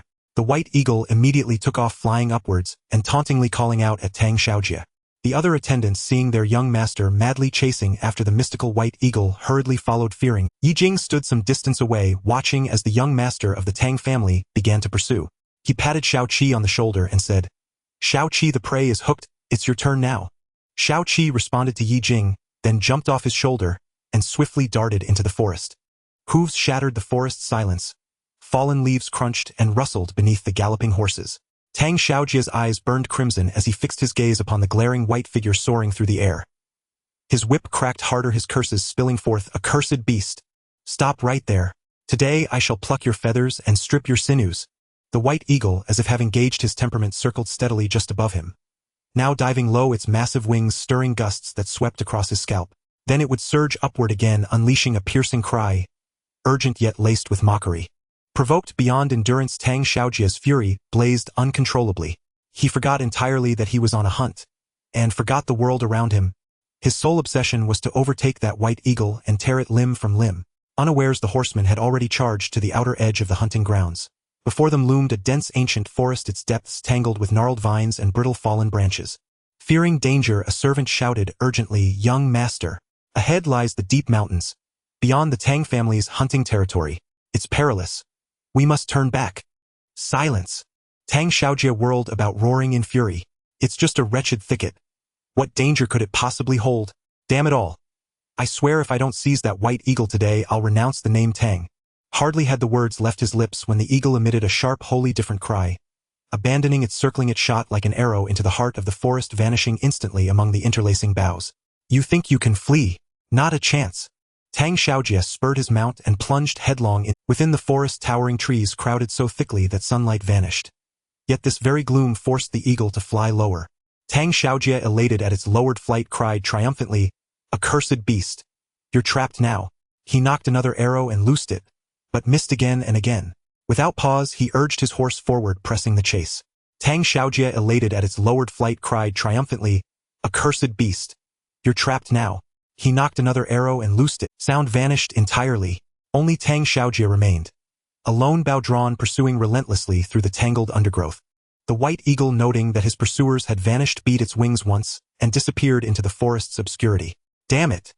Where did you go?" Tang Xiaojie roared, disoriented, yanking hard on the reins.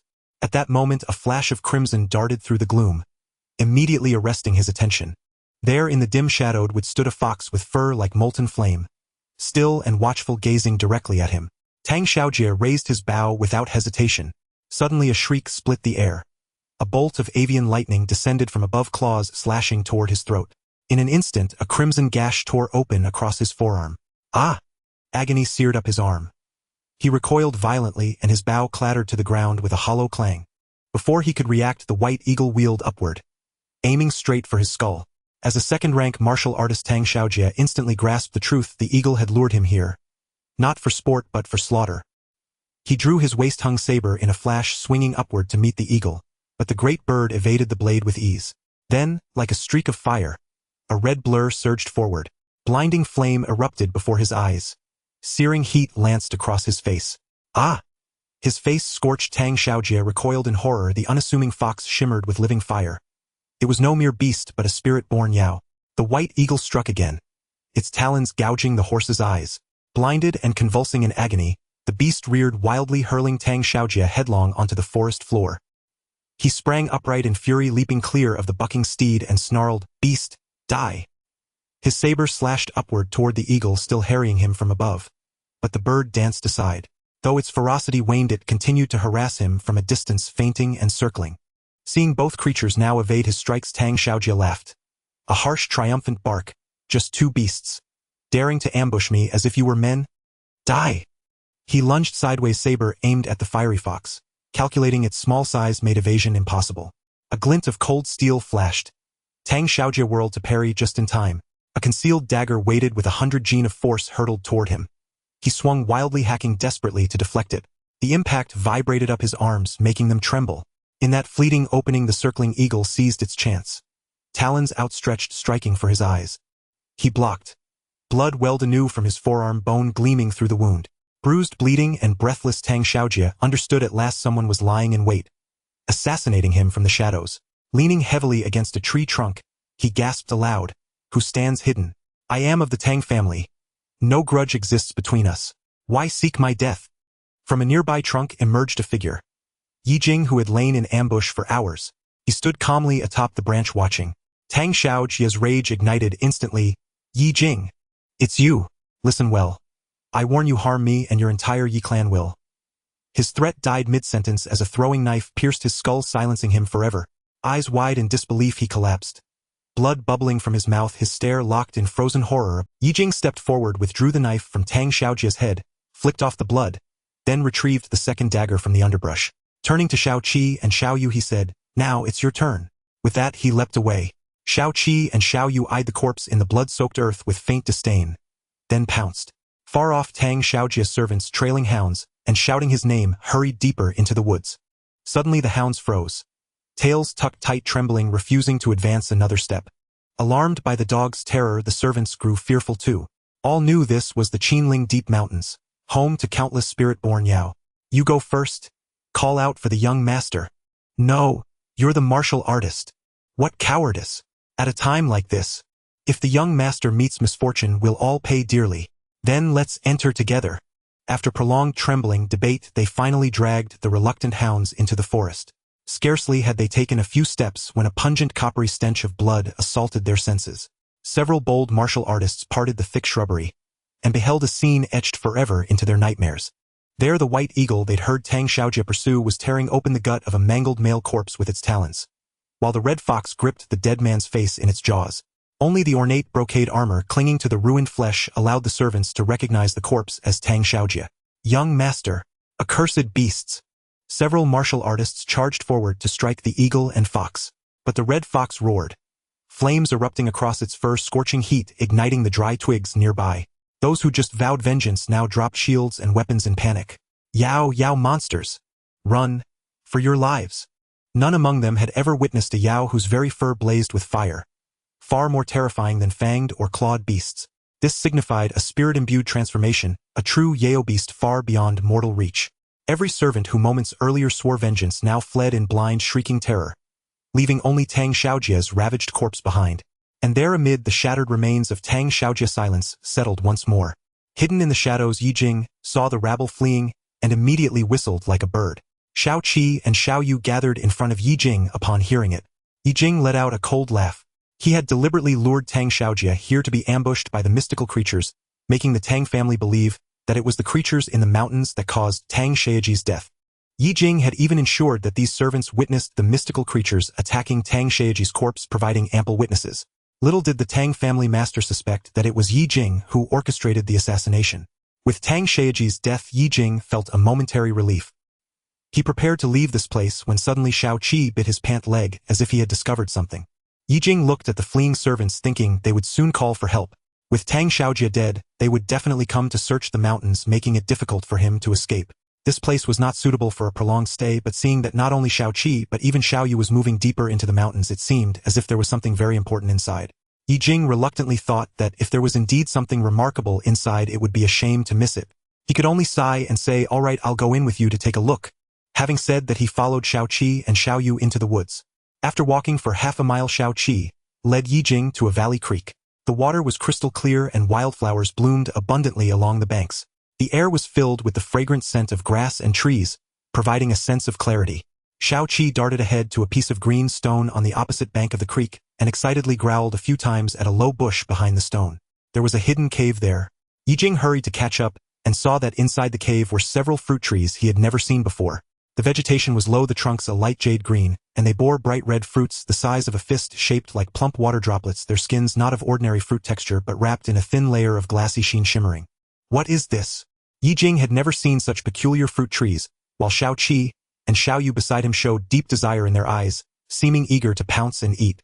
As Ye Jing approached, a golden pattern suddenly rose up at his feet. This strange force immediately put Ye Jing on alert, and he hurriedly jumped aside. Xiao Qi and Xiao Yu also became wary, noticing that strange golden patterns floated around the fruit trees, blocking their way. Ye Jing recalled those immortal beings he had seen hovering in the depths of his memory. Could it be that he had come across the fruit trees left behind by the immortals?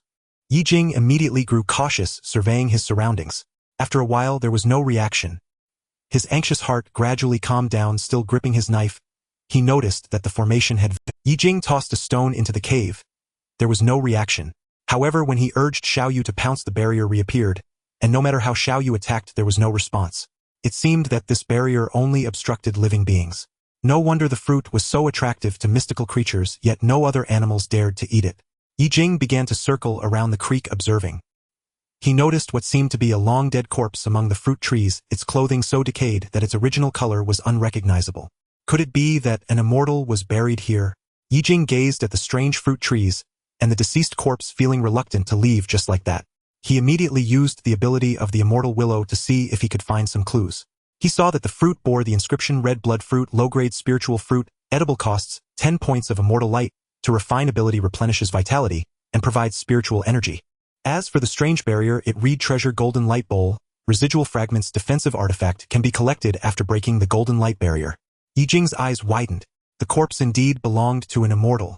Although he did not know much about immortals, just looking at that miraculous barrier made him itch with desire. But how could he break through this barrier?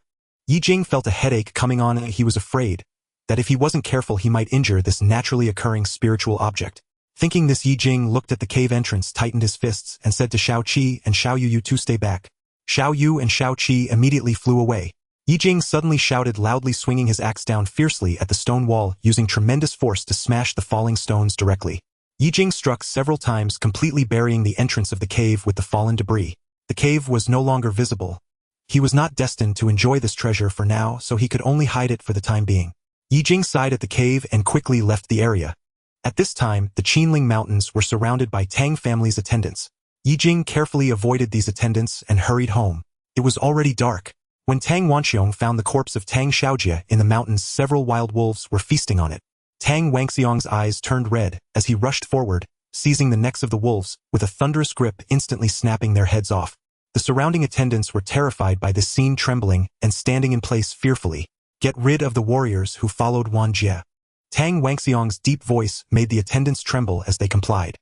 He fixed his gaze on his son's mangled corpse, hoping to discern some clues. But besides the mangled corpse that had no good flesh left, what could he discern? After a long investigation, the Tang family found nothing. Even when he asked Ye Jing, with whom the Tang family had long-standing grievances, Ye Jing only coughed heavily, claiming he had been at home and had never stepped out. Even Ye Jing's two sons were practicing martial arts at the city dojo. At home, there were only the elderly women and children. Where would there be any masters? Furthermore, many people had witnessed the two mystical creatures attacking Tang Xiaojie.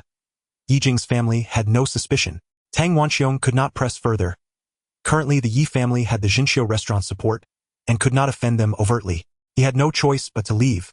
Soon the news of Tang family's eldest son's death spread throughout Yanggu County, with every tavern buzzing with discussions. "Have you heard? Tang family's eldest son Tang Xiaojie was eaten by mystical creatures." My goodness, mystical creatures. Could it be that the mystical creatures from the depths of Qinling have come out?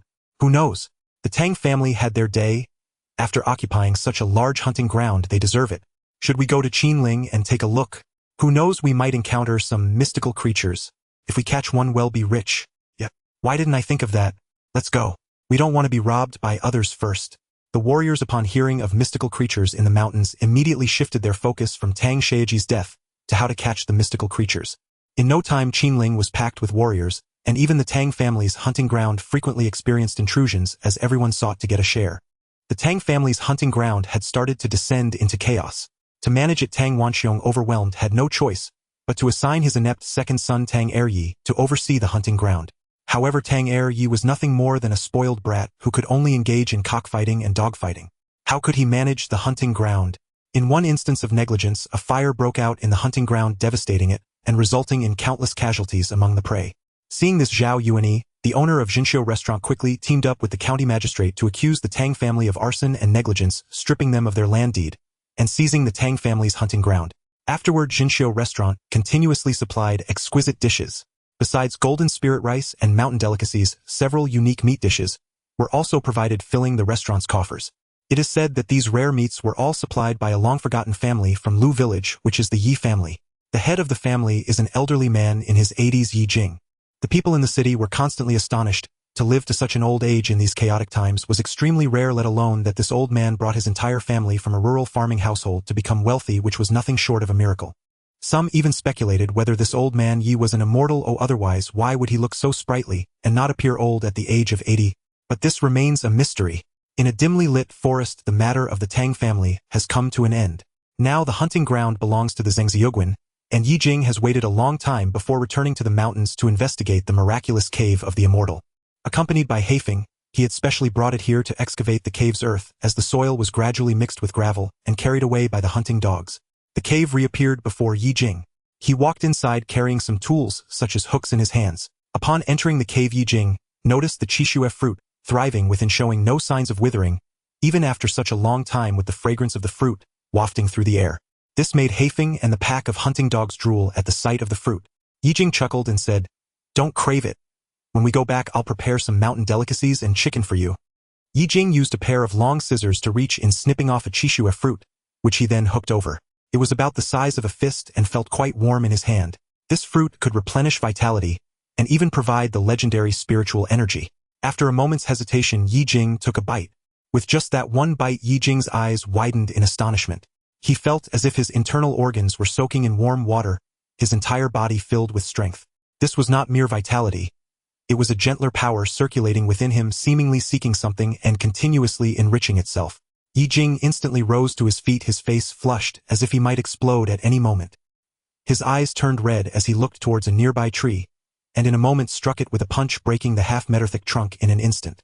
Ye Jing then realized that this qishue fruit was extremely nourishing, perhaps even a bit too much. He instantly had a nosebleed, his eyes sparkling with stars. Ye Jing wiped his nosebleed, noticing that his long-dormant little brother had stood up. This fruit certainly had a kick.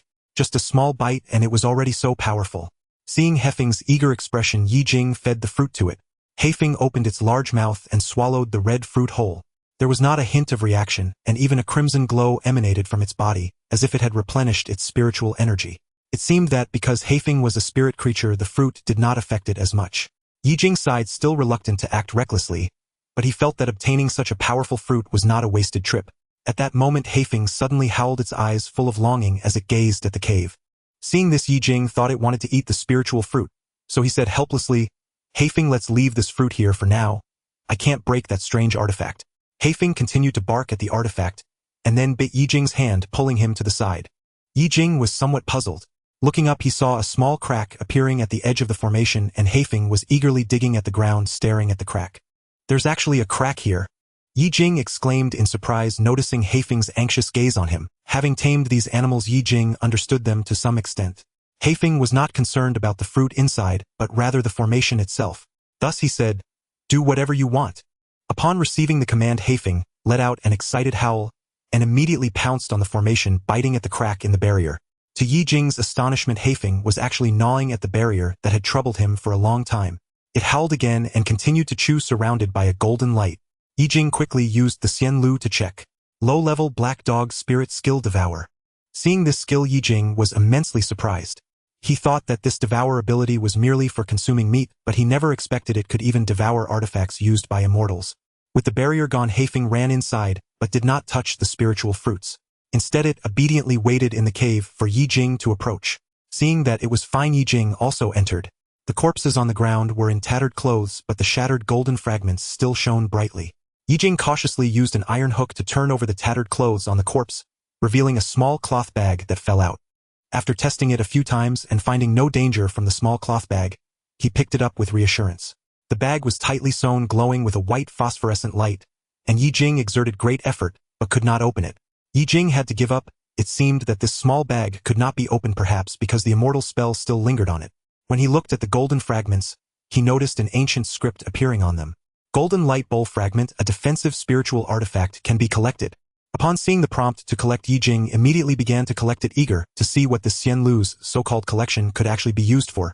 After agreeing to the collection, Ye Jing suddenly felt his consciousness transported to that chaotic world. The Xian Lu had grown another inch, and the 5 willow branches swayed gently as the artifact's fragments slowly floated beside the Xian Lu.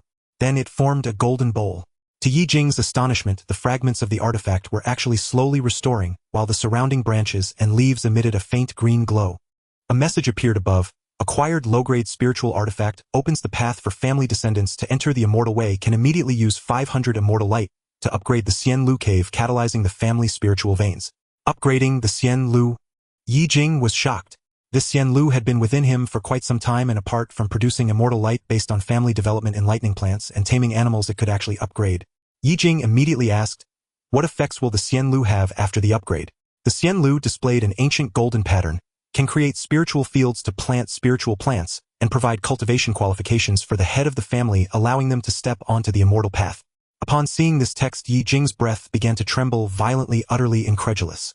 His attention was entirely captivated by the phrase, providing cultivation qualifications, stepping onto the immortal path. It is well known that when he first arrived in this world, he wished to join an immortal sect and cultivate to attain Tao. Unfortunately, he lacked a spiritual root and could not even meet the threshold of an immortal sect. Now that the Xian Lu could provide him with cultivation qualifications, how could Ye Jing not be delighted? So does this mean I can cultivate? He was so happy that tears flowed from his eyes. Ye Jing, who had reached his 80s, could originally lead his family to live a good life, which was already a tremendous blessing. Not to mention that he could now embark on the path of cultivation. After the excitement, Ye Jing began to seriously examine the conditions for upgrading the Xian Lu. 500 points of immortal light. If Ye Jing worked hard to earn money and develop his family business, it would be achievable, but he still needed the children of the family to step onto the immortal path, which was not simple.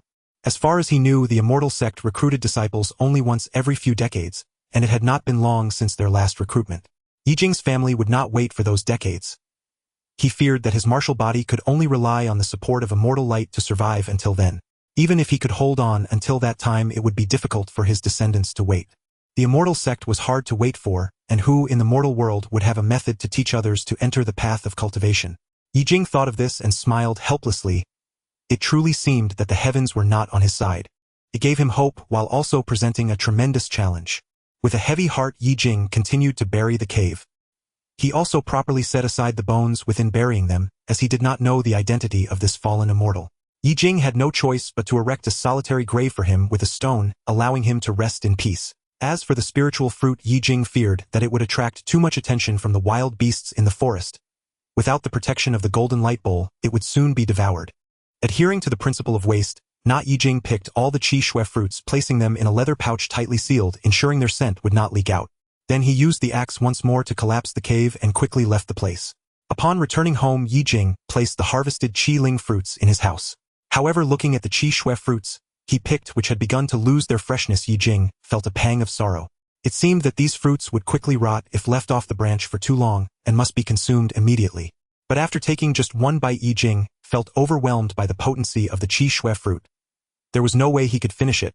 At that moment, outside the house, Ye Tianyao caught a whiff of the rich fruit fragrance, her mouth watering. "Grandpa, what good stuff did you bring back from the mountains?" Ye Jing chuckled, saying, "Yower, you little glutton. This fruit cannot be eaten. It's medicinal material." "If it's medicinal material, can it be used to brew medicinal wine?" Ye Tianyao asked curiously. Upon hearing this, Ye Jing felt that his granddaughter was quite right. This qi shui fruit had such nourishing properties that if it could be used to brew wine as a supplement, it could possibly earn a considerable profit. Thinking of this, Ye Jing immediately instructed Ye Tianyao to fetch some wine. "Yower, go get a jar of wine." Ye Tianyao promptly complied, carrying in a wine jar that was half her height. She placed the jar of wine before Ye Jing, who then opened the seal. and crushed the qi shui fruit in his hand, letting its juice flow into the wine, which quickly dissolved. Then a peculiar fruit fragrance wafted out. When Ye Jing took a sip, he felt warmth spread throughout his body, and the qi and blood within him surged. He gazed at the jar of wine, his mind suddenly filled with ideas. Moreover, Ye Jing was no longer satisfied with merely operating small businesses in Yanggu County and the Jinxiu Pavilion. Now he needed to find a way for the people in his family to embark on the immortal path, so he required connections to help him gather information about the surrounding situations, looking for anyone who might have stumbled upon something extraordinary and become an immortal. This would also broaden their horizons, allowing them to learn more about the outside world, so they wouldn't always be in a passive position. After making up his mind, Ye Jing prepared to search for the mysterious owner of the Jinxiu Pavilion again. To be cautious, he specifically experimented on whether the qi shui fruit would lose its potency when added to the wine over time. After many days of research, he discovered that the wine could lock in the spiritual energy of the qi shui fruit, enhancing its efficacy. It seemed that this qi shui fruit could indeed be used to brew wine. Since the wine was made with the qi shui fruit, it should be named qi shui wine. Business was thriving at the Jinxiu Pavilion as many martial artists came here for the special blood food that replenished qi and blood. Because Ye Jing often frequented the Jinxiu Pavilion, the shopkeeper immediately welcomed him warmly upon seeing him, quickly inviting the owner Zhao Yuanyi over. Zhao Yuanyi waved his fan, bowing to Ye Jing.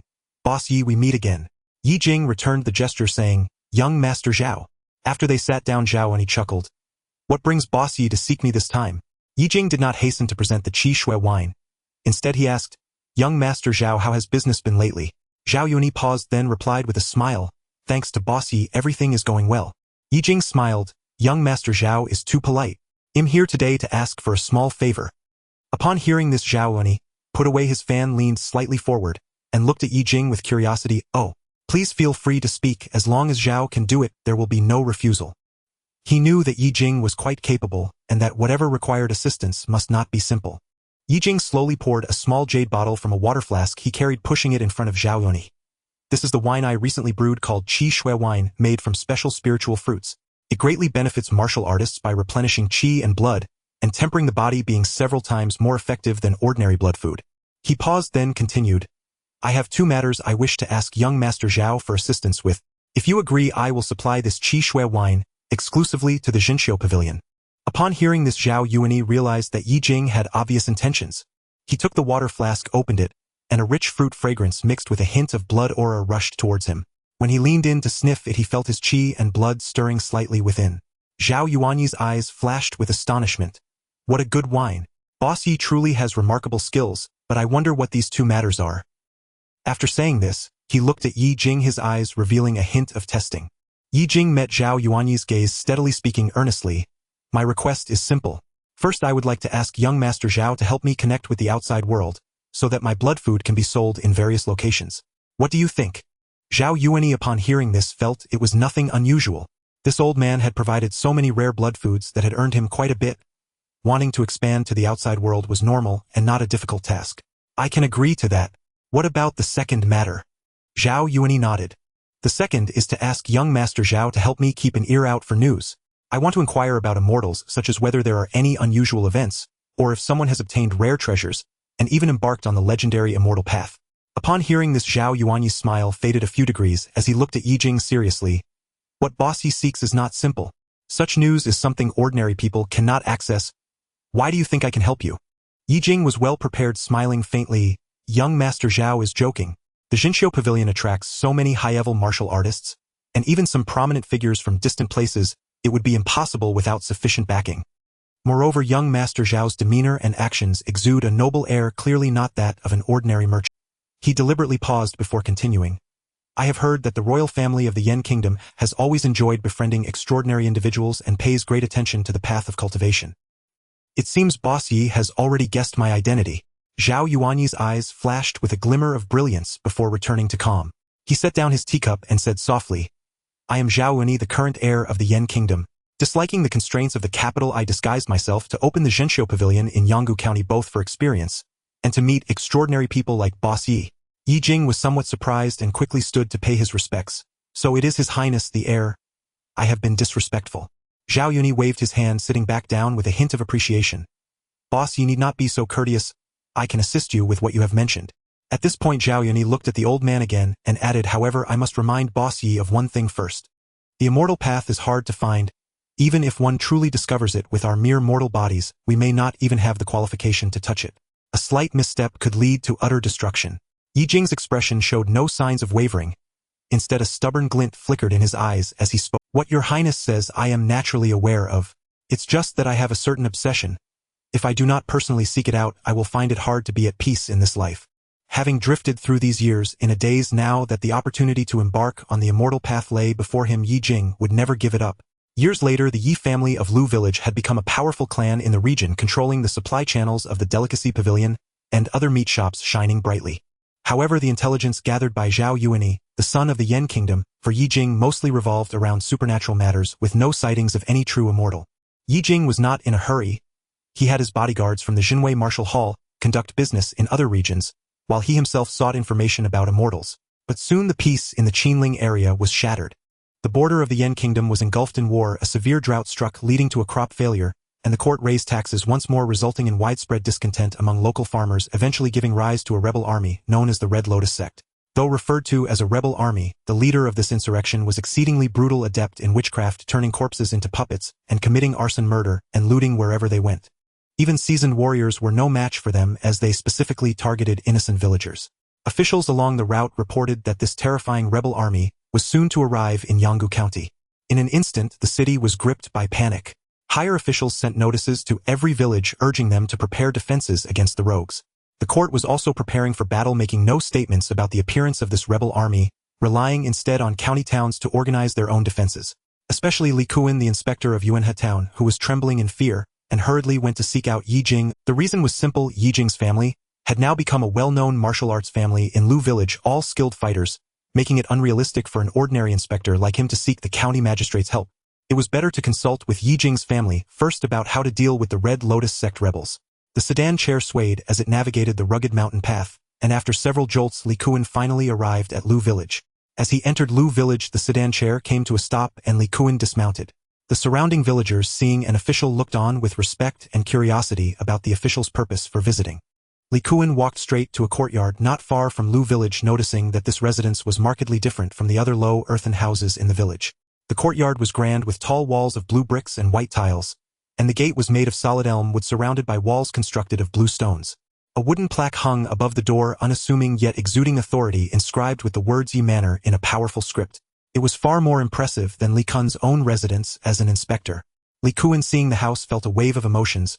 Just a few years ago, Ye Jing was merely the most inconspicuous farmer in Lu village, and now, just a few years later, he had risen to such prominence that even Li Kuan had to be courteous when meeting him. Taking a deep breath to suppress his emotions, he gestured for the constable beside him to knock on the copper ring at the door. The sound of the copper ring striking the wooden door echoed dong-dong in the quiet village, drawing the attention of many villagers who moved closer. Moments later, the door opened to reveal a sturdy young boy dressed in short clothes, who scrutinized Li Kuan and his party with sharp eyes.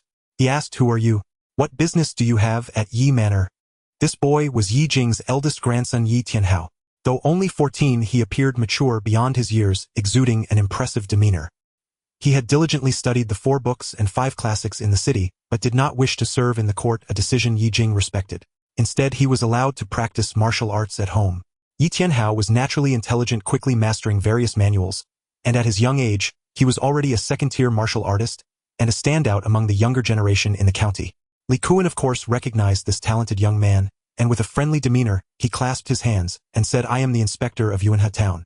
I have urgent matters to discuss with the head of the Ye family. Please convey my request to him, young brother."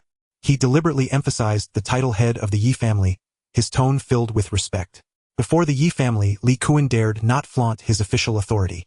Ye Tianhao, upon hearing this, showed a hint of surprise in his eyes. He knew that inspectors were officials in the town who rarely ventured into the countryside, and now that one had come personally, it must be a serious matter. Without further inquiry, he opened the door and said, "Inspector, please come in. I will call for my grandfather right away." Li Kuan followed Ye Tianhao into the courtyard. Inside there were weapon racks set up and several young children were practicing with swords, while a lovely young girl with a charming appearance stood with her hands on her hips instructing them. This girl was Ye Jing's second granddaughter, Ye Tianyao, also a third-tier martial artist responsible for taking care of her younger siblings at home. Ye Tianhao invited Li Kuan to sit in a small pavilion in the courtyard before turning to fetch Ye Jing. Before long, Ye Jing appeared dressed in a plain long robe, standing tall with a healthy complexion and bright-spirited eyes showing no signs of being an elderly man in his 80s. Inspector Ye Jing greeted with a respectful gesture. Head of the Ye family, Li Kuan replied. After exchanging pleasantries, Ye Jing asked first, as the inspector of the town, you are usually quite busy. What brings you to this remote village today? It must not be for idle chat. What exactly has happened? Li Kuan set down his teacup, his smile vanishing, instantly replaced by a look of helplessness. He lowered his voice and said, Head of the Ye family, you may not be aware, but there is a group calling themselves the Red Lotus Sect rebels appearing outside the city. Their power is growing, plundering the counties, and the people are suffering. The county magistrate has informed us that the Red Lotus Sect has already stationed near Yanggu County, which is very dangerous. Red Lotus Sect. Ye Jing was slightly taken aback upon hearing this. He had heard of this sect but did not expect they would arrive in Yanggu County so quickly. Li Kuan continued, however, the court is currently busy preparing for war in the north, and is ignoring the Red Lotus Sect rebels, leaving each locality to organize their own defenses. Yuanhe town and the surrounding villages truly cannot spare any manpower. Even the county magistrate is struggling to protect himself. I thought about it, and in Lu village only the Ye manor has martial artists and strong strength, so I came here to discuss strategies with you, head of the Ye family. Having said this, Li Kuan fixed his gaze on Ye Jing, fearing he would hear a refusal. He knew that while the Ye family consisted entirely of martial artists, they had always been low-key and reluctant to participate extensively in government affairs. However, given the current situation, he had no recourse but to seek Ye Jing's help. Ye Jing furrowed his brows at Li Kuan's words, his teacup hesitating in his hand.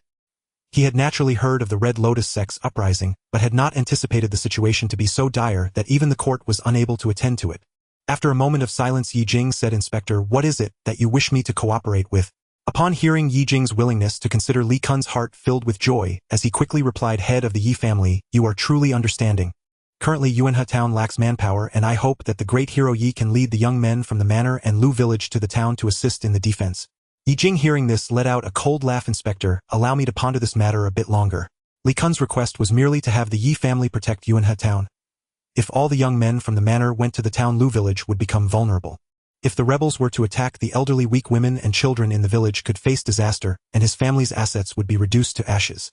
Seeing that Ye Jing seemed to be inclined to refuse, Li Kuan hastily said, Head of the Ye family, I have no other option. If Yuanhe town falls, the Red Lotus Sect rebels will sweep through the surrounding villages. Even if Lu village holds out for a time, it cannot remain unscathed. Your words are too absolute, Inspector. Ye Jing set down his teacup, his tone carrying a hint of detachment. Yuanhe town has the protection of official walls, and still struggles to withstand the rebels. Even if my Ye family possesses martial arts, it is only adding a few more casualties. Moreover, Lu village is the foundation of my Ye family. I cannot disregard the lives of the entire village. Li Kuan's forehead was drenched in sweat as he stepped forward. Master Ye, I am willing to guarantee with my position as the inspector that as long as the Ye family is willing to lend their assistance, once the rebellion is quelled, I will write to the county magistrate to commend the Ye family, which will surely elevate their prestige and wealth to new heights. Ye Jing paid no mind to this. Over the years, the golden spirit rice he had cultivated along with the domesticated chickens, ducks, and mountain delicacies had already filled the Ye family's coffers, leaving no need for further prestige or wealth. However, Ye Jing was quickly calculating in his mind. He knew that Li Kuan's words were not unfounded. In these chaotic times, no one could stand alone. Especially for a large family like the Ye family, they were seen as a prime target by the rebels. Ye Jing slowly replied, It is not that I am unwilling to help, but this matter requires a plan that benefits both sides. I can have my 2 sons assist in guarding. As for selecting strong men from the village to help, Inspector, it would be best if you consulted the village head. Li Kuan understood that this was the greatest concession Ye Jing could offer, and it was said that both of Ye's sons were already martial artists capable of addressing their urgent needs. He seized the opportunity to express his gratitude, saying, Thank you, Master Ye, for your profound understanding. This arrangement could not be better. After sending off Li Kuan, Ye Jing immediately summoned a crow from the eaves. This crow had been captured with the help of a white eagle, and was fully tamed, having undergone spiritual energy conditioning.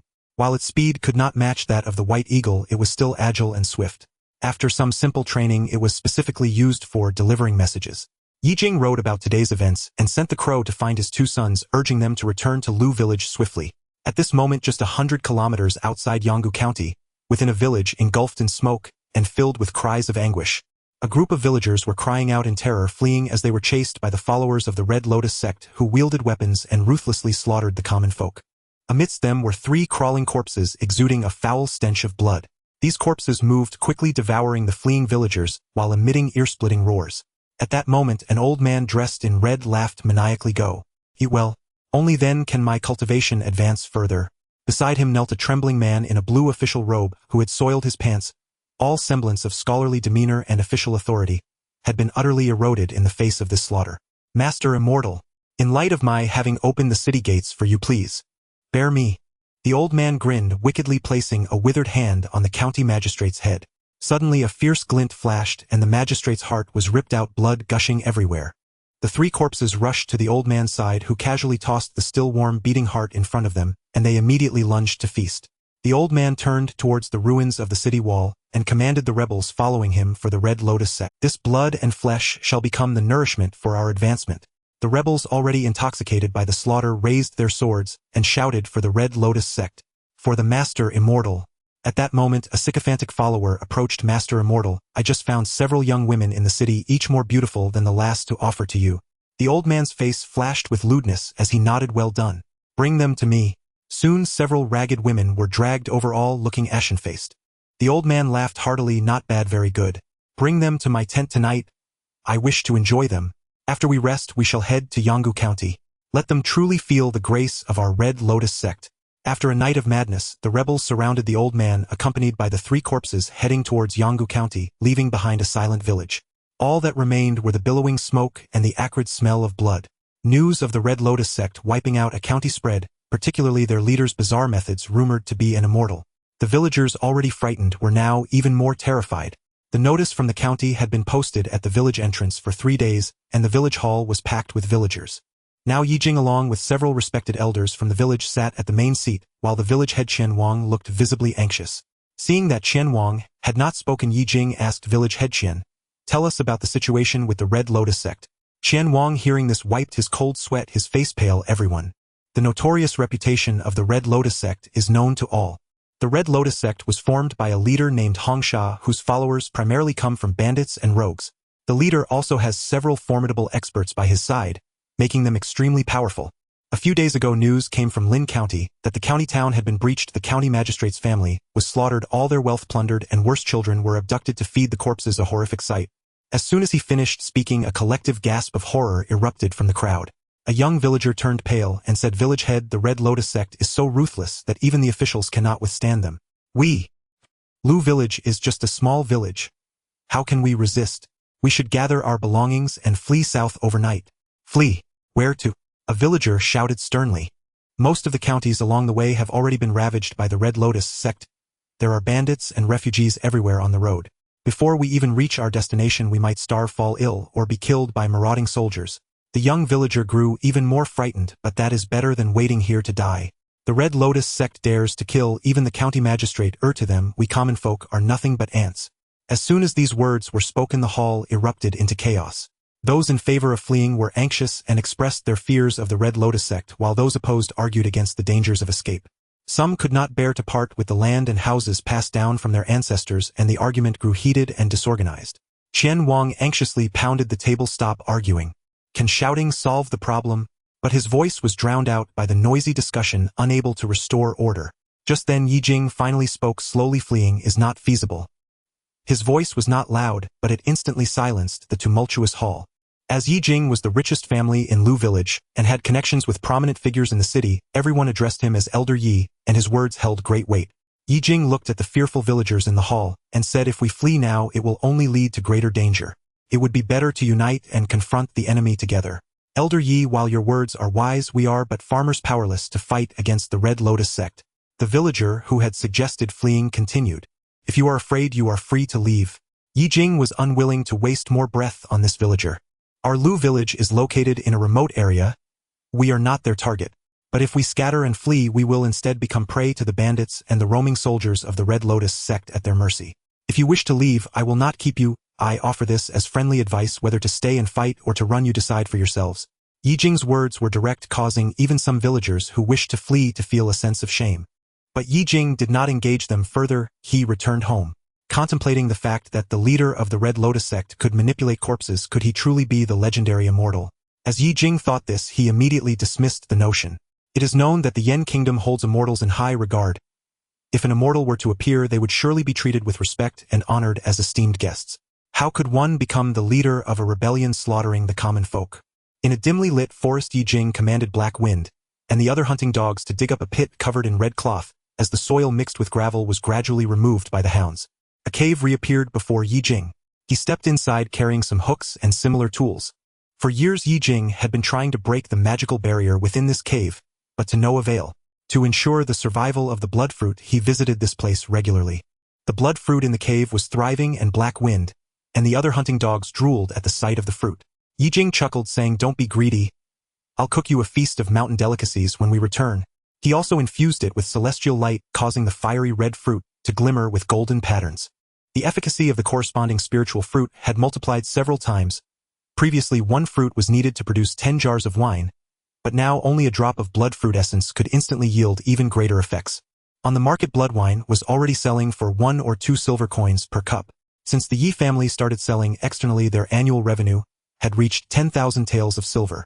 However, most of that money was spent acquiring rare treasures from across the nation. Ye Jing shared his desire to cultivate immortality with his family. Although they did not fully understand his actions, they still supported him.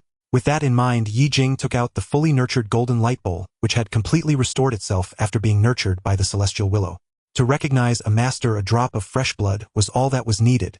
Although Ye Jing had no spiritual power and could not use it, this golden bowl possessed a natural ability to dispel evil and could automatically protect its master.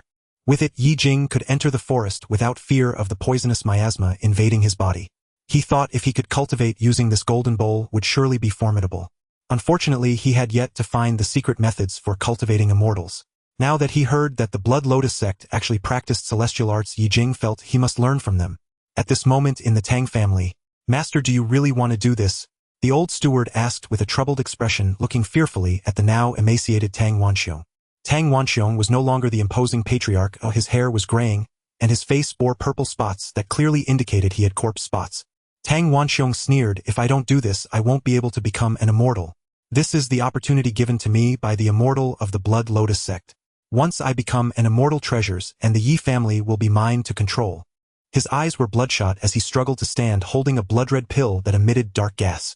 In the old steward's terrified gaze, Tang Wanxiong unhesitatingly swallowed the blood-red pill. In an instant, Tang Wanxiong's withered skin erupted with blood-red stripes. He trembled as he stood and let out a piercing scream at the old steward. The old steward immediately dashed out, followed by a group of women he pushed inside. Moments later, screams of pain and the horrifying sound of flesh being chewed echoed from within the room. Yuanhe Town. As night fell, a crow flew over and began cawing at the two brothers standing on the town wall. Listening to their father, the two brothers guarding Yuanhe Town, Ye Xian and Ye, noticed that the crow sent to scout was cawing urgently. They knew this meant that the Blood Lotus sect was preparing to attack Yuanhe Town. They exchanged solemn glances, observing the swirling dust outside the town under the eerily quiet night. Ye couldn't help but ask, "Brother, do you really think the Blood Lotus sect is as formidable as the rumors say? Why has there been so little movement for so long?" Ye Xian replied seriously, "Do not underestimate them. Our master and other martial arts schools are stationed in the city, and only the two of us are here. The Blood Lotus sect has destroyed a county. Their leader commands the undead, making them extremely dangerous." Yi sighed, "If the leader of the Blood Lotus sect truly possesses celestial arts, perhaps we can find cultivation secrets from him. Then father could fulfill his wish." Suddenly Yi asked Ye Xian, "Brother, do you want to cultivate immortality?" Ye Xian's heart stirred at this question. He smiled wryly, "Of course, but it is said that those immortals take in disciples only once every 100 years, and they only accept very young children with excellent talent. I have no chance of stepping onto the immortal path." "That's not possible. Our family has plenty of rare blood foods. Even supplements can make up for it." Yi promptly replied, "Now that I've finally become a warrior, I refuse to be content just living as a mere fighter here." Ye Xian was about to say something when he suddenly saw the dust outside the town accelerating, accompanied by an overwhelming sound of hooves. Dense shadows emerged from the swirling dust. These figures were burly, with skin resembling a deathly gray, their eyes blood-red and filled with madness, exuding a bloodthirsty ferocity, and wielding rusty blades and axes as they swiftly approached Yuanhe Town. At the front of the rebel forces, one held a flag emblazoned with the symbol of Blood Lotus. They were indeed the Blood Lotus sect. "Not good. They're here." Ye Xian's pupils dilated as he immediately drew his long knife. "Sound the alarm. Archers, prepare." The guards on the town wall were already on high alert. Upon hearing the command, they sprang into action, and the sound of horns echoed over Yuanhe Town. The archers drew their bows and aimed their arrows at the approaching horde of undead, waiting for Ye Xian's command. "Loose the arrows." Ye Xian shouted and dozens of arrows shot out like shooting stars striking the first wave. However, these rebels seemed impervious to pain. Even as the arrows pierced their flesh, they continued swinging their axes without pause. Seeing this, Ye Xian immediately shot several more arrows at one rebel, piercing his lower abdomen, thigh, and arm, but the rebel remained unfazed, continuing to wield his weapon. These rebels seemed to feel no pain. Ye Xian shouted, "Urgently relay my orders, use fire arrows." The guards quickly changed their arrows, wrapping the tips in oil-soaked cloth and igniting them. The blazing fire arrows shot into the rebel ranks, igniting them instantly. The searing pain from the flames seemed to awaken them. The rebels let out howls of agony, yet their movements did not cease, becoming even more frenzied. They accelerated their assault on the town wall. The makeshift town wall could not withstand the onslaught of the undead, forcing Ye Xian and Yi to join the fray themselves, wielding their weapons to slay the climbing rebels. The two brothers coordinated seamlessly, one attacking while the other defended. Yi unleashed the black whirlwind axe technique, sending his axe flying like a whirlwind, decimating the rebels with blood and limbs flying. Ye Xian, wielding a long sword, employed the chaotic flower sword technique, striking fiercely and swiftly like falling petals, preventing any rebels from approaching them. The two brothers also utilized the swift wind steps, a unique martial art of the Jinwei Martial Academy, allowing them to move as swiftly as the wind with barely a trace. Combined with other martial arts they had learned from Guozhengning, their power was immense, nearly unstoppable. Moreover, as seasoned warriors, their strength far exceeded ordinary men, making the rebels no match for them. The soldiers accompanying the brothers and the villagers of Lu village, witnessing their fierce fighting, had their prior fears swept away, joining the fray behind them. As Yi beheaded one rebel, the remaining rebels retreated instead of advancing. "What's wrong? Are they afraid?" Yi scoffed. Ye Xian pierced the throat of a rebel in front of him, with his sword twisting his wrist sharply to send the lifeless gray body tumbling off the town wall. The rebels suddenly showed signs of fear, which alarmed Ye Xian. Just then a sharp whistle echoed from outside the town. The sound was like a ghostly wail, causing the climbing rebels to halt abruptly. Immediately the once brave charging horde of corpses began to retreat like a tide, leaving Ye Xian and the others in puzzled confusion. Suddenly a howling, withered corpse leaped forward, bellowing as a ghostly green vortex swirled from its mouth, charging directly at them. The grayish-white decayed body made Ye Xian realize that this was the Blood Lotus Sect's method. Their leader had come to battle. The sudden appearance of the corpse warriors sent Ye Xian and Yi into immediate tension. They had never faced such grotesque undead beings before. Ye Xian fixed his gaze intently upon the rebel forces gathering below. Amid the shadows, a figure clad in crimson robes emerged, standing solemnly beneath a blood-red lotus banner. Could that be the leader of the Crimson Lotus sect? Suddenly a corpse warrior lunged forward and sank its teeth deep into a city wall sentinel's face, ripping away a jagged slab of flesh in one brutal motion. Blood gushed forth, violently mingled with the soldiers' shrieks of agony, plunging everyone atop the ramparts into dire alarm. What in heaven's name is this? The dead. They're rising. They're the dead. The Crimson Lotus sect leader's sorcery. At the sight, the town guards and villagers cried out in terror, some even turning to flee in panic. "Damn it!" Yi snarled, swapping his weapon for a long saber and charging headlong at the corpse warrior. Upon sensing his assault, the creature unleashed a deafening, earth-shaking roar. So forceful it hurled Yi backward like a ragdoll. Yi staggered upright, only to be seized by searing pain across his chest and a numbing paralysis in his arm, rendering it impossible to lift. The creature's razor-sharp claws gleamed coldly as they slashed toward his abdomen, poised to disembowel him. Ye Xian cried out in frantic alarm. He thrust his sword toward the creature's back. But two more corpse warriors appearing from nowhere swiftly scaled the wall and attacked Yi from behind. Yi failed to evade in time. Deep gashes tore open across his back. Black chi oozed from the wounds, swirling with his blood, sending waves of dizziness crashing over him as he teetered on the verge of collapse. No, Ye Xian realized with shock. Not one but two corpse warriors had lain in ambush. Without hesitation he dodged their strikes and rushed to shield Yi. Stepping before his brother, Ye Xian urgently demanded, "Are you all right?" Yi's head spun with nausea. He gasped, "Brother, watch out. Their bodies carry poison." With uncanny coordination, the two corpse warriors launched simultaneous lunges from left and right. The sheer force of their blows rattled Ye Xian's arms with dull, jarring pain. He could not block them. Below, the rebel troops saw the three corpse warriors pinning down the formidable Yi brothers, and surged forward like leeches onto the town wall. Their morale had already shattered under the horror of those three undead monstrosities. Every last soldier trembled, paralyzed by fear, refusing to fight. Ye Xian had long believed himself a seasoned martial artist. Perhaps not invincible across the realm, yet certainly capable of enduring countless blows. Now he knew he was grievously mistaken. A single claw strike from these creatures left him reeling, utterly defenseless. Worse still, their flesh was unnaturally dense, impervious to ordinary blades. He could only endure blow after blow, unable to land a single counterstrike. He now understood why the Crimson Lotus sect had so effortlessly raised an entire county. Their eerie, unnatural combat arts defied even the most perfected physical cultivation. Ye, weakened by the toxin, faltered under relentless assault. Gritting his teeth, he shouted hoarsely to Ye Xian, "Brother, we must retreat. These corpse warriors are beyond our strength." The townsfolk had already evacuated to Lu village. There was no need to sacrifice the town, and with it innocent lives, to the rebels' slaughter. Better to fall back to Lu village and report the Crimson Lotus sect's movements to Ye Jing. Preserving lives outweighed holding ground at any cost. Ye Xian clenched his jaw, tightened his grip on his blade, and glared down at the rebels scaling the wall. "We withdraw." In that moment he felt his own powerlessness with crushing clarity. Even his peak martial prowess meant nothing against enemies wielding immortal arts. He stood now like a lamb awaiting slaughter. If only he could cultivate the Tao. Without delay he hoisted Yi onto his back and leapt clear of the corpse warriors' attacks. While around him the remaining soldiers broke into full rout. Ha ha ha ha. Hong Sha Elder, the rebel commander, watched his troops breach the wall and laughed with contemptuous derision. Clutching a gnarled cane carved with a blood-red lotus, he watched the fleeing soldiers, and his laughter swelled into manic triumph. "You wretched rabble! Dare you impede the Crimson Lotus sect's advance?" With a flick of his wrist, the three corpse warriors intensified their frenzy, savagely tearing into the retreating soldiers. Blood cascaded down the high walls, pooling into a dark, sluggish stream. "This Yuanhe town is merely an appetizer. Once I flatten Yanggu County, every soul there shall become my living blood sacrifice for cultivation. Congratulations, Immortal Master! Hail the Immortal Master! With your corpse warriors, the Crimson Lotus sect shall surely trample the imperial capital, and force the Son of Heaven himself to kneel and beg for mercy." Precisely, these so-called martial artists and cultivators are less than dogs before our corpse warriors. Were those two youths not boasting of their strength moments ago? Yet now they slink away with tails between their legs. But when the rebels entered the town, they found it utterly deserted. Shop doors hung wide open along empty streets, wind whistled mournfully through the hollow alleys. A silence so profound it prickled the skin with dread. Where in blazes did they go?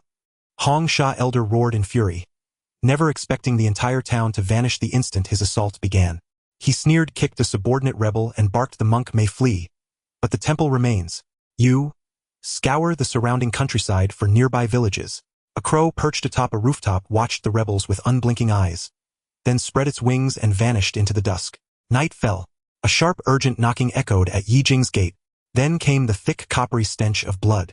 The entire Yi family sprang up and rushed to the door, only to find Ye Xian and Yi collapsing inward, drenched head-to-toe in gore. Wu Guiyun and Lu Xianglan burst into tears the moment they saw their husbands' battered forms, especially the deep blackened gash scoring Yi's back. The two wives hurried them inside. Seeing the severity of his son's injuries, Ye Jing instantly deduced the catastrophe at Yuanhe town, and immediately examined their wounds. Ye Xian bore only minor injuries, but black qi coiled from Yi's clawwounds, emitting a rancid putrid. Yi was struck by a Crimson Lotus sect corpse warrior. Their claws carry necrotic venom. Ye Xian declared grimly. Ye Jing immediately ordered Lu Xianglan, "Fetch the vermilion blood wine." Yi's face had paled to ash, his body trembling uncontrollably. The toxin was clearly potent. Ordinary medicine would prove useless. Ye Jing retrieved the golden light alms bowl from his chamber and held it over Yi's wound. As the golden radiance touched the necrotic qi, the black vapors dissipated rapidly. Ye Jing exulted. It works. He had previously discovered the bowl's ability to dispel toxic miasmas, and decided in desperation to try it on this dire affliction. The black qi clinging to Yi's wound vanished entirely. Beside him, Ye Xian stared wide-eyed, not unaware the bowl was a true artifact, yet astonished by its miraculous efficacy. Lu Xianglan rushed in with the vermilion blood wine. Ye Jing administered it to Yi, and in an instant the pallor drained from his face, replaced by a flush of vitality. He sat up slowly, strength returning to his limbs. "Brother Yi, you're safe. Thank heavens." Lu Xianglan's eyes brimmed with tears. Yi managed a faint smile. "Don't worry. I'm not dying on you yet." At that moment Wu Guiyun knocked softly. "Father, the young Master Zhao and Master Guo have arrived." Hearing this, Ye Jing swiftly wrapped the golden light alms bowl and concealed it within his robe before rising to open the door. Zhao Yuani and Guo Jingning entered the room and saw Yi lying on the bed. "Master!" Yi wanted to struggle to get up, but was quickly pushed back down by Guo Jingning. "You have injuries? Rest well." Currently, due to the aggressive advance of the Red Lotus sect, Zhao Yuani and Guo Jingning organized all the martial artists in the city to resist and defend along with the intelligence provided by Ye Jing. After pointing out that the Red Lotus sect had taken over Yuanhe town, the next target was the town located at the foot of the Qinling Mountains. So they spontaneously brought the martial artists from the city to help Ye Jing defend the village. They could not wait for the Red Lotus sect to massacre all the surrounding towns and villages before besieging Yanggu County. Almost all the martial artists in the city had come to help defend the village, but the Tang family had not shown any signs of support. It was said that the head of the Tang family had shut himself away ever since his son died. There were rumors circulating that he had fallen seriously ill and was bedridden. The people around were also aware of the discord between the Tang family and the Yi family, so they did not pay much attention. Yi and Yi Xian recounted the events that occurred that evening. Zhao Yuanyi and Guo Zhengning were also quite surprised, but surprise aside, a fight was still necessary. After a brief, comforting exchange, they each went to prepare defenses. At that moment, the leader of the Blood Lotus sect, the Red Sha Elder, sat high in the hall, asking the trembling villagers below, "Are you from the other side of the Qinling Mountains?" "Yes. Yes, please spare us." The villagers trembled in fear as they kowtowed to the leader of the Red Lotus sect. They were villagers who had fled from Lu village. Out of fear, they did not dare to join Ye Jing in resisting the Red Lotus sect and brought their families to Yuanhe town. Little did they know that Yuanhe town had long been occupied by the Red Lotus sect, essentially walking into a tiger's den. However, upon learning that they were nearby villagers, the Red Sha Elder did not kill them, but instead brought them in for questioning. The Red Sha Elder disdainfully said, "Since you are from the other side of the Qinling, tell me, are there any wealthy families in your Qinling village?" Having just conquered Yuanhe town, he was in urgent need of supplies and money to attack Yanggu County, making those remote mountain villages his best choice. One of the villagers, trembling, said, "Sir, the wealthiest family nearby is the Yi family." "The Yi family? Tell me more." The Red Sha Elder became The villager swallowed hard, his voice shaking like leaves in the autumn wind. "Sir, the Yi family is not an ordinary wealthy family. They are among the top in the villages around Qinling, with their home over 100 acres of fertile land and raising numerous chickens and ducks. Even the famous Jinling rice and Qi Shui wine are produced by their family." "Jinling rice?" The Red Sha Elder immediately sat up, his withered body trembling. "The Yi family?" he exclaimed in disbelief. The Yi family had provided a lot of blood food that replenished blood energy to the outside world, especially the Qi Shui wine, which had helped him ascend to the ranks of immortals. Everyone knew that these rare blood foods were all produced by Ye Jing, the head of the Yi family. To think that this renowned Yi family was hidden in these remote mountains. The Red Sha Elder's eyes were filled with greed. He had to go to the Yi family. He stood up, his blood-red robe billowing in the wind, an aura of foreboding spreading. "Send the order, rest for half a day, and in the afternoon the entire army will set out for Lu village to target the Yi family." The villagers were too frightened to look up. When the Red Sha Elder's gaze fell upon them, the informing villager cautiously asked, "Sir, I've told you everything I know, please spare my life." The Red Sha Elder coldly looked at the few villagers who were so scared they had wet their pants and merely waved his hand. The villagers thought they had found a way to survive and quickly ran outside, but as soon as they took a step, three suddenly appeared corpse-like beings surrounded them. "No, come back! Help! Ah!" In the afternoon, the Red Lotus sect members quickly marched toward Lu village, and the circling crows, upon seeing their target was Lu village, immediately flew toward the Yi family. Ye Jing, who was practicing sword techniques at home, suddenly heard the sound of birds calling from the roof. He stepped outside, and the crows on the house flew down, cawing at him. These crows had been ordered by Ye Jing to monitor the Red Lotus sect, and now they had returned. Ye Jing called out to Shao Qi to help convey the meaning of the crows. Shao Qi, now with high intelligence and understanding the meanings of these creatures, drew a pattern on the ground with his paw for Ye Jing. It depicted a lotus flower with an arrow pointing toward a willow tree. Ye Jing understood. The Red Lotus sect is preparing to come to Lu village. Shao Qi quickly nodded. A trace of murderous intent appeared in Ye Jing's eyes. The actions of the Red Lotus sect were treacherous. Previously, he had agreed to help Li Kuan defend Yuanhe town to test their strength. But he did not expect that the corpse-like beings would be so powerful. He touched the golden light bowl in his hand. This artifact was very effective against evil spirits, but he could not use it openly. If the outside world learned that he possessed an immortal weapon, it would surely attract covetous eyes. Moreover, he was unsure if the golden light bowl could deal with the corpse-like beings. It seemed that this time he could only gamble everything. The Red Lotus sect was gradually closing, in which increased Ye Jing's pressure. Listening to Yi Xian and Yi Yi's descriptions, the corpse-like beings controlled by the leader of the Red Lotus sect were nearly impervious to blades and guns, with strength far surpassing a first-stage martial artist. Such a bizarre entity could not be defeated by ordinary means, and it seemed a fierce battle was inevitable. Ye Jing stood in the courtyard, his fingers rubbing the cold surface of the golden light bowl, his eyes filled with murderous intent yet remarkably calm. The Red Lotus sect came with great momentum, and the corpse-like beings were impervious to weapons immensely powerful. Not even a first-stage martial artist could match them. A heathen confrontation would have no chance of victory. Since the Red Lotus sect had set its sights on Lu village, he had to use this opportunity to turn the tide and make it the burial ground for the Red Lotus sect. He raised his eyes to the endless mountain ranges surrounding Lu village, and then looked down at the lotus pattern beneath Shao Kai's paws, already outlining a plan in his mind. Ye Jing immediately gathered all the villagers in Lu village and explained the news that the Red Lotus sect was coming to their Lu village.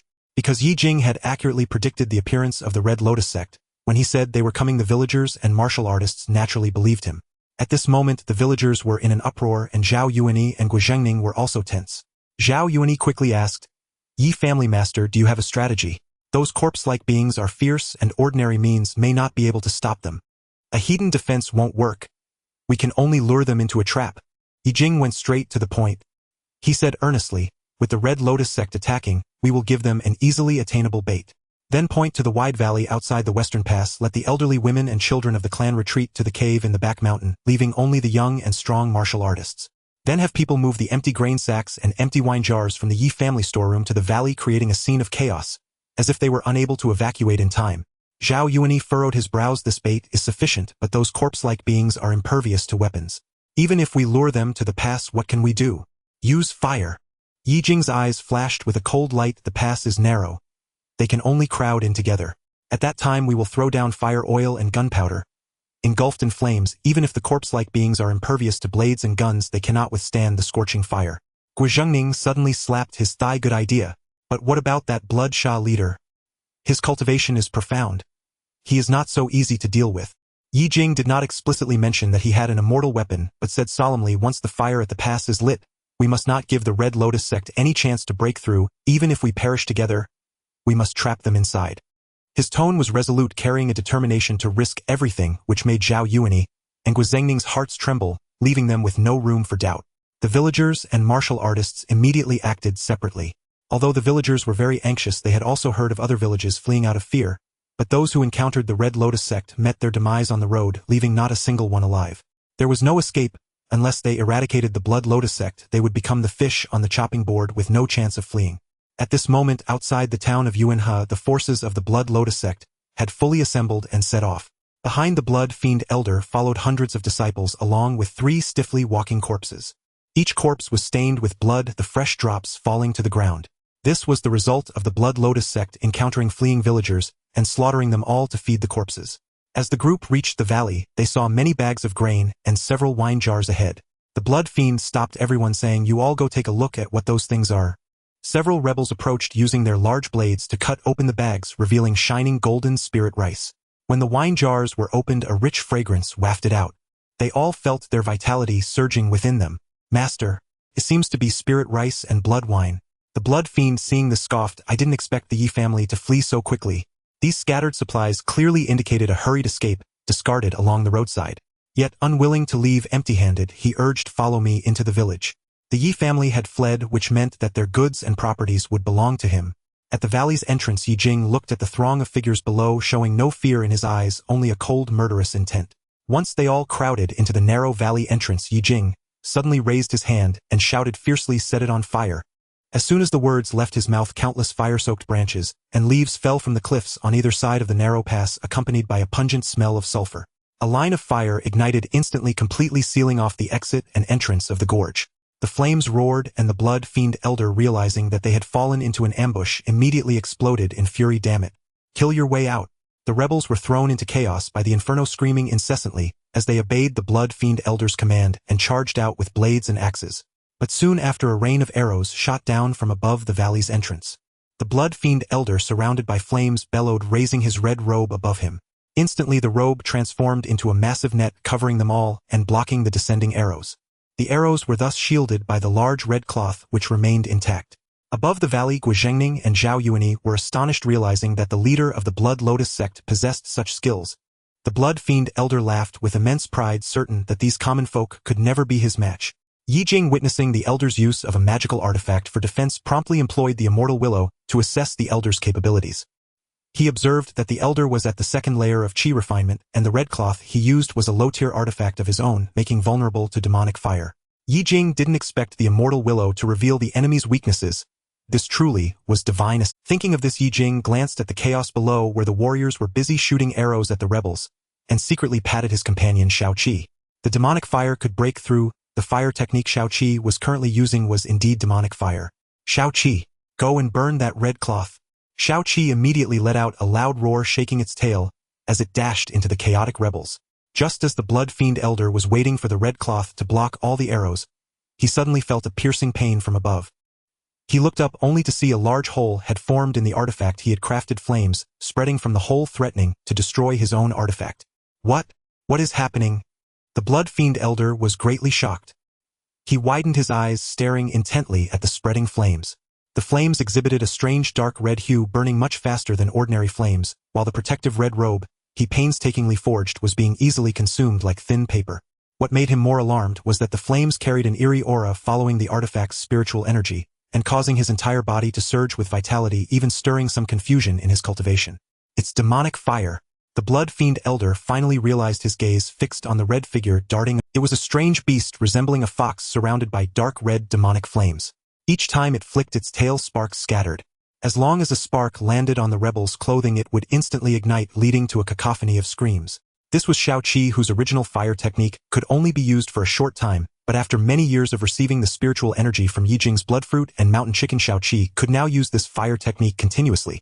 It could be said that Shao-Chi was now the strongest combat force of the Ye family. Shao-Chi was completely unafraid of the blood fiend elder's furious glare, its lively eyes filled with disdain. It leapt fiercely, tracing a fiery arc in the air, and the demonic flames surged, suddenly transforming into a small flame that rushed straight toward the blood fiend elder's red robe. The red robe, already with a large hole, was instantly torn apart upon impact with the flame the crafted artifact destroyed. The blood fiend elder was immediately rebounded, violently coughing up blood, and the strange demonic beast instantly disappeared into the crowd. The warriors above, shooting arrows, rejoiced. They could not see Shao-Chi hidden beneath the red cloth, and thought it was their continuous arrows that burned it away. We burned this strange red cloth. Charge. Kill this leader of the Blood Lotus sect. Damn it. Demonic being. Die. Without the protection of the red cloth, the arrows continued to rain down from above unimpeded, falling into the rebels, whose chaos only intensified and suffered heavy losses. At this point, the blood fiend elder had no intention of continuing the attack. He had underestimated these villagers. Surely among them were cultivators like him capable of controlling demonic beasts. Retreat. The blood fiend elder gritted his teeth. If they were ordinary warriors, he wouldn't fear them, but what he dreaded most were cultivators like himself. The blood fiend elder glanced at the villagers, his eyes filled with resentment, before turning to flee. Looking at the flames blocking their path, he shouted loudly. Without the red robe for protection, his emaciated body was covered in corpse-like spots, and a black bell hung from his waist, ringing crisply when shaken. The three corpses showed no fear of the flames breaking through the fire and crashing through the barriers, creating a large opening to escape into the forest. Seeing their leader fleeing, the rebels frantically discarded their armor and weapons, screaming as they escaped. Zhao Yuanyi immediately commanded, "Pursue. We cannot let these rebels escape." Upon hearing that all the Blood Lotus sect members had fled, the warriors immediately pursued them. Ye Jing noticed that the rebels were fleeing toward the Qinling Mountains, and said to Shao-Chi, "Go find Haifeng and Xiaoyu. We will hunt down this blood fiend elder in the mountains." Shao-Chi complied and rushed home. The fires blazed in the mountains as those rebels faced the overwhelming assault of the warriors. They were clearly struggling to withstand it. Zhao Yuanyi and Guizhengning each took turns slaying the rebels, but no matter how hard they searched, they could not find the blood fiend elder. At this moment, the aging Hong Sha, in a state of panic, was gasping for breath while hiding in a cave accompanied by several henchmen. He couldn't believe that there were cultivators here as well. What a significant loss this is. One of the henchmen beside Hong Sha immediately expressed his fear, saying, "Master Immortal. Are there immortals here too?" The rebellious henchman, accustomed to believing their own master was immensely powerful, thought that ordinary people were no match for them. Hearing that their opponent was also an immortal filled them with dread. They were instantly scared to the point that their legs went weak, fearing that they would be hunted down and exterminated. Hong Sha shot a fierce glare at the henchman, his tone dark as he said, "What immortal? Just a fledgling rookie. No matter how strong he is, he can't surpass our sect master. If it weren't for that beast skilled in demonic fire aiding him, how could I have fallen into such a predicament?" Despite saying this, he knew deep down that the opponent's ability to identify the weaknesses of his undead minions and to control beasts to counter his magical artifacts was not to be underestimated. "Then what should we do, Master Immortal? Will that cultivator chase after us?" Hong Sha took a deep breath to suppress his irritation, and spoke in a low voice, "What are you panicking about? This mountain forest is complex. Once I cross this ridge, I will reach Longhu Mountain. My sect master is there. I will report this matter to the sect master and the chief of Longhu Mountain, and let the sect master flatten Yanggu County." The henchmen quickly took their pills. They hadn't expected that the Hongsha they followed was not even the true leader of the Blood Lotus sect. Hongsha was merely at the second level of Qi refinement, an elder of a branch of the Blood Lotus sect, while the sect master had already reached the terrifying 5th level of Qi refinement. Their sect was a force built on remnants of demonic cultivation techniques. Their cultivation method involved consuming fresh blood and refining the undead to supply their own spiritual energy, often requiring the slaughter of ordinary people as a source of blood, making it an extremely cruel way of cultivation. Hongsha had been boasting about the strength of his sect, his words laced with malice. "These lowly people destroyed my magical artifacts. This grudge cannot go unpunished. In the main sect there are countless experts, and with the sect master personally overseeing, as long as I inform the sect master, Yanggu County will be razed to the ground, and those people will pay a heavy price." Just as he finished speaking, a faint sound of footsteps suddenly came from outside the cave, followed by a cold voice, saying, "Do you think you will have the chance to go to the main sect for help?" Hongsha and his henchmen turned their heads abruptly toward the cave entrance, only to see an old man holding a long sword accompanied by several fierce-looking black dogs staring at them with icy eyes. The red fox squatted at the old man's feet, surrounded by faint demonic fire. "It's you." Upon seeing the fox, Hongsha immediately recognized that the old man before him was the cultivator who had attacked him. His pupils constricted, but he forced himself to remain calm and bowed to Ye Jing, saying, "Fellow Taoist, I am an elder of the Blood Lotus sect. May I ask why you have taken action against me?" Ye Jing sneered, "Misunderstanding. Your Blood Lotus sect harmed my child and slaughtered innocents, and you dare to speak of misunderstanding?" This Hongsha was quite adept at hiding. If it weren't for the keen sense of the black wind, they might have truly escaped. Hongsha's face darkened. He had killed too many people and had no idea how he had offended this cultivator. He used a divination technique, but saw that the old man had no trace of spiritual energy. Either this old man was unfathomably powerful, or he was just an ordinary person. Hongsha did not want to conflict with this old man, and his words began to carry a hint of threat. "Fellow Taoist, I advise you, although I am only at the 2nd level of Qi refinement, my sect has countless experts, and the sect master is a great power at the 5th level of Qi refinement. If you act against me today, you are making an enemy of the entire Blood Lotus sect. Humph, today I will kill you. Who would know?" Ye Jing's tone was filled with disdain. As soon as he finished speaking, the long sword in his hand suddenly unsheathed, and a fierce sword chi was aimed directly at Hongsha. Hongsha was taken aback and hurriedly summoned his undead minions to defend. "Attack!" Ye Jing shouted loudly upon seeing the undead charge. With a sharp eagle cry, a 3-meter-wide white eagle swooped down its wings, slapping aside the undead. The black wind rushed up, leading the pack of black dogs to tear into another undead. Even Shao Qi wasn't idle as 3 spirits worked together to restrain the undead. You can actually control 3 demonic beasts." Hongsha trembled in disbelief, quickly shouting to his henchmen, "All of you charge. Kill him." Those henchmen gritted their teeth and charged forward. Ye Jing sneered, unleashing a fierce sword chi from his blade, unstoppable. A martial artist's strength is not to be underestimated.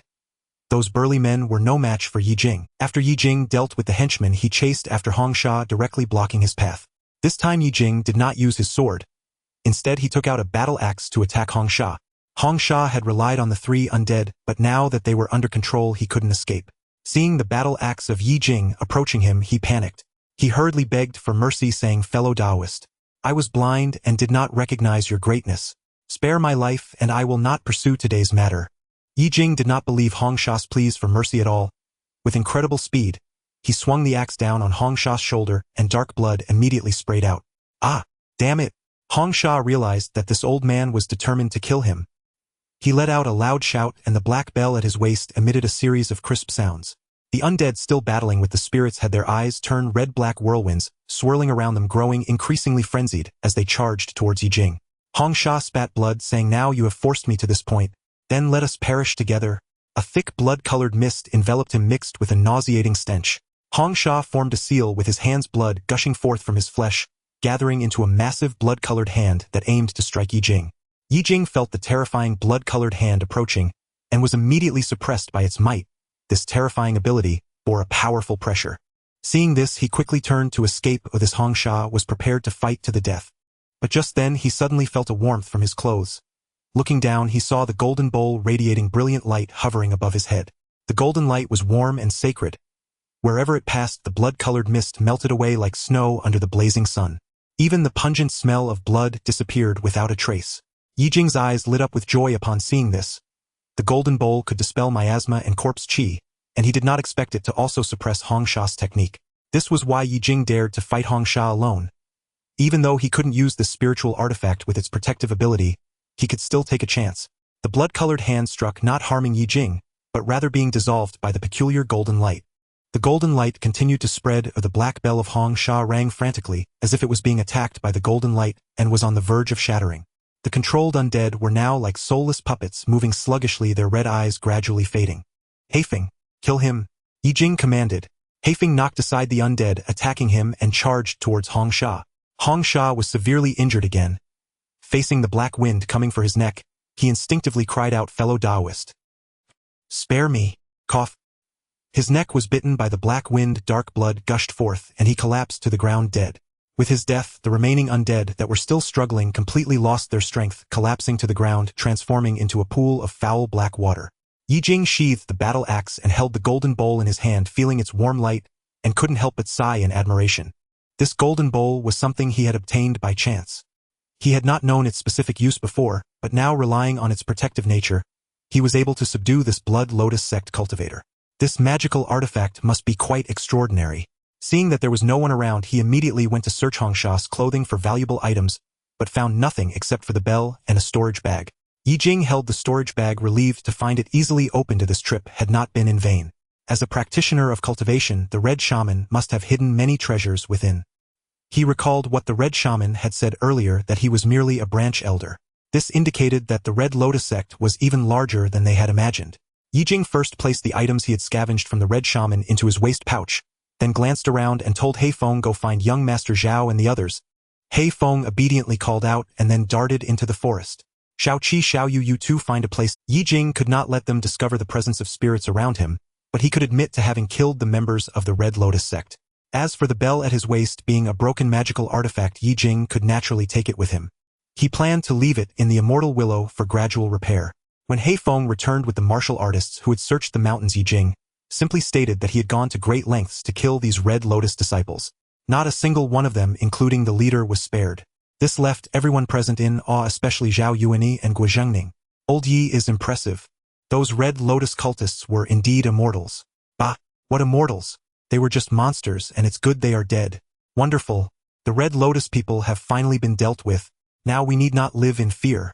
Thanks to Old Yi. Truly remarkable. The surrounding people gazed at Ye Jing with admiration, almost treating him like an immortal. Zhao Yuni looked at the battered corpse of the Red Shaman, and gave Ye Jing a significant glance, then smiled slightly. Head of the Yi family, you are still vigorous. I admire you. I dare not take credit. I too barely emerged victorious. Ye Jing laughed and cupped his hands. This is also thanks to everyone's assistance. It was their heavy injuries that gave me the chance. He spoke elegantly, making Zhao Yuani and Guo Zhengning laugh. The crowd surrounded Ye Jing as they descended the mountain, with many martial artists continuously praising him for having killed an immortal. Returning to the village, the villagers were ecstatic to see them carrying down the Red Shaman of the Red Lotus sect. After living in fear for so long, the bandits had finally been dealt with. To express their gratitude to the Yi family and these martial artists, the villagers brought out the vegetables and meat they had grown to host a grand feast. Ye Jing, who had killed the Red Shaman, sat at the head of the table, while Guo Zhengning, Zhao Yuani, and Ye Jing's two sons sat at the side. During the feast, everyone frequently toasted to Ye Jing, elevating him to great heights. Ye Jing had a strong tolerance for alcohol, but he intentionally remained somewhat sober. He noticed Zhao Yuani's gaze towards him was imbued with a hint of inquiry, likely harboring some doubts about how he had single-handedly slain the Red Lotus leader. As the banquet progressed, Zhao Yuani excused himself and discreetly signaled for Ye Jing to follow him outside for a word. Under the old willow in the village, the tender green branches hung down. Zhao Yuani, fanning himself, got straight to the point. Head of the Yi family, have you truly mastered immortal arts? Ye Jing was taken aback, thinking to himself, does Zhao Yuani think I killed an immortal and thus believe I have cultivated immortality? With a wry smile, he replied, young Master Zhao, if I had mastered immortal techniques, why would I go to such lengths to discuss ambushing the Red Lotus members with you? Zhao Yuani's suspicion did not fade, but he quickly masked it with a smile. Head of the Yi family, perhaps I was... Ye Jing saw that he had changed the subject and said no more. Noticing no one was around, he shared with Zhao Yuani the information he had heard today from the Red Shaman. This also served to shift the topic. By the way, when I fought the leader of the Red Lotus sect, I heard him mention that he was merely a branch elder, and that he had a main leader who seemed to be at the 5th level of Qi cultivation and had connections with a major leader from Longhu Mountain. Zhao Yuanyi's typically calm expression cracked at this head of the Yi family. Are you speaking the truth? Ye Jing nodded. Absolutely true. This elder claimed to be at the 2nd level of Qi cultivation, so this main leader at the 5th level. Head of the Yi family, do not say more. Zhao Yuanyi interrupted Ye Jing, his expression especially grave, even showing a hint of fear in his eyes. Seeing Zhao Yuanyi's intense reaction, Ye Jing understood that the main leader at the 5th level of Qi cultivation was certainly not an ordinary figure. Zhao Yuanyi took a deep breath, glanced around, and quickly lowered his voice. Head of the Yi family, this matter is beyond our capability to handle. I will report to His Majesty tonight and have him send people to deal with the Red Lotus sect and Longhu Mountain. Knowing that Zhao Yuanyi had invoked the Emperor, Ye Jing realized the seriousness of the situation and refrained from saying more. Zhao Yuanyi hurriedly turned and left, not even returning to the banquet, clearly eager to arrange for someone to send the message to the capital immediately. Standing alone beneath the old willow tree, the evening breeze gently brushed against him, swaying the tender green willow leaves, yet it could not disperse the gloom in his heart. Having only just resolved the issue with the Red Shaman, he now had to contend with a main leader at the 5th level of Qi cultivation and a colluding major leader from Longhu Mountain. This world truly left him no room to catch his breath.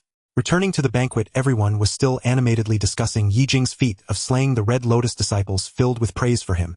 At this moment, Yi Xian noticed his father's expression was somewhat grim and walked over to ask with concern, "Father, what is wrong?" Ye Jing collected his thoughts and smiled, shaking his head. "It's nothing, just pondering how to guard against the remaining Red Lotus remnants that we have yet to capture." He did not mention the main leader at the 5th level of Qi cultivation, fearing it would cause unnecessary panic among the crowd. Hearing this, Yi Xian became serious. "What you say is true. Ever since we disrupted the Red Lotus sect, they have all fled to the Qinling Mountains. I will send more people to patrol the village perimeter to ensure everyone's safety." The banquet continued until late into the night, with villagers leaving in high spirits, their faces reflecting the relief of having escaped danger. Even Li Kuan, the inspector from Yuanhe town, expressed gratitude to Ye Jing on behalf of the townsfolk. After sending off the martial artists from the county, Ye Jing returned home with his 2 sons. Once in his room, he finally let out a sigh of relief and placed the items he had scavenged today on the table. As for the broken pieces of the black bell, the immortal willow identified it as a spirit tool that merely contained a trace of spiritual energy with no grade at all. However, it could control corpses, and it might serve as a decent spirit tool. He would understand its uses later. The most noteworthy object for Ye Jing was the red storage bag. He picked it up and gently exerted force to open it. A faint scent of blood wafted out of this small bag was quite magical. He reached inside and discovered it had a surprisingly large space. Rummaging for quite a while, Ye Jing found 2 books, one titled Qi Induction Technique, and the other Corpse Puppet Refinement, along with some fragmented silver and crystal-clear jade stones. Corpse Puppet Refinement was clearly about crafting corpses as puppets. Among these items, Ye Jing paid the most attention to the book called Qi Induction Technique. As he opened it, he was instantly captivated by the line of text on the first page. Induce spiritual energy into the body, temper the flesh, and lay the foundation for cultivation. If there is one regret that Ye Jing has had in this world throughout the years of his aimless existence, it is the art of cultivation. Without a spiritual root, it is akin to being sentenced to death in the realm of cultivation. Now an opportunity for cultivation lay before him, and it would be impossible for him not to feel excited. Ye Jing took a deep breath, forcing himself to calm down, as he needed to ascertain whether this Qi induction technique was suitable for him to pass on to future generations. The Qi induction technique is written in great detail, simple and easy to understand, allowing mortals to practice and step onto the path of cultivation.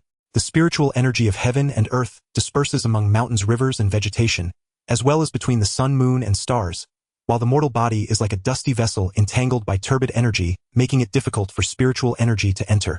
The Qi induction technique teaches individuals to draw Qi into the body, to cleanse turbid energy through breathing techniques, to guide spiritual energy through focused mental techniques, and to integrate Qi into the body through nurturing methods. With a 3-step cycle, repeating it is called Qi practicing. Ye Jing also understood that the Qi induction technique described different stages of cultivation, and this Qi practicing period is merely the lowest level in the entire cultivation world. Qi practicing is divided into 10 levels, and upon reaching the peak of Qi practicing, one can advance to foundation establishment, golden core, nascent soul, and other higher stages, with each stage from foundation establishment divided into early, middle, and late phases. The higher the level, the greater the disparity, and naturally the more difficult the cultivation. Yet this made Ye Jing think of the daylight of the blood fiend elder, who controlled the undead and wielded bizarre spells. The rebel forces he led had slaughtered an entire county. If it weren't for the 3 spirit creatures assisting Ye Jing along with the protective spiritual artifact, the golden light bowl, he might have long since perished. He couldn't help but sigh. Even the lowest level chi practicing period in the cultivation world made it impossible for ordinary mortals like them to keep pace.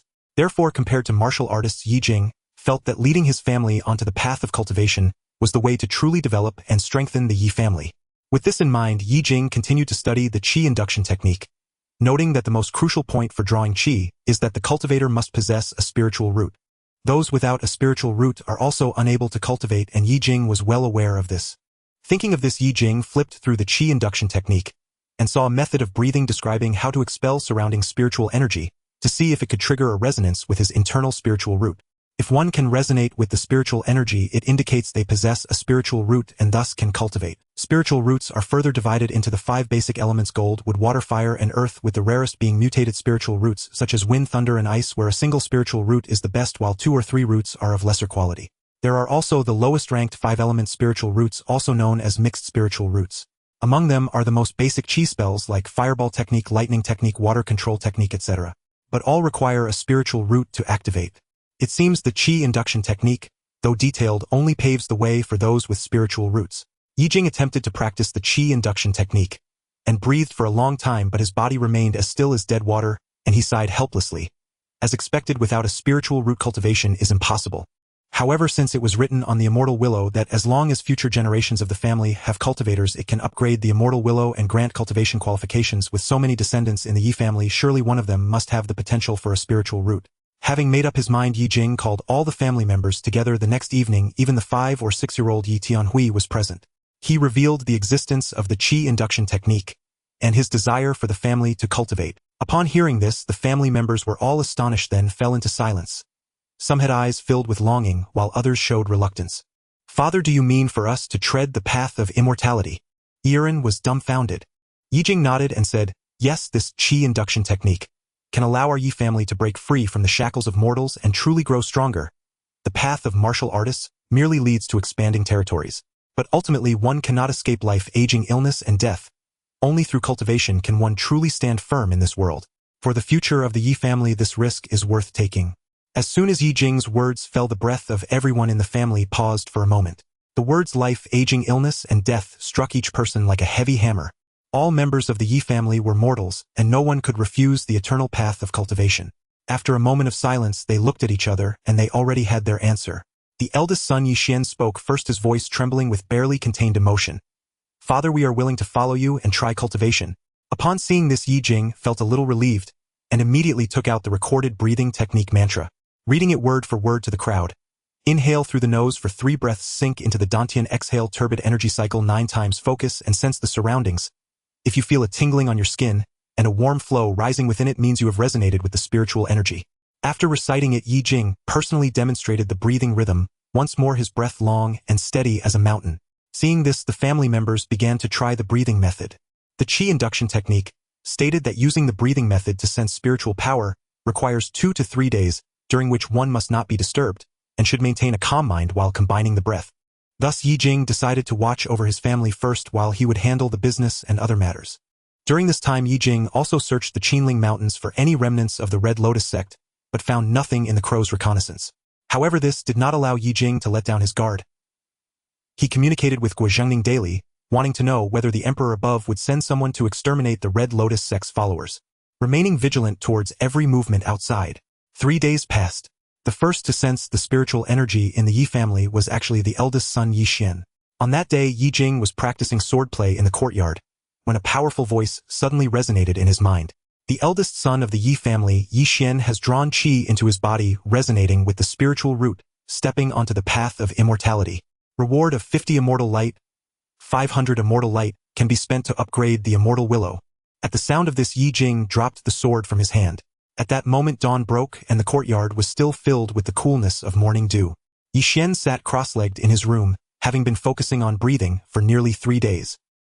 His previously tense brow slightly relaxed, his fingertips trembled uncontrollably for a moment, followed by a weak yet clear warm current slowly rising from his dantian, spreading throughout his limbs. Even a tingling sensation appeared on his skin. "Father, I can feel it." Ye Xian suddenly opened his eyes, filled with incredible joy, his voice trembling uncontrollably. He quickly walked up to Ye Jing, who was guarding the courtyard, excitedly grabbing his father's arm. "Father, I can sense the spiritual energy." Ye Jing was equally delighted, a comforting smile blooming on his face, his voice carrying a barely perceptible choke. Good, as expected of my eldest son. Xian, you succeeded. You can cultivate."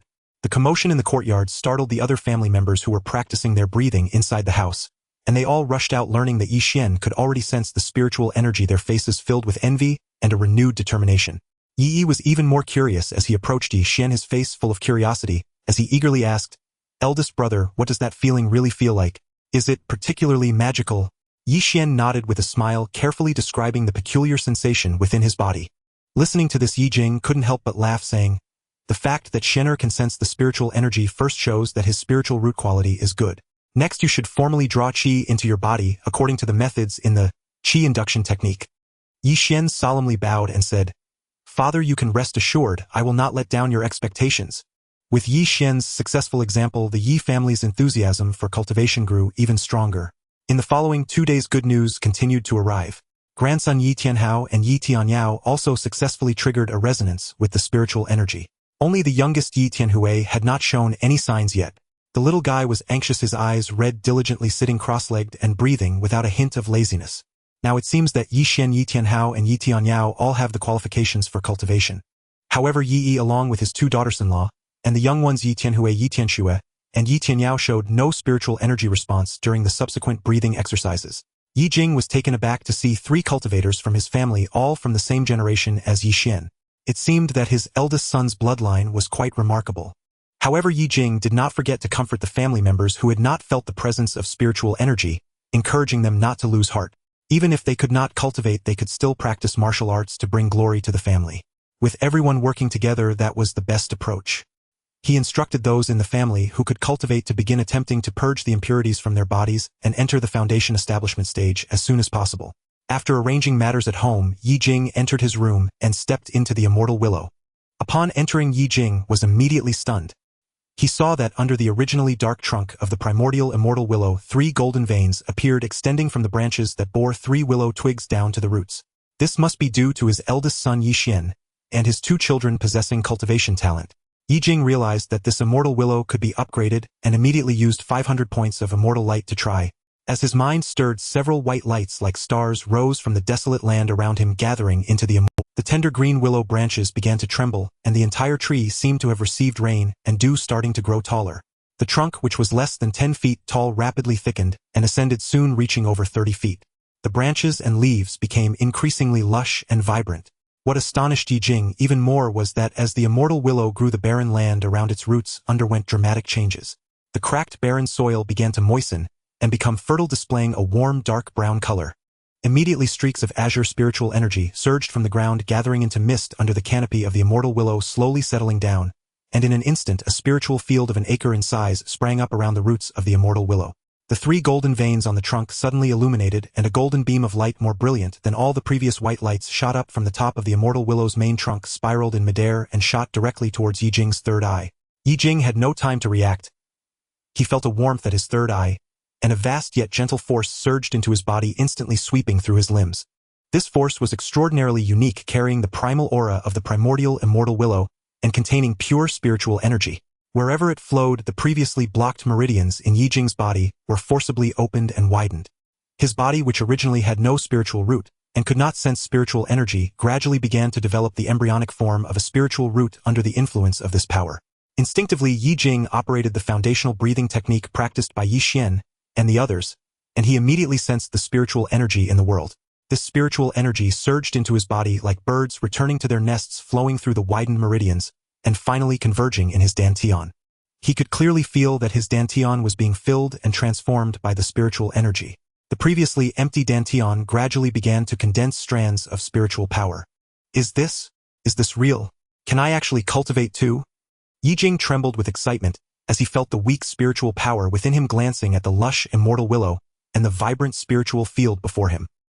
He could keenly sense that his connection with the primordial immortal willow had become even tighter, and he could faintly perceive the state of the spiritual field, realizing that this spiritual field could not only cultivate spiritual herbs but could also gather spiritual energy on its own, nourishing both itself and the immortal willow.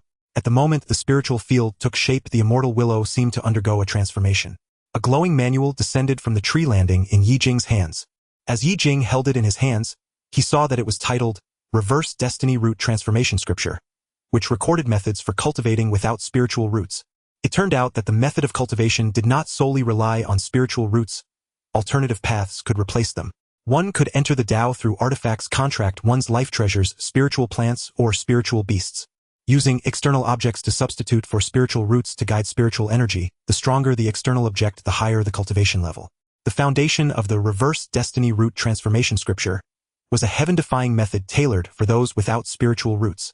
Not only did it not reject those with no spiritual roots, but it could also leverage the purity of a rootless body to completely break free from the shackles of spiritual root grades.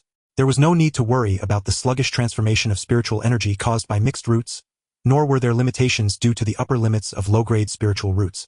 It was truly a smooth path to ascension for those without spiritual roots. From this one could see the overwhelming and profound nature of this technique, which was extraordinary.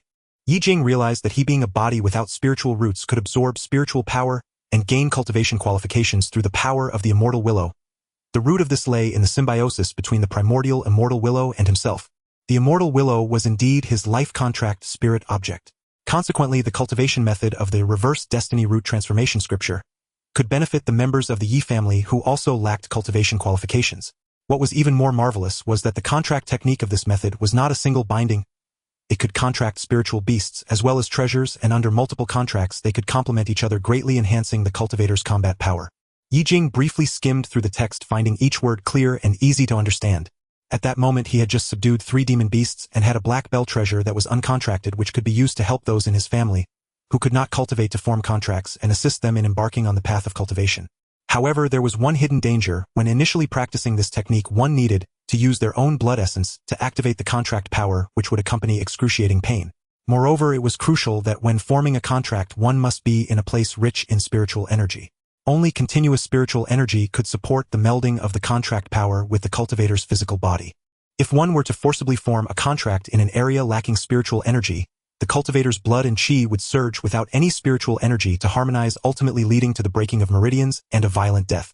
Behind this heaven-defying opportunity lay grave dangers of life and death. Upon seeing this, Ye Jing immediately began to study it closely, intending to fully grasp the intricacies within. By the time he fully understood the intricacies, the sky was already bright. Ye Jing activated his body, sensing the hard-earned fluctuations of spiritual energy within, and began to attempt deep breathing. The spiritual energy in the air was thin, and even with his exhalation, he could not get the spiritual energy in his body to circulate. This made Ye Jing frown slightly. He recalled that there seemed to be some jade stones in the pouch left by the old red devil, which looked quite special and had a hint of fluorescence. Thinking of this, Ye Jing opened the box and took out the jade stones. Holding them in his hand, he suddenly felt familiar spiritual energy surging from the stones. He quickly began to cultivate with the jade stones, and in the next moment actual spiritual energy appeared within them, much denser than the thin spiritual energy in the air. Ye Jing couldn't help but absorb one after another. Soon those crystalline jade stones dimmed, and the spiritual energy quickly dissipated. It seemed that these jade stones could replenish spiritual energy. Ye Jing felt that the weak spiritual energy in his dantian had indeed grown stronger. Although it was not yet rich enough, it was sufficient to support the operation of foundational techniques, no longer placing him in the awkward situation where he could not mobilize any spiritual energy. Knowing that this amount of spiritual energy could not support others in the family to contract demon beasts and spiritual artifacts, Ye Jing was unwilling to risk his descendants. Ye Jing stepped out, and the sunlight had already filtered through the phoenix trees in the courtyard, casting dappled shadows. Ye Xian was seen attempting to practice qi, breathing with 2 children in the yard, surrounded by faint fluctuations of spiritual energy. Ye Jing looked at his 3 sons and 2 grandsons who had embarked on the path of immortality, feeling a deep sense of satisfaction. If they succeeded in their cultivation, their family would become a prominent sect of cultivation, and the immortal willow would provide him with even greater benefits. At this moment Yi approached Ye Jing and said, "Father Master has sent news. He said the court has dispatched an immortal to Yanggu County, seemingly preparing to launch an assault on Longhu Mountain and the Honglian sect." Ye Jing scoffed. It seems the Dantian kingdom has finally shown some reaction. Previously, when the Honglian sect massacred an entire county, the court made no response. Now, only after hearing that a leader with a cultivation level of 5 layers of qi appeared among the rebels did they start sending troops. Yi's expression grew serious as he added, "Master also mentioned that this court immortal is quite powerful and has brought along 100 elite soldiers. They might arrive at Yanggu County in a few days." As he said this, Yi expressed some concern. Father, will the arrival of the court's immortal affect us?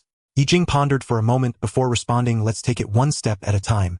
Meanwhile, at the Tang family, in a dimly lit secret chamber, Tang Wanxiong opened his crimson eyes, his pale skin emanating a strong stench of blood.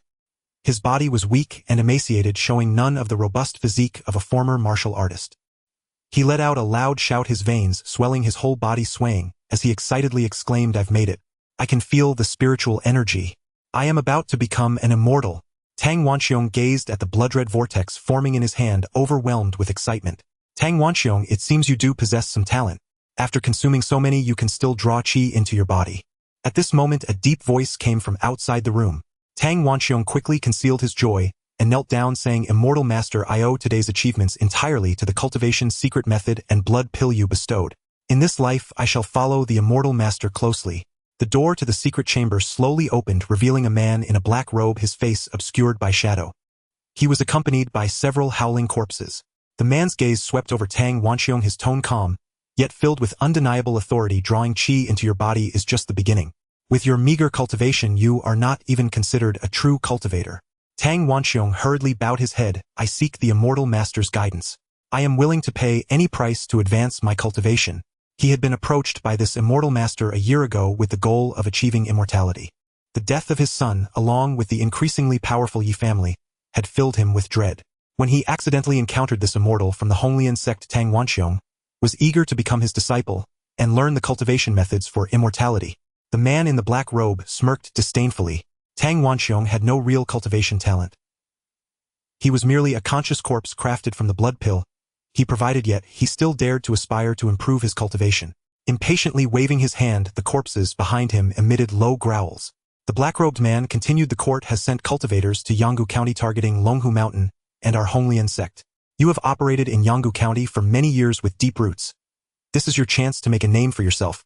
Tang Wanxiong suddenly raised his head, a glimmer of greed flashing in his crimson eyes. Immortal Master, please command. Whether it is gathering intelligence or eliminating rivals, I would not hesitate to die 1,000 times. Here, take this. The black-robed man nodded in satisfaction and tossed a black token to Tang Wanxiong. This is the Honglian sect token. With it, you can mobilize the followers I have placed here. In 3 days, the immortal dispatched by the court will arrive in Yanggu County. You need to ascertain their strength. Do not act recklessly. I will obey. Tang Wanxiong took the token in both hands, feeling the faint stench of blood emanating from it, which made him even more excited. By the way, there's another matter.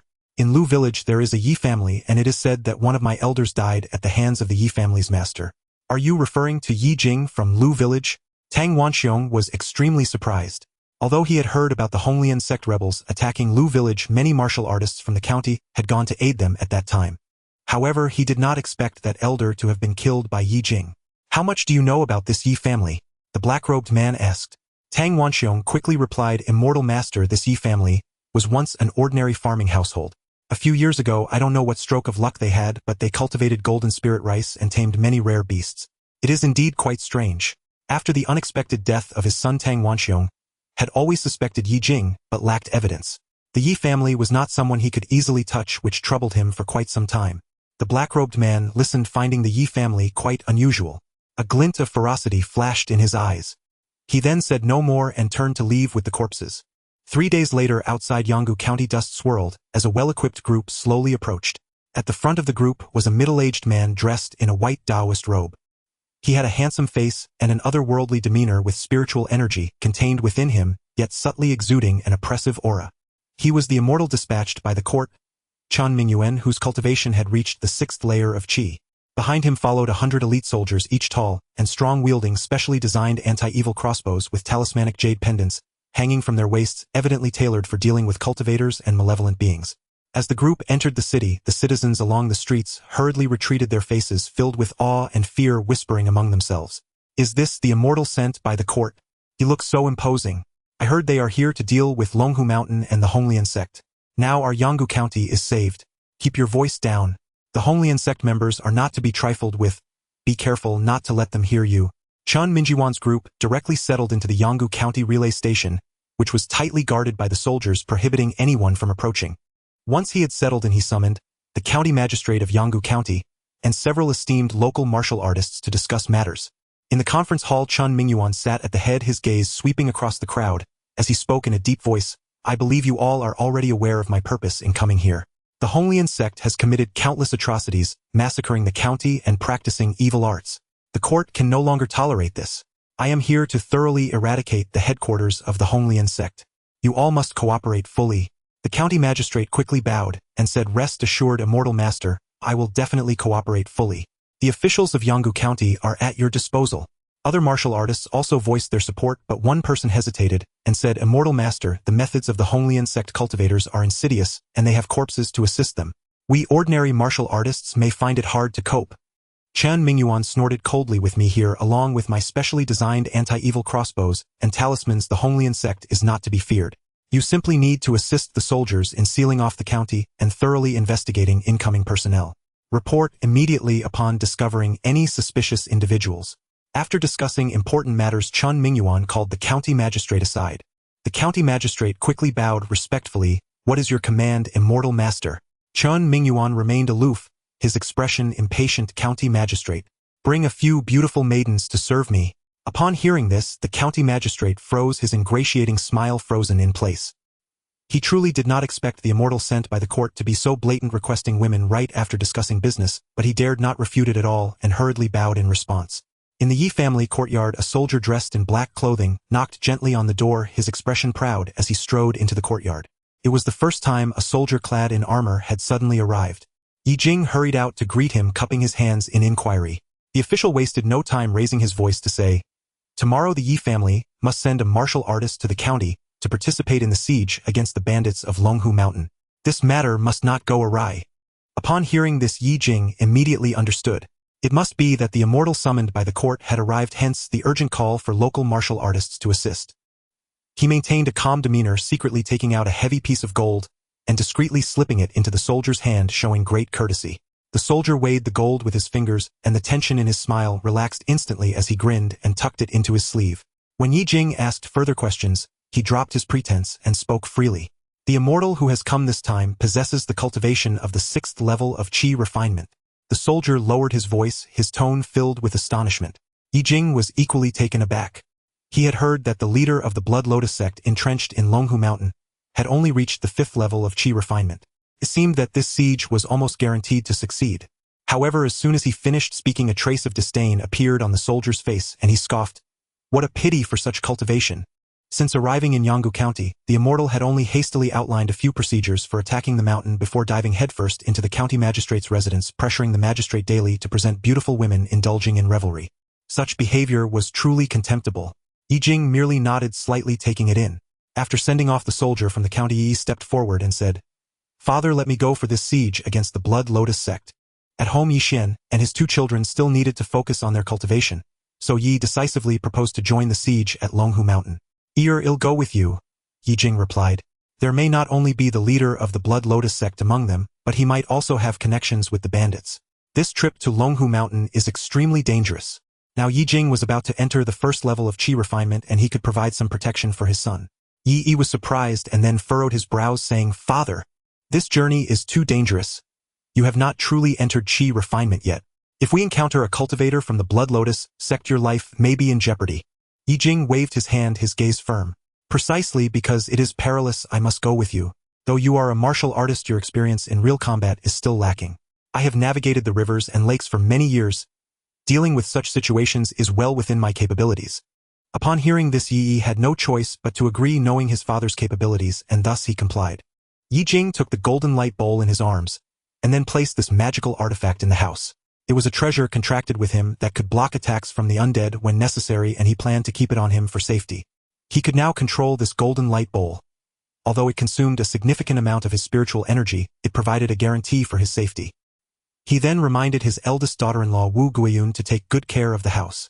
The next day in the morning, Ye Jing and Yi changed into their martial attire, strapped on their weapons, and quietly left the Yi family.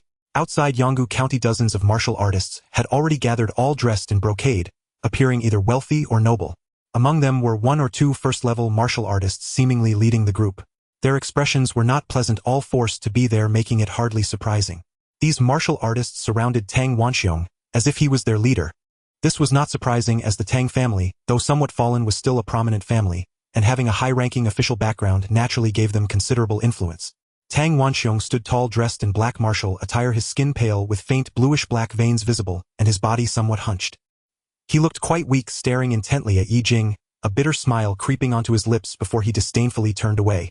Ye Jing frowned. Tang Wanxiong had turned out like this yet still came to participate in the eradication of bandits, looking even older and more decrepit than he, an octogenarian. However, Ye Jing noticed that Gu Zhengning was not present, and learned from a nearby martial artist that Gu Zhengning had gone out of town to deliver a caravan. Ye Jing understood that this was a way to send the old Ye family off without returning, effectively dodging this calamity. Suddenly a gust of wind came from above, and a man in a blue robe descended slowly on his sword to the astonishment of everyone. He had a handsome face, but his eyes clearly held a hint of frivolity. This was the Qi Refinement 6th level cultivator Chan Mingyuan. Chan Mingyuan glanced at the martial artists below, and said impatiently, "Listen up. In this siege against the Blood Lotus sect, you are only responsible for clearing the outer bandits. I will personally deal with the leader.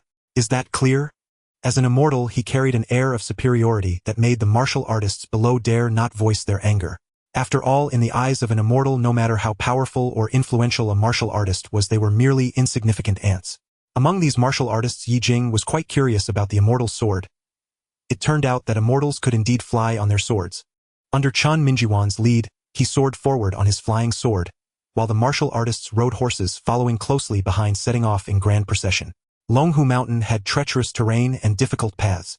The sound of hooves on the gravel mixed with the soldiers' synchronized footsteps echoed through the empty valley. Ye Jing and Yi rode side by side, both with serious expressions, their gazes vigilantly sweeping the surrounding mountains and forests. "Father, Longhu Mountain has long been plagued by bandits. It is likely that they have set traps. We must be cautious," Yi said. He tightened his grip on the long knife in his hand. Although he was a first-level martial artist standing out among the arriving martial artists, he did not dare to be careless in the face of unknown dangers. At that moment, the front of the line suddenly came to a halt. Chan Mingyuan, hovering on his flying sword, frowned. What had once been a relatively clear mountain path was now blocked by countless massive logs with sharp iron spikes entwined around them, evidently set up as obstacles by someone. Even more horrifying was that these wooden spikes were strung with bloody corpses appearing to be people who had recently died. Among the bodies were both men and women and even children. This scene made Ye Jing exclaim, "Son of a dog!" These Blood Lotus sect members claimed to be insurgents, yet in reality they were nothing more than bandits. "Humph!" Chan Mingyuan snorted coldly, his tone filled with disdain. He waved his hand and a stream of blue spiritual energy shot out from his fingertips. It accurately struck the foremost log, and with a loud crack the thick log was instantly split in two. Along with the corpses bound to the log, they were severed in half. The martial artists below looked on in awe. Although they knew immortals were powerful, witnessing a cultivator so effortlessly cleave a giant log made them yearn for such capabilities. The accompanying martial artists did not even glance at the corpses on the ground, as they stepped over the bloodied earth and continued forward. As the group advanced, the villages they passed were completely deserted, leaving behind only pools of dried dark red blood on the ground. The air was filled with an inescapable stench of blood. However, after traveling for quite some time, they still had not encountered a single bandit, which puzzled Ye Jing. Surrounded by ancient trees towering into the sky, blocking out the sun, only the smell of blood lingered, and not a single person was in sight. Chan Mingyuan gestured for the group to stop and shouted sternly, "Blood Lotus Demon Sect, come out or I will blow your Longhu Mountain to smithereens." He scoffed, "What a big mouth. A mere Qi Refinement cultivator dares to come here with a bunch of mortals thinking to become my corpse puppets." A mocking voice came from the forest belonging to a blood-red skeleton that glowed green in its eyes. Below the red skeleton were countless bandits on horseback charging toward them with shouts of murder. Chan Mingyuan immediately flew into a rage, sending his sword flying into the blood-red skeleton, shouting, "Evil spirits, die!" The blood-red skeleton exploded upon contact with the sword, creating a spray of blood mist that drifted toward the crowd. Ye Jing felt a sense of foreboding. He looked up to see that the blood mist was composed of tiny blood-red insects swirling toward them like a violent storm.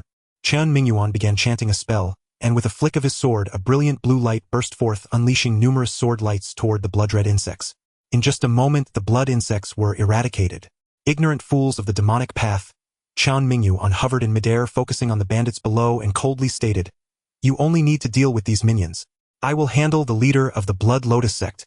He paid no attention to the bandits at all. Ye Jing turned to Yi and said, "Let's deal with these bandits first." "Yes, father." Most of these martial artists were forced to come, but at this moment they could only fight back with all their might against the bandits. Ye Jing and Ye stood back to back, drawing their weapons simultaneously. The sounds of battle surrounded them, with two hefty men wielding battle axes fighting fiercely and displaying strength far surpassing that of ordinary bandits. Ye Jing noticed that the two hefty men swung their battle axes like a whirlwind, employing the black whirlwind axe technique. It seemed that the intruders from Qinling were indeed bandits from Longhushan. Ye, possessing great strength, swung his long knife, unleashing fierce blade energy that instantly slew two charged. Although Ye Jing had yet to enter the Qi refinement stage, his agility was remarkable. His long sword moved like a venomous snake, targeting the vital points of the bandits, claiming a life with each attack. Ye Jing tried to get closer to Yi and said solemnly, "These two hefty men must be the leaders of Longhushan. They are also using the black whirlwind axe technique. Try not to use your axe to avoid becoming the center of attention." "Understood, Father." Yi immediately agreed, and they aimed to avoid drawing too much attention to themselves. Tang Wanxiong also joined the battle. Although he appeared weak, his strikes were merciless. The long knife in his hand moved like a ghost, harvesting the vital points of the bandits with every slash. However, he occasionally glanced at Ye Jing, his eyes filled with lingering resentment. The two hefty bandits possessed strength comparable to a first-tier martial artist and quickly swept aside numerous second-tier martial artists. One of the hefty men with a beard charged towards the fighting Yi family duo, shouting, "Come on. I'm having a great time." Seeing the crazed look on his face, Yi and Yi Xian quickly jumped aside. A few small bandits who couldn't react in time were unexpectedly cleaved in half by the hefty leader. The shout, "Leader, it's me," was cut short. The bearded man's axe came down with great force. Ye Jing did not confront him heat, but defended with his sword, while Yi struck with his large knife. The three of them were locked in fierce combat, the sound of clashing weapons echoing incessantly. Ye Jing was stunned. This hefty man was incredibly powerful. The bearded man was fiercely battling, and Ye Jing leaped into the air with his long sword aiming for his head. Seeing that this old man actually wanted to take his head, the bearded man was annoyed, especially with a young man constantly interfering beside him. "You think you can kill me? It's not that easy." The bearded man shouted loudly, swirling his axe to create a rapid whirlwind. The whirlwind rushed towards Ye Jing, and the others, causing them to panic and dodge immediately. However, the bearded man did not pursue, instead retracting his axe and turning to the other leader, saying, "Ergu, we are leaving." Upon hearing this, the bearded man had already slain many officials and quickly fled into the mountains. Tang Wanxiong shouted in the crowd, "These traitors are escaping. Quickly pursue them. Don't let them get away. If the Immortal is angered, we won't be able to escape." After speaking, Tang Wanxiong took the lead and charged into the forest to chase the Longhushan bandits.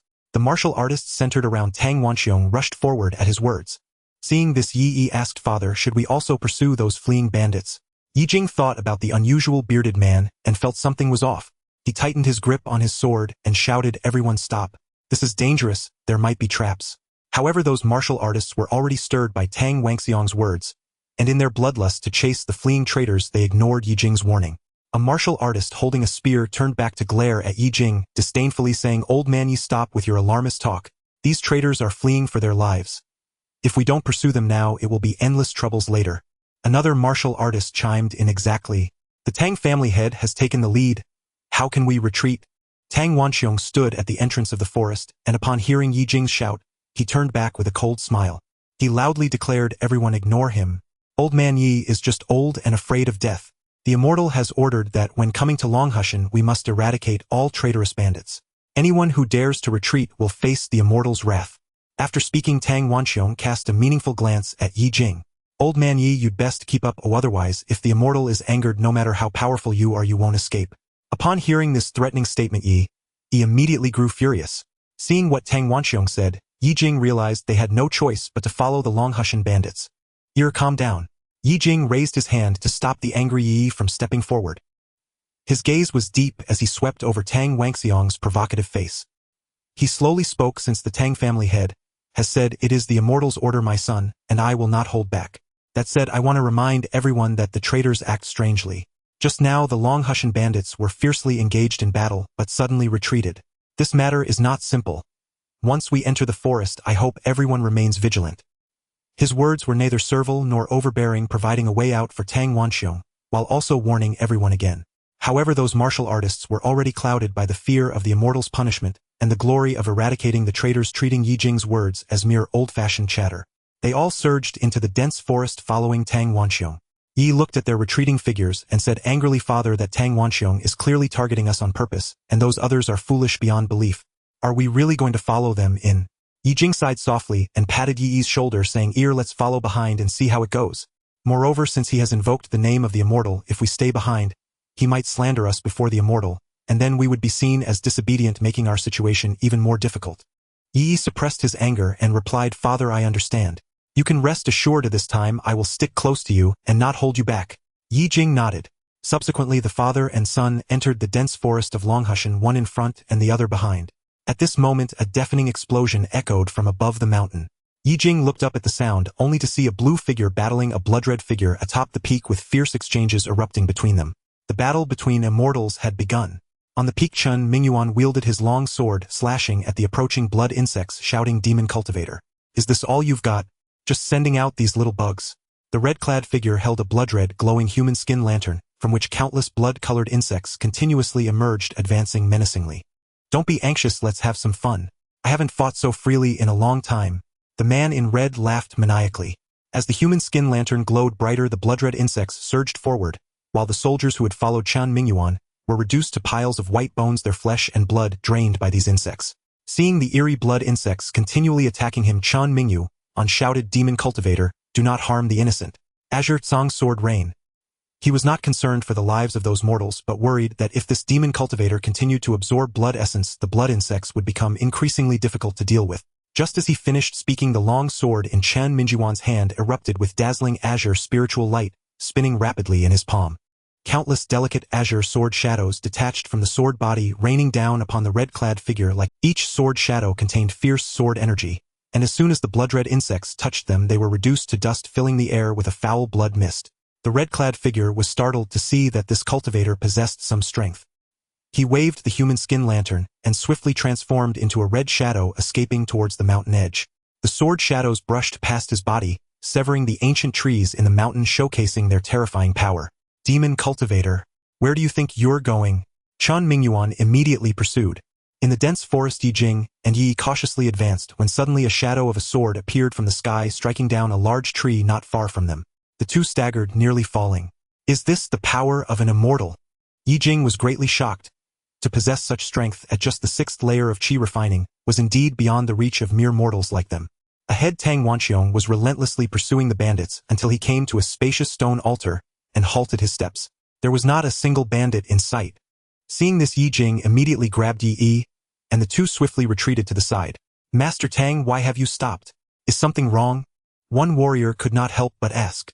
A cruel smile crept across Tang Wanxiong's blue-purple lips, and his eyes instantly turned blood-red as he turned around holding a blood-red pill in the confused gazes of everyone. He laughed arrogantly. You all just stay here and become the nourishment for the altar master. After saying this, he swiftly threw the blood pill to the ground. Upon contact with the stone altar, crimson patterns surged up, emitting a brilliant red light. Master Tang, what does this mean? What is happening? What is this glowing with patterns? The warriors who had followed were baffled until one suddenly let out a blood-curdling scream, trembling as he watched his skin slowly melt away, revealing bloody flesh.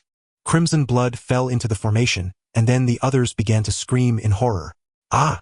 Master Tang! Their flesh was visibly melting and corroding at an alarming rate, even exposing their bones. The warriors struggled to escape, but many bandits surged from the forest, including those howling corpses surrounding them completely. The wretched screams echoed across the empty stone altar, penetrating the layers of dense forest, sending shivers down the spines of Ye Jing and Yi. They never expected that Tang Wanqiong would actually collaborate with the bandits from Longhu Mountain and employ such a sinister and strange formation. Old Yi, you can't escape. Tang Wanqiong certainly knew that Ye Jing did not recklessly enter this formation, but the scent coming from Ye Jing and the others was unmistakable to him. He spoke to the bandits beside him. There are still fish that escaped the net in the forest. Go chase them down. A bandit wielding a hatchet disdainfully kicked him, saying, They're just rats. Go if you want. Tang Wanqiong, treated this way, immediately bared his fangs, wanting to lash out at the bandit, but he knew he could not offend these robbers, so he turned to attack Ye Jing instead. His entire body was pale as he opened his blood-stained mouth towards Ye Jing. Ye Jing raised his sword to block. A Tang Wanqiong now resembled nothing more than a ghastly figure. Ye Jing was startled by his terrifying appearance. Tang Wanqiong, what have the people from the Red Lotus sect done to you? Ye Jing asked, a chill running down his spine. Tang Wanqiong roared, then sneered with pride. Old Yi, I am now an immortal thanks to the immortal master bestowing me with immortality, allowing me to be reborn. Die! His skin was as hard as iron. When Ye Jing's sword struck it inflicted no damage. But Tang Wanxiong kept clawing away, resembling a frenzied beast. Ye Jing realized this was no ordinary cultivator. He was clearly just a conscious zombie. Ye Jing's heart sank. He swung his sword horizontally, using the recoil to pull Yi back a few steps, distancing themselves from Tang Wanxiong. Be careful. His flesh is harder than steel, ordinary swords and blades cannot harm him. Ye Jing warned, his gaze firmly fixed on Tang Wanxiong. At this moment he had not yet reached the first layer of qi refining, and could not confront him directly. Thus he immediately shouted to Yi, "Run." Without hesitation the two of them fled swiftly into the forest. "Where do you think you're going?" Tang Wanxiong continued to pursue them. At this time the warriors trapped in the formation had all their flesh dissolved, and the blood energy surged as the formation glowed red, coalescing into a pill emitting black gas. The man in red quickly caught up, grabbing that blood pill with one hand. Chen Mingyuan hurriedly shouted, "Demonic cultivator, die!" He was now anxious. The sect master, according to reports, was only at the 5th layer of qi refining, and he found it extremely difficult to deal with this demonic cultivator. The sect master of the Red Lotus sect did not seem to be using his full strength. Could it be that he is at the peak of the 5th layer of qi refining? The man in red grinned as he swallowed the blood pill. The strength of the immortal from the court is nothing special. Let's see who can outlast whom. He radiated a bloody red light. The blood pill formed from the sacrifices of the warriors was enough to fully replenish his depleted spiritual energy. Chen Mingyuan's sword was inches away, but the redrobed demonic cultivator immediately blocked this heavy blow, sending the human skin lantern flying, and the blood insects surged towards Chen Mingyuan again. Chen Mingyuan immediately took out his sword and thrust it at the man in red. The two began to fight solely using spiritual energy, each trying to outlast the other. However, Chen Mingyuan's spiritual energy was overly depleted. He could only defend with his sword, having no strength left to counterattack. Ye Jing was currently battling Tang Wanxiong, keeping a close eye on Chen Mingyuan's situation. He saw that this immortal seemed to be overly drained, facing off against the man in red. If Chen Mingyuan died, then they would also perish. Ye Jing gritted his teeth, seeing Tang Wanxiong approaching. A flicker of darkness flashed in his eyes. He clicked his tongue and immediately took out the golden light bowl from his chest. Tang Wanxiong, still wanting to catch up, laughed madly. "What now? Old Yi, if you could obediently become my master's nourishment, that would be great. Then I wouldn't have to work hard to cut you open." Ye Jing retorted coldly. "With you as a zombie wanting my old life, you're not worthy." He immediately took out the golden light bowl from his arms and began to use his spiritual energy. That refreshing power surged forth, startling Tang Wanxiong into exclaiming, "This power is... you! Kill him!" The golden light bowl emitted a strong golden glow, causing Tang Wanxiong to feel intense pain, as his hardened skin was corroded, oozing black blood. However, Ye Jing's target was not Tang Wanxiong but the redrobed man battling above. The redrobed man was focused on fighting Chen Mingyuan, when he suddenly felt a blazing golden light flash toward him, followed by a cry of agony from his human skin lantern being burned by this golden light. This golden light bowl was the nemesis of evil objects, and all the attacks used by the redrobed man were severely weakened. The duel was forcibly interrupted, and the redrobed man immediately suffered backlash, spitting out a mouthful of blood, while the blood insects could no longer attack Chen Mingyuan. Furious, he commanded the blood insects to completely crush the golden light bowl. As the magical artifact was destroyed, Ye Jing immediately coughed up blood, and Yi hurriedly supported him. Chen Mingyuan would not let such a good opportunity slip by. He quickly gathered all his spiritual energy, and the long sword before him began to swell, becoming enormous. "Die, demonic cultivator!" The sword, now a whole yard long, shot towards the redrobed man like an... The redrobed man, seeing the sword move at incredible speed, was distracted by the golden light bowl, and could not defend in time, resulting in his body being cleaved in two with a shriek. Blood splattered everywhere as the blood insects in midair self-destructed into a mist of blood. Chen Mingyuan quickly followed up, slashing the screaming body of the Red Lotus sect master into several pieces. The master of the Red Lotus sect has fallen. As Ye Jing lay on the ground coughing up blood, he sighed with relief upon seeing that the leader of the Red Lotus... "How is this possible? I am the immortal!" roared Tang Wanxiong, whose flesh was burned and charred. His eyes were bloodshot, unwilling to believe that Ye Jing could actually use immortal techniques. At that moment, Chen Mingyuan, who had killed the altar master of the Red Lotus sect, walked down and inquired in a deep voice, "Are you also a cultivator?" Ye Jing gasped weakly, "Immortal, I am merely an ordinary warrior, not a cultivator." Chen Mingyuan used a technique to sense Ye Jing's aura and found that this old man truly had no spiritual energy response and showed no signs of being a cultivator. "Since you are not a cultivator, how could you use a spiritual weapon?" Chen Mingyuan immediately questioned. Ye Jing coughed and replied, "This is a family heirloom passed down in my family. I carry it as a talisman for protection. I have heard from my elders that this treasure can dispel evil, and I didn't expect it would come in handy today. Immortal. Don't listen to his nonsense. He is. Shut up. Chen Mingyuan impatiently raised his sword and instantly plunged it into Tang Wangxiang's chest. The sword pierced Tang Wangxiang's body. He widened his eyes, shocked that he who had fought bravely all his life would die so ignobly. After the sword was pulled out, he was already dead. Chen Mingyuan regarded him as if he had killed a mere beast, his gaze fixed on the shattered golden bowl scattered across the ground. He thought the golden bowl was indeed somewhat powerful, but it was easily destroyed, indicating it was not a formidable artifact. It was possible that this old man came from a family that had once practiced cultivation and coincidentally possessed this spiritual weapon. Thus he sheathed his sword and continued to act superior, saying, "It seems you have saved this immortal." Ye Jing, enduring the excruciating pain in his body, hoarsely said, "Immortal, you jest. It is your divine power that has vanquished these disciples of the Red Lotus sect. I have merely employed some trivial tricks. We are the ones who should thank you, Immortal." A flicker of subtle brilliance flashed in his downcast eyes. He had not yet reached the first layer of qi refinement, merely able to use a bit of spiritual power, but he naturally needed to conceal this. Upon hearing this, Chen Mingyuan displayed a somewhat self-satisfied expression, his gaze sweeping across the chaotic battlefield littered with the corpses of Red Lotus sect members, the air thick with the stench of blood and burnt flesh. He wrinkled his brows in disdain and said, "You are somewhat fortunate. The Red Lotus sect has colluded with demonic sects and harmed innocent lives. This immortal already had intentions to eliminate them. The might of the immortal terrifies evil spirits." Ye Jing echoed his words, but his heart was secretly vigilant. He could see that although Chen Mingyuan had cultivation, he was exceedingly arrogant. If he were to realize that Ye Jing could use spiritual power, it would be difficult for him to escape today. Thus he deliberately coughed a few times, a mouthful of fresh blood oozing from the corner of his mouth, his figure swaying, as if he could no longer hold on. Chen Mingyuan glanced at him and saw that his breath was growing weaker, with no signs of a cultivator's spiritual fluctuations dissipating the last thread of doubt in his heart. In his view, a mundane old man from a fallen cultivation family was hardly worth his attention. "You all follow those soldiers and leave this place.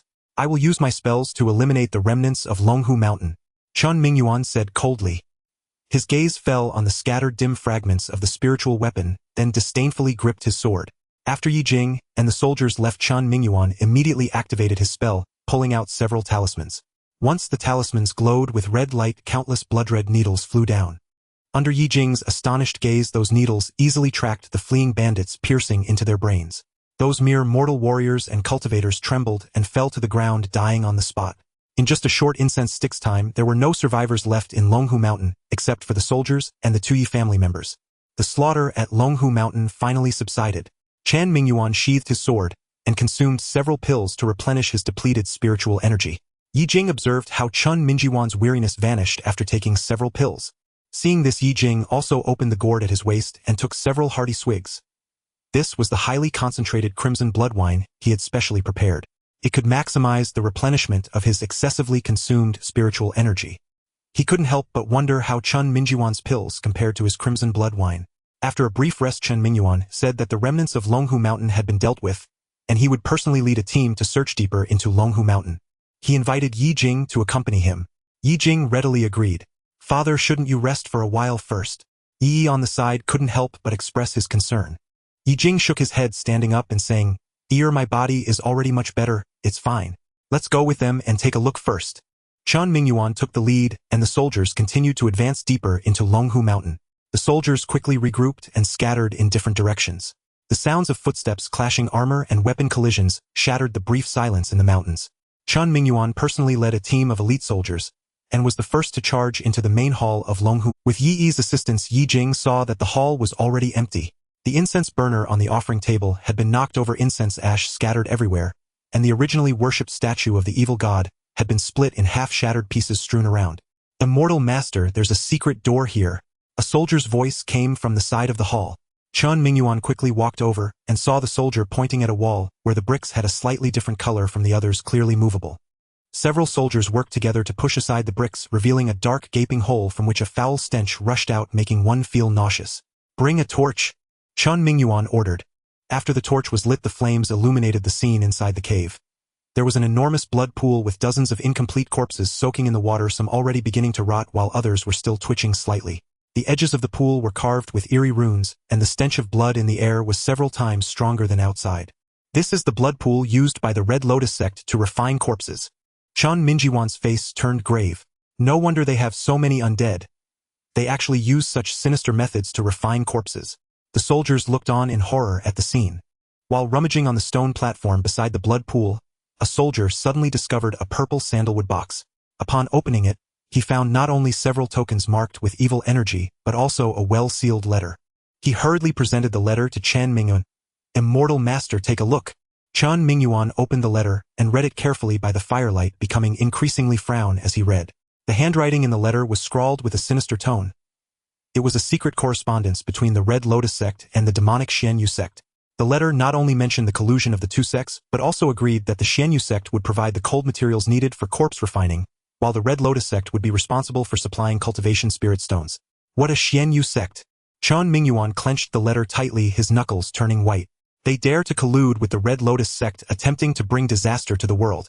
This letter must be properly kept and handed over to my Qingyun sect for further action in the future. Ye Jing, hearing him mention his identity, thought Qingyun sect. So this Chan Mingyuan came from a sect, no wonder he possessed so many magical artifacts. However, the just and righteous Chan Mingyuan, upon seeing that the Red Lotus sect had spirit stones, could not hide the greed in his eyes. He immediately commanded, "Search seriously. Find me the spirit stones." Upon hearing Chan Mingyuan mention spirit stones, Ye Jing was somewhat astonished. He had learned from the reverse fate transformation scripture, provided in the Immortal Willow, that spirit stones are treasures containing pure spiritual energy. They are the primary consumable resource for cultivators. In the cultivation world, they often circulate as currency, which explains why Chan Mingyuan, a cultivator from the Qingyang sect, was so delighted to hear about spirit stones. Chan Mingyuan ordered the soldiers to search the blood pool, even using spells to investigate, but to no avail. It was as if only the stench of blood from corpses remained, with not a trace of the so-called spiritual energy. Clenching the letter in his hand, Chan Mingyuan was clearly reluctant to give up. He unsheathed his sword in front of everyone and began smashing the surrounding walls and furniture, even probing the foul-smelling blood pool with his sword for quite some time. But still there was nothing to be found, which greatly infuriated him, leaving him feeling helpless. Damn it! The members of the Red Lotus sect certainly know how to hide. Chan Mingyuan cursed angrily, showing none of the composure expected of a cultivator, instead resembling a vexed and spoiled child. Ye Jing stood to the side, coldly observing Chan Mingyuan's impotent rage. He knew that such a precious item as a spirit stone must be hidden in a very discreet location, impossible to be carelessly left in a cave for anyone to take. He secretly surveyed the stone cave, noting that aside from a conspicuous blood pool, there was nothing else, making it quite austere. After venting his frustrations, Chan Mingyuan cursed the Red Lotus sect for being cunning. He then instructed the soldiers to thoroughly clean the Longhu Mountain, leaving no trace behind, before taking off on his sword. Once the Immortal departed, Ye Jing's thoughts drifted to the spirit stones that might be hidden away by the Red Lotus sect, which held a significant allure for him. It is worth noting that his reverse fate transformation scripture could grant those in his family without spiritual roots the qualification to cultivate, and they were in dire need of abundant spiritual energy. It was essential for Ye Jing to take a risk and secure the spirit stones.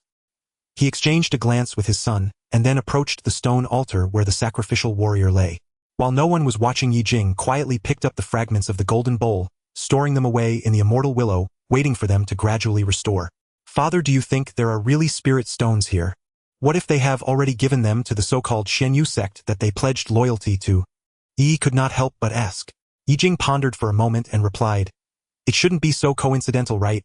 Where do you think a person would hide something important? It must be hidden in a place where only they think they can find it." "Well said." A glint of sharp light flashed in Ye Jing's eyes as he said to the Red Lotus sect has set up a sacrificial altar here, indicating that this place is very important to them. The location of the spirit stones must be closely related to this altar. With that, Ye Jing instructed Yi, "Examine the patterns here carefully and see if you can discover anything." Yi hurriedly crouched down, his fingertips brushing over the etched lines on the altar's surface. After a while, he discovered that these carvings were crooked and seemed to be the Red Lotus sect's strange runes.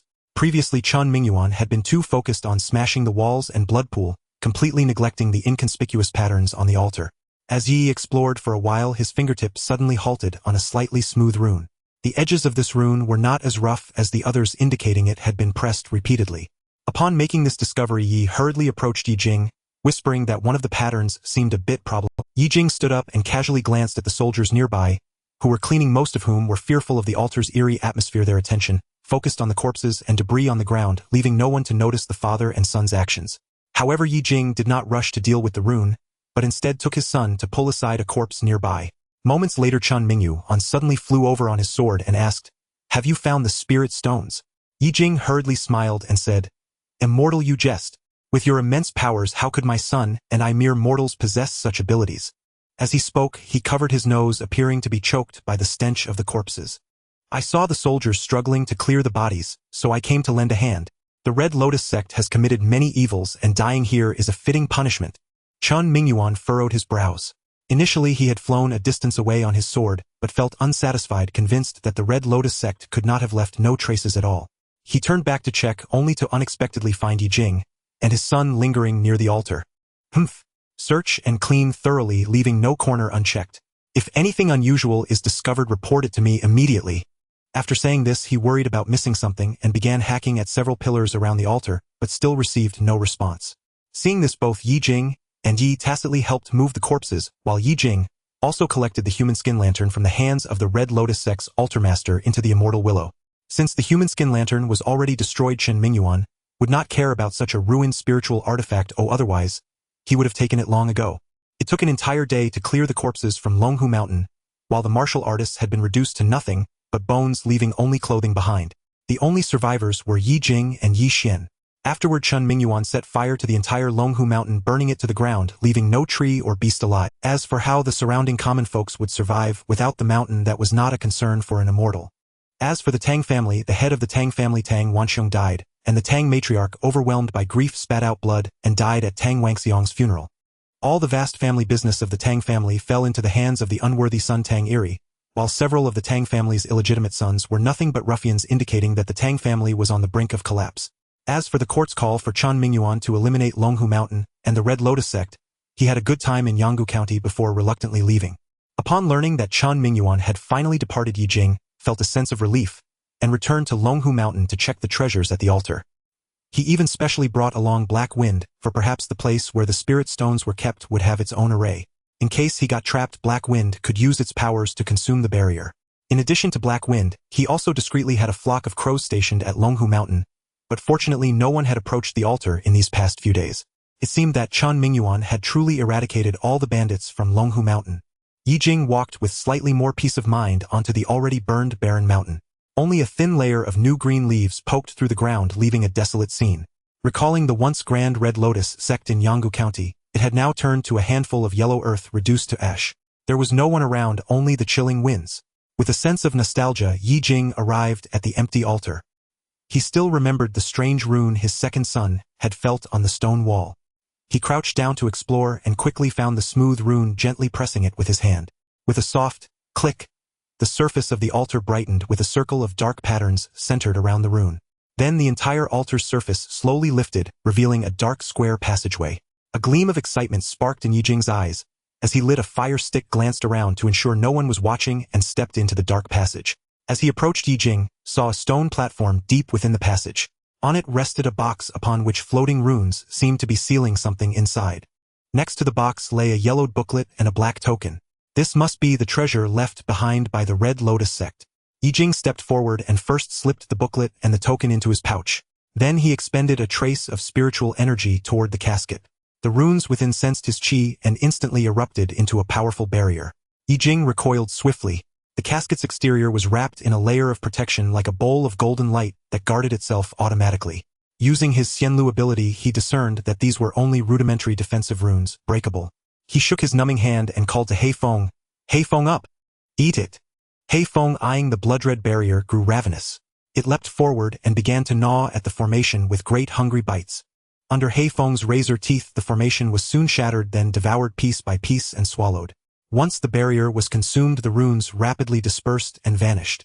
Ye Jing patted Hei Feng and praised, "Well done, Hei Feng." The beast's devouring talent had been a tremendous help. It spared him from being obstructed by those runes. He lifted the casket and opened it.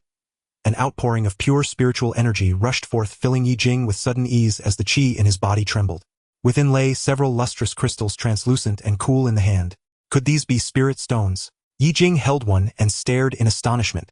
Merely cradling it, he felt a stream of pure spiritual energy surge into him, setting his own faint chi into motion.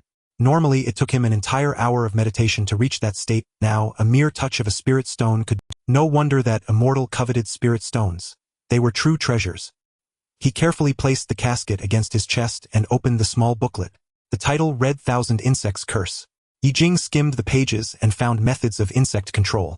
The paper was yellowed, the ink carrying a cold fishy reek as if mixed with insect blood. His fingertip traced a line of minute writhing characters, their strokes twisted like crawling bugs. On the day the curse is cast, 100 insects bow. They can corrode immortal bones, shatter a dharma body. Feed them with the blood from your heart each day without ceasing any slackness, and the insects will devour you, leaving no bones. It became clear that the homely insect's altar master, who used a human skin lantern to command those blood insects, must have learned from this Thousand Insects curse. Further pages gave concrete insect taming formulas.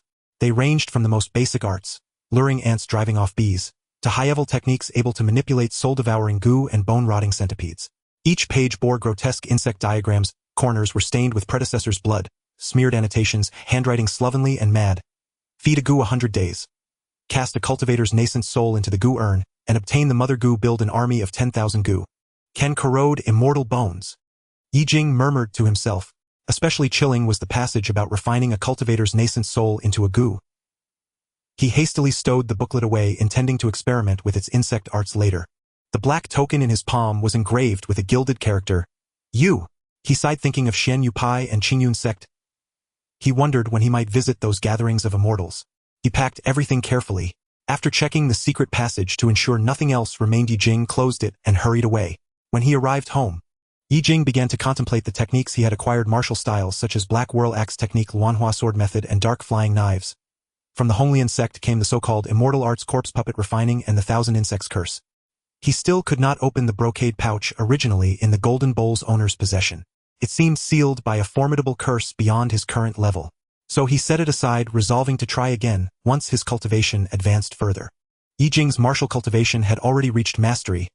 Now that he cultivated immortality, as well, he wished to experiment with these immortal methods. He had a good sense of his household's aptitudes. His eldest son Ye Xian excelled in swordsmanship and possessed a spiritual root, so sword techniques suited him well. The second son had great strength. If he chose the immortal path, body refinement would likely suit him best. He did not yet know the two daughters-in-law's specialties. The elder daughter-in-law was more accomplished in martial arts than the younger, while the younger was frail but skilled with nimble flying knives. The eldest grandson Ye Tianhao also seemed fond of the sword. The younger granddaughter Ye Tianyao enjoyed dealings with beast folk and might be suited to beast taming. Ye Jing resolved that from today he would cultivate each family member's gifts and assign them proper roles. Looking at the spirit stones in the casket, he thought to have those who could not currently cultivate try the reverse fate root transmuting scripture. But since that carried some risk, Ye Jing called his family together. Ever since they had dealt with the Longhu Mountain calamity, they could settle down at home to refine their arts. Ye Xian and the two children still needed training, so the ones summoned this time were Ye Yi and the two daughters-in-law. Ye Tianhui, Ye Tianxue, and Ye Tianyao were still young and thus not included. At the meal table, Ye Xian cleared his throat and said, "Today I have gathered you for a matter of importance to discuss. I have a way to let those without spiritual roots also set foot on the immortal path." At this, Ye Yi leapt with joy and asked, "Father, is it true? Can we really cultivate?" Ye Jing hushed them. "Lower your voices. The time has come for me to bring out the Yi family's secret immortal method for you to practice." He produced the reverse fate root transmuting scripture from his bosom and placed it on the table. As the pages stirred, an ancient spiritual aura slowly unfurled, and the three present involuntarily held their breath. This is the reverse fate root transmuting scripture, an ancestral treasure of the Yi family. By means of bonded talismans and bonded beasts, it can allow those without roots to embark upon cultivation. Ye Jing spoke in a low, solemn voice. "You must understand. This method defies heaven. To bind a life talisman or a beast demands enormous suffering. A single error may damage your roots or even cost your life. How do you answer to that?" The atmosphere at the table froze. Yi's elation drained into gravity. Eldest daughter-in-law Wu Guiyun frowned slightly, her fingers unconsciously clutching the edge of her garment. Younger daughter-in-law Lu Xianglan grew even paler. Frail by nature, she was particularly sensitive to the words enormous suffering. After a moment of silence, Yi spoke first. "Father, I am not afraid. These days I have seen how powerful those cultivators are. With my brother, and you walking the immortal path, I cannot be content as a mortal. Even if I am shattered to pieces, I will try." Though he possessed great strength, lacking a spiritual root limited him to crude martial arts. Having witnessed the battle between the Honglian sect altar master and Chan Mingyuan, His yearning for the immortal way had already sunk into his bones. Wu Guiyun nodded slowly. Father, I will try as well. Our household may be safe now, but only by becoming strong can I truly protect our family. I do not fear the pain. With the family having voiced their intentions, only Lu Xianglan remained hesitant. She bit her lower lip and placed her hands lightly upon her belly. She had only recently discovered she was with child, and that troubled her. Father, she faltered, eyes full of struggle. I want to cultivate, but I am afraid. Afraid of affecting the baby. Ye Jing's heart stirred at her words. Beside him Yi was surprised and delighted. He had not known his wife was with child. Xianglan, do not hurry. There is no need to rush cultivation. This scripture demands harsh methods. Ye Jing soothed. He explained that binding a spirit object required vast spiritual energy, and that with only the spirit stones and the red blood wine at hand, he would dare let only one person attempt it first. But this attempt would be an experiment. Should it succeed, the whole family could follow its precedent. The first to undergo it would face grave uncertainties and dangers. Yi showed not a shred of fear. Father, I am not afraid. Trust me to try. Ye Jing looked at his second son filled with great concern as a father. He asked again, have you truly made up your mind? The dangers involved are beyond my grasp. Yi solemnly nodded. Father, rest assured. Our family has weathered great dangers before. If we retreat now, the path to immortality will be forever closed to me. Seeing his second son speak so earnestly, Ye Jing could not refuse. Lu Xianglan, standing nearby, had tears in her eyes, looking at Yi with immense worry. Ego, you must succeed. Yi, noticing his wife's concern, quickly responded, Xianglan, don't worry, your husband is quite capable. Just focus on nurturing our child and do not fret. All right, since that is the case, Yi, follow me to choose your contracted spirit beast and spiritual weapon. Ye Jing said, allowing Yi to select his destined spirit object. In the courtyard there were 3 spirit creatures, the black dog Hei Feng, the red fox Xiao Qi, and the white eagle Xiao Yu, along with a black bell and a human skin lantern. There were a total of 5 spirit objects. After pondering for a while, Yi pointed at the large white eagle Xiao Yu and said to Yi Xian, Father, I want this one. Good. Ye Jing smiled and said to Yi, Xiao Yu is a fierce bird with strong combat abilities and excels at locking onto targets from high altitudes. It is very suitable as your destined spirit object. Follow me now. Ye Jing then instructed Yi to thoroughly study the reverse fate bone transformation canon to understand how to contract a spirit object and absorb spiritual energy.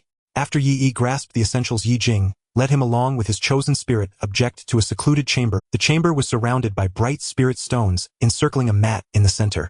Upon entering, Yi felt a sense of ease wash over him, and he curiously looked at the stones and asked, Father, is this spiritual stone?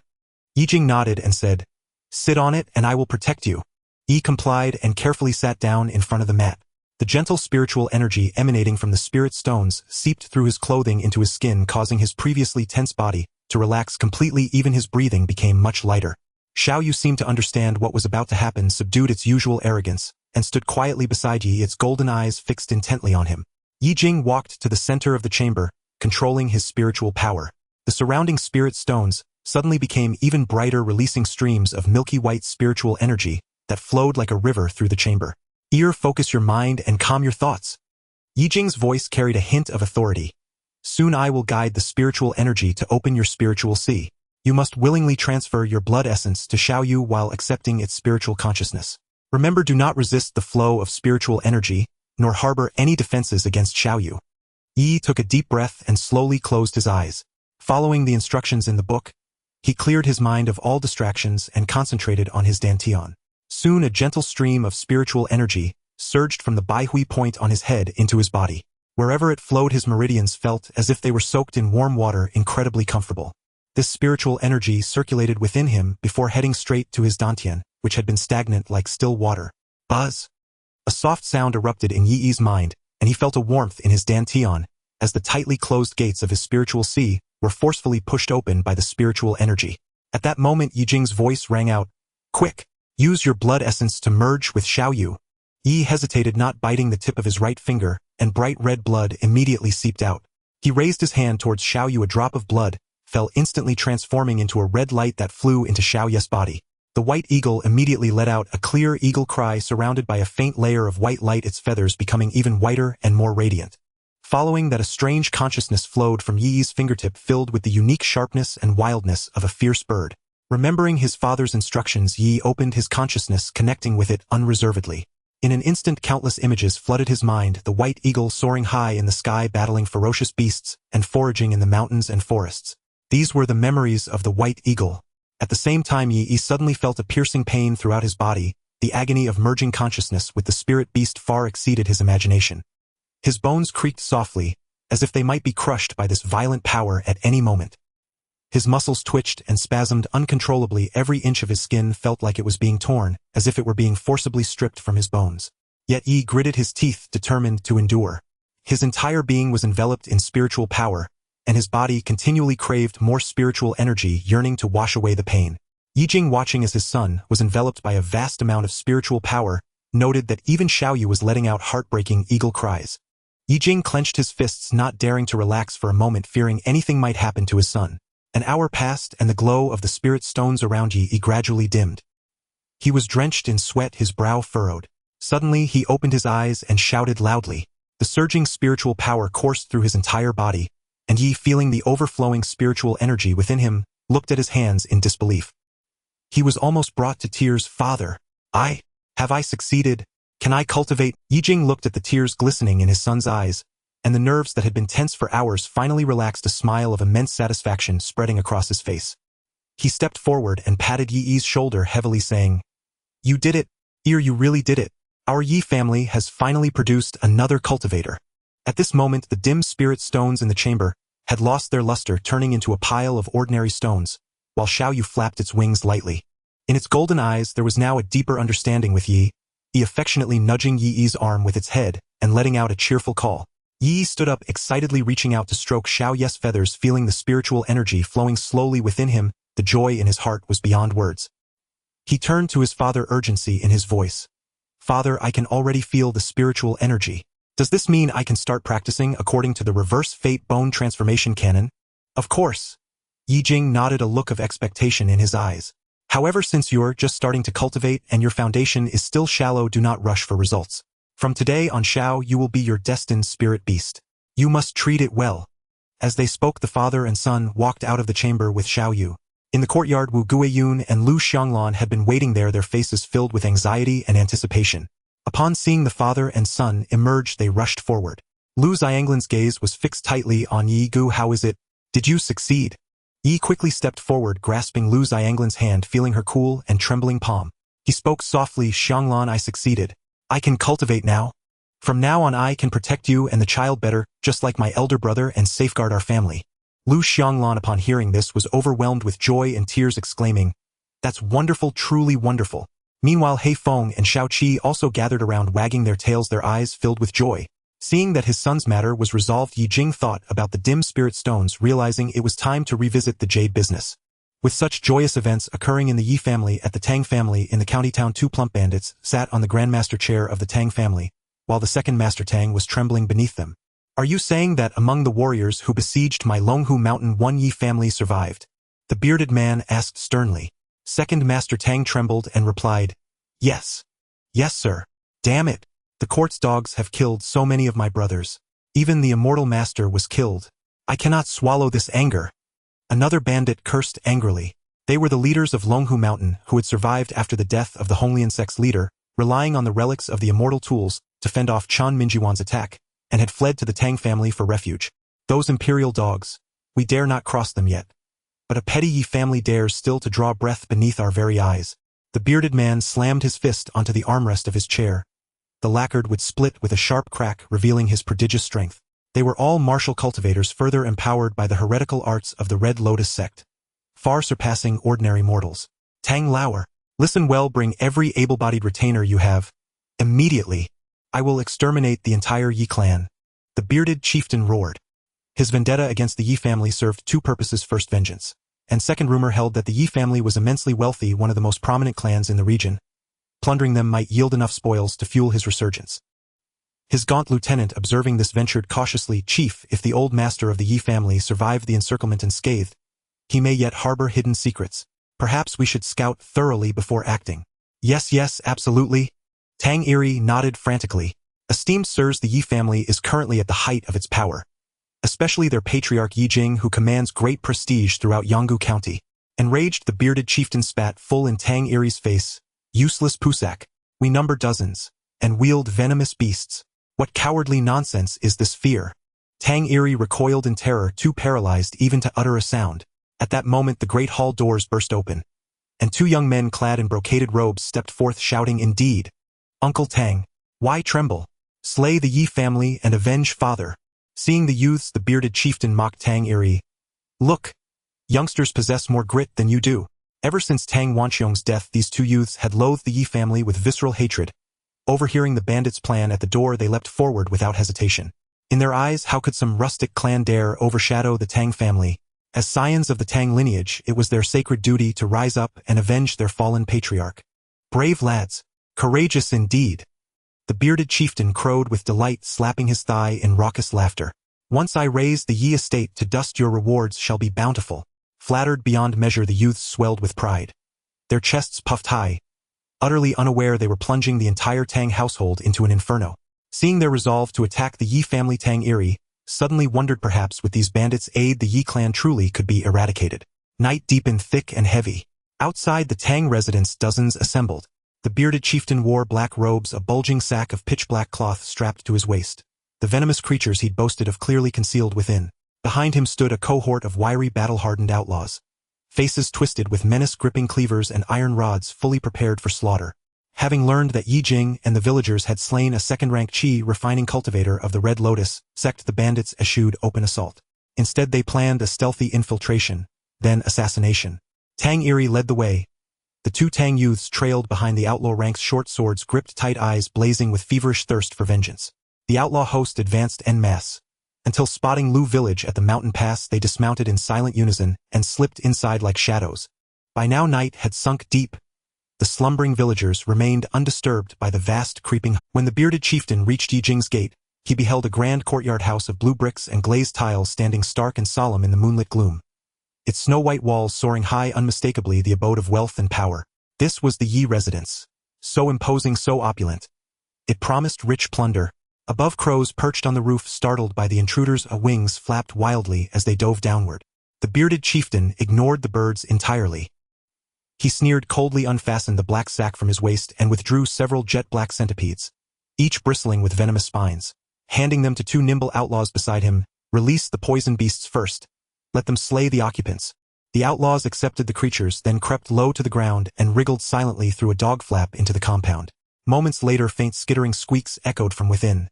The sound of venomous limbs scraping stone. Then silence fell once more. Success! A flash of cruel triumph lit the chieftain's eyes. He gestured sharply, "All follow me. Slay Ye Jing, and pillage the entire Ye estate." At his command, the bandits surged forward, some vaulting over the high wall, others raising axes to smash. But in the next instant, a streak of white light blazed across the night. A gale-force wind erupted, hurling every wall-scaling outlaw backward in shrieking agony. Those about to strike the gate were ambushed by massive black hounds, lunging, tearing, ripping great chunks of flesh from their limbs before they could even cry out in pain. What sorcery is this? The sudden reversal left the bearded chieftain and his lieutenants stunned with dread. Meanwhile, Tang retainers recognized the white eagle descending upon the outlaws and cried aloud, "It's the white eagle! The same white eagle that slew our young master!" They stared awestruck. The eagle's frame had swollen further, towering like a giant, nearly matching a grown man in height. The heavy gate swung open. An elderly man with snow-white hair stepped forth, long sword in hand, lips curled in icy disdain. "So, who dares disturb my peace at this hour? Merely a pack of rabble. And a few reckless Tang clansmen, it seems." Upon seeing Ye Jing, the two youths' eyes turned blood-red. Brandishing their short swords, they charged. "Ye Jing, you slaughtered our kin. Today you shall repay that debt in blood." Ye Jing's gaze sharpened. He recognized them instantly as the Tang youths who last year had mocked him with arrows. A flicker of lethal intent ignited in his eyes. He did not shift his stance. Yet just as their blades neared his chest, he surged forward, axe flashing twice. Thwip thwip. Their sword-wielding hands severed cleanly, limbs flying. Both youths screamed in horror. You knew we would come." The bearded chieftain stared aghast and furious. "Humph! With such a mob tramping through the village, how could I possibly fail to notice?" Ye Jing's gaze grew glacial. Behind him emerged Ye Xian and two daughters-in-law, each gripping weapons, their faces etched with murderous resolve. The chieftain cornered, steeled himself, and raised his cleaver, bellowing, "Brothers, fear nothing. Just one old man. Slay him, and all the Ye family's riches become ours. Forward!" Incited by bloodlust, the outlaws roared and charged, cleavers and iron rods whistling through the air. Tang Eri shrank behind the mob waiting, hoping to seize advantage once Ye Jing fell. Ye Jing's eyes blazed with terrifying intensity. He tossed his long sword casually to Yi Xian. Then, with both hands, he drew forth a heavy obsidian-black axe from his waist. His foot struck the flagstone floor. Cracks spiderwebbed outward with a sharp resonant snap. Like lightning cloaked in gale, he shot into the outlaw ranks. The first bandit swung his cleaver. Ye Jing twisted his wrist, the axe arced upward. A ringing clang, the cleaver flew spinning away. Then the axe edge sliced clean across the man's throat. Blood geysered. He collapsed lifeless before a scream could escape his lips. That single stroke, swift, brutal, flawless, froze the advancing outlaws in place. Yet fury already kindled, they pressed on 3 cleaver wielders closed in blades howling. Ye Jing remained unruffled.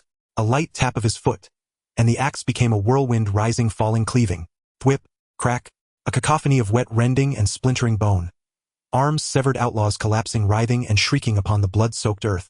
Seeing the familiar axe technique, the bearded bandit roared in fury, "Old man, where did you learn this axe art?" Ye Jing sneered with contempt. "Naturally. From a villain I slew, one who had fled into the Qinling Mountains." At these words, the bearded bandit and his second-in-command's eyes flared wide with shock. Enraged beyond reason, the bearded bandit bellowed and charged forward. "Old man, you killed my son. I'll take your life in return." The 2 bandits spun their axes at blinding speed, conjuring twin gales of wind. Ye Jing stood unflinching. He let out a thunderous battle cry and rushed, an axe in hand, to meet them in brutal close combat. The 3 exchanged ferocious blows. Only the sharp ringing clang of steel on steel pierced the air, each strike reverberating like thunder, a raw contest of sheer strength. Meanwhile, Ye Jing's 2 sons and their wives were far from idle. Yi Xian wielded a long sword with fluid grace, his movements swift and precise, striking only at openings. Each thrust aimed unerringly at the throat. Wu Guiyun and Lu Xianglan, though women, fought with formidable skill. One wielded a broadsword with devastating power, the other hurled flying daggers with uncanny accuracy. Their coordination flawless. Bai Ying circled high above, then plunged like a storm, talons slashing, blinding an outlaw's eye in one dive, snapping another's neck with a single lethal peck. The black hound surged forward like a tiger descending from the mountains. In its savage mauling, the bandits stood no chance. Not even a moment to retaliate. Exhaustion soon overtook the bearded bandit and his second. They realized with dawning horror that this old man was no mere mortal. No matter how fiercely they struck, he remained utterly impervious. Ye Jing struck with ruthless precision. His axe cleaved downward in a single devastating arc. The 2 bandits barely dodged, frantically raising their axes to block. But the crushing impact sent them reeling backward, blood spurting from their mouths as they scrambled away in panic. Once clear of his assault, their hands trembled violently. How could it be? They were seasoned martial artists. Yet not once had they gained the upper hand against him. The bearded bandit scanned the carnage. Every one of his men lay dead. Only the 2 Tang youths remained, clutching their severed wrists and shrieking in agony, while old Master Tang trembled so violently he had soiled himself. Victory was now irrevocable. The bearded bandit stared at the sea of corpses, his eyes burning crimson, fixed upon Ye Jing with a gaze that promised slow, excruciating vengeance, as if he longed to tear the old man apart limb from limb. His hand flew to the pouch at his waist. "Old man, you slaughtered my brothers, and my son perished by your hand. Even if I die today, I'll drag you all down with me." With that, he ripped the pouch from his belt and hurled it forward. Countless crimson insects burst forth, swarming toward Ye Jing and his family like a tide of living blood. Yi Xian watched coldly, then smirked. Gathering spiritual energy in his palm, he summoned a searing blaze. A torrent of fire erupting before them, stretching several zhang in length, roaring forward like a celestial dragon devouring the insect swarm. SSSSSS. A piercing sizzle filled the air as the ferocious red insects met the inferno. Each one incinerated, instantly vanishing to ash without even a final twitch. Only drifting embers and the acrid stench of charred flesh remained. The bearded bandit and the Tang clan stood frozen in disbelief. "An immortal?" he gasped, eyes bulging, breath ragged with terror. His knees buckled. He collapsed onto the ground, his bloodshot eyes wide with pure primal dread. His mouth opened, yet no sound emerged. An immortal. The Yi family possessed an immortal. Yi Xian's palm flame flickered and vanished as though the fiery deluge had never been. He cast a glacial glance at the trembling bandit sprawled at his feet. "You dare threaten to drag us down with such pitiful tricks?" Yi Xian had already reached the second layer of qi refinement, capable of wielding basic fireball arts whose destructive power was awe-inspiring. The bearded bandit's face drained of all color. After a long, agonized silence, his axe clattered to the ground as he dropped to his knees, begging, "Immortal, This lowly wretch was blinded by greed. I offended an immortal. Please, spare this unworthy life. To a mortal no transgression was graver than offending an immortal. Ye scoffed at the bandits groveling, spare you. Moments ago you led a mob to slaughter our entire household. How bold you were then. Kill them. Ye Jing spoke no more. His command was icy absolute. The bandit opened his mouth to plead again. But before the words could form, Yi Xian's sword flashed, and his plea ended mid-breath, his throat slit clean. Yi Xian dispatched the second bandit without hesitation, then turned to Ye Jing.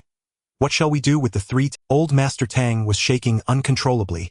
His gaze locked onto Ye Jing, and recognition dawned. This was the same elderly man who had clashed with him at the Jinxiu restaurant.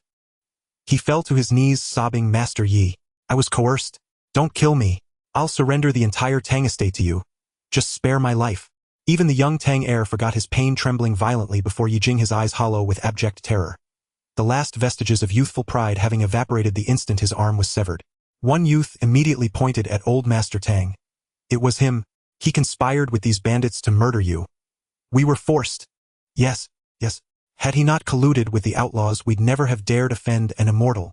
Both youths abandoned all pretense, shifting blame onto old Master Tang with ruthless, shameless alacrity. You! Old Master Tang exploded in rage. You base-born curs! Ye Jing merely smiled. A cold, cutting smile, as he watched the three turn on one another, a grotesque spectacle of betrayal. He turned to his two sons. Kill them all. At those words, old Master Tang's face turned deathly pale. He slumped to the ground, his desperate pleas dissolving into hysterical wails. No, Master Yi. I've erred. Truly I've erred. He crawled forward on hands and knees toward the youths, seizing one by the sleeve. It was you. You insisted on coming to the Yi residence. Now you try to frame me. Even in death I'll haunt you both. The youth he grabbed recoiled in terror, kicking wildly at old Master Tang's face, screaming as he did. Lies. It was you who conspired with the bandits. You told us killing the Yi family would grant us their wealth. We were tricked. Exactly. You vile old wretch. You'd sacrifice us to save yourself. The second youth joined in, plunging his sword into old Master Tang's back. Look, Master Yi. We're punishing him for you. Spare us. We'll manage the Tang estate far better than this decrepit fool. They were already offering to sell the Tang family's legacy outright to Ye Jing. Yi Xian, unaccustomed to witnessing kin turn on kin, found their clamor unbearable, and moved to. But Ye Jing stayed his hand, watching the Tang men with detached, almost amused curiosity. After receiving the stab wound, old Master Tang's murderous fury could no longer be concealed. In an instant the three fell upon one another, snarling, biting, clawing like rabid dogs, discarding all bonds of blood and kinship, driven solely by the animal instinct to survive, and by mutual consuming hatred. Stabbed once and kicked repeatedly by the two armless youths, old Master Tang, who had spent his life indulging in cockfights and hound races, was no match for their martial training. He writhed, teeth bared in agony. Ungrateful wretches! To sell your own ancestral estate for survival. To shame the Tang name beyond redemption. That barb struck deep. Crack! One youth seized a nearby battle-axe and brought it down with savage force upon old Master Tang's skull. The youths, now frenzied, continued kicking and beating him until he lay motionless, then paused, panting. They turned to Ye Jing and his sons, forcing smiles that twisted between obsequiousness and raw fear. Master Yi, one said, voice trembling, the true culprit is dead. We're innocent. Please spare us. We'll serve you as oxen and horses. Ye Jing remained ever vigilant. Though the village had been tranquil for several days, he knew well that such calm often masked brewing storms. Thus, he diligently trained within his home. Ye Jing had witnessed quite a spectacle. Sheathing his axe, he gazed toward the horizon, where dawn's first light faintly tinged the sky. Shinner, go at once to the village head and report the Tang family conspired with bandits to massacre our village. Urge him to petition the authorities without delay. Yes, father. At daybreak corpses littered the ground before the Yi residence. To any discerning eye the slain were unmistakably ruthless brigands, and among them lay several affluent young masters clad in brocaded robes. Many villagers of Lu village had heard cries of violence the previous night, yet dared not emerge from their homes. Now, seeing the Yi household unscathed, and having repelled so many assailants, they could only marvel in astonishment.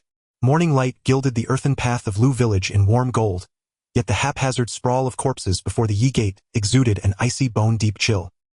These appear to be the two young masters of the Tang family, and that man beside them, is he Tang heir Yi, the newly appointed clan patriarch? Several villagers who frequently traveled to the county town quickly recognized the brocaded youths and cried out in shock. Heavens above! The Tangs are among the wealthiest families in the county. What on earth brings them to our humble Lu village? Look again at those ferocious demonic figures. Are they bandits? Did the Tangs truly conspire with them? The Ye family must be extraordinarily formidable, to have triumphed over so many bandits. I feared some calamity had befallen the Ye household. No wonder their confidence has grown so bold lately. They've been concealing such extraordinary prowess. Whispers among the crowd swelled into overlapping waves of admiration. Every gaze cast upon Ye Jing's family brimmed with awe and reverence. Observing the villagers' reactions, Ye Jing declared, "I ask each of you to bear witness. The Tangs conspired with bandits to terrorize our countryside. Their crime merits death. When the patrol inspector arrives, I trust you will all speak truthfully on this matter." The villagers readily assented. Having spent the prior night trembling behind locked doors, they now seized the chance to step forward and uphold justice. Boldly and without hesitation. Before long, Patrol Inspector Li Kuan arrived in frantic haste. The sight of so many corpses strewn across the Yi courtyard nearly struck the minor official dead with terror. Upon spotting him, Ye Jing immediately stepped forward. "Honorable Inspector, the Tang family conspired with brigands to slaughter our village and plunder its homes. Behold." At this, cold sweat broke out across Li Kuan's brow. Only days earlier, imperial edicts had dispatched cultivators to suppress the Longhu mountain bandits. Yet here, barely a week later, banditry had erupted within his own jurisdiction. A misstep would cost both him and the county magistrate their official hats. Wiping the perspiration from his temples, Li Kuan's eyes swept across the carnage strewn at his feet, and the villagers' stern accusatory faces surrounding him. A decision crystallized in his mind. He drew a deep breath, bowed respectfully toward Ye Jing, and spoke with solemn gravity. "Master Yi, rest assured. This matter is grave beyond measure. The Tang's audacious collusion with bandits constitutes nothing short of contempt for imperial law. This official shall report the truth without omission, and restore justice to the people of this village." Without pause, he whirled to his constables and barked, "What are you waiting for? Begin counting the bodies. Verify the identities of all Tang clan members immediately." The constables sprang into action without delay. The Tang family's ruin was now absolute. Conspiring with bandits warranted execution of 9 kinship degrees, an offense tantamount to treason. Upon hearing the news, the county magistrate swiftly ordered the seizure of all Tang assets within the county seat, and issued warrants for every Tang descendant. The Tang's downfall was now inevitable. Former allies, sensing the shifting winds, hastened to sever ties. Some even cast stones into the well, exposing past misdeeds and abuses committed by the Tangs. Within days, the county yamen issued its verdict. Surviving Tang male heirs were to be executed, women sentenced to exile at the frontier. The yamen also awarded Ye Jing a generous sum in silver, a gesture he accepted graciously, though he no longer lacked wealth. His immediate concern now lay in consulting Zhao Yuanyi about launching a jade trade. The two agreed to meet at the Jinxiu restaurant. Upon learning of Ye Jing's venture into jade commerce, Zhao Yuanyi was astonished. He had already heard of the Tang's collapse. Ye Jing had absorbed much of the Tang's former enterprises. This new venture was merely embellishing an already flourishing legacy. Zhao Yuanyi voiced no objection and readily consented. Over food and wine, they refined countless operational details. They soon reached full agreement. Seizing the opportunity, Ye Jing also inquired about cultivators in the Yan kingdom, and learned that such practitioners were held in the highest esteem. Any cultivator seeking refuge was received by the emperor as an honored guest. Some even aided battlefield campaigns, where a single cultivator could match 1,000,000 soldiers, not as mere hyperbole but as sober fact. Emperors across nations fulfilled cultivators' reasonable requests without hesitation. Should a cultivator require rare spirit herbs or treasures for cultivation, the sovereign would mobilize the entire realm to procure them. Even the imperial treasury overflowed with cultivation manuals, arcane artifacts, and spirit stones. Every resource essential for advancement. Ye Jing reflected the Yan kingdom truly revered cultivators. But his own family had only just begun its Taoist journey, and prudence remained paramount. Thus, for now, Ye Jing focused steadfastly on jade. With this trade established, the Yi family secured a steady source of cultivation resources. Once the deal was finalized, Ye Jing personally transported the first shipment of jade directly home. He deliberately selected pieces imbued with spiritual energy for personal cultivation. Once their qi was fully absorbed, the stones dulled, but retained flawless appearance, remaining fit for sale. Across the county seat, he opened numerous shops, all bearing the Yi family crest, establishing a commercial empire that supplanted the Tang's former dominion. Today, the Yi family's name resounded throughout the county. Universally known, universally respected. None dared provoke them. At last, Ye Jing could guide his family in tranquil, unhurried cultivation. Meanwhile, Wu Guiyun chose to form a soul-bound pact with the Black Bell, her chosen artifact. Though the ritual inflicted excruciating agony, she endured it to completion. She thus became the 6th cultivator within the household. After 9 lunar months, Lu Xianglan gave birth to twin sons, and the immortal willow unfurled 2 new branches. The entire family rejoiced. Even Ye Xian, usually lost in cultivation, emerged to celebrate. Seeing this, Ye Jing hosted a month-old banquet inviting every villager to partake. Ye Jing now counted several grandchildren among his descendants, and he believed it would not be long before the Ye lineage flourished ever more abundantly. Meanwhile, along the Yan kingdom's northern frontier, the beacon tower south of the Ishui River had long since vanished beneath thick, acrid smoke. Crimson flames stained half the sky blood red, a violent contrast against the pale wintry void. North winds howled, whipping sand and stone, yet could not drown the clashing din of steel on steel. The Yan defensive line had been rent open by enemy cavalry. Black torrents surging forward, sabers flashing, hoofs churning snow into blinding clouds and carving deep grim furrows into the frozen earth, trampling not only snow but the shattered remains of countless fallen soldiers. Above the chaos hovered a man brandishing a long blade slick with crimson gore. Each swing felled scores of Yan soldiers, helpless, defenseless, slaughtered en masse. He was a cultivator, fighting not for justice but for conquest. Nations routinely enlisted cultivators for warfare. Their power was devastating, their strikes decisive and lethal. Chen Mingyuan, the cultivator aiding the Yan forces, was clearly no match for this saber-wielding adept. Ha ha ha ha. Has Yan run out of cultivators, sending only a Qi refinement 6th layer practitioner to battle? Then let your life be the first offering to my blade. With a cruel grin, the saber-wielder raised his weapon, and in an instant it expanded to several zhang in length, cleaving downward toward Chen Mingyuan. Clenching his arm drenched in blood, Chen Mingyuan fled in panic, never imagining the saber-wielder's strength would so utterly surpass his own. Abandoning the soldiers under his command, he fled in disarray. Without cultivator support, the mortal troops stood no chance against the saber-wielder's onslaught. Warfire swiftly consumed Yan's border cities, and began its relentless advance inward deeper. In the Qinling Mountains, Ye Jing was sitting cross-legged in a cave. Although he appeared as a white-haired elder, his cheeks remained rosy, radiating an aura of youthful immortality. Around him were many jade stones used for cultivation. After concentrating and completing his practice, Ye Jing suddenly opened his eyes, joy illuminating his face, as he patted his sturdy arms. Excellent. I have finally broken through to the 3rd layer of Qi refinement. Feeling the spiritual energy in his body, now several times more potent than before, Ye Jing slowly stood up and stretched his limbs. Though he still looked old, his figure was remarkably fit, showing no signs of aging. He immersed himself in the immortal willow, which had grown even more robust. Below, the spirit field had expanded from 1 mu to 10 mu, and the crimson spirit fruits thrived, each fruit adorned with golden patterns. The spiritual energy within the immortal willow was exceedingly abundant, and Ye Jing took a deep breath, feeling completely at ease. Having spent 1,500 points to upgrade the immortal willow, the spirit field began to expand. He could freely place spirit plants within the immortal willow for cultivation, and 2 branches emitted a soft white glow. In just a year after his family embarked on the path of immortality, the immortal willow had provided him with over 1,000 points of celestial light. Although he had used quite a bit, Ye Jing felt very secure. At the edge of the spirit field, a faint light curtain had formed, locking in the spiritual energy, and preventing it from dissipating, allowing the crimson spirit fruits to grow better and faster. However, only planting crimson spirit fruits felt somewhat sparse. Ye Jing took out the spirit herb seeds he had prepared earlier. These were seeds of a herb he had stumbled upon in the deep mountains of Qinling named condensing qi grass, which was very suitable for qi refinement practitioners to assist in their cultivation, having a short growth cycle, and was perfect for planting in the spirit field after being refined. He carefully scattered the seeds in the tilled spirit field and drew in fresh water from the outside to irrigate them. The seeds instantly absorbed the moisture upon landing and sprouted tiny tender shoots. Ye Jing discovered that this spirit field had exceptional capacity.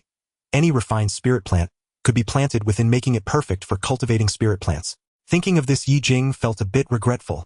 The immortal willow could currently accommodate only spirit plants but could not allow spirit creatures to enter. The abundant spiritual energy here was also ideal for spirit creatures to cultivate. Perhaps it was just not the right time. After completing all this, Ye Jing exited the immortal willow space and looked towards the cave entrance. The sky was nearing dusk and the depths of Qinling were shrouded in mist, faintly echoing the roars of wild beasts. Now a qi refinement practitioner, his senses were sharpened several times. He could clearly detect the strength of the beastly auras from miles away. Besides the beasts in the restricted areas of Qinling, there were no rivals for Ye Jing here. In just the time it takes to burn a joss stick, he effortlessly caught 2 wild boars, hoisting them onto his shoulders as he made his way deeper into the mountains. Stepping into the morning light, Ye Jing arrived at a region filled with green miasma. He walked into the poisonous miasma, now entirely unafraid of its thick toxicity. When he reached the dark fox den, a strong stench of blood lingered. Upon entering the den, he found the source of the smell was a blood-red pool soaking several pieces of flesh bound by red ropes. Upon closer inspection, the flesh was already riddled with bites, and several blood bugs no larger than fingertips fluttered about gnawing at the flesh. "You really can eat a lot," Ye Jing said as he set down the wild boars. The blood bugs seemed to sense his approach and flocked towards him, transforming into a thin layer of blood mist. The blood mist swirled around Ye Jing, seeming particularly affectionate. He reached out to catch one, bringing it closer to examine. These blood-red bugs resembled bees possessing sharp mandibles and a fully blood-red body. This was a type of insect monster that Ye Jing had cultivated over the past year using the 1,000-bug spell. Under his eaves at home, there was a nest of wasps that had taken over the sparrow's nest. Ye Jing, with a flash of inspiration, tamed them with celestial light, and they became his fourth beast companion. Using the methods from the 1,000-bug spell to raise insects, Ye Jing attempted to cultivate them in this miasma-filled chilly place, providing them with blood food daily, ultimately allowing these ordinary wasps to grow into their current forms. Ye Jing named them poisonous abnormal bees, simply because these bees were refined using the methods of poisonous abnormal insects. After a long exposure to the miasma and nourishment from the blood aura, coupled with the enhancements from the secret techniques of the 1,000-bug spell, they had undergone a complete transformation, possessing toxins far exceeding ordinary insects, and could also condense into blood mist, exhibiting unique offensive and defensive capabilities. Ye Jing gently flicked his fingertip, returning the blood bug to the swarm, and said in a deep voice, "This pair of wild boars will be enough for you to feast on today. After eating, refine well, and strive to break through to spirit creatures soon." As soon as he finished speaking, the thin layer of blood mist surged like a tide towards the two wild boars. Though their numbers were few, their sharp mandibles easily tore through the tough skin of the boars, sucking up the warm blood. In just the time it takes to burn a joss stick, the two wild boars, each weighing hundreds of pounds, were reduced to nothing but deflated skins. The colors of the poisonous abnormal bees grew even more crimson, and the blood aura around them thickened. However, Ye Jing had been observing the swarm for a while, and noticed the absence of their queen. He glanced at the blood nests where toxic gas lingered, indicating that the bee queen was likely in the midst of cultivating. Seeing this, Ye Jing took out a small vial from his pocket and slightly tilted it over the blood pool. The crimson liquid dripped into the pool, causing it to boil. The rich blood aura, mixed with a hint of pure spiritual energy, was completely absorbed by the blood bugs. This was the juice of the crimson spirit fruit, which was highly nourishing for them. "Grow well. I want to see your powers," Ye Jing murmured. After dealing with the blood bugs, he turned and headed home. The sky had turned dark. Upon arriving home, two little snowball-like figures rushed out, calling out. A loving smile appeared on Ye Jing's face as he reached out to pat his two grandsons, a boy and a girl, who were the 2 to 3-year-old Ye Tianxue and Ye Tianyao.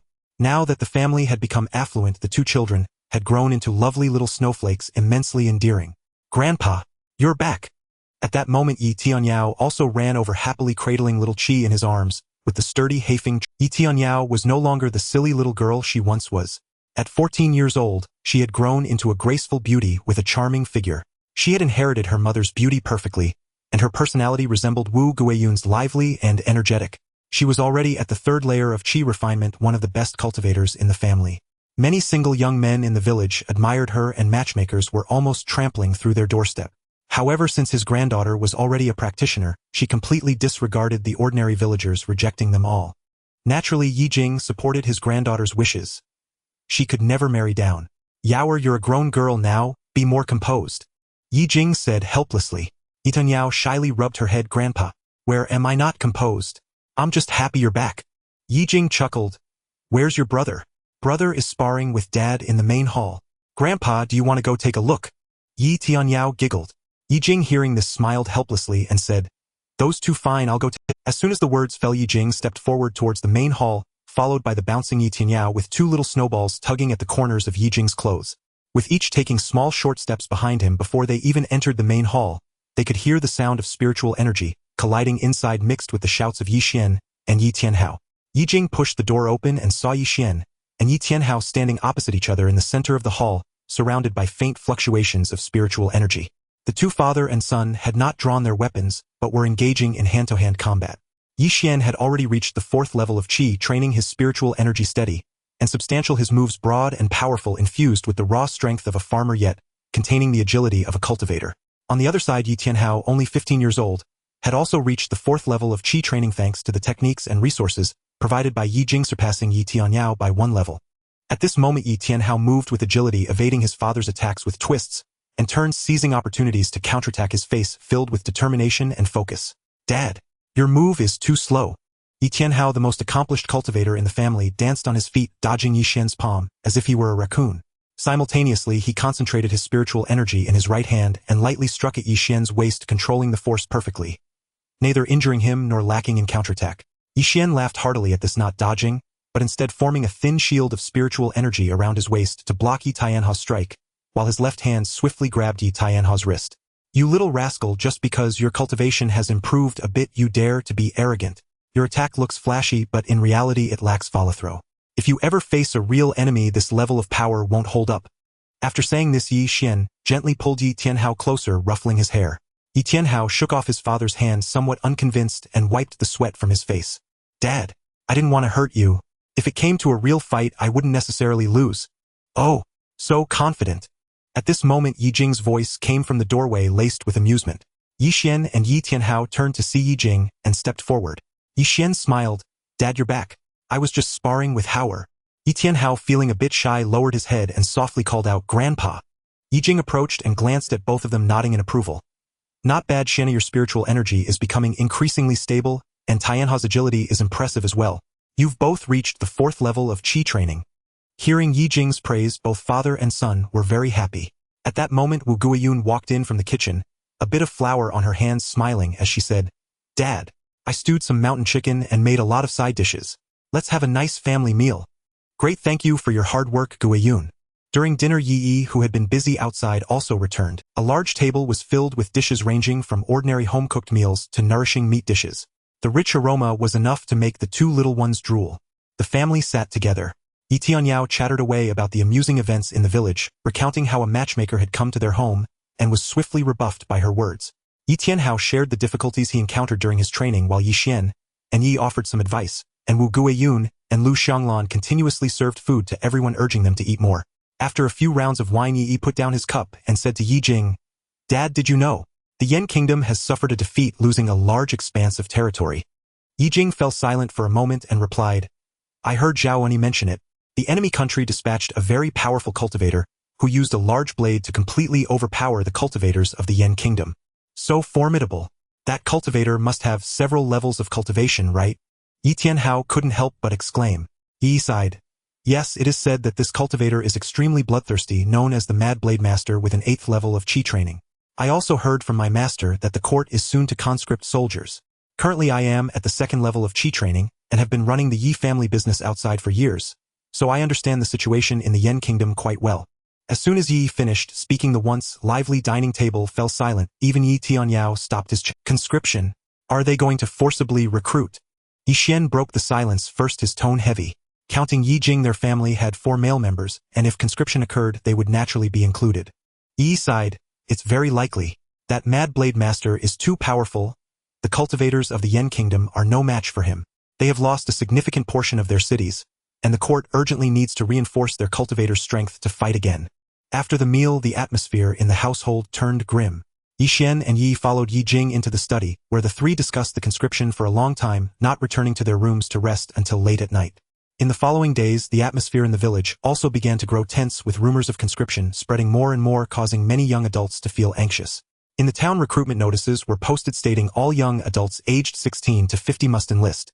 Once this notice was published, there were cries of anguish throughout the village, town, and city. The sounds of weeping, cursing, and sighing intertwined, filling the skies above the town.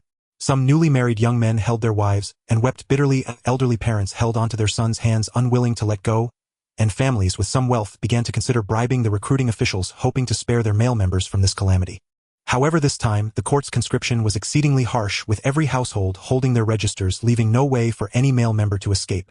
The members of the Yi family also learned of the contents of the notice, and the atmosphere became even more oppressive. Dad, what should we do in this situation? Yi Xian looked at Ye Jing, his tone grave. With 4 male members in the family, Ye Jing was already old, and could be exempted. Yi Xian and Yi were both in their 30s, and would certainly be conscripted. Thus, the 2 sons at home were bound to be conscripted. Ye Jing tapped his fingers on the table, remaining silent for a long time before slowly speaking. There is no way to dodge this. The court is in great need of manpower. Bribing officials will not work.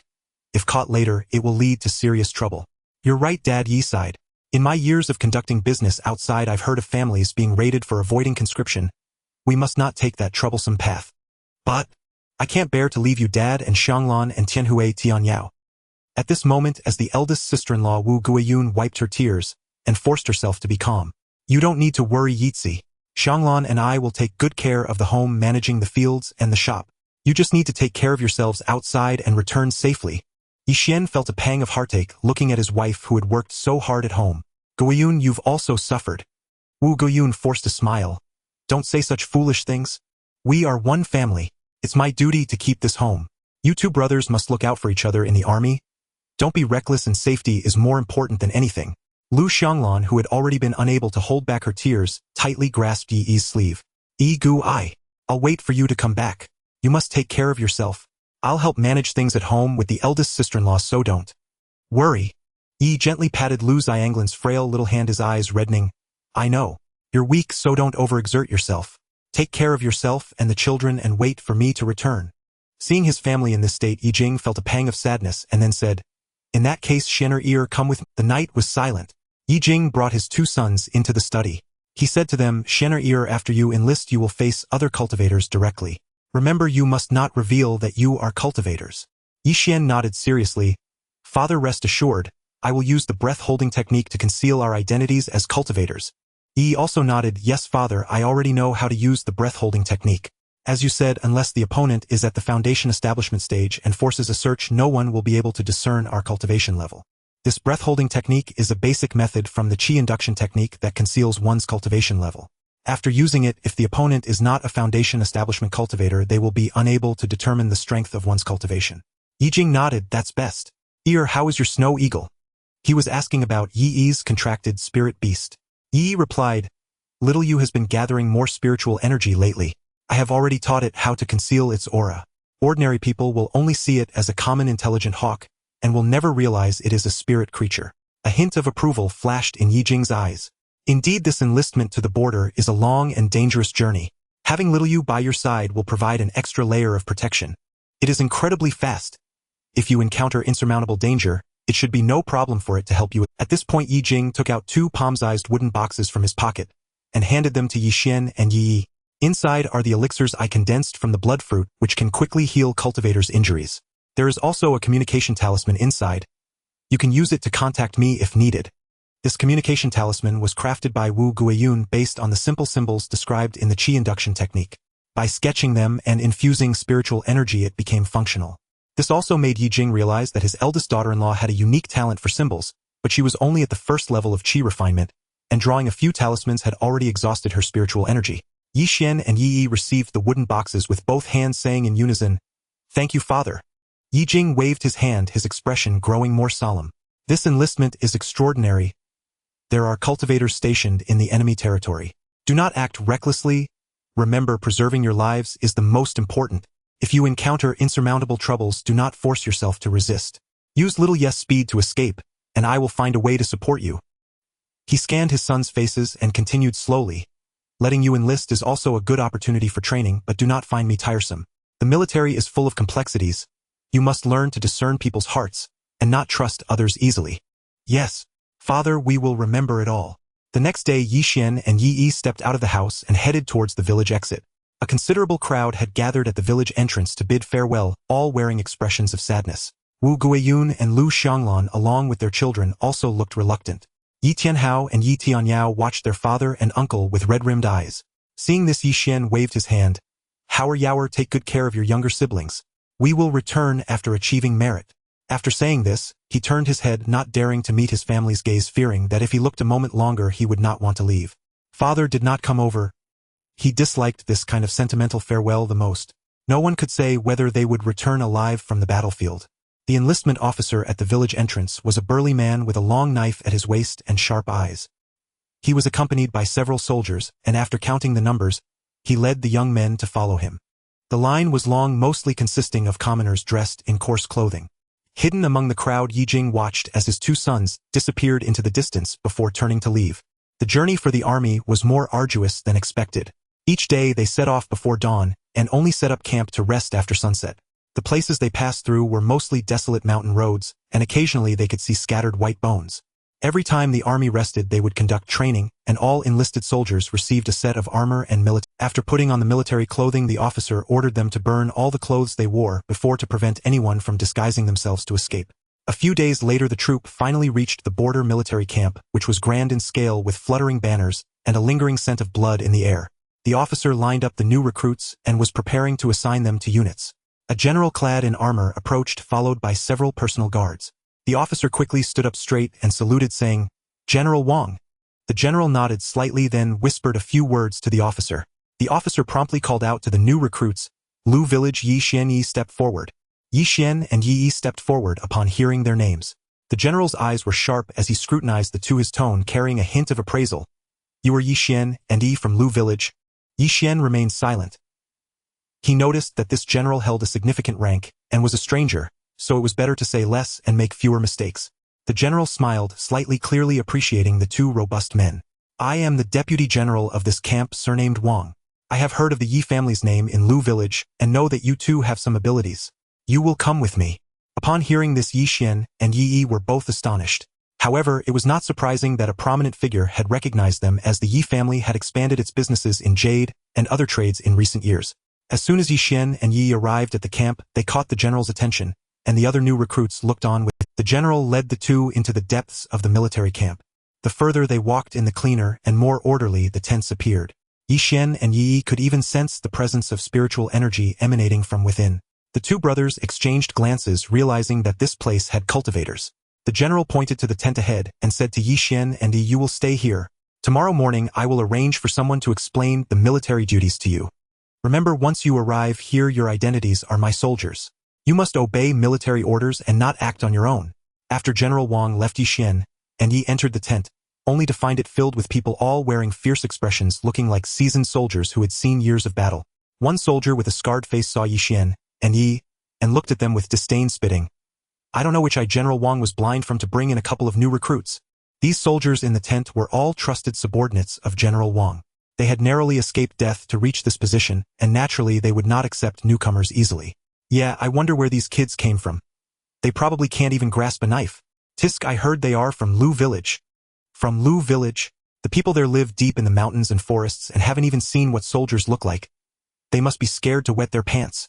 As soon as the words were spoken, the other veterans in the tent burst into laughter, their disdain unmistakable. Yi, whose temperament was already impulsive, clenched his fists tightly in response to the ridicule, his knuckles cracking ready to retort. Ye Xian stepped forward and coldly said, "Who we are will be revealed on the battlefield." As soon as these words were spoken, the soldier with the scarred face stood up abruptly. Having been a martial artist for some time, he was naturally unafraid. He reached out with a hand as large as a fan to grab Ye Xian's shoulder, speaking harshly, "Kid, you are quite arrogant. Today I will teach you how things are done in this military camp." But before the soldier's hand could touch Ye Xian's shoulder, it was firmly caught by another hand. Inside the dimly lit military tent, Ye Xian moved with lightning speed. His wrist flicked and a surging force erupted instantly. The scar-faced soldier felt an immense power surge up his arm, wrenching a grimace of pain from his face. His body staggered backward 2 steps, nearly collapsing onto the ground. "You!"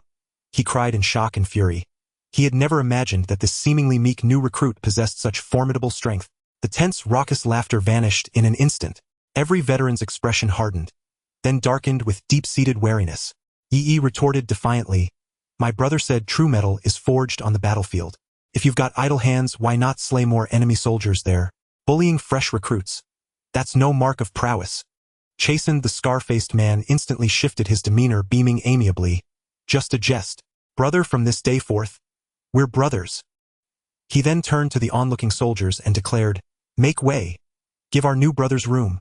At once the veterans' faces softened into cordial smiles as they cleared 2 bunks for Ye Xian and Yi. Ye Xian watched closely. His eyes flickered with suspicion, then replied with quiet self-assurance, "This would have been far better from the start. Truly, we've become brothers through neither blow nor brawl." Yi felt something strangely off, but said nothing further. Thus passed their first night in the barracks. In the days that followed, the Yi brothers remained under General Wang's command, and Ye Xian discreetly inquired about him among the troops. He learned the general's name was Wang Shang, a seasoned commander entrusted with border defense alongside several others. His discipline was strict, his reputation unimpeachable, a commendable leader by all accounts. They were stationed along Yan Kingdom's frontier, where flames of war burned ceaselessly. Enemy incursions, frequent battles prolonged. Yet Ye Jing still had not encountered the legendary mad saber cultivator famed for his massive blade. One moonless night, a scout galloped wildly across the training grounds, his horse barely skidding to a halt before he tumbled off, shouting hoarsely, "Report! Jin Kingdom's vanguard, 30,000 strong, is now 10 li away." The words struck like thunder. Every soldier sprang upright, and the air thickened, saturated with the coppery tang of blood. General Wang Shang's face turned ashen. With a sharp draw, his sword flashed free. "Full army. Arm yourselves. Form ranks. Follow me into battle. Kill, kill, kill." The deafening roar surged skyward, shattering the silence. Clashing armies fought with savage intensity. Ye Jing swung his great saber, severing a soldier's head in one brutal arc, blood splattering across the earth as he pressed forward, cutting down foe after foe. Yi surged beside him, their coordination seamless, leaving little room for enemies to close in. This time Jin's forces outnumbered previous incursions manyfold, and their martial skill had risen markedly. It was clear Jin sought to seize this territory outright. As Ye Jing continued his slaughter, a subtle ripple of spiritual energy stirred across the battlefield. He stiffened, startled, then watched in horror as a wave of Yen soldiers fell, abruptly cut down without warning. A black-clad figure darted among them at blinding speed, unstoppable, invincible. A man robed in black gripped several razor-edged flying rings, his face twisted in cruel mirth. With a flick of his wrist, the rings soared, slaying soldiers of both Yen and Jin indiscriminately. "What glorious carnage! Come, let my weapons taste your blood." He laughed, a booming, arrogant cackle, as his fellow black-robed companions carved paths through the battlefield, untouchable, unchallenged. Ye Jing's gaze turned glacial. That lead cultivator's cultivation realm was unfathomably deep, beyond his perception, while the others hovered only at chi refinement stages 1 and 2. Yet even those low-tier cultivators posed grave danger. Just then several azure longswords descended from above, striking toward the black-robed man. Moments later Chan Mingyuan arrived astride a sword, accompanied by a female cultivator. "Cease this outrage." The black-robed man recognized their sword techniques instantly, and sneered with contempt. "You again? Merely the defeated remnants of Lord Mad Saber." Chan Mingyuan's expression darkened. His azure blade accelerated sharply, wreathed in shimmering spiritual energy. "That vile Mad Saber has sown chaos long enough. His end draws near. I'll claim it soon. Today I begin with his wretched hounds." His female companion wasted no time. Her fingers danced through a swift incantation, unleashing a volley of razor-sharp sword chi toward the black-robed underlings flanking their leader. Those lackeys, mere chi refinement stage 1 or 2, frantically raised their weapons to parry, but their cultivation paled against hers. A chorus of shrieks pierced the air. Then their bodies collapsed, pierced clean through, sinking into crimson pools. Witnessing such effortless slaughter, Ye Jing and Yi felt their scalps prickle with dread. They swiftly suppressed their own spiritual presence, vanishing into the shadows. "Worthless fools!" their leader snarled, then hurled his flying rings, whistling shrilly as they shot toward Chan Mingyuan and the woman. The rings sliced through air with terrifying velocity, edges gleaming coldly. The two cultivators leapt aside. Just in time, the rings grazed their robes and slammed into the earth nearby, carving a deep, smoking crater. Before they could catch their breath, the black-robed man closed in, now wielding two jagged short blades, clearly intent on ending the fight swiftly. Though both Chan Mingyuan and the woman cultivated at chi refinement stage 6, their combined assault gained no advantage. The duel raged evenly, blow for blow. Suddenly the black-robed man fainted, pretending defeat, then fled backward. The woman rushed after him, only to stumble into his trap, a flying ring launched mid-retreat. Suddenly the black-robed man fainted, pretending defeat, then fled backward. The woman rushed after him, only to stumble into his trap, a flying ring launched mid-retreat, streaking straight for her throat. She twisted aside just in time. The ring veered wildly, cleaving through several Yen soldiers instead. Realizing how perilous he was, Chan Mingyuan and the woman abandoned all thought of sacrifice, cursing only, "Damn it!" Seeing that Chan Mingyuan and the woman were Yan's strongest cultivators, the black-robed man scoffed. "With only the two of you to oppose Lord Mad Saber, this land shall change hands today." With that he clenched his hands into seals. The hovering rings accelerated violently, splitting into 3 black streaks. One hurtling toward Chan Mingyuan, another toward the woman, the third diving into the dense ranks of Yen soldiers below. His strategy was clear: pin down the cultivators while massacring the rank-and-file, shattering Yan's morale utterly. "Damn it!" Chan Mingyuan roared, abandoning his offense to deflect the incoming ring with his sword. The woman, likewise ensnared, could only watch helplessly as the third ring tore toward her comrade's formation. "Thwip! Arg!" A cascade of screams erupted. The ring tore through the ranks, limbs, severed torsos, split, blood drenching the earth in wide, gory swathes. Already overwhelmed by Jin's legions, the Yen soldiers now plunged into panic. Seeing even their most powerful cultivators unable to shield them, their formation began to crumble. "Brother, this black-robed cultivator is too powerful. What do we do?" Yi cried urgently. Surely if this continued they would perish. Yi Xian studied the cultivator closely. His spiritual energy flickered uneven, clearly holding back 2 stage 6 cultivators taxed him severely. He turned swiftly to Yi. "Can you command Xiaoyu to strike that cultivator? Just disrupt him?" Yi understood instantly. After forming a soul bond with Xiaoyu, no spoken command was needed. Only a focused pulse of intent. Above, the black-robed man channeled frantic incantations, desperate to drive off the 2 cultivators and seize the fortress. Then, suddenly, a sharp gust lashed from behind. A resortilland claw slashed across his neck, spurting crimson in a violent arc. What in the... A sharp gust lashed from behind. A resortilland claw slashed across his neck, spurting crimson in a violent arc. What is this? The robed figure recoiled in shock and fury. His hands locked in a complex spell formation, leaving him utterly defenseless against the White Eagle's sudden assault. Yet the White Eagle pressed its attack, relentlessly extending razor-sharp talons toward the robed man's body. That momentary disruption shattered his precarious control Chan Mingyuan, and the female cultivator broke free instantly, while even the 3 spinning discs lost much of their lethal force. "Damn it!" The robed man snarled. Seizing the opening, Chan Mingyuan and the female cultivator swiftly raised their swords, cleaving through the discs before lunging at him. 2 blades streaked forward like lightning. Realizing resistance was futile, the robed man cast one last venomous glare at the White Eagle. Long vanished, then attempted to flee. "You think you can escape?" Chan Mingyuan swung his long sword, its radiant blade fragmented into countless shimmering afterimages converging upon the fleeing figure. In an instant, steel flashed. His defenses crumbled, his body pierced by searing light. Blood erupted from dozens of wounds as he plummeted from the sky, shrieking in agony. Seeing their immortal commander slain, the Jin Kingdom's troops abandoned all resistance and scattered in panic.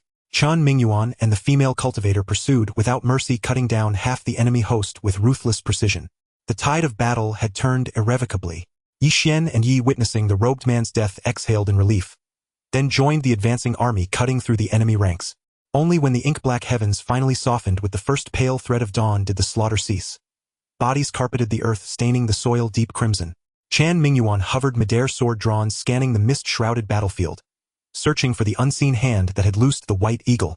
"Senior brother, what is it?" The female cultivator approached. Chan Mingyuan sheathed his blade, his stern expression melting into gentle warmth. "Yunue, junior sister, were you unharmed?" She was Yunue, the sole daughter of Chan Mingyuan's master, and the object of his quiet, enduring affection. Yet her heart remained unmoved. Yunue replied coolly, "I am unharmed. But senior brother, this White Eagle appeared most unnaturally. It bears no resemblance to any ordinary raptor. Someone must have sent it. Whoever controls it matters little, so long as it is not our foe." Chan Mingyuan dismissed the creature with disdain, its lack of discernible spiritual energy rendering it insignificant in his eyes. He leaned in eagerly. "Junior sister, now that the battle is over, shall we rest a while in the city?"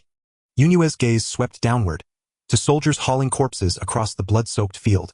Her delicate brows furrowed with quiet suspicion, yet among these mortal warriors no trace of hidden cultivation could be sensed. She lifted her sword and soared ahead. Chan Mingyuan hurried after the 2 cultivators, vanishing from the battlefield in graceful synchronized flight. Below, as Yi Xian and Yi labored among the dead, a scar-faced soldier rushed forward. He shouted, "Yi Xian, the general summons you immediately to camp." Hearing this, the brothers fell in step without hesitation. At the camp, General Wang Shang stood rigid and grim, his gaze fixed on several soldiers below. Men drenched head to toe in blood, barely upright, leaning heavily on their comrades. Yi Xian's breath caught at the sight. These men were grievously weakened, their vitality nearly spent. Wang Shang, noting the brothers' arrival, commanded, "Speak. What happened?" "Report, General. We were ordered to scout the Jin Kingdom's grain convoy." One bloodied soldier began, voice trembling. "And were discovered. Then..." His words faltered, unspoken horror hanging thick in the air. They had nearly died where they stood. Wang Shang's face darkened further. "Fools. Utter fools. Did you uncover anything?" "Not a single detail about their grain deployment or troop placements." The soldier trembled violently and dropped to his knees. "Spare us, General. Though we failed to map their full disposition, we learned this: their grain stores are not held in ordinary encampments, but secretly transported into Haitu Fort 30 li from here. And their guards are no common soldiers. Each wields formidable martial prowess.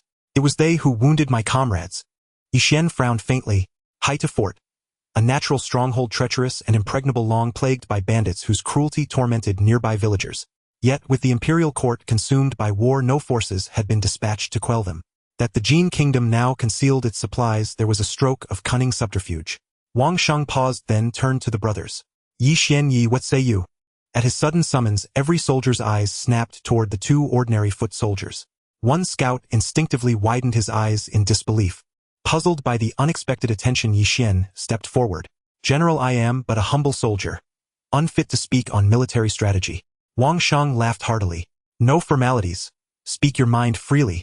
If the Jin kingdom truly colludes with the bandits, their grain security will be doubly reinforced. Ye Xian ventured carefully. This failed reconnaissance proves how perilous further attempts would be. Nearly impossible to repeat. Wang Sheng nodded slowly. Precisely. So I intend to strike unseen and burn their grain stores to ash. The moment those words left his lips, the entire camp fell into absolute silence. Burn the grain, a gambit balanced on the edge of ruin. Ye Xian hesitated, then stepped forward again. General, though this tactic may cripple the enemy, its risks are immense. Haita Fort's terrain is labyrinthine and unforgiving. The bandits know every stone and shadow, and if Jin cultivators guard the stores, as seems certain, we risk annihilation before ever setting a single flame. Wang Sheng smiled faintly. That is precisely why I chose you. Infiltrate silently. Complete the task. Withdraw unseen. His eyes narrowed, glinting with quiet danger. I have watched you both. Fearless in battle, unshaken by death. This mission demands nothing less than your singular skill.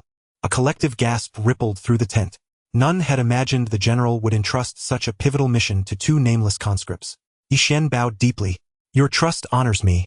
I dare not refuse. But may I ask how many soldiers will accompany us? Too many would hinder us, Wang Sheng replied, shaking his head. I shall assign 10 elite soldiers, armed with fire oil and concealed weapons. You depart tonight. Failure means execution under martial law. Ye Xian and Yi responded in unison. Understood, General. As Ye Xian rose, his gaze fell upon a familiar face among the scouts. Guizhengning. With Wang Sheng watching, Ye Xian dared not acknowledge him.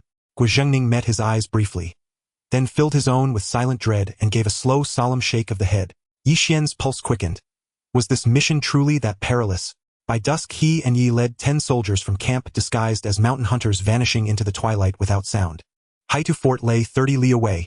The mountain path twisted and steepened. Yet they pressed onward, arriving at the forest's edge beneath the fort's looming cliffs after roughly 1 hour of relentless march.